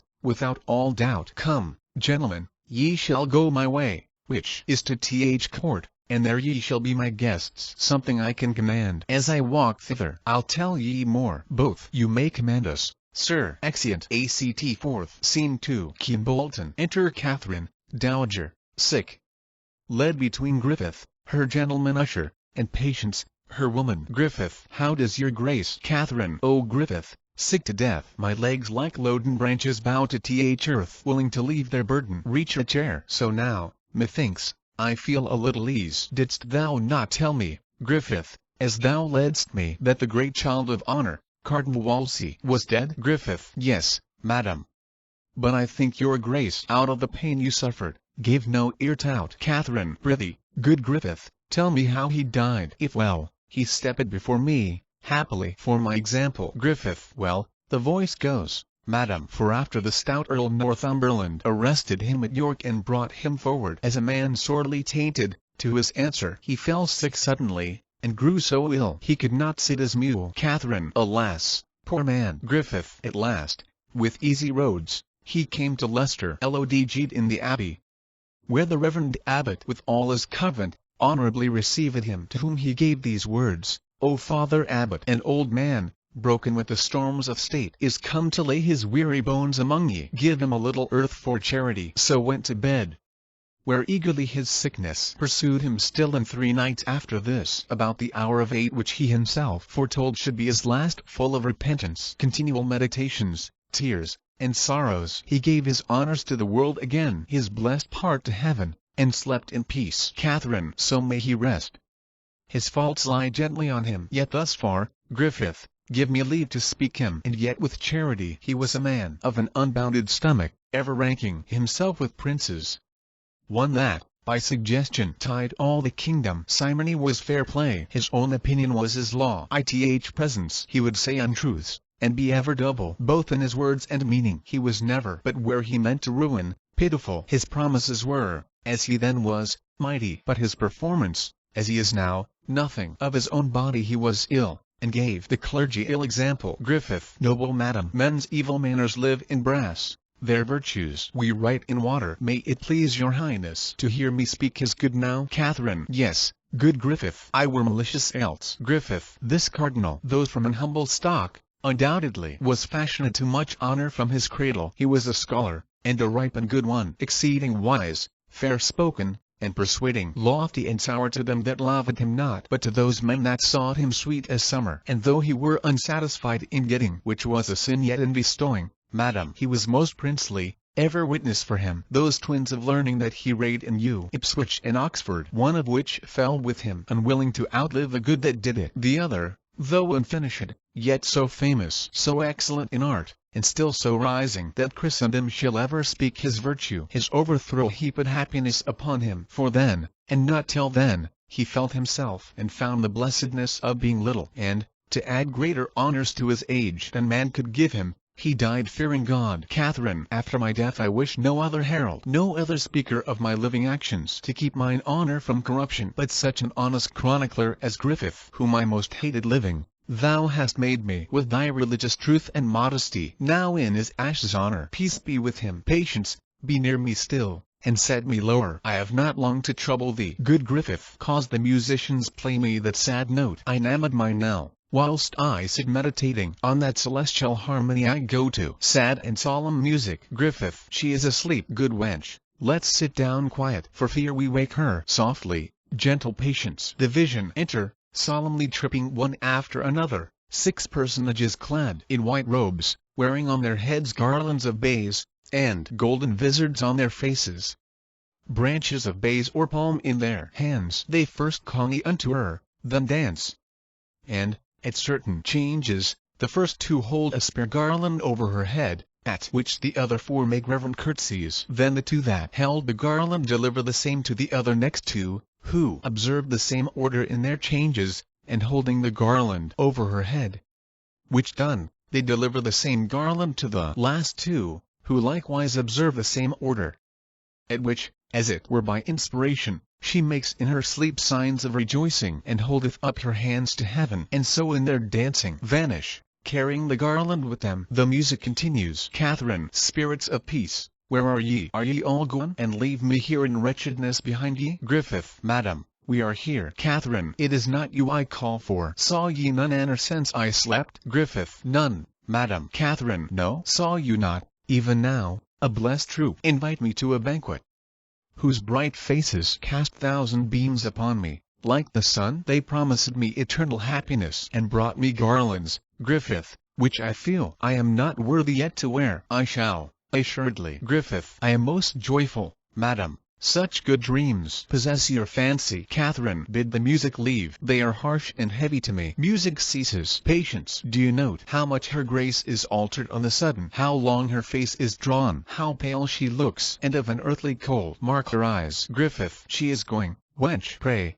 Pray, patience, heaven comfort her. Enter a messenger, and like your grace. Catherine, you are a saucy fellow. Deserve we no more reverence? Griffith, you are to blame, knowing she will not lose her wonted greatness to use so rude behavior. Go to, kneel. Messenger, I humbly do entreat your highness pardon. My haste made me unmannerly. There is staying a gentleman, sent from the king, to see you. Catherine, and admit him in trance. Griffith, but this fellow let me ne'er see again. Exit messenger. Enter Lord Capucius. If my sight fail not, you should be Lord Ambassador from the Emperor, my royal nephew, and your name Capucius. Capucius, madam, the same your servant. Catherine, oh, my lord, the times and titles now are altered strangely with me since first you knew me. But, I pray you, what is your pleasure with me? Capucius, noble lady, first, mine own service to your grace.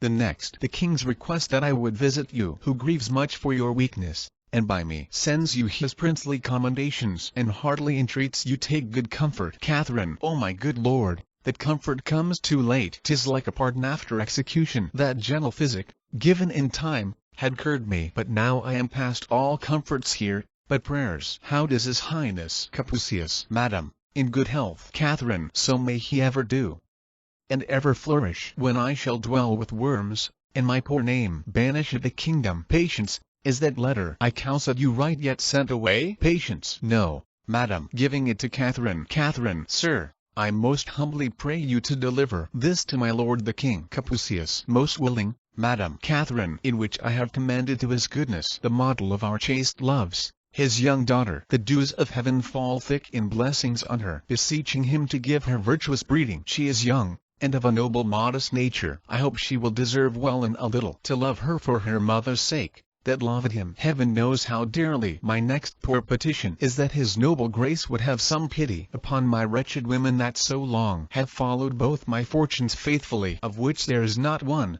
I dare avow. And now I should not lie but will deserve for virtue and true beauty of the soul, for honesty and decent carriage, a right good husband. Let him be a noble, and sure those men are happy that shall have M. The last is for my men, they are the poorest, but poverty could never draw M from me, that they may have their wages duly paid M, and something over to remember me by. If heaven had pleased to have given me longer life and able means, we had not parted thus. These are the whole contents.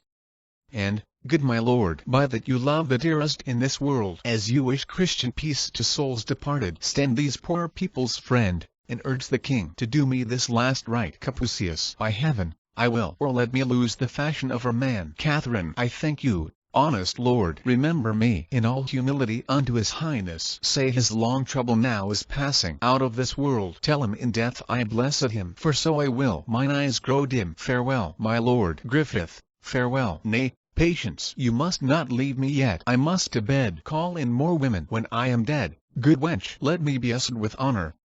Strew me over with maiden flowers, that all the world may know I was a chaste wife to my grave. Embalm me, then lay me forth.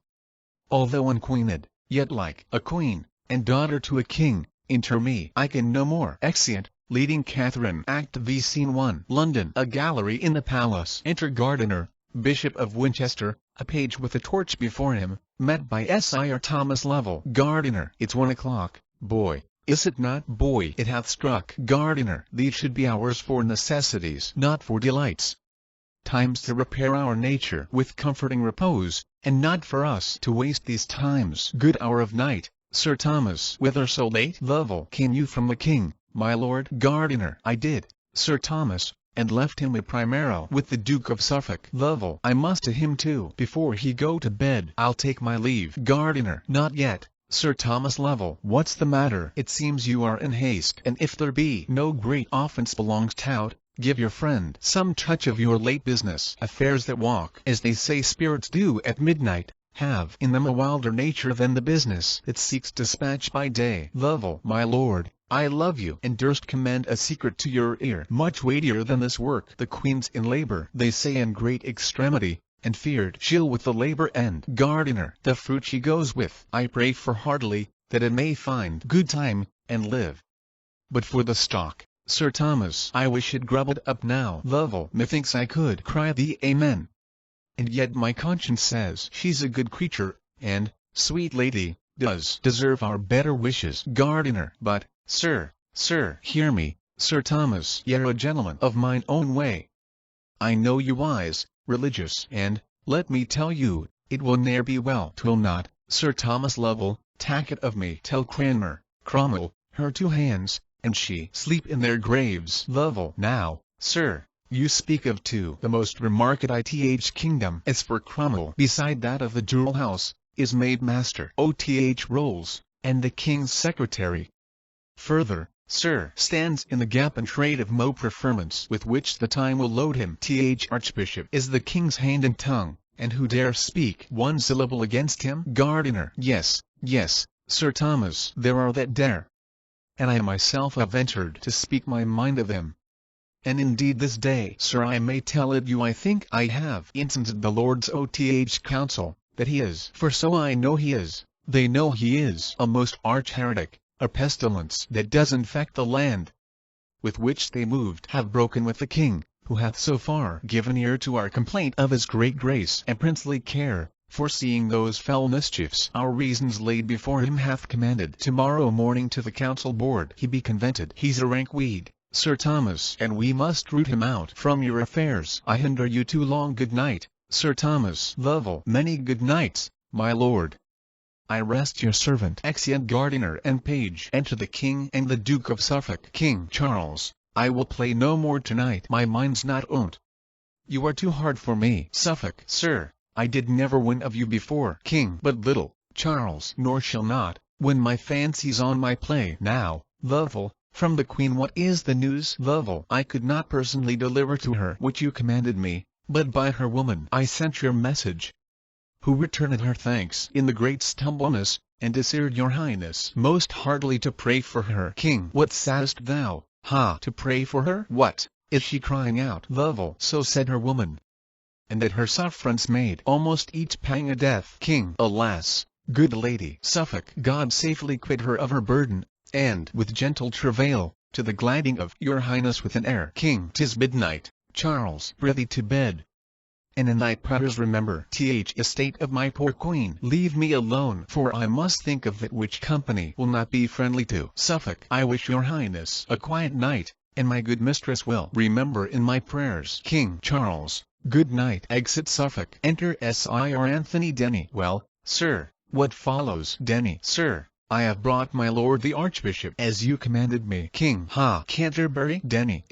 My good lord. King. 'Tis true. Where is he? Denny. Denny. He attends your highness' pleasure. King. Bring him to us. Exit Denny. Lovell. Aside, this is about that which the bishop spake. I am happily come hither. Re-enter Denny, with Cranmer. King. Avoid the gallery. Lovell seems to stay. Ha! I have said, be gone. What? Exeunt Lovell and Denny. Cranmer. Aside, I am fearful. Wherefore frowns he thus? 'Tis his aspect of terror. All's not well. King. How now, my lord? You do desire to know wherefore I sent for you. Cranmer. Kneeling, it is my duty to attend your highness' pleasure. King. Pray you, arise. My good and gracious lord of Canterbury. Come, you and I must walk a turn together. I have news to tell you.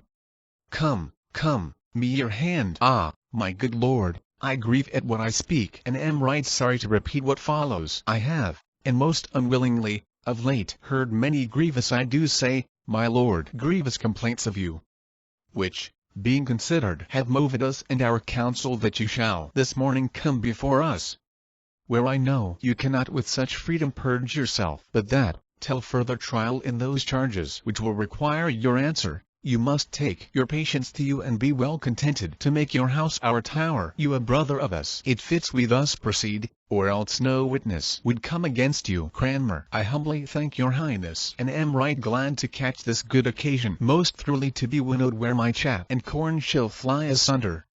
For I know there's none stands under more calumnious tongues than I myself, poor man. King. Stand up, good Canterbury. Thy truth and thy integrity is rooted in us, thy friend. Give me thy hand. Stand up. Prithee, let's walk. Now, by my holidame, what manner of man are you? My lord, I look at you would have given me your petition that I should have ta'en some pains to bring together yourself and your accusers, and to have heard you without endurance further. Cranmer. Most dread liege, the good I stand on is my truth and honesty. If they shall fail, I with mine enemies will triumph o'er my person.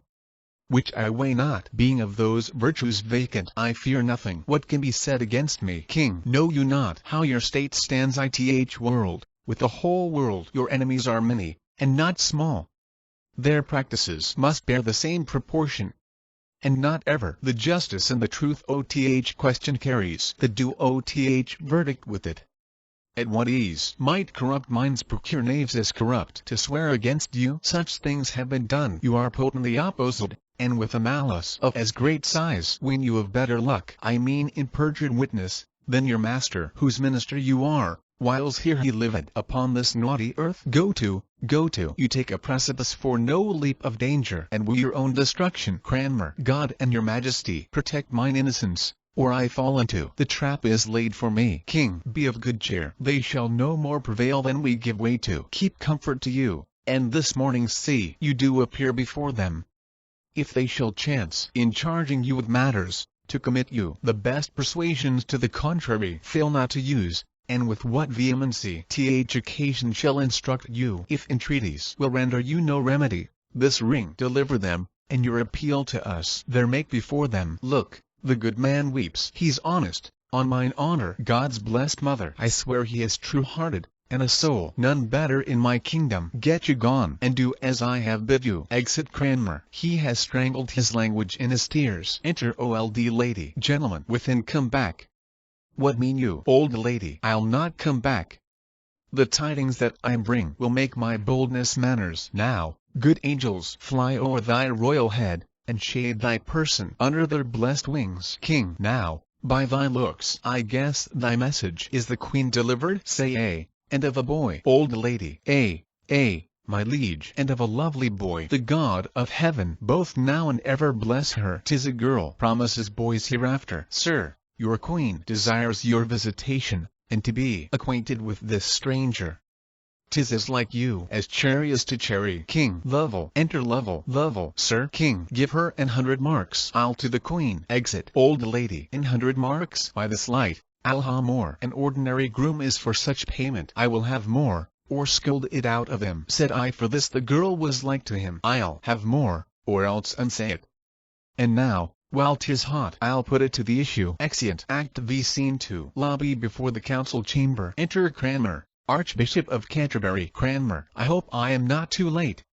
And yet the gentleman that was sent to me from the council prayed me to make great haste. All fast. What means this? Ho, who waits there? Sure you know me? Enter Keeper. Keeper, yes, my lord, but yet I cannot help you. Cranmer, why? Keeper, your grace must wait till you be called for. Enter Dr. Butts. Cranmer, so, Butts, aside, this is a piece of malice. I am glad I came this way so happily. The king shall understand it presently. Exit Cranmer. Aside, 'tis Butts, the king's physician.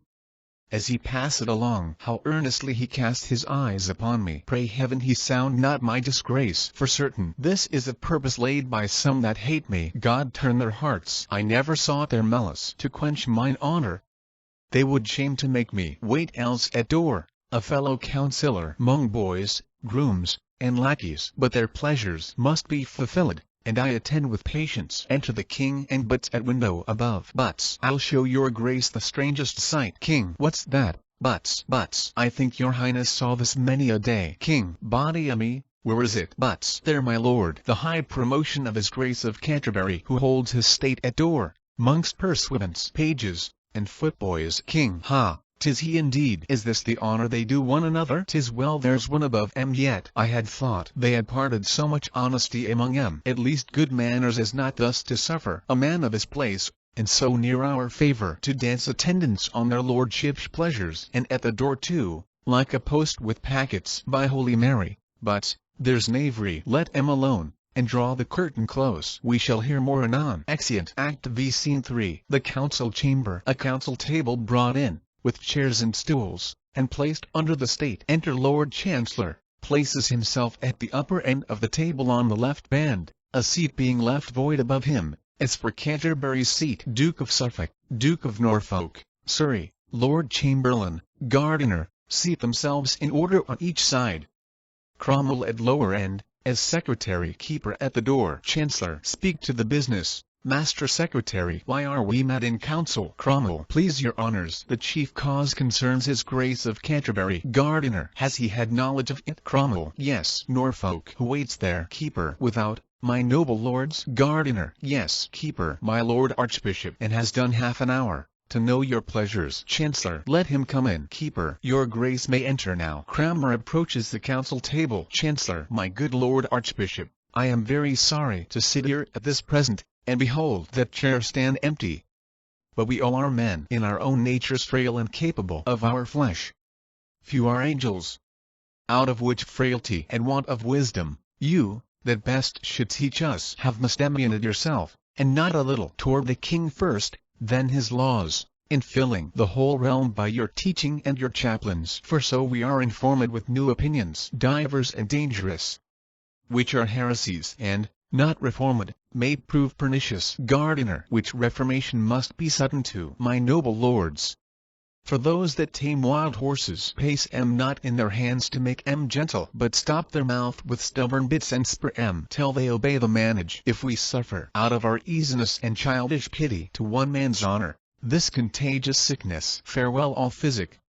And what follows then? Commotions, uproars, with a general taint of the whole state. As of late days our neighbours, the Upper Germany, can dearly witness, yet freshly pitied in our memories. Cranmer, my good lords, hitherto in all the progress both of my life and office, I have laboured, and with no little study, that my teaching and the strong course of my authority might go one way, and safely. And the end was ever to do well. Nor is there living, I speak it with a single heart, my lords, a man that more detests, more stirs against, both in his private conscience and his place deficers of a public peace, than I do. Pray heaven the king may never find a heart with less allegiance in it. Men that make envy and crooked malice nourishment dare bite the best. I do beseech your lordships that, in this case of justice, my accusers, be what they will, may stand forth face to face and freely urge against me. Suffolk, nay, my lord, that cannot be. You are a counsellor, and by that virtue no man dare accuse you. Gardener, my lord, because we have business of more moment, we will be short with you. 'Tis his highness' pleasure and our consent, for better trial of you. From hence you be committed to the Tower, where, being but a private man again, you shall no many dare accuse you boldly. More than, I fear, you are provided for. Cranmer, ah, my good lord of Winchester, I thank you. You are always my good friend.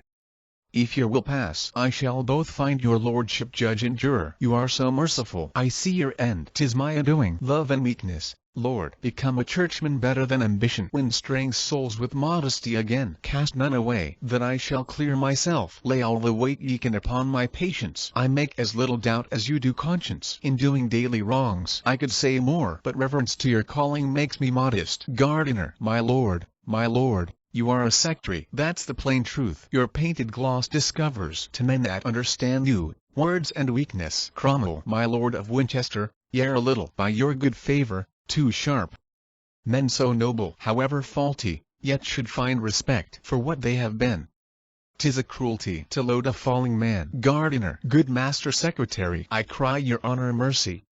You may, worst of all this table, say so. Cromwell, why? My lord Gardener, do not I know you for a favourer of this new sect? Ye are not sound. Cromwell, not sound? Gardener, not sound, I say. Cromwell, would you were half so honest. Men's prayers then would seek you, not their fears. Gardener, I shall remember this bold language. Cromwell, do remember your bold life too. Chancellor, this is too much. Forbear, for shame, my lords. Gardener, I have done. Cromwell, and I. Chancellor, then thus for you, my lord. It stands agreed, I take it, by all voices, that forthwith you be conveyed to Th Tower a prisoner, there to remain till the king's further pleasure be known unto us. Are you all agreed, lords? All. We are. Cranmer, is there no other way of mercy? But I must needs to Th Tower, my lords. Gardener, what other would you expect? You are strangely troublesome. Let some OTH guard be ready there. Enter the guard. Cranmer, for me, must I go like a traitor thither? Gardener, receive him and see him safe Th Tower. Cranmer, stay, good my lords, I have a little yet to say. Look there, my lords, by virtue of that ring I take my cause out of the gripes of cruel men and give it to a most noble judge, the king my master. Chamberlain, this is the king's ring. Surrey, 'tis no counterfeit. Suffolk, 'tis the right ring. By heaven, I told ye all, when we first put this dangerous stone a-rolling, 'twould fall upon ourselves. Norfolk, do you think, my lords, the king will suffer but the little finger of this man to be vexed? Chamberlain, 'tis now too certain. How much more is his life in value with him? Would I were fairly out on't. Cromwell, my mind gave me, in seeking tales and informations against this man whose honesty the devil and his disciples only envy at. Ye blew the fire that burns ye, now have it ye. Enter the king frowning on them. He takes his seat. Gardener, dread sovereign, how much are we bound to heaven in daily thanks, that gave us such a prince, not only good and wise but most religious, one that in all obedience makes the church the chief aim of his honor, and, to strengthen that holy duty, out of dear respect his royal self in judgment comes to hear the cause betwixt her and this great offender. King, you were ever good at sudden commendations. Bishop of Winchester, but no, I come not to hear such flattery now, and in my presence they are too thin and bare to hide offences. To me you cannot reach. You play the spaniel and think with wagging of your tongue to win me. But hatso thou takest me for, I'm sure thou hast a cruel nature and a bloody. To Cranmer, good man, sit down. Now let me see the proudest. He that dares most but wag his finger at thee. By all that's holy, he had better starve than but once think this place becomes thee not. Surrey, may it please your grace. King, no, sir. It does not please me. I had thought I had had men of some understanding and wisdom of my counsel, but I find none. Was it discretion, lords, to let this man, this good man, few of you deserve that title, this honest man, wait like a lousy footboy at chamber door? And one as great as you are? Why, what a shame was this! Did my commission bid ye so far forget yourselves? I gave ye power as he was a counsellor to try him, not as a groom. There's some of ye, I see, more out of malice than integrity, would try him to the utmost, had ye mean which ye shall never have while I live. Chancellor, thus far, my most dread sovereign, may it like your grace to let my tongue excuse all. What was purposed concerning his imprisonment was rather, if there be faith in men meant for his trial and fair purgation to the world, than malice, I'm sure, in me. King, well, my lords, respect him, take him, and use him well, he's worthy of it. I will say thus much for him, if a prince may be beholding to a subject, am for his love and service, so to him make me no more ado, but all embrace him. Be friends, for shame, my lords. My lord of Canterbury, I have a suit which you must not deny me, that is, a fair young maid that yet wants baptism. You must be godfather, and answer for her. Cranmer, the greatest monarch now alive, may glory in such an honor. How may I deserve it that am a poor and humble subject to you? King, come, my lord, you'd spare your spoons. You shall have 2 noble partners with you, the old Duchess of Norfolk and Lady Marquis Dorset. Will these please you? Once more, my lord of Winchester, I charge you, embrace and love this man. Gardener, with a true heart and brother love I do it. Cranmer, and let heaven witness how dear I hold this confirmation. King, good man, those joyful tears show thy true heart. The common voice, I see, is verified of thee, which says thus, do my lord of Canterbury a shrewd turn, and he's your friend forever. Come, lords, we trifle time away.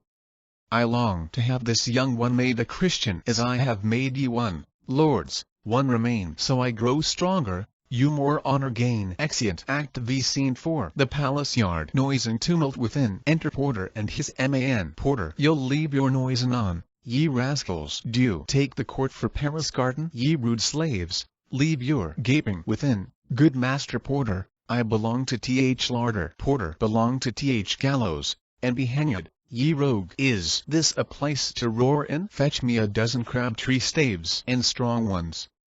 These are but switches to I'll scratch your heads. You must be seeing christenings. Do you look for ale and cakes here, you rude rascals? Pray, sir, be patient. 'Tis as much impossible unless we sweep from the door with cannons to scatter as 'tis to make sleep on May Day morning, which will never be. We may as well push against Paul's as stir Porter, how got they in, and be hanged? Alas, I know not. How gets the tide in? As much as one sound cudgel of 4 foot. You see the poor remainder could distribute. I made no spare, sir. Porter, you did nothing, sir. I am not Samson, nor Sir Guy, nor Colbrand to mow down before me. But if I spart any that had a head to it, either young or old, he or she, cuckold or cuckold maker. Let me ne'er hope to see a kine again, and that I would not for a cow. God save her within. Do you hear, Master Porter? Porter, I shall be with you presently. Good Master Puppy, keep the door close. Sirrah, man, what would you have me do? Porter, what should you do, but knock 'em down by dozens? Is this Moorfields to muster in, or have we some strange Indian with the great tool come to court? The women so besiege us. Bless me, what a fry of fornication is at door! On my Christian conscience, this one christening will beget 1,000. Here will be father, godfather, and all together. Man, the spoons will be the bigger. Sir, there is a fellow somewhat near the door. He should be a brazier by his face, for, oh my conscience, 20 of the dog days now rain in's nose. All that stand about him are under the line. They need no other penance. That fire drake did I hit 3 times on the head, and 3 times was his nose discharged against me. He stands there like a mortar piece, to blow us. There was a haberdasher's wife of Smallwood near him, that railed upon me till her pinked porringer fell off her head for kindling such a combustion in the state. I missed the meteor once, and hit that woman, who cried out clubs when I might see from far some 40 truncheoners draw to her succour, which were the hope of Strand, where she was quartered. They fell on. I made good my place. At length they came to Broomstaff to me. I defied 'em still, when suddenly a file of boys behind 'em, loose a shot, delivered such a shower of pebbles that I was fain to draw mine honour in and let 'em win the work. The devil was amongst 'em, I think surely. Porter, these are the youths that thunder at a playhouse and fight for bitten apples, that no audience but the tribulation of Tower Hill or the limbs of Limehouse, their dear brothers, are able to endure. I have some of 'em in limbo patrum, and there they are like to dance these 3 days. Besides the running banquet of 2 beadles that is to come. Enter the Lord Chamberlain. Chamberlain, mercy o' me, what a multitude are here! They grow still too. From all parts they are coming, as if we kept a fair here. Where are these porters, these lazy knaves? You have made a fine hand, fellows. There's a trim rabble let in. Are all these your faithful friends?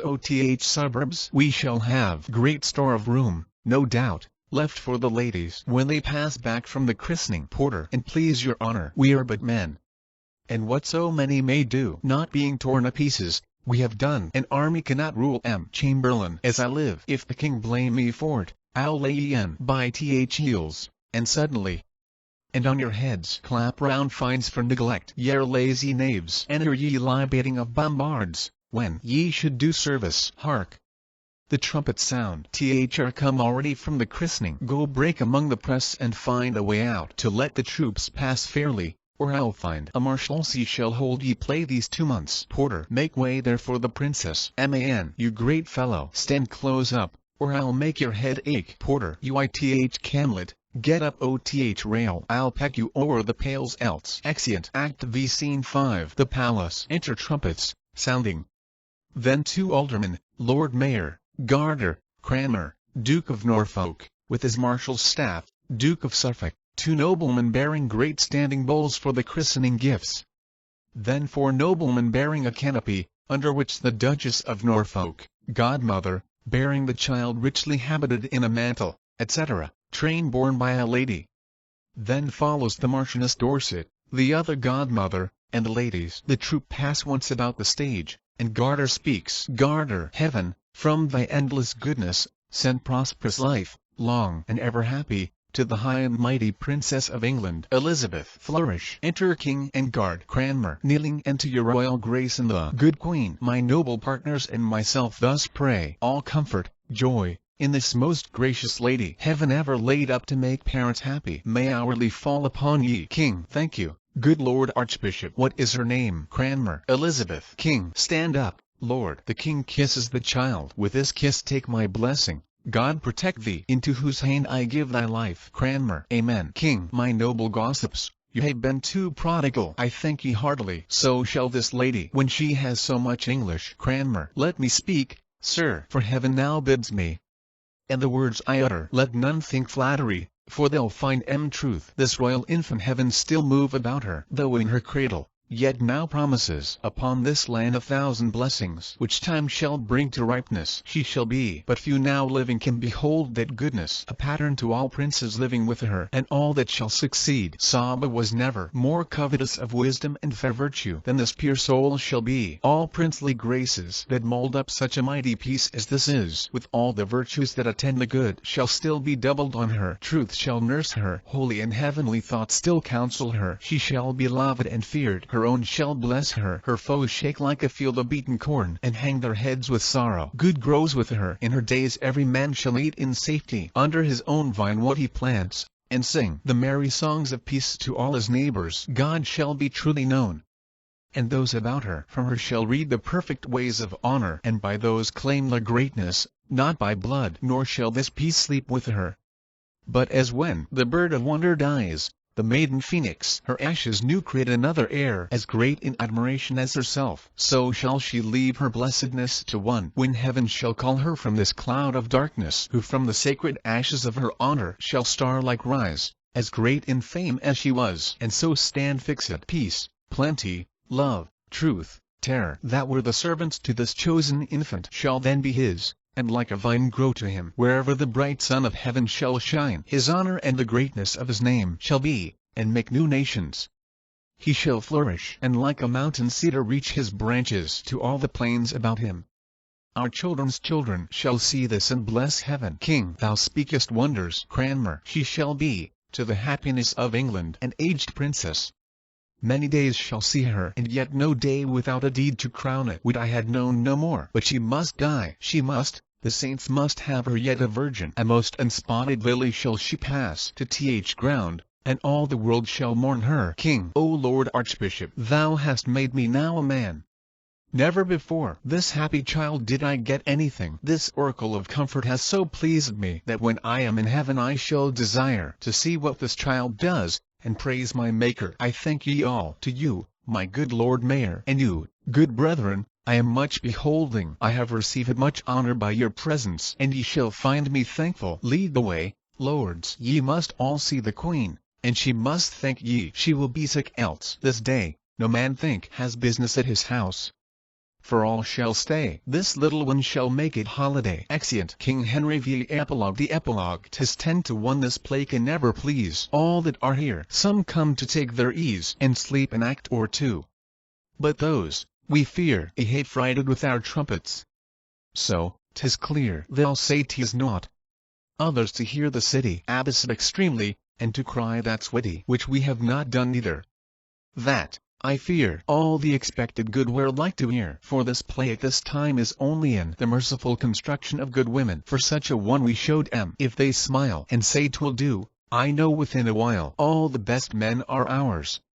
For 'tis ill hap if they hold when their ladies bid 'em clap. The Life and Death of King John. Contents. Act I. Scene I. Northampton. A room of state in the palace. ACT 2nd. Scene I. France. Before the walls of Angiers. ACT 3rd. Scene I. France. The French King tent. Scene 2. The same. Plains near Angiers. Scene 3. The same. Scene 4. The same. The French King tent. ACT 4th. Scene I. Northampton. A room in the castle. Scene 2. The same. A room of state in the palace. Scene 3. The same. Before the castle. Act V. Scene I. Northampton. A room in the palace. Scene 2. Near St. Edmundsbury. The French camp. Scene 3. The same. The field of battle. Scene 4. The same. Another part of the same. Scene 5. The same. The French camp. Scene 6. An open place in the neighborhood of Swinstead Abbey. Scene 7. The orchard of Swinstead Abbey. Dramatis person. King John. Prince Henry, son to King John.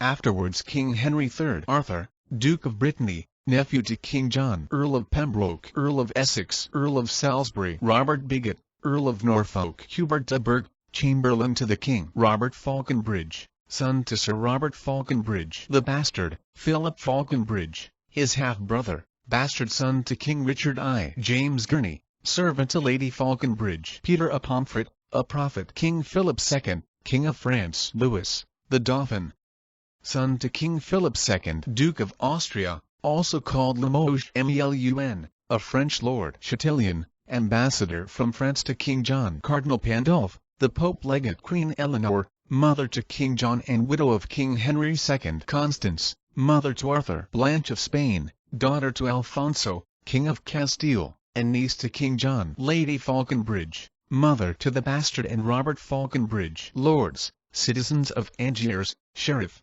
heralds, officers, soldiers, executioners, messengers and other attendants. Scene, sometimes in England, and sometimes in France. Act I. Scene I. Northampton. A room of state in the palace. Enter King John, Queen Eleanor, Pembroke, Essex, Salisbury and others with Chatillon. King John. Now, say, Chatillon, what would France with us? Chatillon. Thus, after greeting, speaks the King of France in my behaviour to the Majesty, the Borough Majesty, of England here. Queen Eleanor. A strange beginning, Borough Majesty. King John. Silence, good mother. Hear the embassy. Chatillon. Philip of France, in right and true behalf of thy deceased brother Geoffrey's son, Arthur Plantagenet, lays most lawful claim to this fair island and the territories, to Ireland, Poitiers, Anjou, Touraine, Maine, desiring thee to lay aside the sword which sways usurpingly these several titles, and put the same into young Arthur's hand, thy nephew and right royal sovereign. King John. What follows if we disallow of this? Chatillon. The proud control of fierce and bloody war, to enforce these rights so forcibly withheld. King John. Here have we war for war and blood for blood, controlment for controlment, so answer France. Chatillon. Then take my king defiance from my mouth, the farthest limit of my embassy. King John. Bear mind to him, and so depart in peace. Be thou as lightning in the eyes of France, for ere thou canst report, I will be there, the thunder of my cannon shall be heard. So, hence, be thou the trumpet of our wrath and solemn presage of your own decay. An honourable conduct let him have. Pembroke. Look to. Farewell. Chatillon. Exeunt Chatillon and Pembroke. Queen Eleanor. What now, my son? Have I not ever said how that ambitious Constance would not cease till she had kindled France and all the world upon the right and party of her son? This might have been prevented and made whole with very easy arguments of love, which now the manage of two kingdoms must with fearful bloody issue arbitrate. King John. Our strong possession and our right for us. Queen Eleanor. Your strong possession much more than your right, or else it must go wrong with you and me, so much my conscience whispers in your ear, which none but heaven and you and I shall hear. Enter a sheriff, who whispers to Essex. Essex. My liege, here is the strangest controversy, come from the country to be judged by you, that I heard. Shall I produce the men? King John. Let them approach. Exit sheriff. Our abbeys and our priories shall pay this expedition charge. Enter Robert Falconbridge and Philip, his bastard brother. What men are you? Bastard. Your faithful subject. I, a gentleman born in Northamptonshire, an eldest son, as I suppose, to Robert Falconbridge, a soldier by the honour-giving hand of Coeur de Lion knighted in the field. King John. What art thou? Robert. The son and heir to that same Falconbridge. King John. Is that the elder, and art thou the heir? You came not of one mother then, it seems. Bastard. Most certain of one mother, mighty king. That is well known. And, as I think, one father. But for the certain knowledge of that truth I put you o'er to heaven and to my mother. Of that I doubt, as all men children may. Queen Eleanor. Out on thee, rude man. Thou dost shame thy mother and wound her honour with this diffidence. Bastard. I, madam? No, I have no reason for it. That is my brother plea, and none of mine. The which if he can prove, he pops me out at least from fair £500 a year. Heaven guard my mother honour and my land. King John. A good blunt fellow. Why, being younger born, doth he lay claim to thine inheritance? Bastard. I know not why, except to get the land. But once he slander me with bastardy. But or I be as true begot or no, that still I lay upon my mother head. But that I'm as well begot, my liege, fair fall the bones that took the pains for me. Compare our faces and bejudge yourself. If old Sir Robert did beget us both and were our father, and this son like him, O old Sir Robert, farther, on my knee I give heaven thanks I was not like to thee. King John. Why, what a madcap hath heaven lent us here? Queen Eleanor. He hath a trick of Coeur de Lion face. The accent of his tongue affecteth him. Do you not read some tokens of my son in the large composition of this man? King John. Mine eye hath well examined his parts and finds them perfect. Richard. Sirrah, speak, what doth move you to claim your brother land? Bastard. Because he hath a half face, like my father. With half that face would he have all my land, a half fact wrote £500 a year. Robert. My gracious liege, when that my father live, your brother did employ my father much. Bastard. Well, Sir, by this you cannot get my land. Your tale must be how he employ my mother Robert and once dispatch him in an embassy to Germany, there with the emperor to treat of high affairs touching the time. Th advantage of his absence took the king and in the meantime sojourn at my father. Where how he did prevail I shame to speak. But truth is truth, large lengths of seas and shores between my father and my mother lay, as I have heard my father speak himself, when this same lusty gentleman was got upon his deathbed he by will bequeathed his lands to me, and took it, on his death at this my mother's son was none of his.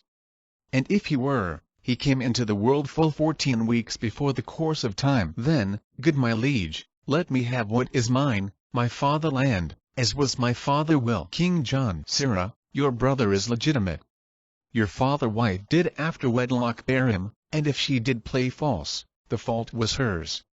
Which fault lies on the hazards of all husbands that marry wives. Tell me, how of my brother, who, as you say, took pains to get the son, had of your father claimed this son for his? In sooth, good friend, your father might have kept this calf, bred from his cow, from all the world. In sooth, he might. Then, if he were my brother might not claim him. Nor your father, being none of his, refuse him. This concludes. My mother's son did get your father heir.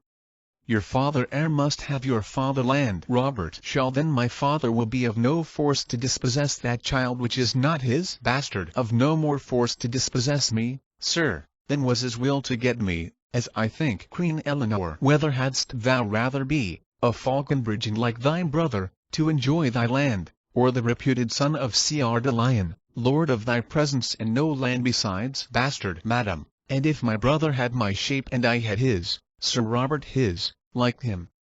And if my legs were two such riding rods, my arms such eel-skin stuff, my face so thin that in mine ear I durst not stick a rose lest men should say look where 3 farthings goes. And, to his shape, were heir to all this land, would I might never stir from off this place, I would give it every foot to of this face. I would not be Sir Nob in any case. Queen Eleanor. I like thee well. Wilt thou forsake thy fortune, bequeath thy land to him, and follow me? I am a soldier and now bound to France. Bastard. Brother, take you my land, I'll take my chance. Your face hath got £500 a year, yet sell your face for 5 pence and is dear. Madam, I'll follow you unto the death. Queen Eleanor. Nay, I would have you go before me thither. Bastard. Our country manners give our betters way. King John. What is thy name? Bastard. Philip, my liege, so is my name begun. Philip, good old Sir Robert wife eldest son. King John. From henceforth bear his name whose form thou bearest. Kneel thou down Philip, but rise more great, arise Sir Richard and Plantagenet. Bastard. Brother by th mother's side, give me your hand. My father gave me honor, yours gave land. Now blessed be the hour, by night or day, when I was got, Sir Robert was away. Queen Eleanor. The very spirit of Plantagenet. I am thy grandam, Richard. Call me so. Bastard. Madam, by chance but not by truth. What though? Something about, a little from the right, in at the window, or else so o'er the hatch. Who dares not stir by day must walk by night, and have, however men do catch. Near or far off, well one is still well shot, and I am I, howe'er I was begot. King John. Go, Falconbridge.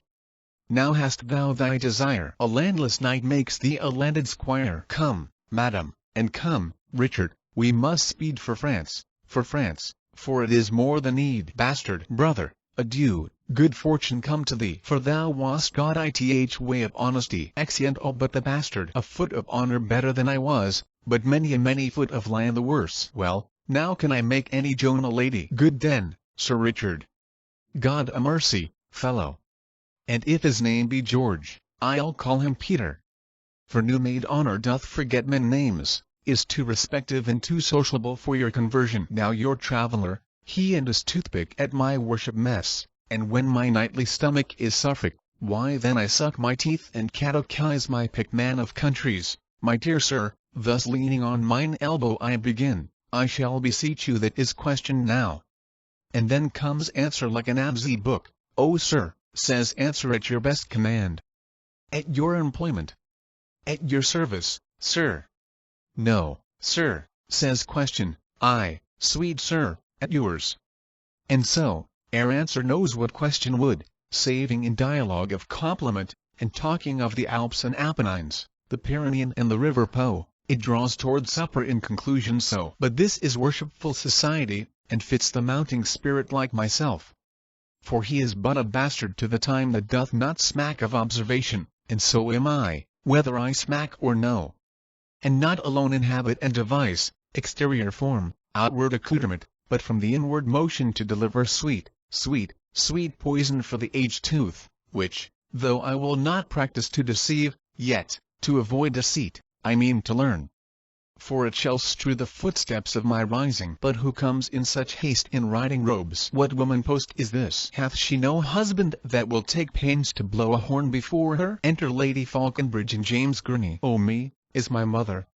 How now, good lady? What brings you here to court so hastily? Lady Falconbridge. Where is that slave, thy brother? Where is he that holds in chase mine honor up and down? Bastard. My brother Robert, old Sir Robert's son. Colburn the giant, that same mighty man. Is it Sir Robert's son that you seek so? Lady Falconbridge. Sir Robert's son, thou unreverend boy, Sir Robert's son. Why scorned he thou at Sir Robert? He is Sir Robert's son, and so art thou. Bastard. James Gurney, wilt thou give us leave a while? Gurney. Good leave, good Philip. Bastard. Philip. Sparrow. James. Their toys abroad. Anon I'll tell thee more. Exit Gurney. Madam, I was not old Sir Robert's son. Sir Robert might have eat his part in me upon Good Friday, and Near broke his fast. Sir Robert could do well marry, to confess could get me. Sir Robert could not do it. We know his handiwork. Therefore, good mother, to whom am I beholding for these limbs? Sir Robert never hoped to make this leg. Lady Falconbridge. Hast thou conspired with thy brother too, that for thine own gain shouldst defend mine honor? What means this scorn, thou most untoward knave? Bastard. Knight.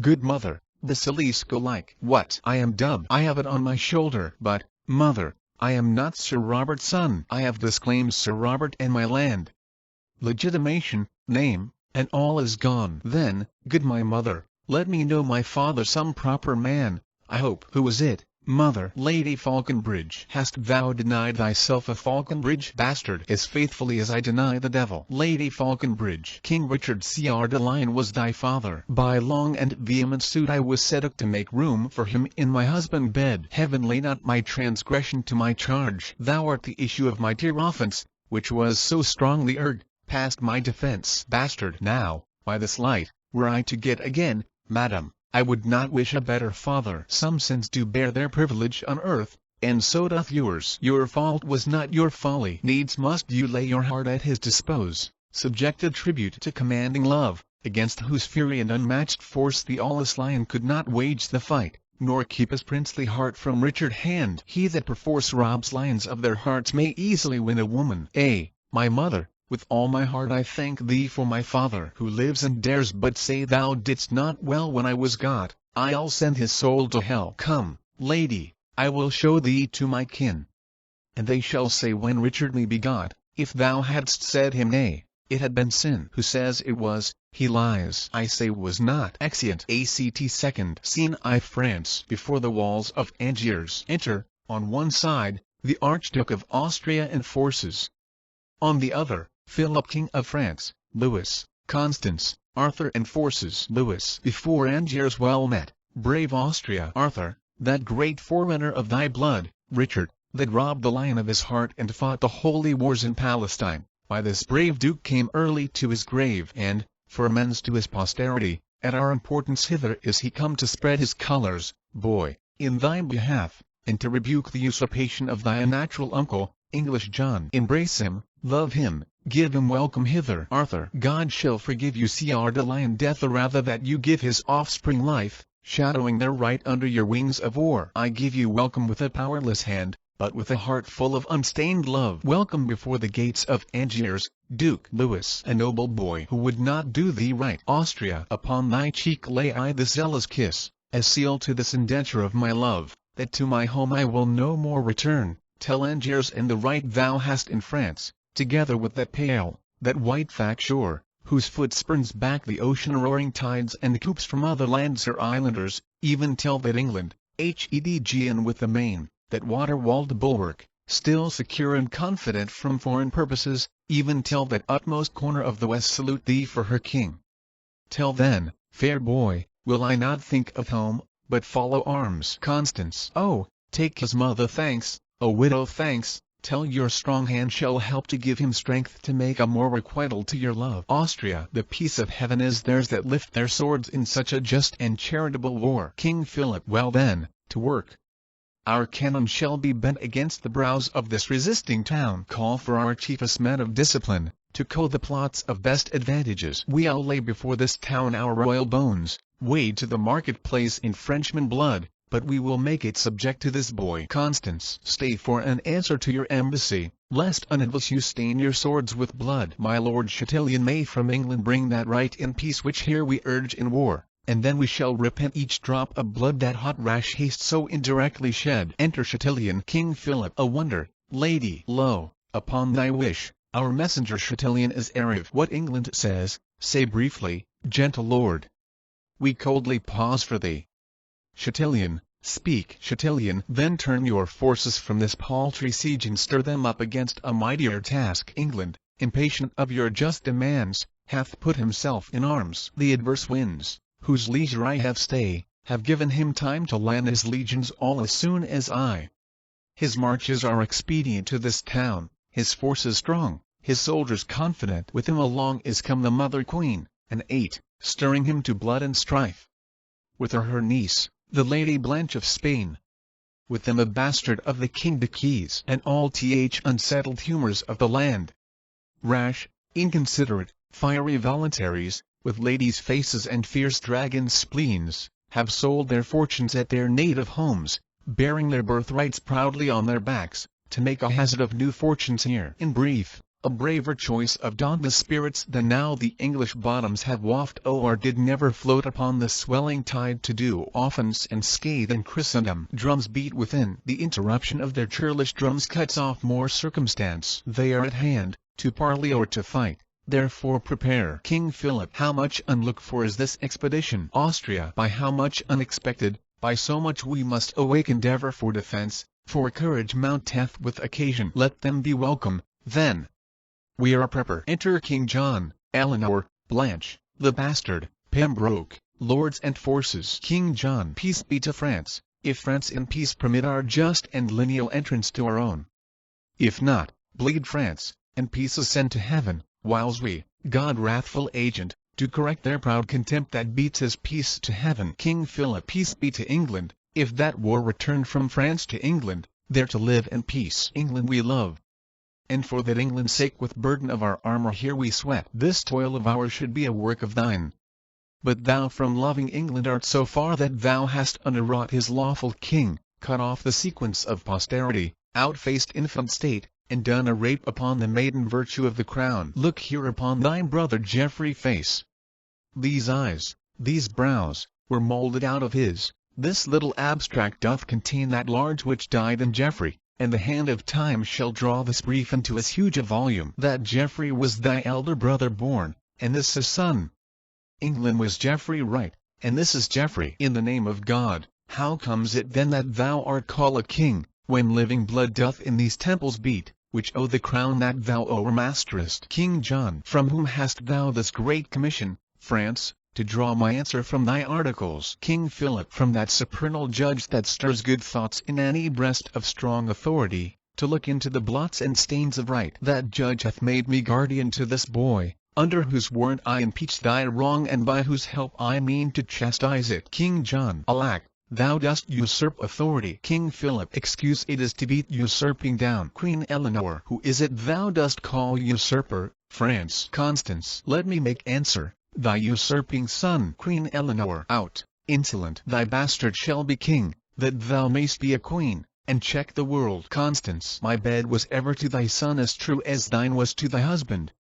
And this boy liker in feature to his father Geoffrey than thou and John in manners, being as like as rain to water, or devil to his dam. My boy a bastard. By my soul, I think his father never was so true begot, it cannot be. And if thou wert his mother. Queen Eleanor. They're a good mother, boy, that blots thy father. Constance. They're a good grandam, boy, that would blot thee. Austria, peace, bastard, hear the crier. Austria, what the devil art thou, bastard? One that will play the devil, sir, with you, and he may catch your hide and you alone. You are the hare of whom the proverb goes, whose velour plucks dead lions by the beard. I'll smoke your skin coat and I catch you right. Sirrah, look to. I faith I will, I faith. Blanche. Oh, well did he become that lion robe that did disrobe the lion of that robe. Bastard. It lies as sightly on the back of him as great Alcides shows upon an ass. But, ass, I'll take that burden from your back, or lay on that shall make your shoulders crack. Austria. What cracker is this same that deafs our ears with this abundance of superfluous breath? King Philip. Louis, determine what we shall do straight. Louis. Women and fools, break off your conference. King Philip. King John, this is the very sum of all, England and Ireland, Anjou, Touraine, Maine, in right of Arthur do I claim of thee. Wilt thou resign them and lay down thy arms? King John. My life as soon, I do defy thee, France. Arthur of Brittany, yield thee to my hand.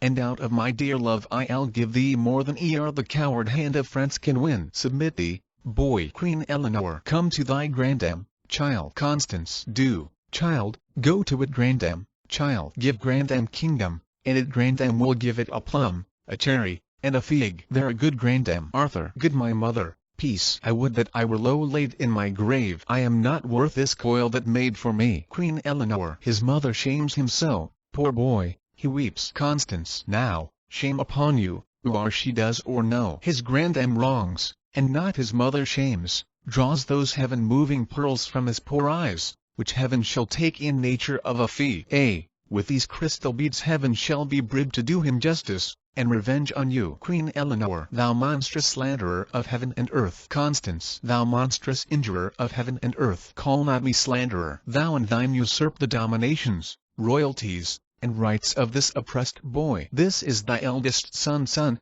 infortunate in nothing but in thee. Thy sins are visited in this poor child. The canon of the law is laid on him, being but the second generation removed from thy sin-conceiving womb. King John. Bedlam, have done. Constance. I have but this to say, that he is not only plagued for her sin, but God hath made her sin and her the plague on this removed issue, plagued for her and with her plague. Her sin is injury, her injury the beetle to her sin, all punish in the person of this child, and all for her a plague upon her. Queen Eleanor. Thou unadvised scold, I can produce a will that bars the title of thy son. Constance. Who doubts that? A will, a wicked will. A woman will. A cankered grandam will. King Philip. Peace, lady. Pause, or be more temperate. It ill beseems this presence to cry aim to these ill-tuned repetitions. Some trumpet summon hither to the walls these men of Angiers. Let us hear them speak whose title they admit, Arthur or John. Trumpet sounds. Enter citizens upon the walls. Citizen. Who is it that hath worn us to the walls? King Philip. Is France, for England. King John. England for itself. You men of Angiers, and my loving subjects. King Philip. You loving men of Angiers, Arthur subjects, our trumpet call you to this gentle parle. King John. For our advantage. Therefore hear us first. These flags of France, that are advanced here before the eye in prospect of your town, have hither marched to your endamagement. The cannons have their bowels full of wrath, and ready mounted are they to spread forth their iron indignation against your walls. All preparation for a bloody siege and merciless proceeding by these French confronts your city eyes, your winking gates. And, but for our approach, those sleeping stones, that as a waist doth girdle you about, by the compulsion of their ordinance by this time from their fixed beds of lime had been dissaboted, and wide havoc made for bloody power to rush upon your peace. But on the sight of us your lawful king, who painfully with much expedient march have brought a counter-check before your gates, to save unscratch your city-threatened cheeks, behold, the French, Emmas, vouchsafe a parle.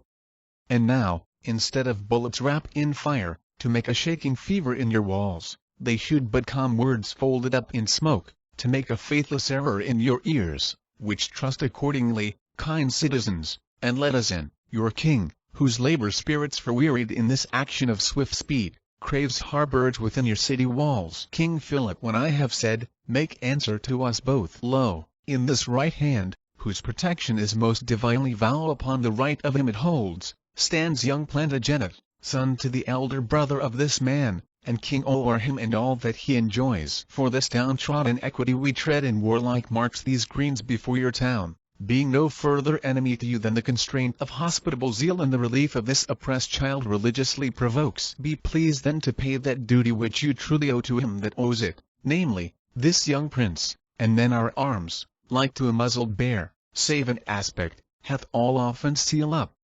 Our cannon's malice vainly shall be spent against th invulnerable clouds of heaven. And with the blessed and unvexed retire, with unhacked swords and helmets all in bruise, we will bear home that lusty blood again which here we came to spout against your town, and leave your children, wives, and you, in peace. But if you fondly pass our proffer offer, is not the rounder of your old fact walls can hide you from our messengers of war, though all these English, and their discipline were harbor in their rude circumference. Then, tell us, shall your city call us lord in that behalf which we have challenged it, or shall we give the signal to our raging stock in blood to our possession? First citizen. In brief, we are the King of England's subjects. For him, and in his right, we hold this town. King John. Acknowledge then the king, and let me in. Citizen. That can we not.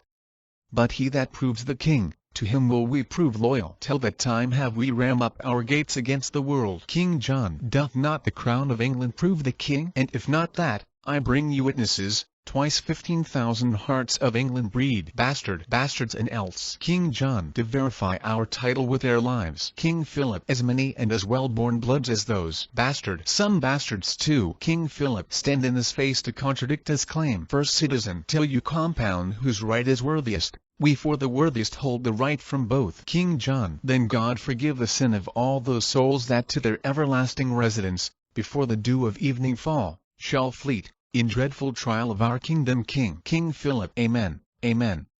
Mount, chevaliers, to arms. Bastard St. George, that swinged the dragon, and Yarsen sits on horseback at mine hostess door, teach us some fence. To Austria. Sirrah, were I at home, at your den, Sirrah, with your lioness, I would set an ox head to your lion hide, and make a monster of you. Austria. Peace no more. Bastard. Oh, tremble, for you hear the lion roar. King John. Up higher to the plain, where we all set forth in best appointment all our regiments. Bastard. Speed, then, to take advantage of the field. King Philip. It shall be so. And at the other he'll command the rest to stand. God and our right. Exeunt severally. Here, after excursions, enter a herald of France with trumpets, to the gates. French herald. You men of Angiers, open wide your gates, and let young Arthur, Duke of Brittany, in, who by the hand of France this day hath made much work for tears in many an English mother, whose sons lie scatter on the bleeding ground. Many a widow husband grovelling lies, coldly embracing the discolor earth. And victory, with little loss, doth play upon the dancing banners of the French, who are at hand, triumphantly display, to enter conquerors, and to proclaim Arthur of Brittany England king and yours. Enter English herald with trumpet. English herald. Rejoice, you men of Angiers, ring your bells, King John, your king in England, doth approach, commander of this hot malicious day. Their armors, that march hence so silver bright, hither return all gilt with Frenchman blood. There stuck no plume in any English crest that is removed by a staff of France. Our colors do return in those same hands that did display them when we first marched forth. And, like a jolly troop of huntsmen, come our lusty English, all with purpled hands, died in the dying slaughter of their foes. Open your gates and give the victors way. First citizen. Heralds, from off our towers, we might behold, from first to last, the onset and retire of both your armies, whose equality by our best eyes cannot be censured. Blood hath bought blood, and blows have answered blows. Strength match with strength, and power confronted power. Both are alike, and both alike we like. One must prove greatest, while they weigh so even. We hold our town for neither, yet for both. Enter on one side King John, Eleanor, Blanche, the bastard and forces. On the other, King Philip, Louis, Austria and forces. King John. France, hast thou yet more blood to cast away? Say, shall the current of our right run on, whose passage, vexed with thy impediment, shall leave his native channel, and o'erswell with course disturb even thy confining shores, unless thou let his silver water keep a peaceful progress to the ocean? King Philip. England, thou hast not saved one drop of blood in this hot trial, more than we of France. Rather, lost more. And by this hand I swear, that sways the earth this climate overlooks, before we will lay down our just-born arms, we'll put thee down, ainst whom these arms we bear, or add a royal number to the dead, gracing the scroll that tells of this war lost with slaughter coupled to the name of kings. Bastard. Ha, Majesty! How high thy glory towers when the rich blood of kings is set on fire! Oh, now doth death line his dead chaps with steel. The swords of soldiers are his teeth, his fangs.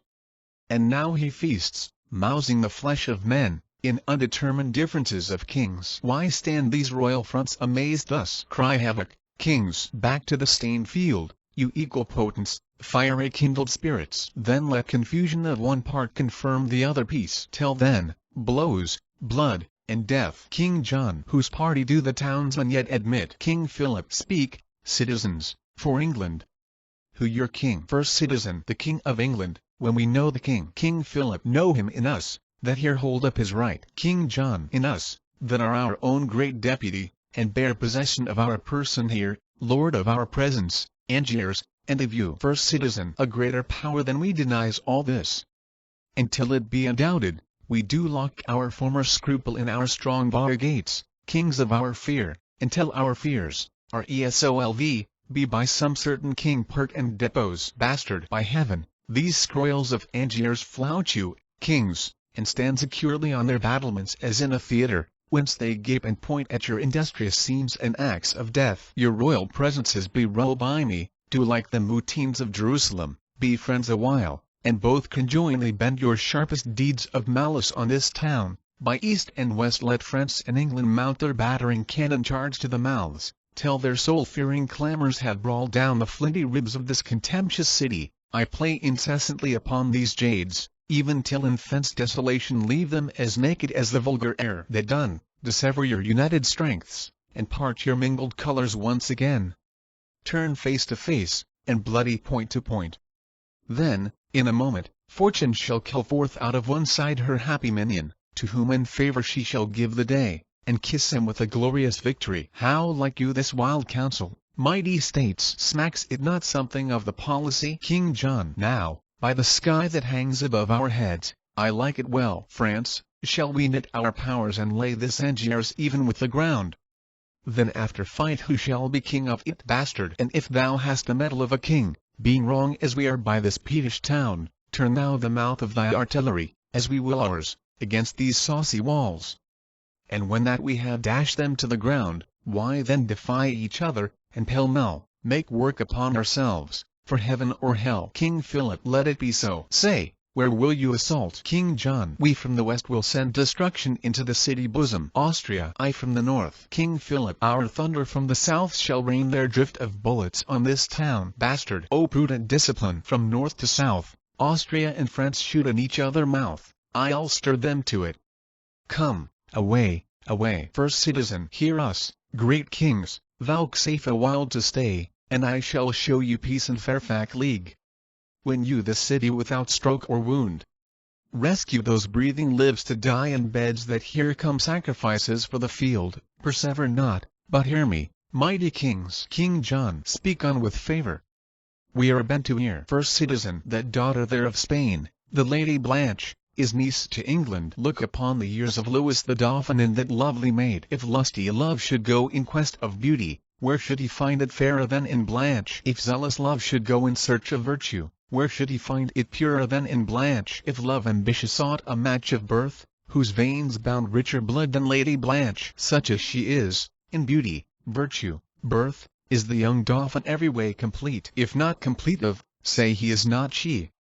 And she again wants nothing, to name want, if want it be not that she is not he is the half part of a blessed man, left to be finished by such as she. And she of fair divided excellence, whose fullness of perfection lies in him. Oh, two such silver currents, when they join do glorify the banks that bound them in. And two such shores to two such streams made one, two such controlling bounds shall you be, kings, to these two princes. If you marry them, this union shall do more than battery can to our fast-closed gates. For at this match, with swifter spleen than powder can enforce, the mouth of passage shall we fling wide ope, and give you in trance. But without this match, the sea enraged is not half so deaf, lions more confident, mountains and rocks more free from motion. No, not Death himself in mortal fury half so peremptory as we to keep the city. Bastard, hear a stay that shakes the rotten carcass of old Death out of his rags. Hear a large mouth indeed, that spits forth death and mountains, rocks and seas. Talks as familiarly of roaring lions as maids of 13 do of puppy dogs. What cannoneer begot this lusty blood? He speaks plain cannon, fire, and smoke, and bounce. He gives the bastinado with his tongue. Our ears are cudgel. Not a word of his but buffets better than a fist of France. Zounds! I was never so bethumped with words since I first call my brother father dead. Queen Eleanor, son, list to this conjunction, make this match. Give with our niece a dowry large enough, for by this knot thou shalt so surely tie thy now unsure assurance to the crown, that yon green boy shall have no son to ripe the bloom that promiseth a mighty fruit. I see a yielding in the looks of France. Mark how they whisper. Urge them while their souls are capable of this ambition, lest zeal, now melted by the windy breath of soft petitions, pity, and remorse, cool and congeal again to what it was. First citizen, why answer not the double majesties this friendly treaty of our threatened town? King Philip, speak England first, that hath been forward first to speak unto this city. What say you, King John? If that the Dauphin there, thy princely son, can in this book of beauty read I love, her dowry shall weigh equal with the Queen for Anjou, and fair Touraine, Maine, Poitiers, and all that we upon this side the sea except the city now by us besieged find liable to our crowning dignity, shall gild her bridal bed, and make her rich in titles, honors, and promotions, as she in beauty, education, blood, holds hand with any princess of the world. King Philip, what say thou, boy? Look in the lady face. Lewis, I do, my lord, and in her eye I find a wonder, or a wondrous miracle, the shadow of myself form in her eye, which, being but the shadow of your son, becomes a sun and makes your son a shadow. I do protest I never loved myself till now in fixt I beheld myself drawn in the flattering table of her eye. Whispers with Blanche. Bastard, aside. Drawn in the flattering table of her eye. Hang in the frowning wrinkle of her brow, and quarter in her heart. He doth espy himself love traitor. This is pity now, that, hang and drawn and quarter, there should be in such a love so vile a lout as he. Blanche, my uncle will in this respect is mine. If he see aught in you that makes him like, that anything he sees, which moves his liking I can with ease translate it to my will. Or if you will, to speak more properly, I will enforce it easewise to my love. Further I will not flatter you, my lord, that all I see in you is worthy love, than this, that nothing do I see in you, though churlish thoughts themselves should be your judge, that I can find should merit any hate. King John, what say these young ones? What say you, my niece Blanche? That she is bound in honor still to do what you in wisdom still vouchsafe to say. King John, speak then, Prince Dauphin. Can you love this lady? Lewis, nay, ask me if I can refrain from love. For I do love her most unfeignedly. King John, then do I give Auquesson, Touraine, Maine, Poitiers, and Anjou, these 5 provinces, with her to thee. And this addition more, full 30,000 marks of English coin. Philip of France, if thou be pleased withal, command thy son and daughter to join hands. King Philip, it likes us well. Young princes, close your hands. Austria, and your lips too. For I am well assured that I did so when I was first assured. King Philip, now, citizens of Angiers, ope your gates, let in that amity which you have made. For at St. Mary Chapel presently the rites of marriage shall be solemnized. Is not the Lady Constance in this troop? I know she is not, for this match made up her presence would have interrupted much. Where is she and her son? Tell me, who knows? Lewis, she is sad and passionate at your highness' tent. King Philip, and, by my faith, this league that we have made will give her sadness very little cure. Brother of England, how may we content this widow lady? In her right we came, which we, God knows, have turned another way, to our own vantage. King John, we will heal up all. For we'll create young Arthur Duke of Brittany, and Earl of Richmond. And this rich fair town we make him lord of, called the Lady Constance. Some speedy messenger bid her repair to our solemnity. I trust we shall, if not fill up the measure of her will, yet in some measure satisfy her so that we shall stop her exclamation. Go we, as well as haste will suffer us, to this unlooked for, unprepared pomp. Exeunt all but the bastard. The citizens retire from the walls. Bastard. Mad world. Mad kings. mad composition. John, to stop Arthur title in the whole, hath willingly departed with a part. And France, whose armor conscience buckled on, whom zeal and charity brought to the field as God-own soldier, rounded in the ear with that same purpose changer, that sly devil, that broker, that still breaks the pate of faith, that daily break vow, he that wins of all, of kings, of beggars, old men, young men, maids, who having no external thing to lose but the word maid, cheats the poor maid of that smooth fact gentleman, tickling commodity, the bias of the world, who of itself is peased well, made to run even upon even ground. Till this advantage, this vile drawing bias, this sway of motion, this commodity, makes it take head from all indifferency, from all direction, purpose, course, intent. And this same bias, this commodity, this bawd, this broker, this all-changing word, clap on the outward eye of fickle France, hath drawn him from his own determinade, from a resolve and honorable war, to a most base and vile concluded peace. And why rail I on this commodity? But for because he hath not wooed me yet. Not that I have the power to clutch my hand when his fair angels would salute my palm. But for my hand, as unattempted yet, like a poor beggar, raileth on the rich. Well, whilst I am a beggar, I will rail and say there is no sin but to be rich.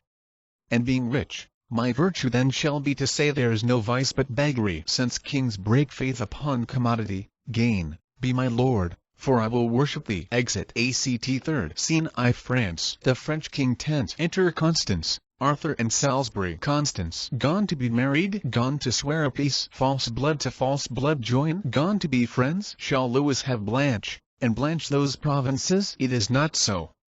Thou hast misspoke, misheard. Be well advice, tell o'er thy tale again. It cannot be. Thou dost but say is so. I trust I may not trust thee, for thy word is but the vain breath of a common man. Believe me, I do not believe thee, man. I have a king oath to the contrary. Thou shalt be punished for thus frighting me, for I am sick and capable of fears, oppressed with wrongs, and therefore full of fears, a widow, husbandless, subject to fears, a woman, naturally born to fears. And though thou now confess thou didst but jest, with my vexed spirits I cannot take a truce, but they will quake and tremble all this day. What dost thou mean by shaking of thy head? Why dost thou look so sadly on my son? What means that hand upon that breast of thine? Why holds thine eye that lamentable room, like a proud river peering o'er his bounds? Be these sad signs confirmers of thy words? Then speak again not all thy former tale, but this one word, whether thy tale be true. Salisbury. As true as I believe you think them false that give you cause to prove my saying true. Constance. Oh,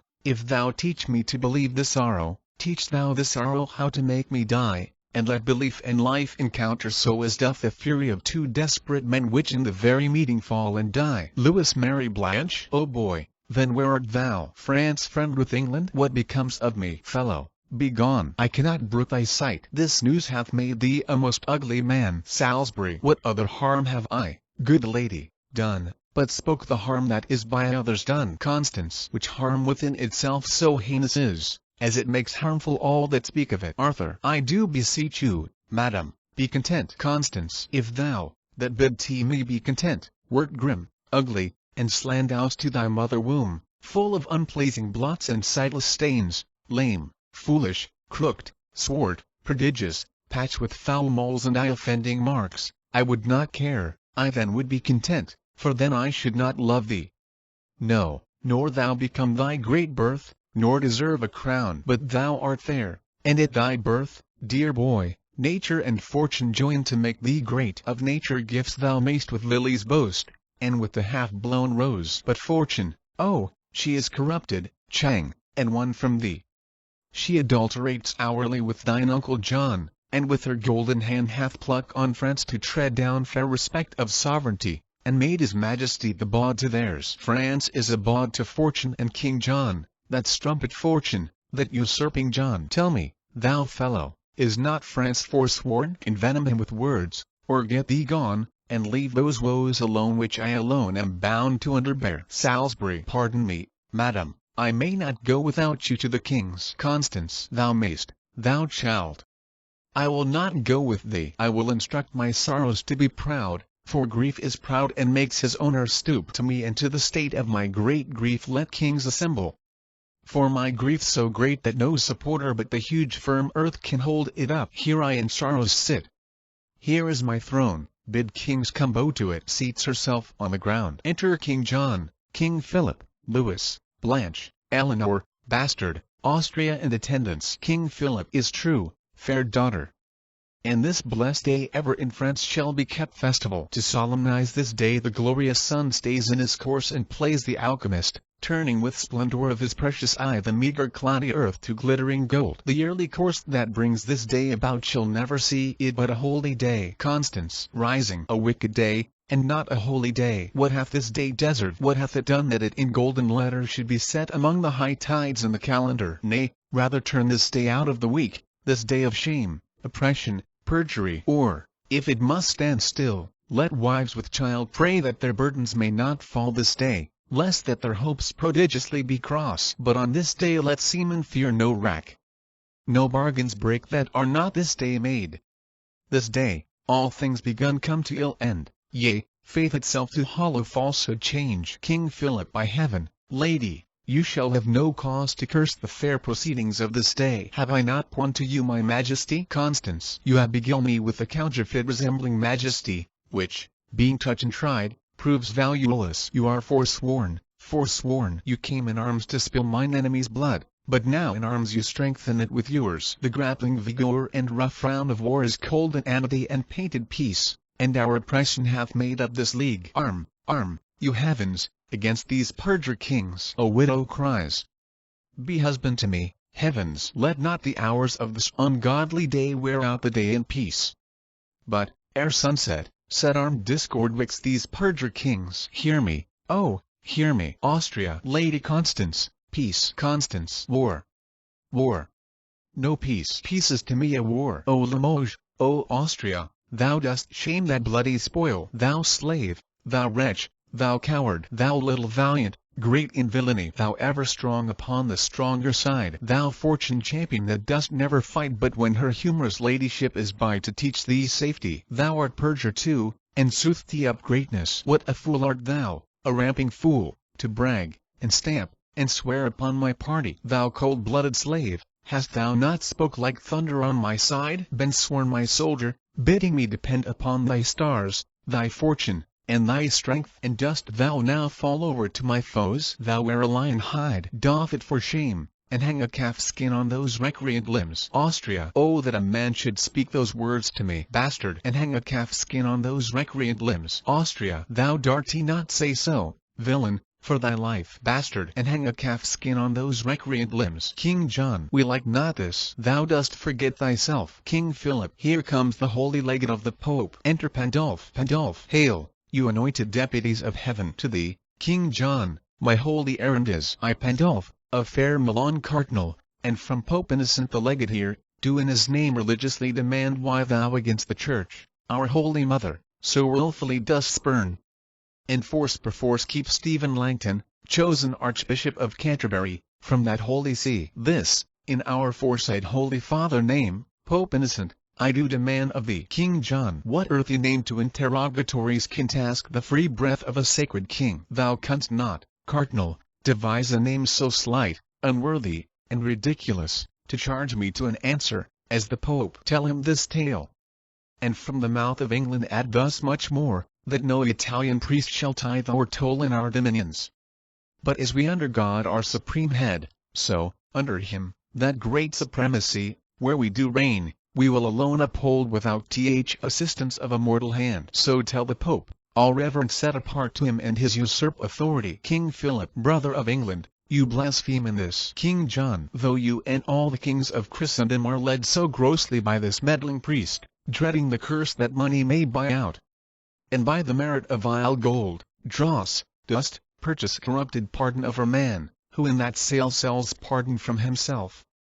Though you and all the rest, so grossly led, this juggling witchcraft with revenue cherish, yet I alone do me oppose against the Pope, and count his friends my foes. Pandulph, then, by the lawful power that I have, thou shalt stand curse and excommunicate. And blessed shall he be that doth revolt from his allegiance to an heretic. and meritorious shall that hand be call, canonized and worship as a saint, that takes away by any secret course thy hateful life. Constance. Oh, lawful let it be that I have room with Rome to curse a while. Good Father Cardinal, cry thou amen to my keen curses. For without my wrong there is no tongue hath power to curse him right. Pandulph. Their law and warrant, lady, for my curse. Constance. And for mine too. When law can do no right, let it be lawful that law bar no wrong. Law cannot give my child his kingdom here, for he that holds his kingdom holds the law. Therefore, since law itself is perfect wrong, how can the law forbid my tongue to curse? Pandulph. Philip of France, on peril of a curse, let go the hand of that arch heretic, and raise the power of France upon his head, unless he do submit himself to Rome. Queen Eleanor. Look to thou pale, France, do not let go thy hand. Constance. Look to that, devil, lest at France repent and by disjoining hands, hell lose a soul. Austria. King Philip, listen to the cardinal. Bastard, and hang a calf skin on his recreant limbs. Austria. Well, ruffian, I must pocket up these wrongs, because, bastard, your breeches best may carry them. King John. Philip, what say thou to the cardinal? Constance. What should he say, but is the cardinal? Louis. Bethink you, farther. For the difference is purchase of a heavy curse from Rome, Oregon, the light loss of England for a friend. Forego the easier, Blanche, that the curse of Rome. Constance. O Louis, stand fast. The devil tempts thee here in likeness of a new and trim bride. Blanche. The lady Constance speaks not from her faith, but from her need. Constance. Oh, if thou grant my need, which only lives but by the death of faith, that need must needs infer this principle, that faith would live again by death of need. Oh, then tread down my need, and faith mounts up. Keep my need up, and faith is trodden down. King John. The king is moved, and answers not to this. Constance. Oh, be removed from him, and answer well. Austria. Do so, King Philip. Hang no more in doubt. Bastard. Hang nothing but a calf skin, most sweet lout. King Philip. I am perplexed, and know not what to say. Pandulph. What canst thou say but will perplex thee more, if thou stand excommunicate and curse? King Philip. Good reverend father, make my person yours, and tell me how you would bestow yourself. This royal hand and mine are newly knit, and the conjunction of our inward souls married in league, coupled and linked together with all religious strength of sacred vows. The latest breath that gave the sound of words was deep sworn faith, peace, amity, true love between our kingdoms and our royal selves. And even before this truce, but knew before, no longer than we well could wash our hands to clap this royal bargain up of peace, heaven knows, they were besmear and overstain with slaughter pencil, where revenge did paint the fearful difference of incensed kings. And shall these hands, so lately purge of blood, so newly join in love, so strong in both, unyoke this seizure and this kind regret? Play fast and loose with faith, so jest with heaven, make such unconstant children of ourselves, as now again to snatch our palm from palm, unswear faith sworn, and on the marriage bed of smiling peace to march a bloody host, and make a riot on the gentle brow of true sincerity? Oh, holy sir, my reverend father, let it not be so. Out of your grace, devise, ordain, impose some gentle order, and then we shall be blessed to do your pleasure and continue friends. Pandulph. All form is formless, order orderless, save what is opposite to England love. Therefore to arms. Be champion of our church, or let the church, our mother, breathe her curse, a mother curse, on her revolting son. France, thou mayst hold a serpent by the tongue, a chafed lion by the mortal paw, a fasting tiger safer by the tooth, than keep in peace that hand which thou dost hold. King Philip. I may disjoin my hand, but not my faith. Pandulph. So make thou faith an enemy to faith, and like a civil war set oath to oath, thy tongue against thy tongue. Oh, let thy vow first made to heaven, first be to heaven perform, that is, to be the champion of our church. What sense thou swear'st is sworn against thyself and may not be performed by thyself, for that which thou hast sworn to do amiss is not amiss when it is truly done. And being not done, where doing tends to ill, the truth is then most done not doing it. The better act of purpose is mistook is to mistake again.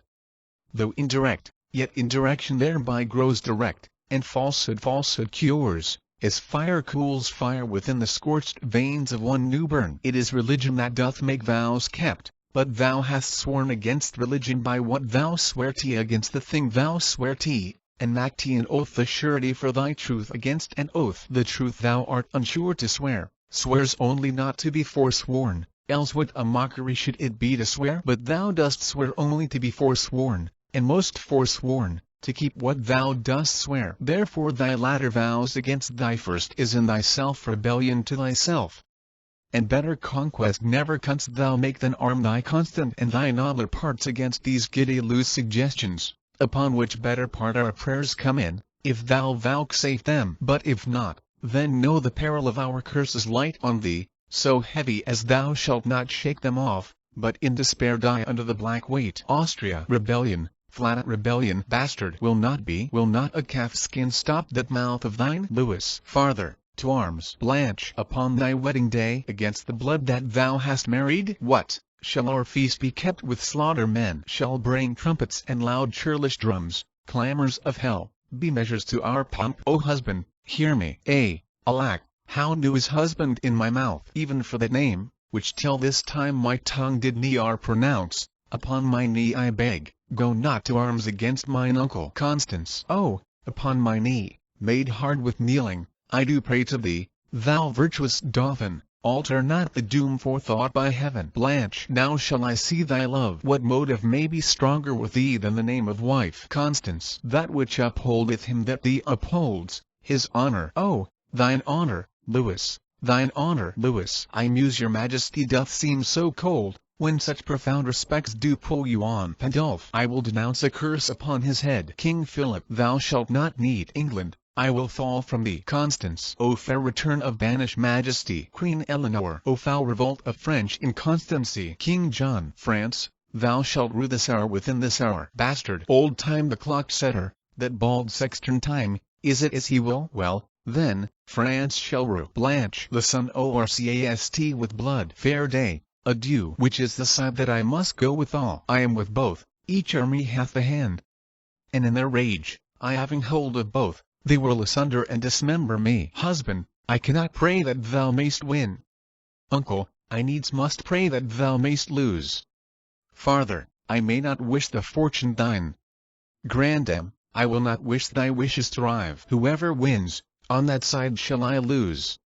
Assured loss before the match be play. Lewis. Lady, with me thy fortune lies. Blanche. There where my fortune lies, there my life dies. King John. Cousin, go draw our puissance together. Exit. Bastard. France, I am burned up with inflaming wrath. A rage whose heat hath this condition, that nothing can allay, nothing but blood, the blood, and dearest value blood, of France. King Philip. Thy rage shall burn thee up, and thou shalt turn to ashes, ere our blood shall quench that fire. Look to thyself, thou art in jeopardy. King John. No more than he that threats to arms let high. Exeunt severally. Scene 2. The same plains near Angiers. Alarums. Excursions. Enter the bastard with Austria head. Bastard. Now, by my life, this day grows wondrous hot. Some airy devil hovers in the sky and pours down mischief. Austria head lie there, while Philip breathes. Enter King John, Arthur and Hubert. King John. Hubert, keep this boy. Philip, make up. My mother is assailed in our tent, and I fear. Bastard. My lord, I rescue her. Her highness is in safety, fear you not. But on, my liege. For very little pains will bring this labor to an happy end. Exeunt. Scene 3. The same. Alarums. Excursions. Retreat. Enter King John, Eleanor, Arthur, the bastard, Hubert and lords. King John. To Eleanor. So shall it be. Your grace shall stay behind so strongly guarded. To Arthur. Cousin, look not sad. Thy grandam loves thee, and thy uncle will as dear be to thee as thy father was. Arthur. Oh, this will make my mother die with grief. King John. To the bastard. Cousin, away for England. Haste before, and, ere our coming, see thou shake the bags of hoarding abbots. Imprison angels set at liberty. The fat ribs of peace must by the hungry now be fed upon. Use our commission in his utmost force. Bastard. Bell, book, and candle shall not drive me back when gold and silver becks me to come on. I leave your highness. Grandam, I will pray, if ever I remember to be holy, for your fair safety. So, I kiss your hand. Queen Eleanor. Farewell, gentle cousin. King John. Cuz, farewell. Exit. Bastard. Queen Eleanor. Come hither, little kinsman. Hark, a word. She takes Arthur aside. King John. Come hither, Hubert. O my gentle Hubert, we owe thee much. Within this wall of flesh there is a soul counts thee her creditor, and with advantage means to pay thy love. And, my good friend, thy voluntary oath lives in this bosom, dearly cherished. Give me thy hand. I had a thing to say, but I will fit it with some better tune. By heaven, Hubert, I am almost ashamed to say what good respect I have of thee. Hubert, I am much bounden to your majesty. King John, good friend, thou hast no cause to say so yet, but thou shalt have. And creep time thee are so slow, yet it shall come for me to do thee good. I had a thing to say, but let it go. The sun is in the heaven, and the proud day, attended with the pleasures of the world, is all too wanton and too full of gods to give me audience. If the midnight bell did, with his iron tongue and brazen mouth, sound on into the drowsy race of night. If this same were a churchyard where we stand, and thou possessed with 1,000 wrongs. Or if that surly spirit, melancholy, had backed thy blood and made it heavy, thick, which else runs tickling up and down the veins, making that idiot, laughter, keep men eyes and strain their cheeks to idle merriment, a passion hateful to my purposes. Or if that thou couldst see me without eyes, hear me without thine ears, and make reply without a tongue, using conceit alone, without eyes, ears, and harmful sound of words. Then, in despite of brooded watchful day, I would into thy bosom pour my thoughts, but, I will not. Yet I love thee well. And, by my troth, I think thou loved me well, Hubert, so well that what you bid me undertake, though that my death were adjunct to my act, by heaven, I would do it. King John, do not I know thou wouldst. Good Hubert, Hubert, Hubert, throw thine eye on yon young boy. I'll tell thee what, my friend, he is a very serpent in my way. And wheresoe'er this foot of mine doth tread, he lies before me. Dost thou understand me? Thou art his keeper, Hubert, and I'll keep him so that he shall not offend your majesty. King John, death. Hubert, my lord. King John, a grave. Hubert, he shall not live. King John, enough. I could be merry now. Hubert, I love thee. Well, I'll not say what I intend for thee. Remember, madam, fare you well. I'll send those powers o'er to your majesty. Queen Eleanor, my blessing go with thee. King John, for England, cousin, go. Hubert shall be your man, attend on you with all true duty. On toward Calais, ho! Exeunt. Scene 4. The same. The French king tent. Enter King Philip, Louis, Pandolph and attendants. King Philip. So, by a roaring tempest on the flood a whole armado of convicted sail is scattered and disjoined from fellowship. Pandolph. Courage and comfort. All shall yet go well. King Philip. What can go well, when we have run so ill? Are we not beaten? Is not Angiers lost? Arthur taken prisoner? Divers dear friends slain? And bloody England into England gone, overbearing interruption, spite of France? Louis. What he hath won, that hath he fortified. So hot a speed with such advice dispose, such temperate order in so fierce a cause, doth want example. Who hath read or heard of any kindred action like to this? King Philip. Well could I bear that England had this praise, so we could find some pattern of our shame. Enter Constance. Look who comes here. A grave unto a soul, holding eternal spirit, against her will, in the vile prison of afflicted breath. I prithee, lady, go away with me. Constance. Lo, now see the issue of your peace. King Philip. Patience, good lady. Comfort, gentle Constance. Constance. No, I defy all counsel, all redress, but that which ends all counsel, true redress, death. Death, O amiable, lovely death. Thou odoriferous stench, sound rottenness, arise forth from the couch of lasting night, thou hate and terror to prosperity, and I will kiss thy detestable bones and put my eyeballs in thy vaulty brows, and wring these fingers with thy household worms, and stop this gap of breath with fulsome dust, and be a carrion monster like thyself. Come, grin on me, and I will think thou smilty, and bust thee as thy wife. Misery love, oh! Come to me. King Philip. O fair affliction, peace. Constance. No, I will not, having breath to cry. Oh, that my tongue were in the thunder mouth. Then with a passion would I shake the world, and rouse from sleep that fell anatomy which cannot hear a lady feeble voice, which scorns a modern invocation. Pandolph. Lady, you utter madness, and not sorrow. Constance. Thou art not wholly to belie me so. I am not mad. This hair I tear is mine. My name is Constance. I was Geoffrey wife. Young Arthur is my son, and he is lost. I am not mad. I would to heaven I were, for then is like I should forget myself. Oh, if I could, what grief should I forget? Preach some philosophy to make me mad, and thou shalt be as cardinal.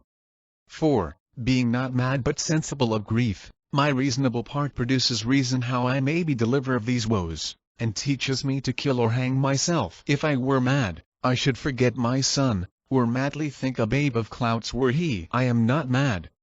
Too well I feel the different plague of each calamity. King Philip, bind up those tresses. Oh, what love I note in the fair multitude of those her hairs, where but by a chance a silver drop hath fall, even to that drop 10,000 wiry friends do glue themselves in sociable grief, like true, inseparable, faithful loves, sticking together in calamity. Constance, to England, if you will. King Philip, bind up your hairs. Constance, yes, that I will. And wherefore will I do it? I tore them from their bonds and cried aloud, oh that these hands could so redeem my son, as they have given these hairs their liberty. But now I envy at their liberty, and will again commit them to their bonds, because my poor child is a prisoner. And, Father Cardinal, I have heard you say that we shall see and know our friends in heaven. If that be true, I shall see my boy again. For since the birth of Cain, the first male child, to him that did but yesterday suspire, there was not such a gracious creature born. But now will canker sorrow eat my bud and chase the native beauty from his cheek, and he will look as hollow as a ghost, as dim and meager as an egg fit, and so he'll die. And, rising so again, when I shall meet him in the court of heaven I shall not know him. Therefore never, never must I behold my pretty Arthur more. Pandulph, you hold too heinous a respect of grief. Constance, he talks to me that never had a son. King Philip, you are as fond of grief as of your child. Constance, grief fills the room up of my absent child, lies in his bed, walks up and down with me, puts on his pretty looks, repeats his words, remembers me of all his gracious parts, stuffs out his vacant garments with his form. Then have I reason to be fond of grief. Fare you well. Had you such a loss as I could give better comfort than you do. I will not keep this form upon my head. She unbinds her hair. When there is such disorder in my wit. O Lord, my boy, my Arthur, my fair son, my life, my joy, my food, my all the world, my widow comfort, and my sorrow's cure. Exit. King Philip, I fear some outrage, and I'll follow her. Exit. Lewis, there nothing in this world can make me joy. Life is as tedious as a twice-told tale vexing the dull ear of a drowsy man. And bitter shame hath spoiled the sweet world taste, that it yields naught but shame and bitterness. Pandulph, before the curing of a strong disease, even in the instant of repair and health, the fit is strongest.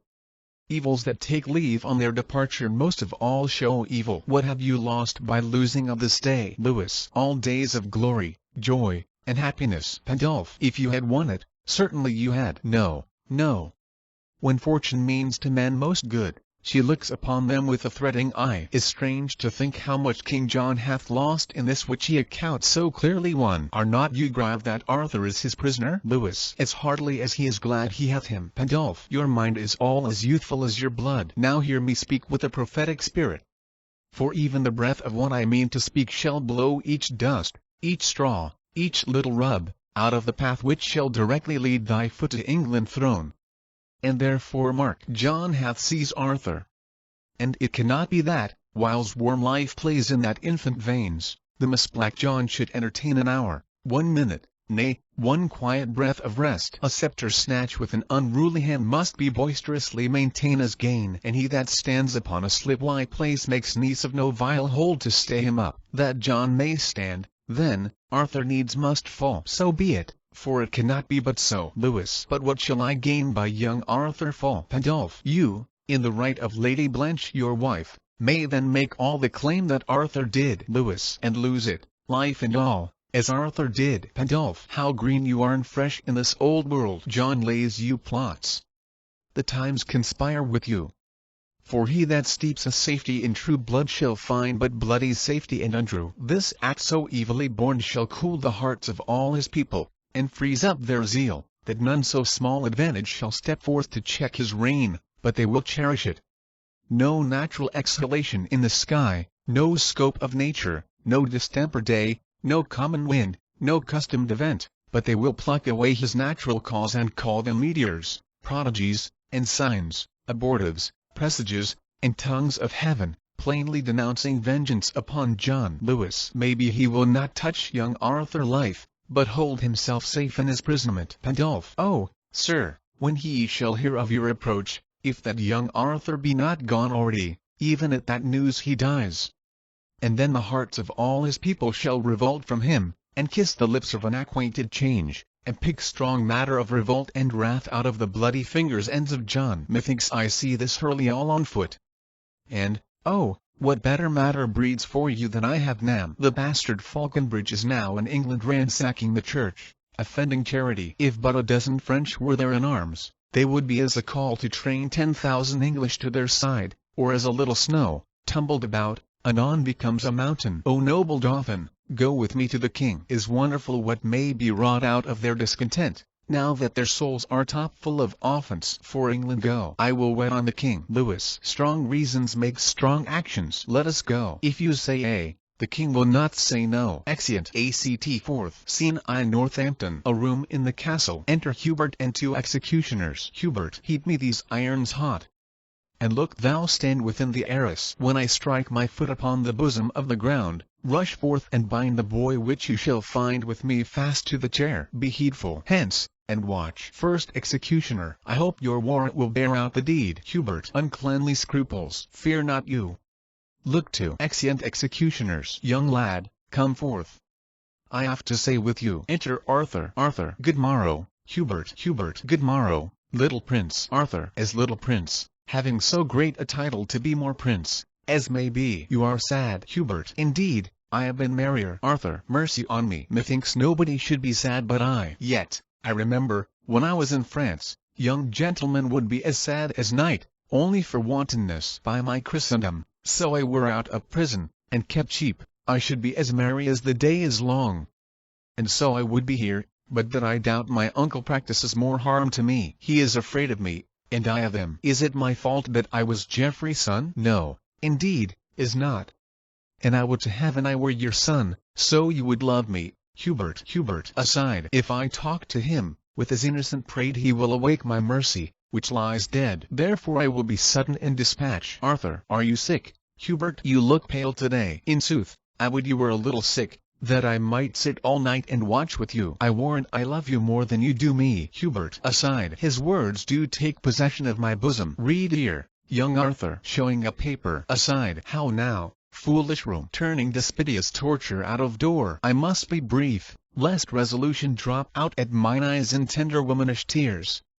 Can you not read it? Is it not fair writ? Arthur. Too fairly, Hubert, for so foul effect. Must you with hot irons burn out both mine eyes? Hubert. Young boy, I must. Arthur. And will you? Hubert. And I will. Arthur. Have you the heart? When your head did but ache, I knit my handkerchief about your brows, the best I had, a princess wrought it me, and I did never ask it you again. And with my hand at midnight held your head, and, like the watchful minutes to the hour, still and anon cheer up the heavy time, saying hat lack you? And where lies your grief? Or what good love may I perform for you? Many a poor man's son would have leaned still and near have spoke a loving word to you. But you at your sick service had a prince. Nay, you may think my love was crafty love, and call it cunning. Do, and if you will. If heaven be pleased that you must use me ill, why then you must. Will you put out mine eyes? These eyes that never did nor never shall so much as frown on you? Hubert. I have sworn to do it, and with hot irons must I burn them out. Arthur. Ah, none but in this iron age would do it. The iron of itself, though heat red hot, approaching near these eyes would drink my tears and quench his fiery indignation even in the matter of mine innocence.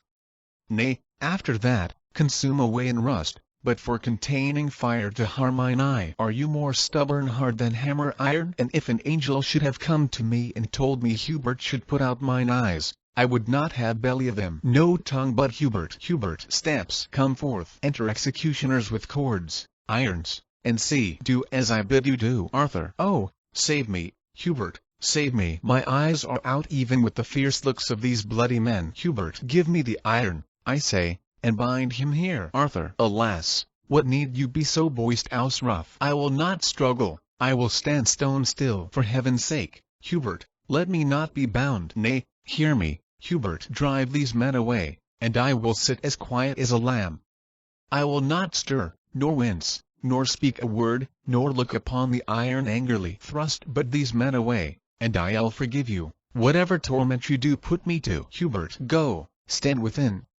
Let me alone with him. First Executioner. I am best pleased to be from such a deed. Exeunt executioners. Arthur. Alas, I then have chid away my friend. He hath a stern look but a gentle heart. Let him come back, that his compassion may give life to yours. Hubert. Come, boy, prepare yourself. Arthur. Is there no remedy? Hubert. None, but to lose your eyes. Arthur. O heaven, that there were but a mote in yours, a grain, a dust, a gnat, a wandering hair, any annoyance in that precious sense. Then, feeling what small things are boisterous there, your vile intent must needs seem horrible. Hubert. Is this your promise? Go to, hold your tongue. Arthur. Hubert. The utterance of abrasive tongues must needs want pleading for a pair of eyes. Let me not hold my tongue. Let me not. Hubert. Or again, Hubert, if you will, cut out my tongue, so I may keep mine eyes. Oh, spare mine eyes, though to no use but still to look on you. Lo, by my troth, the instrument is culled and would not harm me. Hubert. I can heat it,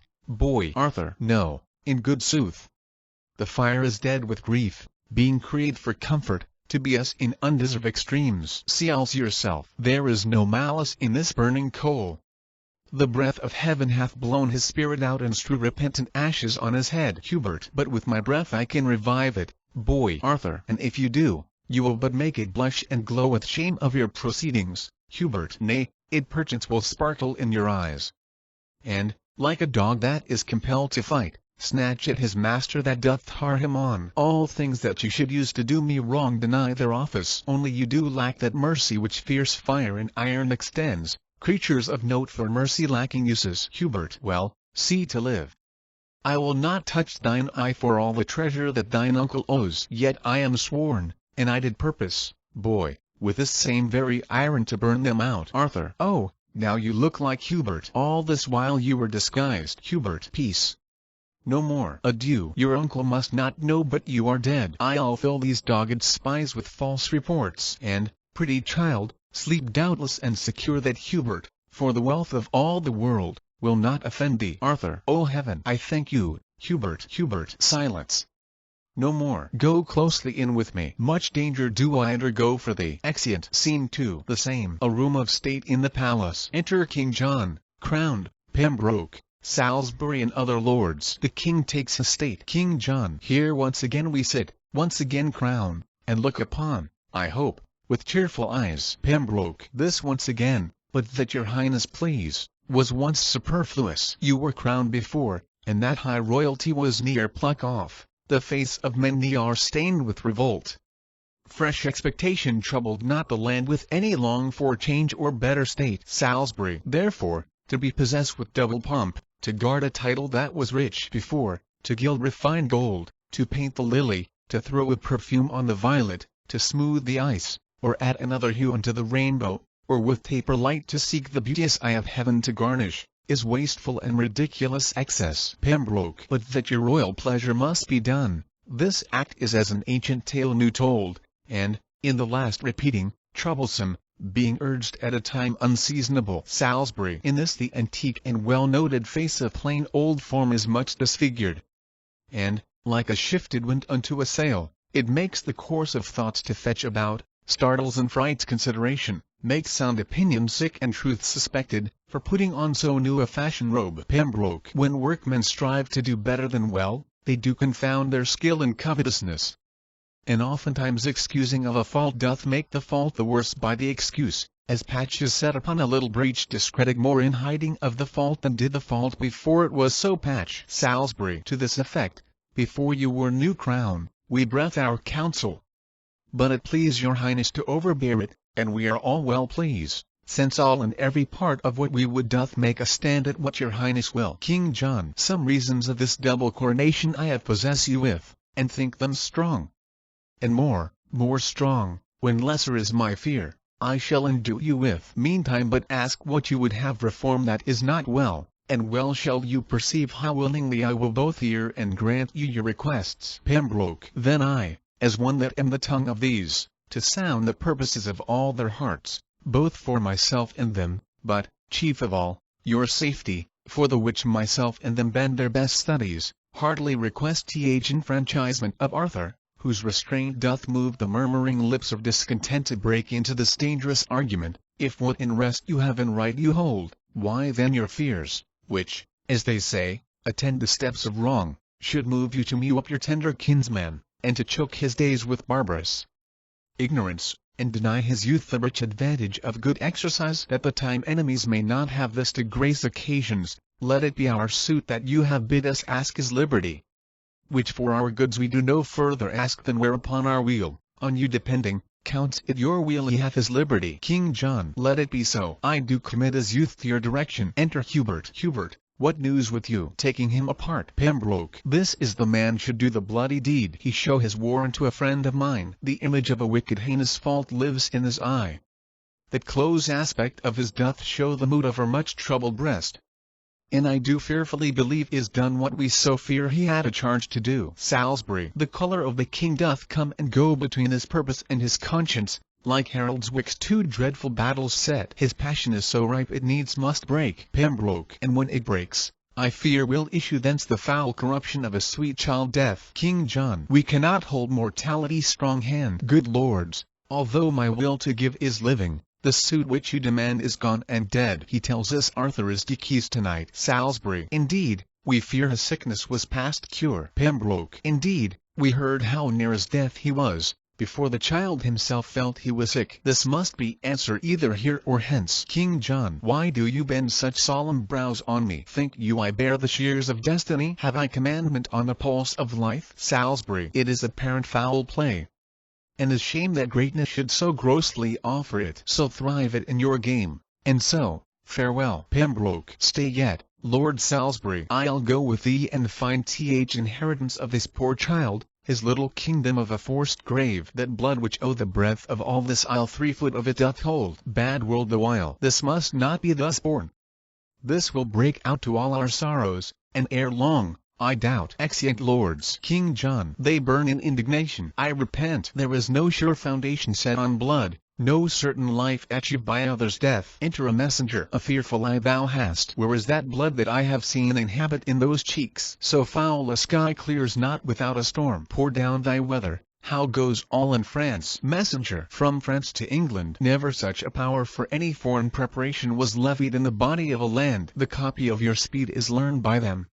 For when you should be told they do prepare, the tidings comes that they are all arrive. King John. Oh, where hath our intelligence been drunk? Where hath it slept? Where is my mother care, that such an army could be drawn in France, and she not hear of it? Messenger. My liege, her ears stop with dust. The 1st of April died your noble mother. And as I hear, my lord, the Lady Constance in a frenzy died 3 days before. But this from rumour tongue I idly heard. If true or false I know not. King John. Withhold thy speed, dreadful occasion. Oh, make a league with me, till I have pleased my discontented peers. What? Mother dead? How wildly then walks my estate in France, under whose conduct came those powers of France that thou for truth give out our landed here. Messenger. Under the Dauphin. King John. Thou hast made me giddy with these tidings. Enter the bastard and Peter of Pomfret. Now, what says the world to your proceedings? Do not seek to stuff my head with more ill news, for it is full. Bastard. But if you be afeard to hear the worst, then let the worst, unheard, fall on your head. King John. Bear with me, cousin, for I was Amos under the tide, but now I breathe again aloft the flood, and can give audience to any tongue, speak it of what it will. Bastard. How I have sped among the clergymen the sums I have collected shall express. But as I travail hither through the land, I find the people strangely fantasied, possessed with rumors, full of idle dreams, not knowing what they fear, but full of fear. And here a prophet that I brought with me from forth the streets of Pomfret, whom I found with many hundreds treading on his heels, to whom he sung, in rude harsh-sounding rhymes, that, ere the next Ascension Day at noon, your highness should deliver up your crown. King John. Thou idle dreamer, wherefore didst thou so? Peter of Pomfret. For knowing that the truth will fall out so. King John. Hubert, away with him. Imprison him. And on that day at noon, whereon he says I shall yield up my crown, let him be hanged. Deliver him to safety, and return, for I must use thee. Exit Hubert with Peter. O my gentle cousin, hear thou the news abroad, who are arrive. Bastard. The French, my lord. Men mouths are full of it. Besides, I met Lord Bigot and Lord Salisbury, with eyes as red as new enkindled fire, and others more, going to seek the grave of Arthur, whom they say is killed tonight on your suggestion. King John, gentle kinsman, go and thrust thyself into their companies. I have a way to will their loves again. Bring them before me. Bastard, I will seek them out. King John, nay, but make haste, the better foot before. Oh, let me have no subject enemies when adverse foreigners affright my towns with dreadful pomp of stout invasion. Be Mercury, set feathers to thy heels, and fly like thought from them to me again. Bastard, the spirit of the time shall teach me speed. Exit. Bastard. King John spoke like a spriteful noble gentleman. Go after him, for he perhaps shall need some messenger betwixt me and the peers. And be thou he. Messenger. With all my heart, my liege. Exit. King John. My mother dead. Enter Hubert. Hubert. My lord, they say 5 moons were seen tonight, 4 fixed, and the 5th did whirl about the other 4 in wondrous motion. King John. 5 moons. Hubert. Old men and beldams in the streets do prophesy upon it dangerously. Young Arthur death is common in their mouths, and when they talk of him, they shake their heads and whisper one another in the ear.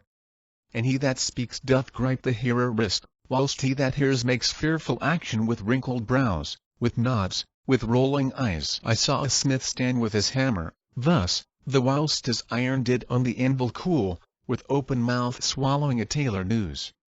Who, with his shears and measure in his hand, standing on slippers, which his nimble haste had falsely thrust upon contrary feet, told of a many thousand warlike French that were embatailed and ranked in Kent. Another lean unwash artificer cuts off his tail and talks of Arthur death. King John. Why seek'st thou to possess me with these fears? Why urgest thou so oft young Arthur death? Thy hand hath murdered him. I had a mighty cause to wish him dead, but thou hadst none to kill him. Hubert. No had, my lord. Why did you not provoke me? King John. It is the curse of kings to be attended by slaves that take their humors for a warrant to break within the bloody house of life, and, on the winking of authority, to understand a law, to know the meaning of dangerous majesty, when perchance it frowns more upon humor than avarice respect. Hubert. Here is your hand and seal for what I did. King John. Oh, when the last account twixt heaven and earth is to be made, then shall this hand and seal witness against us to damnation. How oft the sight of means to do ill deeds make deeds ill done. Hadst not thou been by, a fellow by the hand of nature mark, quoted and signed to do a deed of shame, this murder had not come into my mind. But taking note of thy abhor aspect, finding thee fit for bloody villainy, apt, liable to be employed in danger, I faintly broke with thee of Arthur death. And thou, to be endeared to a king, made it no conscience to destroy a prince. Hubert. My lord. King John. Hadst thou but shook thy head or made pause when I spake darkly what I purpose, or turn an eye of doubt upon my face, as bid me tell my tale in express words, deep shame had struck me dumb, made me break off, and those thy fears might have wrought fears in me. But thou didst understand me by my signs, and didst in signs again parley with sin.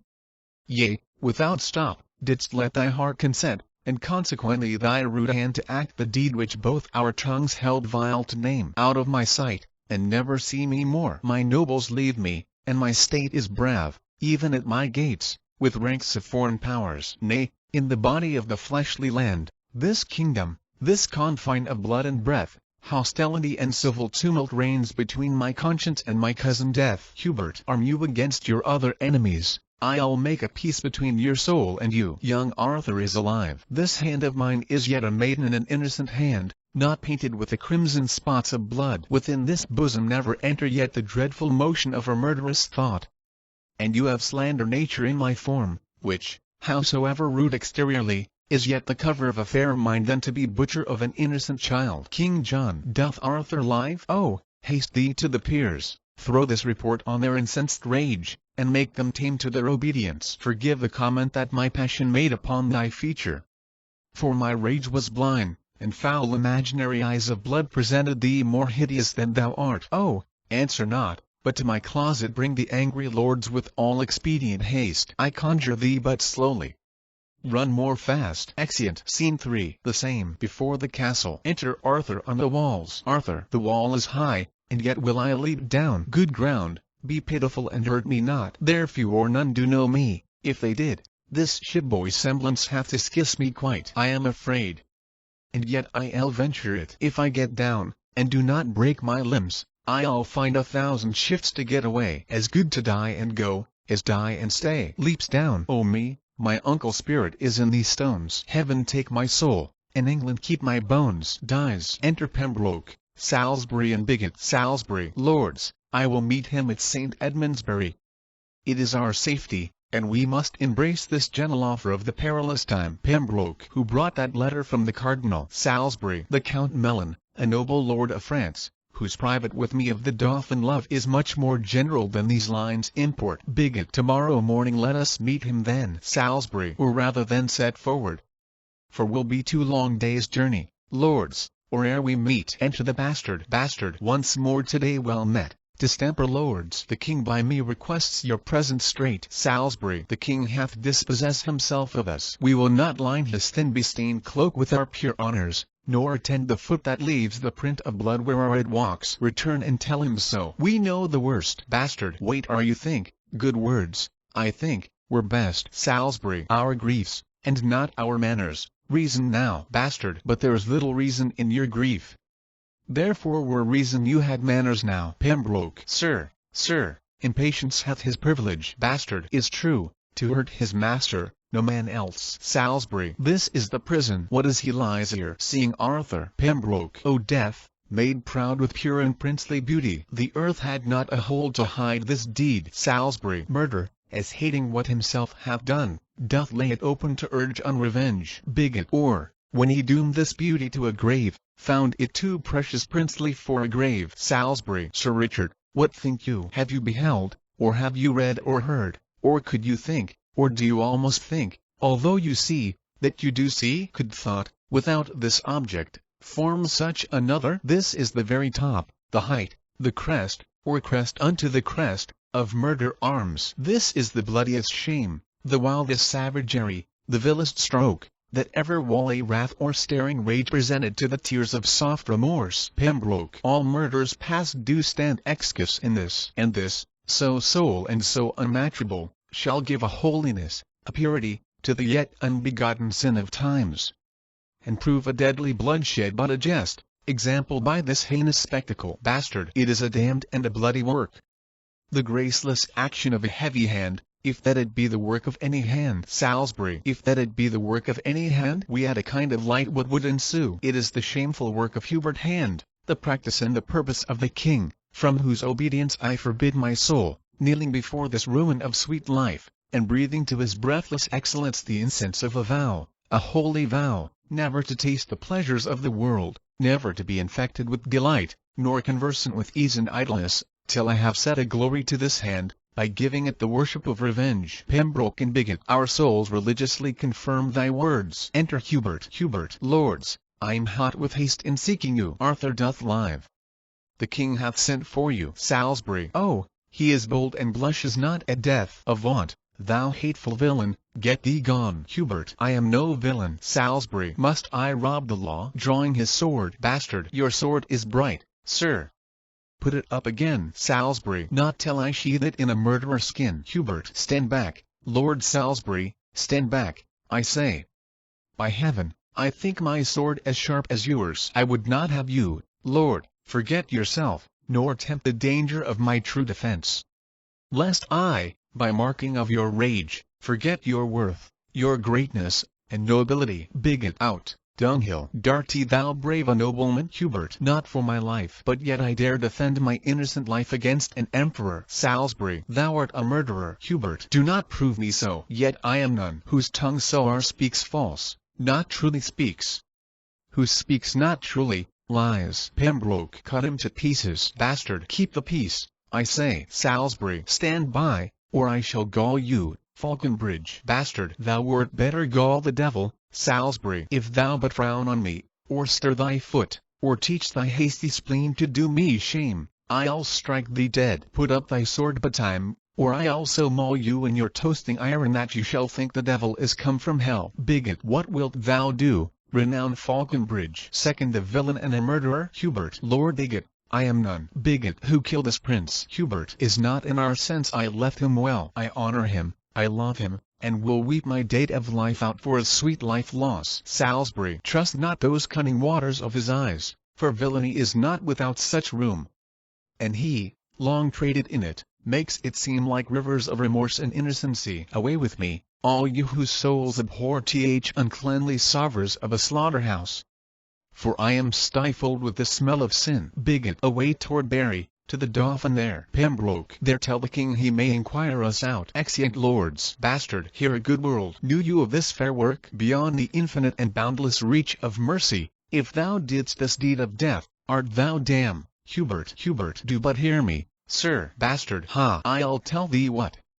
Thou damn as black, nay, nothing is so black. Thou art more deep damned than Prince Lucifer. There is not yet so ugly a fiend of hell as thou shalt be, if thou didst kill this child. Hubert, upon my soul. Bastard, if thou didst but consent to this most cruel act, do but despair. And if thou want a cord, the smallest thread that ever spider twisted from her womb will serve to strangle thee. A rush will be a beam to hang thee on. Or wouldst thou drown thyself, put but a little water in a spoon and it shall be as all the ocean, enough to stifle such a villain up. I do suspect thee very grievously. Hubert, if I in act, consent, or sin of thought, be guilty of the stealing that sweet breath which was impounded in this piteous clay, let hell want pains enough to torture me. I left him well. Bastard, go, bear him in thine arms. I am Emma's, methinks, and lose my way among the thorns and dangers of this world. How easy dost thou take all England up from forth this morsel of dead royalty, the life, the right, and truth of all this realm is fled to heaven. And England now is left to tug and scamble, and to part by the now interest of proud swelling state. Now for the bare pig bone of majesty doth dogged war bristle his angry crest and snarleth in the gentle eyes of peace. Now powers from home and discontents at home meet in one line, and vast confusion waits, as doth a raven on a sick-fall beast, the imminent decay of rested pomp. Now happy he whose cloak and cincture can hold out this tempest. Bear away that child, and follow me with speed. I'll to the king. 1,000 businesses are brief in hand, and heaven itself doth frown upon the land. Exeunt. Act V. Scene I. Northampton. A room in the palace. Enter King John, Pandulph with the crown, and attendants. King John. Thus have I yielded up into your hand the circle of my glory. Pandulph, giving King John the crown. Take again from this my hand, as holding of the Pope, your sovereign greatness and authority. King John. Now keep your holy word. Go meet the French, and from his holiness use all your power to stop their marches, or we are in flame. Our discontented counties do revolt. Our people quarrel with obedience, swearing allegiance and the love of soul to stranger blood, to foreign royalty. This inundation of mistemper humor rests by you only to be qualified. Then pause not. For the present time so sick that present medine must be menaced at, or overthrow incurable ensues. Pandulph, it was my breath that blew this tempest up, upon your stubborn usage of the Pope. But since you are a gentle convertite, my tongue shall hush again this storm of war and make fair weather in your blustering land. On this Ascension Day, remember well, upon your oath of service to the Pope, go I to make the French lay down their arms. Exit. King John. Is this Ascension Day? Did not the prophet say that before Ascension Day at noon my crown I should give off? Even so I have. I did suppose it should be on constraint. But, heaven be thanked, it is but voluntary. Enter the bastard. Bastard. All Kent hath yielded. Nothing there holds out but Dover Castle. London hath received, like a kind host, the Dauphin and his powers. Your nobles will not hear you, but are gone to offer service to your enemy. And wild amazement hurries up and down the little number of your doubtful friends. King John. Would not my lords return to me again after they heard young Arthur was alive? Bastard. They found him dead and cast into the streets, an empty casket, where the jewel of life by some damn hand was robbed and taken away. King John. That villain Hubert told me he did live. Bastard. So, on my soul, he did, for aught you knew. But wherefore do you droop? Why look you sad? Be great in act, as you have been in thought. Let not the world see fear and sad distrust govern the motion of a kingly eye. Be stirring as the time. Be fire with fire. Threaten the threatener, and outface the brow of bragging horror. So shall inferior eyes, that borrow their behaviors from the great, grow great by your example and put on the dauntless spirit of resolution. Away, and glister like the god of war when he intendeth to become the field. Show boldness and aspiring confidence. What, shall they seek the lion in his den, and fright him there, and make him tremble there? Oh, let it not be said. Forage, and run to meet displeasure farther from the doors, and grapple with him ere he comes so nigh. King John the legate of the Pope hath been with me, and I have made a happy peace with him. And he hath promised to dismiss the powers led by the Dauphin bastard. O inglorious league! Shall we, upon the footing of our land, send fair play orders and make compromise, insinuation, parley, and base truce to arms invasive? Shall a beardless boy, a cocker silken wanton, brave our fields, and flesh his spirit in a warlike soil, mocking the air with colours idly spread, and find no check? Let us, my liege, to arms. Perchance the cardinal cannot make your peace.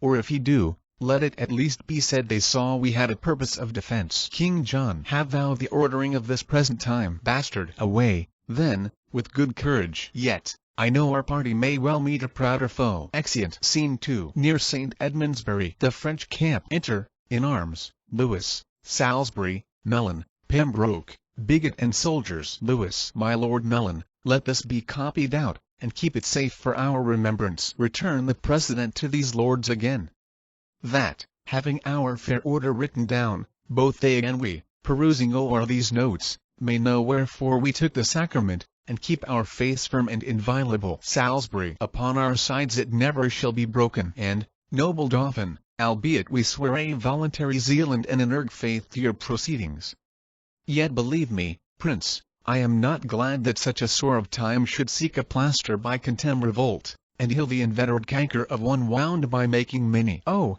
it grieves my soul that I must draw this medal from my side to be a widowmaker. Oh, and there where honorable rescue and defence cries out upon the name of Salisbury. But such is the infection of the time, that, for the health and physic of our right, we cannot deal but with the very hand of stern injustice and confused wrong. And is not pity, O my grieved friends, that we, the sons and children of this isle, were born to see so sad an hour as this, wherein we step after a stranger, march upon her gentle bosom, and fill up her enemies' ranks? I must withdraw and weep upon the spot of this enforced cause, to grace the gentry of a land remote, and follow unacquainted colours here. What, here, O nation, that thou couldst remove that Neptune arms, who clippeth thee about, would bear thee from the knowledge of thyself and grapple thee unto a pagan shore, where these two Christian armies might combine the blood of malice in a vein of league, and not to spend it so inebrially. Lewis. A noble temper dost thou show in this,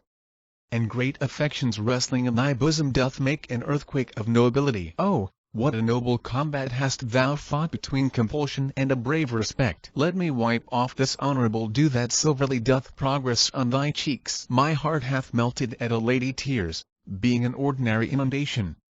But this effusion of such manly drops, this shower, blown up by tempest of the soul, startles mine eyes and makes me more amazed than had I seen the vaulty top of heaven figured quite o'er with burning meteors. Lift up thy brow, renowned Salisbury, and with a great heart heave away this storm. Commend these waters to those baby eyes that never saw the giant world egg, nor met with fortune other than at feasts, full of warm blood, of mirth, of gossiping. Come, come, for thou shalt thrust thy hand as deep into the purse of rich prosperity as Lewis himself.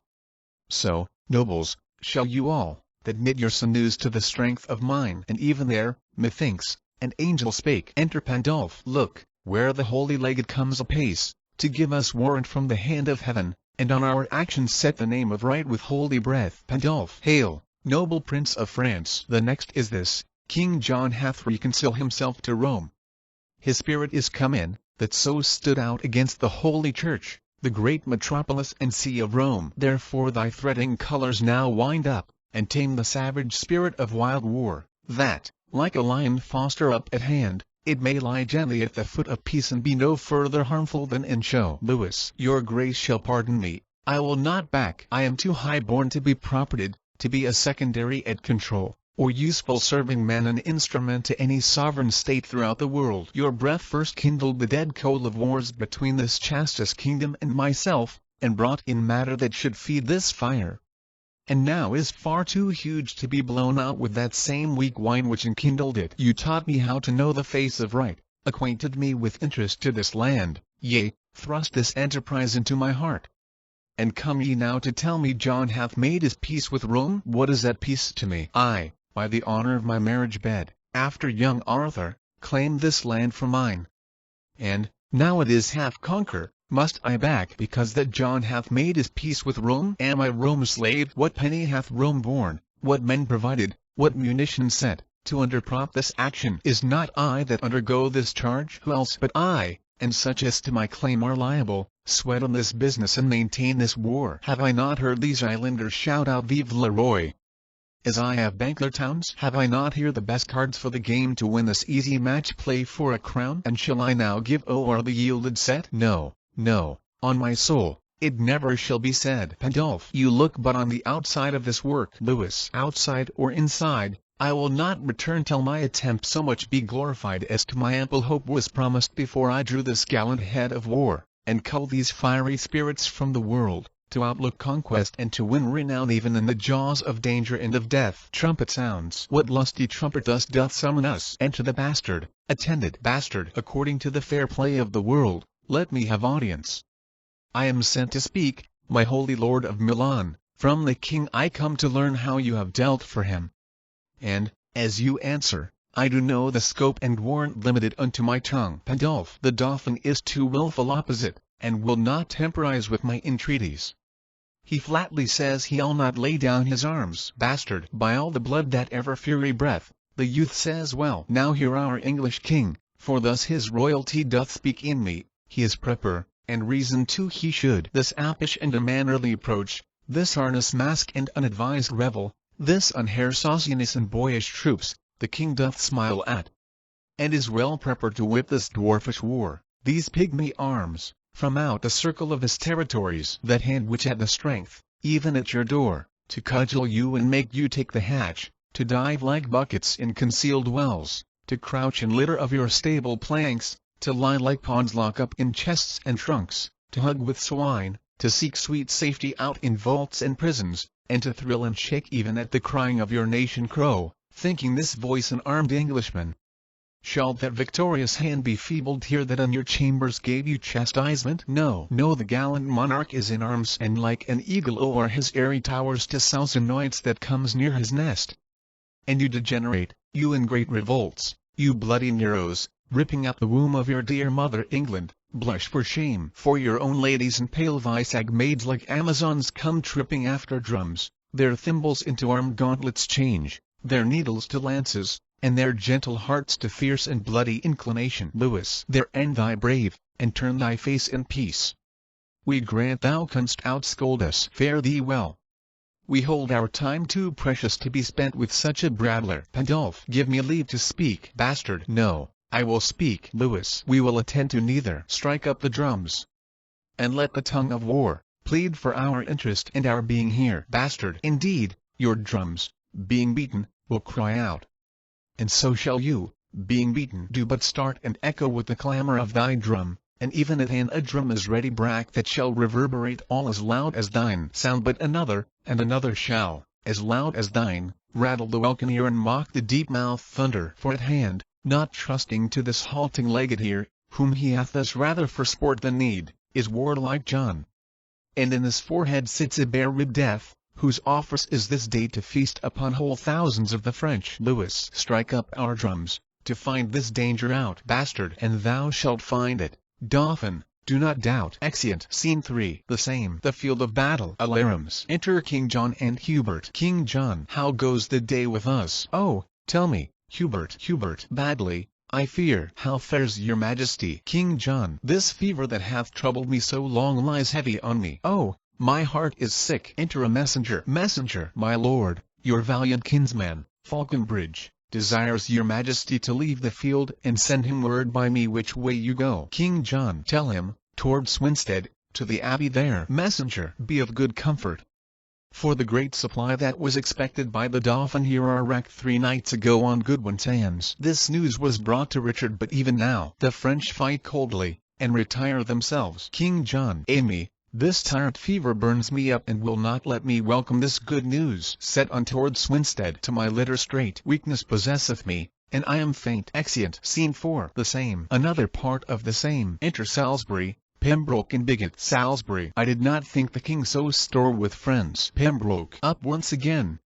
Put spirit in the French. If they miscarry, we miscarry too. Salisbury. That misbegotten devil, Falconbridge, in spite of spite, alone upholds the day. Pembroke, they say King John, sore sick, hath left the field. Enter Melon wounded, and led by soldiers. Melun, lead me to the revolts of England here. Salisbury, when we were happy we had other names. Pembroke, it is the Count Melon. Salisbury, wounded to death. Melun, fly, noble English, you are bought and sold. Unthread the root eye of rebellion and welcome home again discarded faith. Seek out King John and fall before his feet. For if the French be lords of the Slough day, he means to recompense the pains you take by cutting off your heads. Thus hath he sworn, and I with him, and many more with me, upon the altar at St. Edmundsbury. Even on that altar where we swore to you dear amity and everlasting love. Salisbury, may this be possible? May this be true? Melun, have I not hideous death within my view, retaining but a quantity of life, which bleeds away even as a form of wax resolveth from his figure against the fire? What in the world should make me now deceive, since I must lose the use of all deceit? Why should I then be false, since it is true that I must die here and live hence by truth? I say again, if Lewis do win the day, he is forsworn if ye are those eyes of yours behold another day break in the east. But even this night, whose black contagious breath already smokes about the burning crest of the old, feeble, and day-wearied sun, even this a night, your breathing shall expire, paying the fine of rated treachery even with the treacherous fine of all your lives, if Lewis by your assistance win the day. Commend me to one Hubert, with your king. The love of him, and this respect besides, for that my grandsire was an Englishman, awakes my conscience to confess all this. In lieu whereof, I pray you, bear me hence from forth the noise and rumour of the field, where I may think the remnant of my thoughts in peace, and part this body and my soul with contemplation and devout desires. Salisbury, we do believe thee, and beshrew my soul, but I do love the favour and the form of this most fair occasion, by the which we will entread the steps of damned flight, and like a baited and retired flood, leaving our rankness and irregular course, stoop low within those bounds we have o'erlook, and calmly run on in obedience even to our ocean, to our great King John. My arm shall give thee help to bear thee hence, for I do see the cruel pangs of death right in thine eye. Away, my friends, new flight, and happy newness, that intense old rite. Exeunt, leading off Melon. Scene 5 the same. The French camp. Enter Lewis and his train. Lewis, the son of heaven, methought, was loath to set, but stay, and made the western welkin blush, when the English measure backward their own ground and faint retire. Oh, bravely came we off, when with the volley of our needless shot, after such bloody toil, we bid good night, and wound our totting colours clearly up, last in the field, and almost lords of it. Enter a messenger. Messenger, where is my prince, the Dauphin? Lewis, here. What news? Messenger, the Count Melon is slain. The English lords by his persuasion are again fall off, and your supply, which you have wished so long, are cast away and sunk on Goodwin sands. Lewis, ah, foul shrewd news. Beshrew thy very heart. I did not think to be so sad tonight as this hath made me. Who was he that said King John did fly an hour or two before the stumbling night did part our weary powers? Messenger, whoever spoke it, it is true, my lord. Lewis, well, keep good quarter and good care tonight. The day shall not be up so soon as I, to try the fair adventure of tomorrow. Exeunt. Scene 6. An open place in the neighbourhood of Swinstead Abbey. Enter the Bastard and Hubert, beating. Hubert, who there? Speak, ho! Speak quickly, or I shoot. Bastard, a friend. What art thou? Hubert, of the part of England. Bastard, whither dost thou go? Hubert, what that to thee? Why may I not demand of thine affairs, as well as thou of mine? Bastard. Hubert, I think. Hubert, thou hast a perfect thought. I will, upon all hazards, well believe thou art my friend,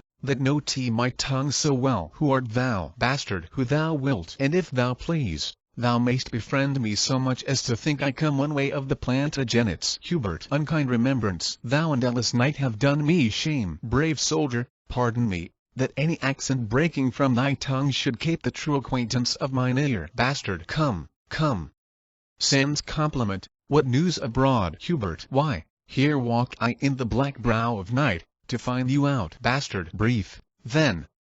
And what the news? Hubert, oh, my sweet sir, news fitting to the night, black, fearful, comfortless, and horrible. Bastard, show me the very wound of this ill news. I am no woman, I'll not swoon at it. Hubert, the king, I fear, is poisoned by a monk. I left him almost speechless, and broke out to acquaint you with this evil, that you might the better arm you to the sudden time, than if you had at leisure known of this bastard. How did he take it? Who did taste to him? Hubert, a monk, I tell you, a resolved villain, whose bowels suddenly burst out. The king yet speaks, and peradventure may recover. Bastard, who didst thou leave to tend his majesty? Hubert, why, know you not the lords are all come back, and brought Prince Henry in their company, at whose request the king hath pardoned them, and they are all about his majesty. Bastard, withhold thine indignation, mighty heaven, and tempt us not to bear above our power. I'll tell thee, Hubert, half my power this night, passing these flats, are taken by the tide.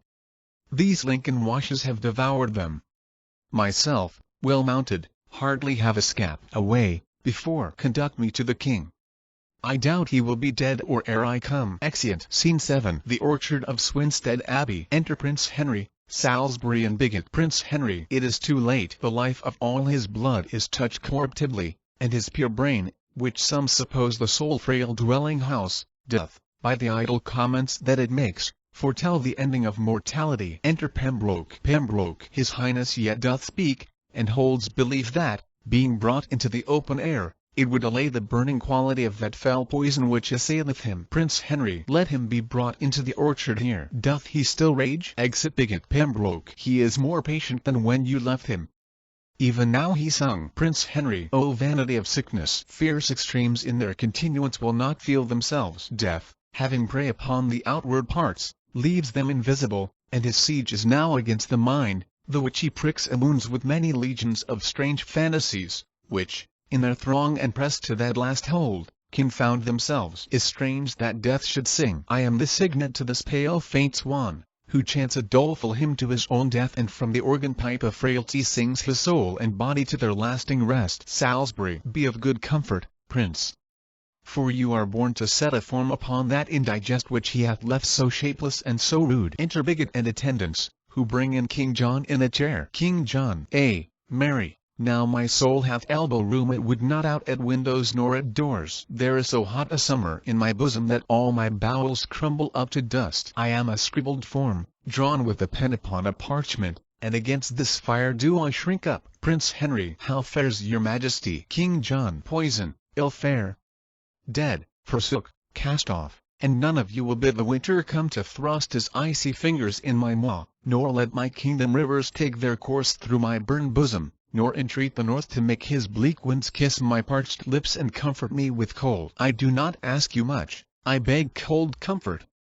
And you are so straight, and so ungrateful, you deny me that. Prince Henry. Oh, that there were some virtue in my tears that might relieve you. King John. The salt in them is hot. Within me is a hell, and there the poison is, as a fiend, confined to tyrannize on unreprievable condemned blood. Enter the bastard. Bastard. Oh, I am scalded with my violent motion and spleen of speed to see your majesty. King John. O cousin, thou art come to set mine eye. The tackle of my heart is crack and burn, and all the shrouds wherewith my life should sail are turned to one thread, one little hair. My heart hath one poor string to stay it by, which holds but till thy news be uttered.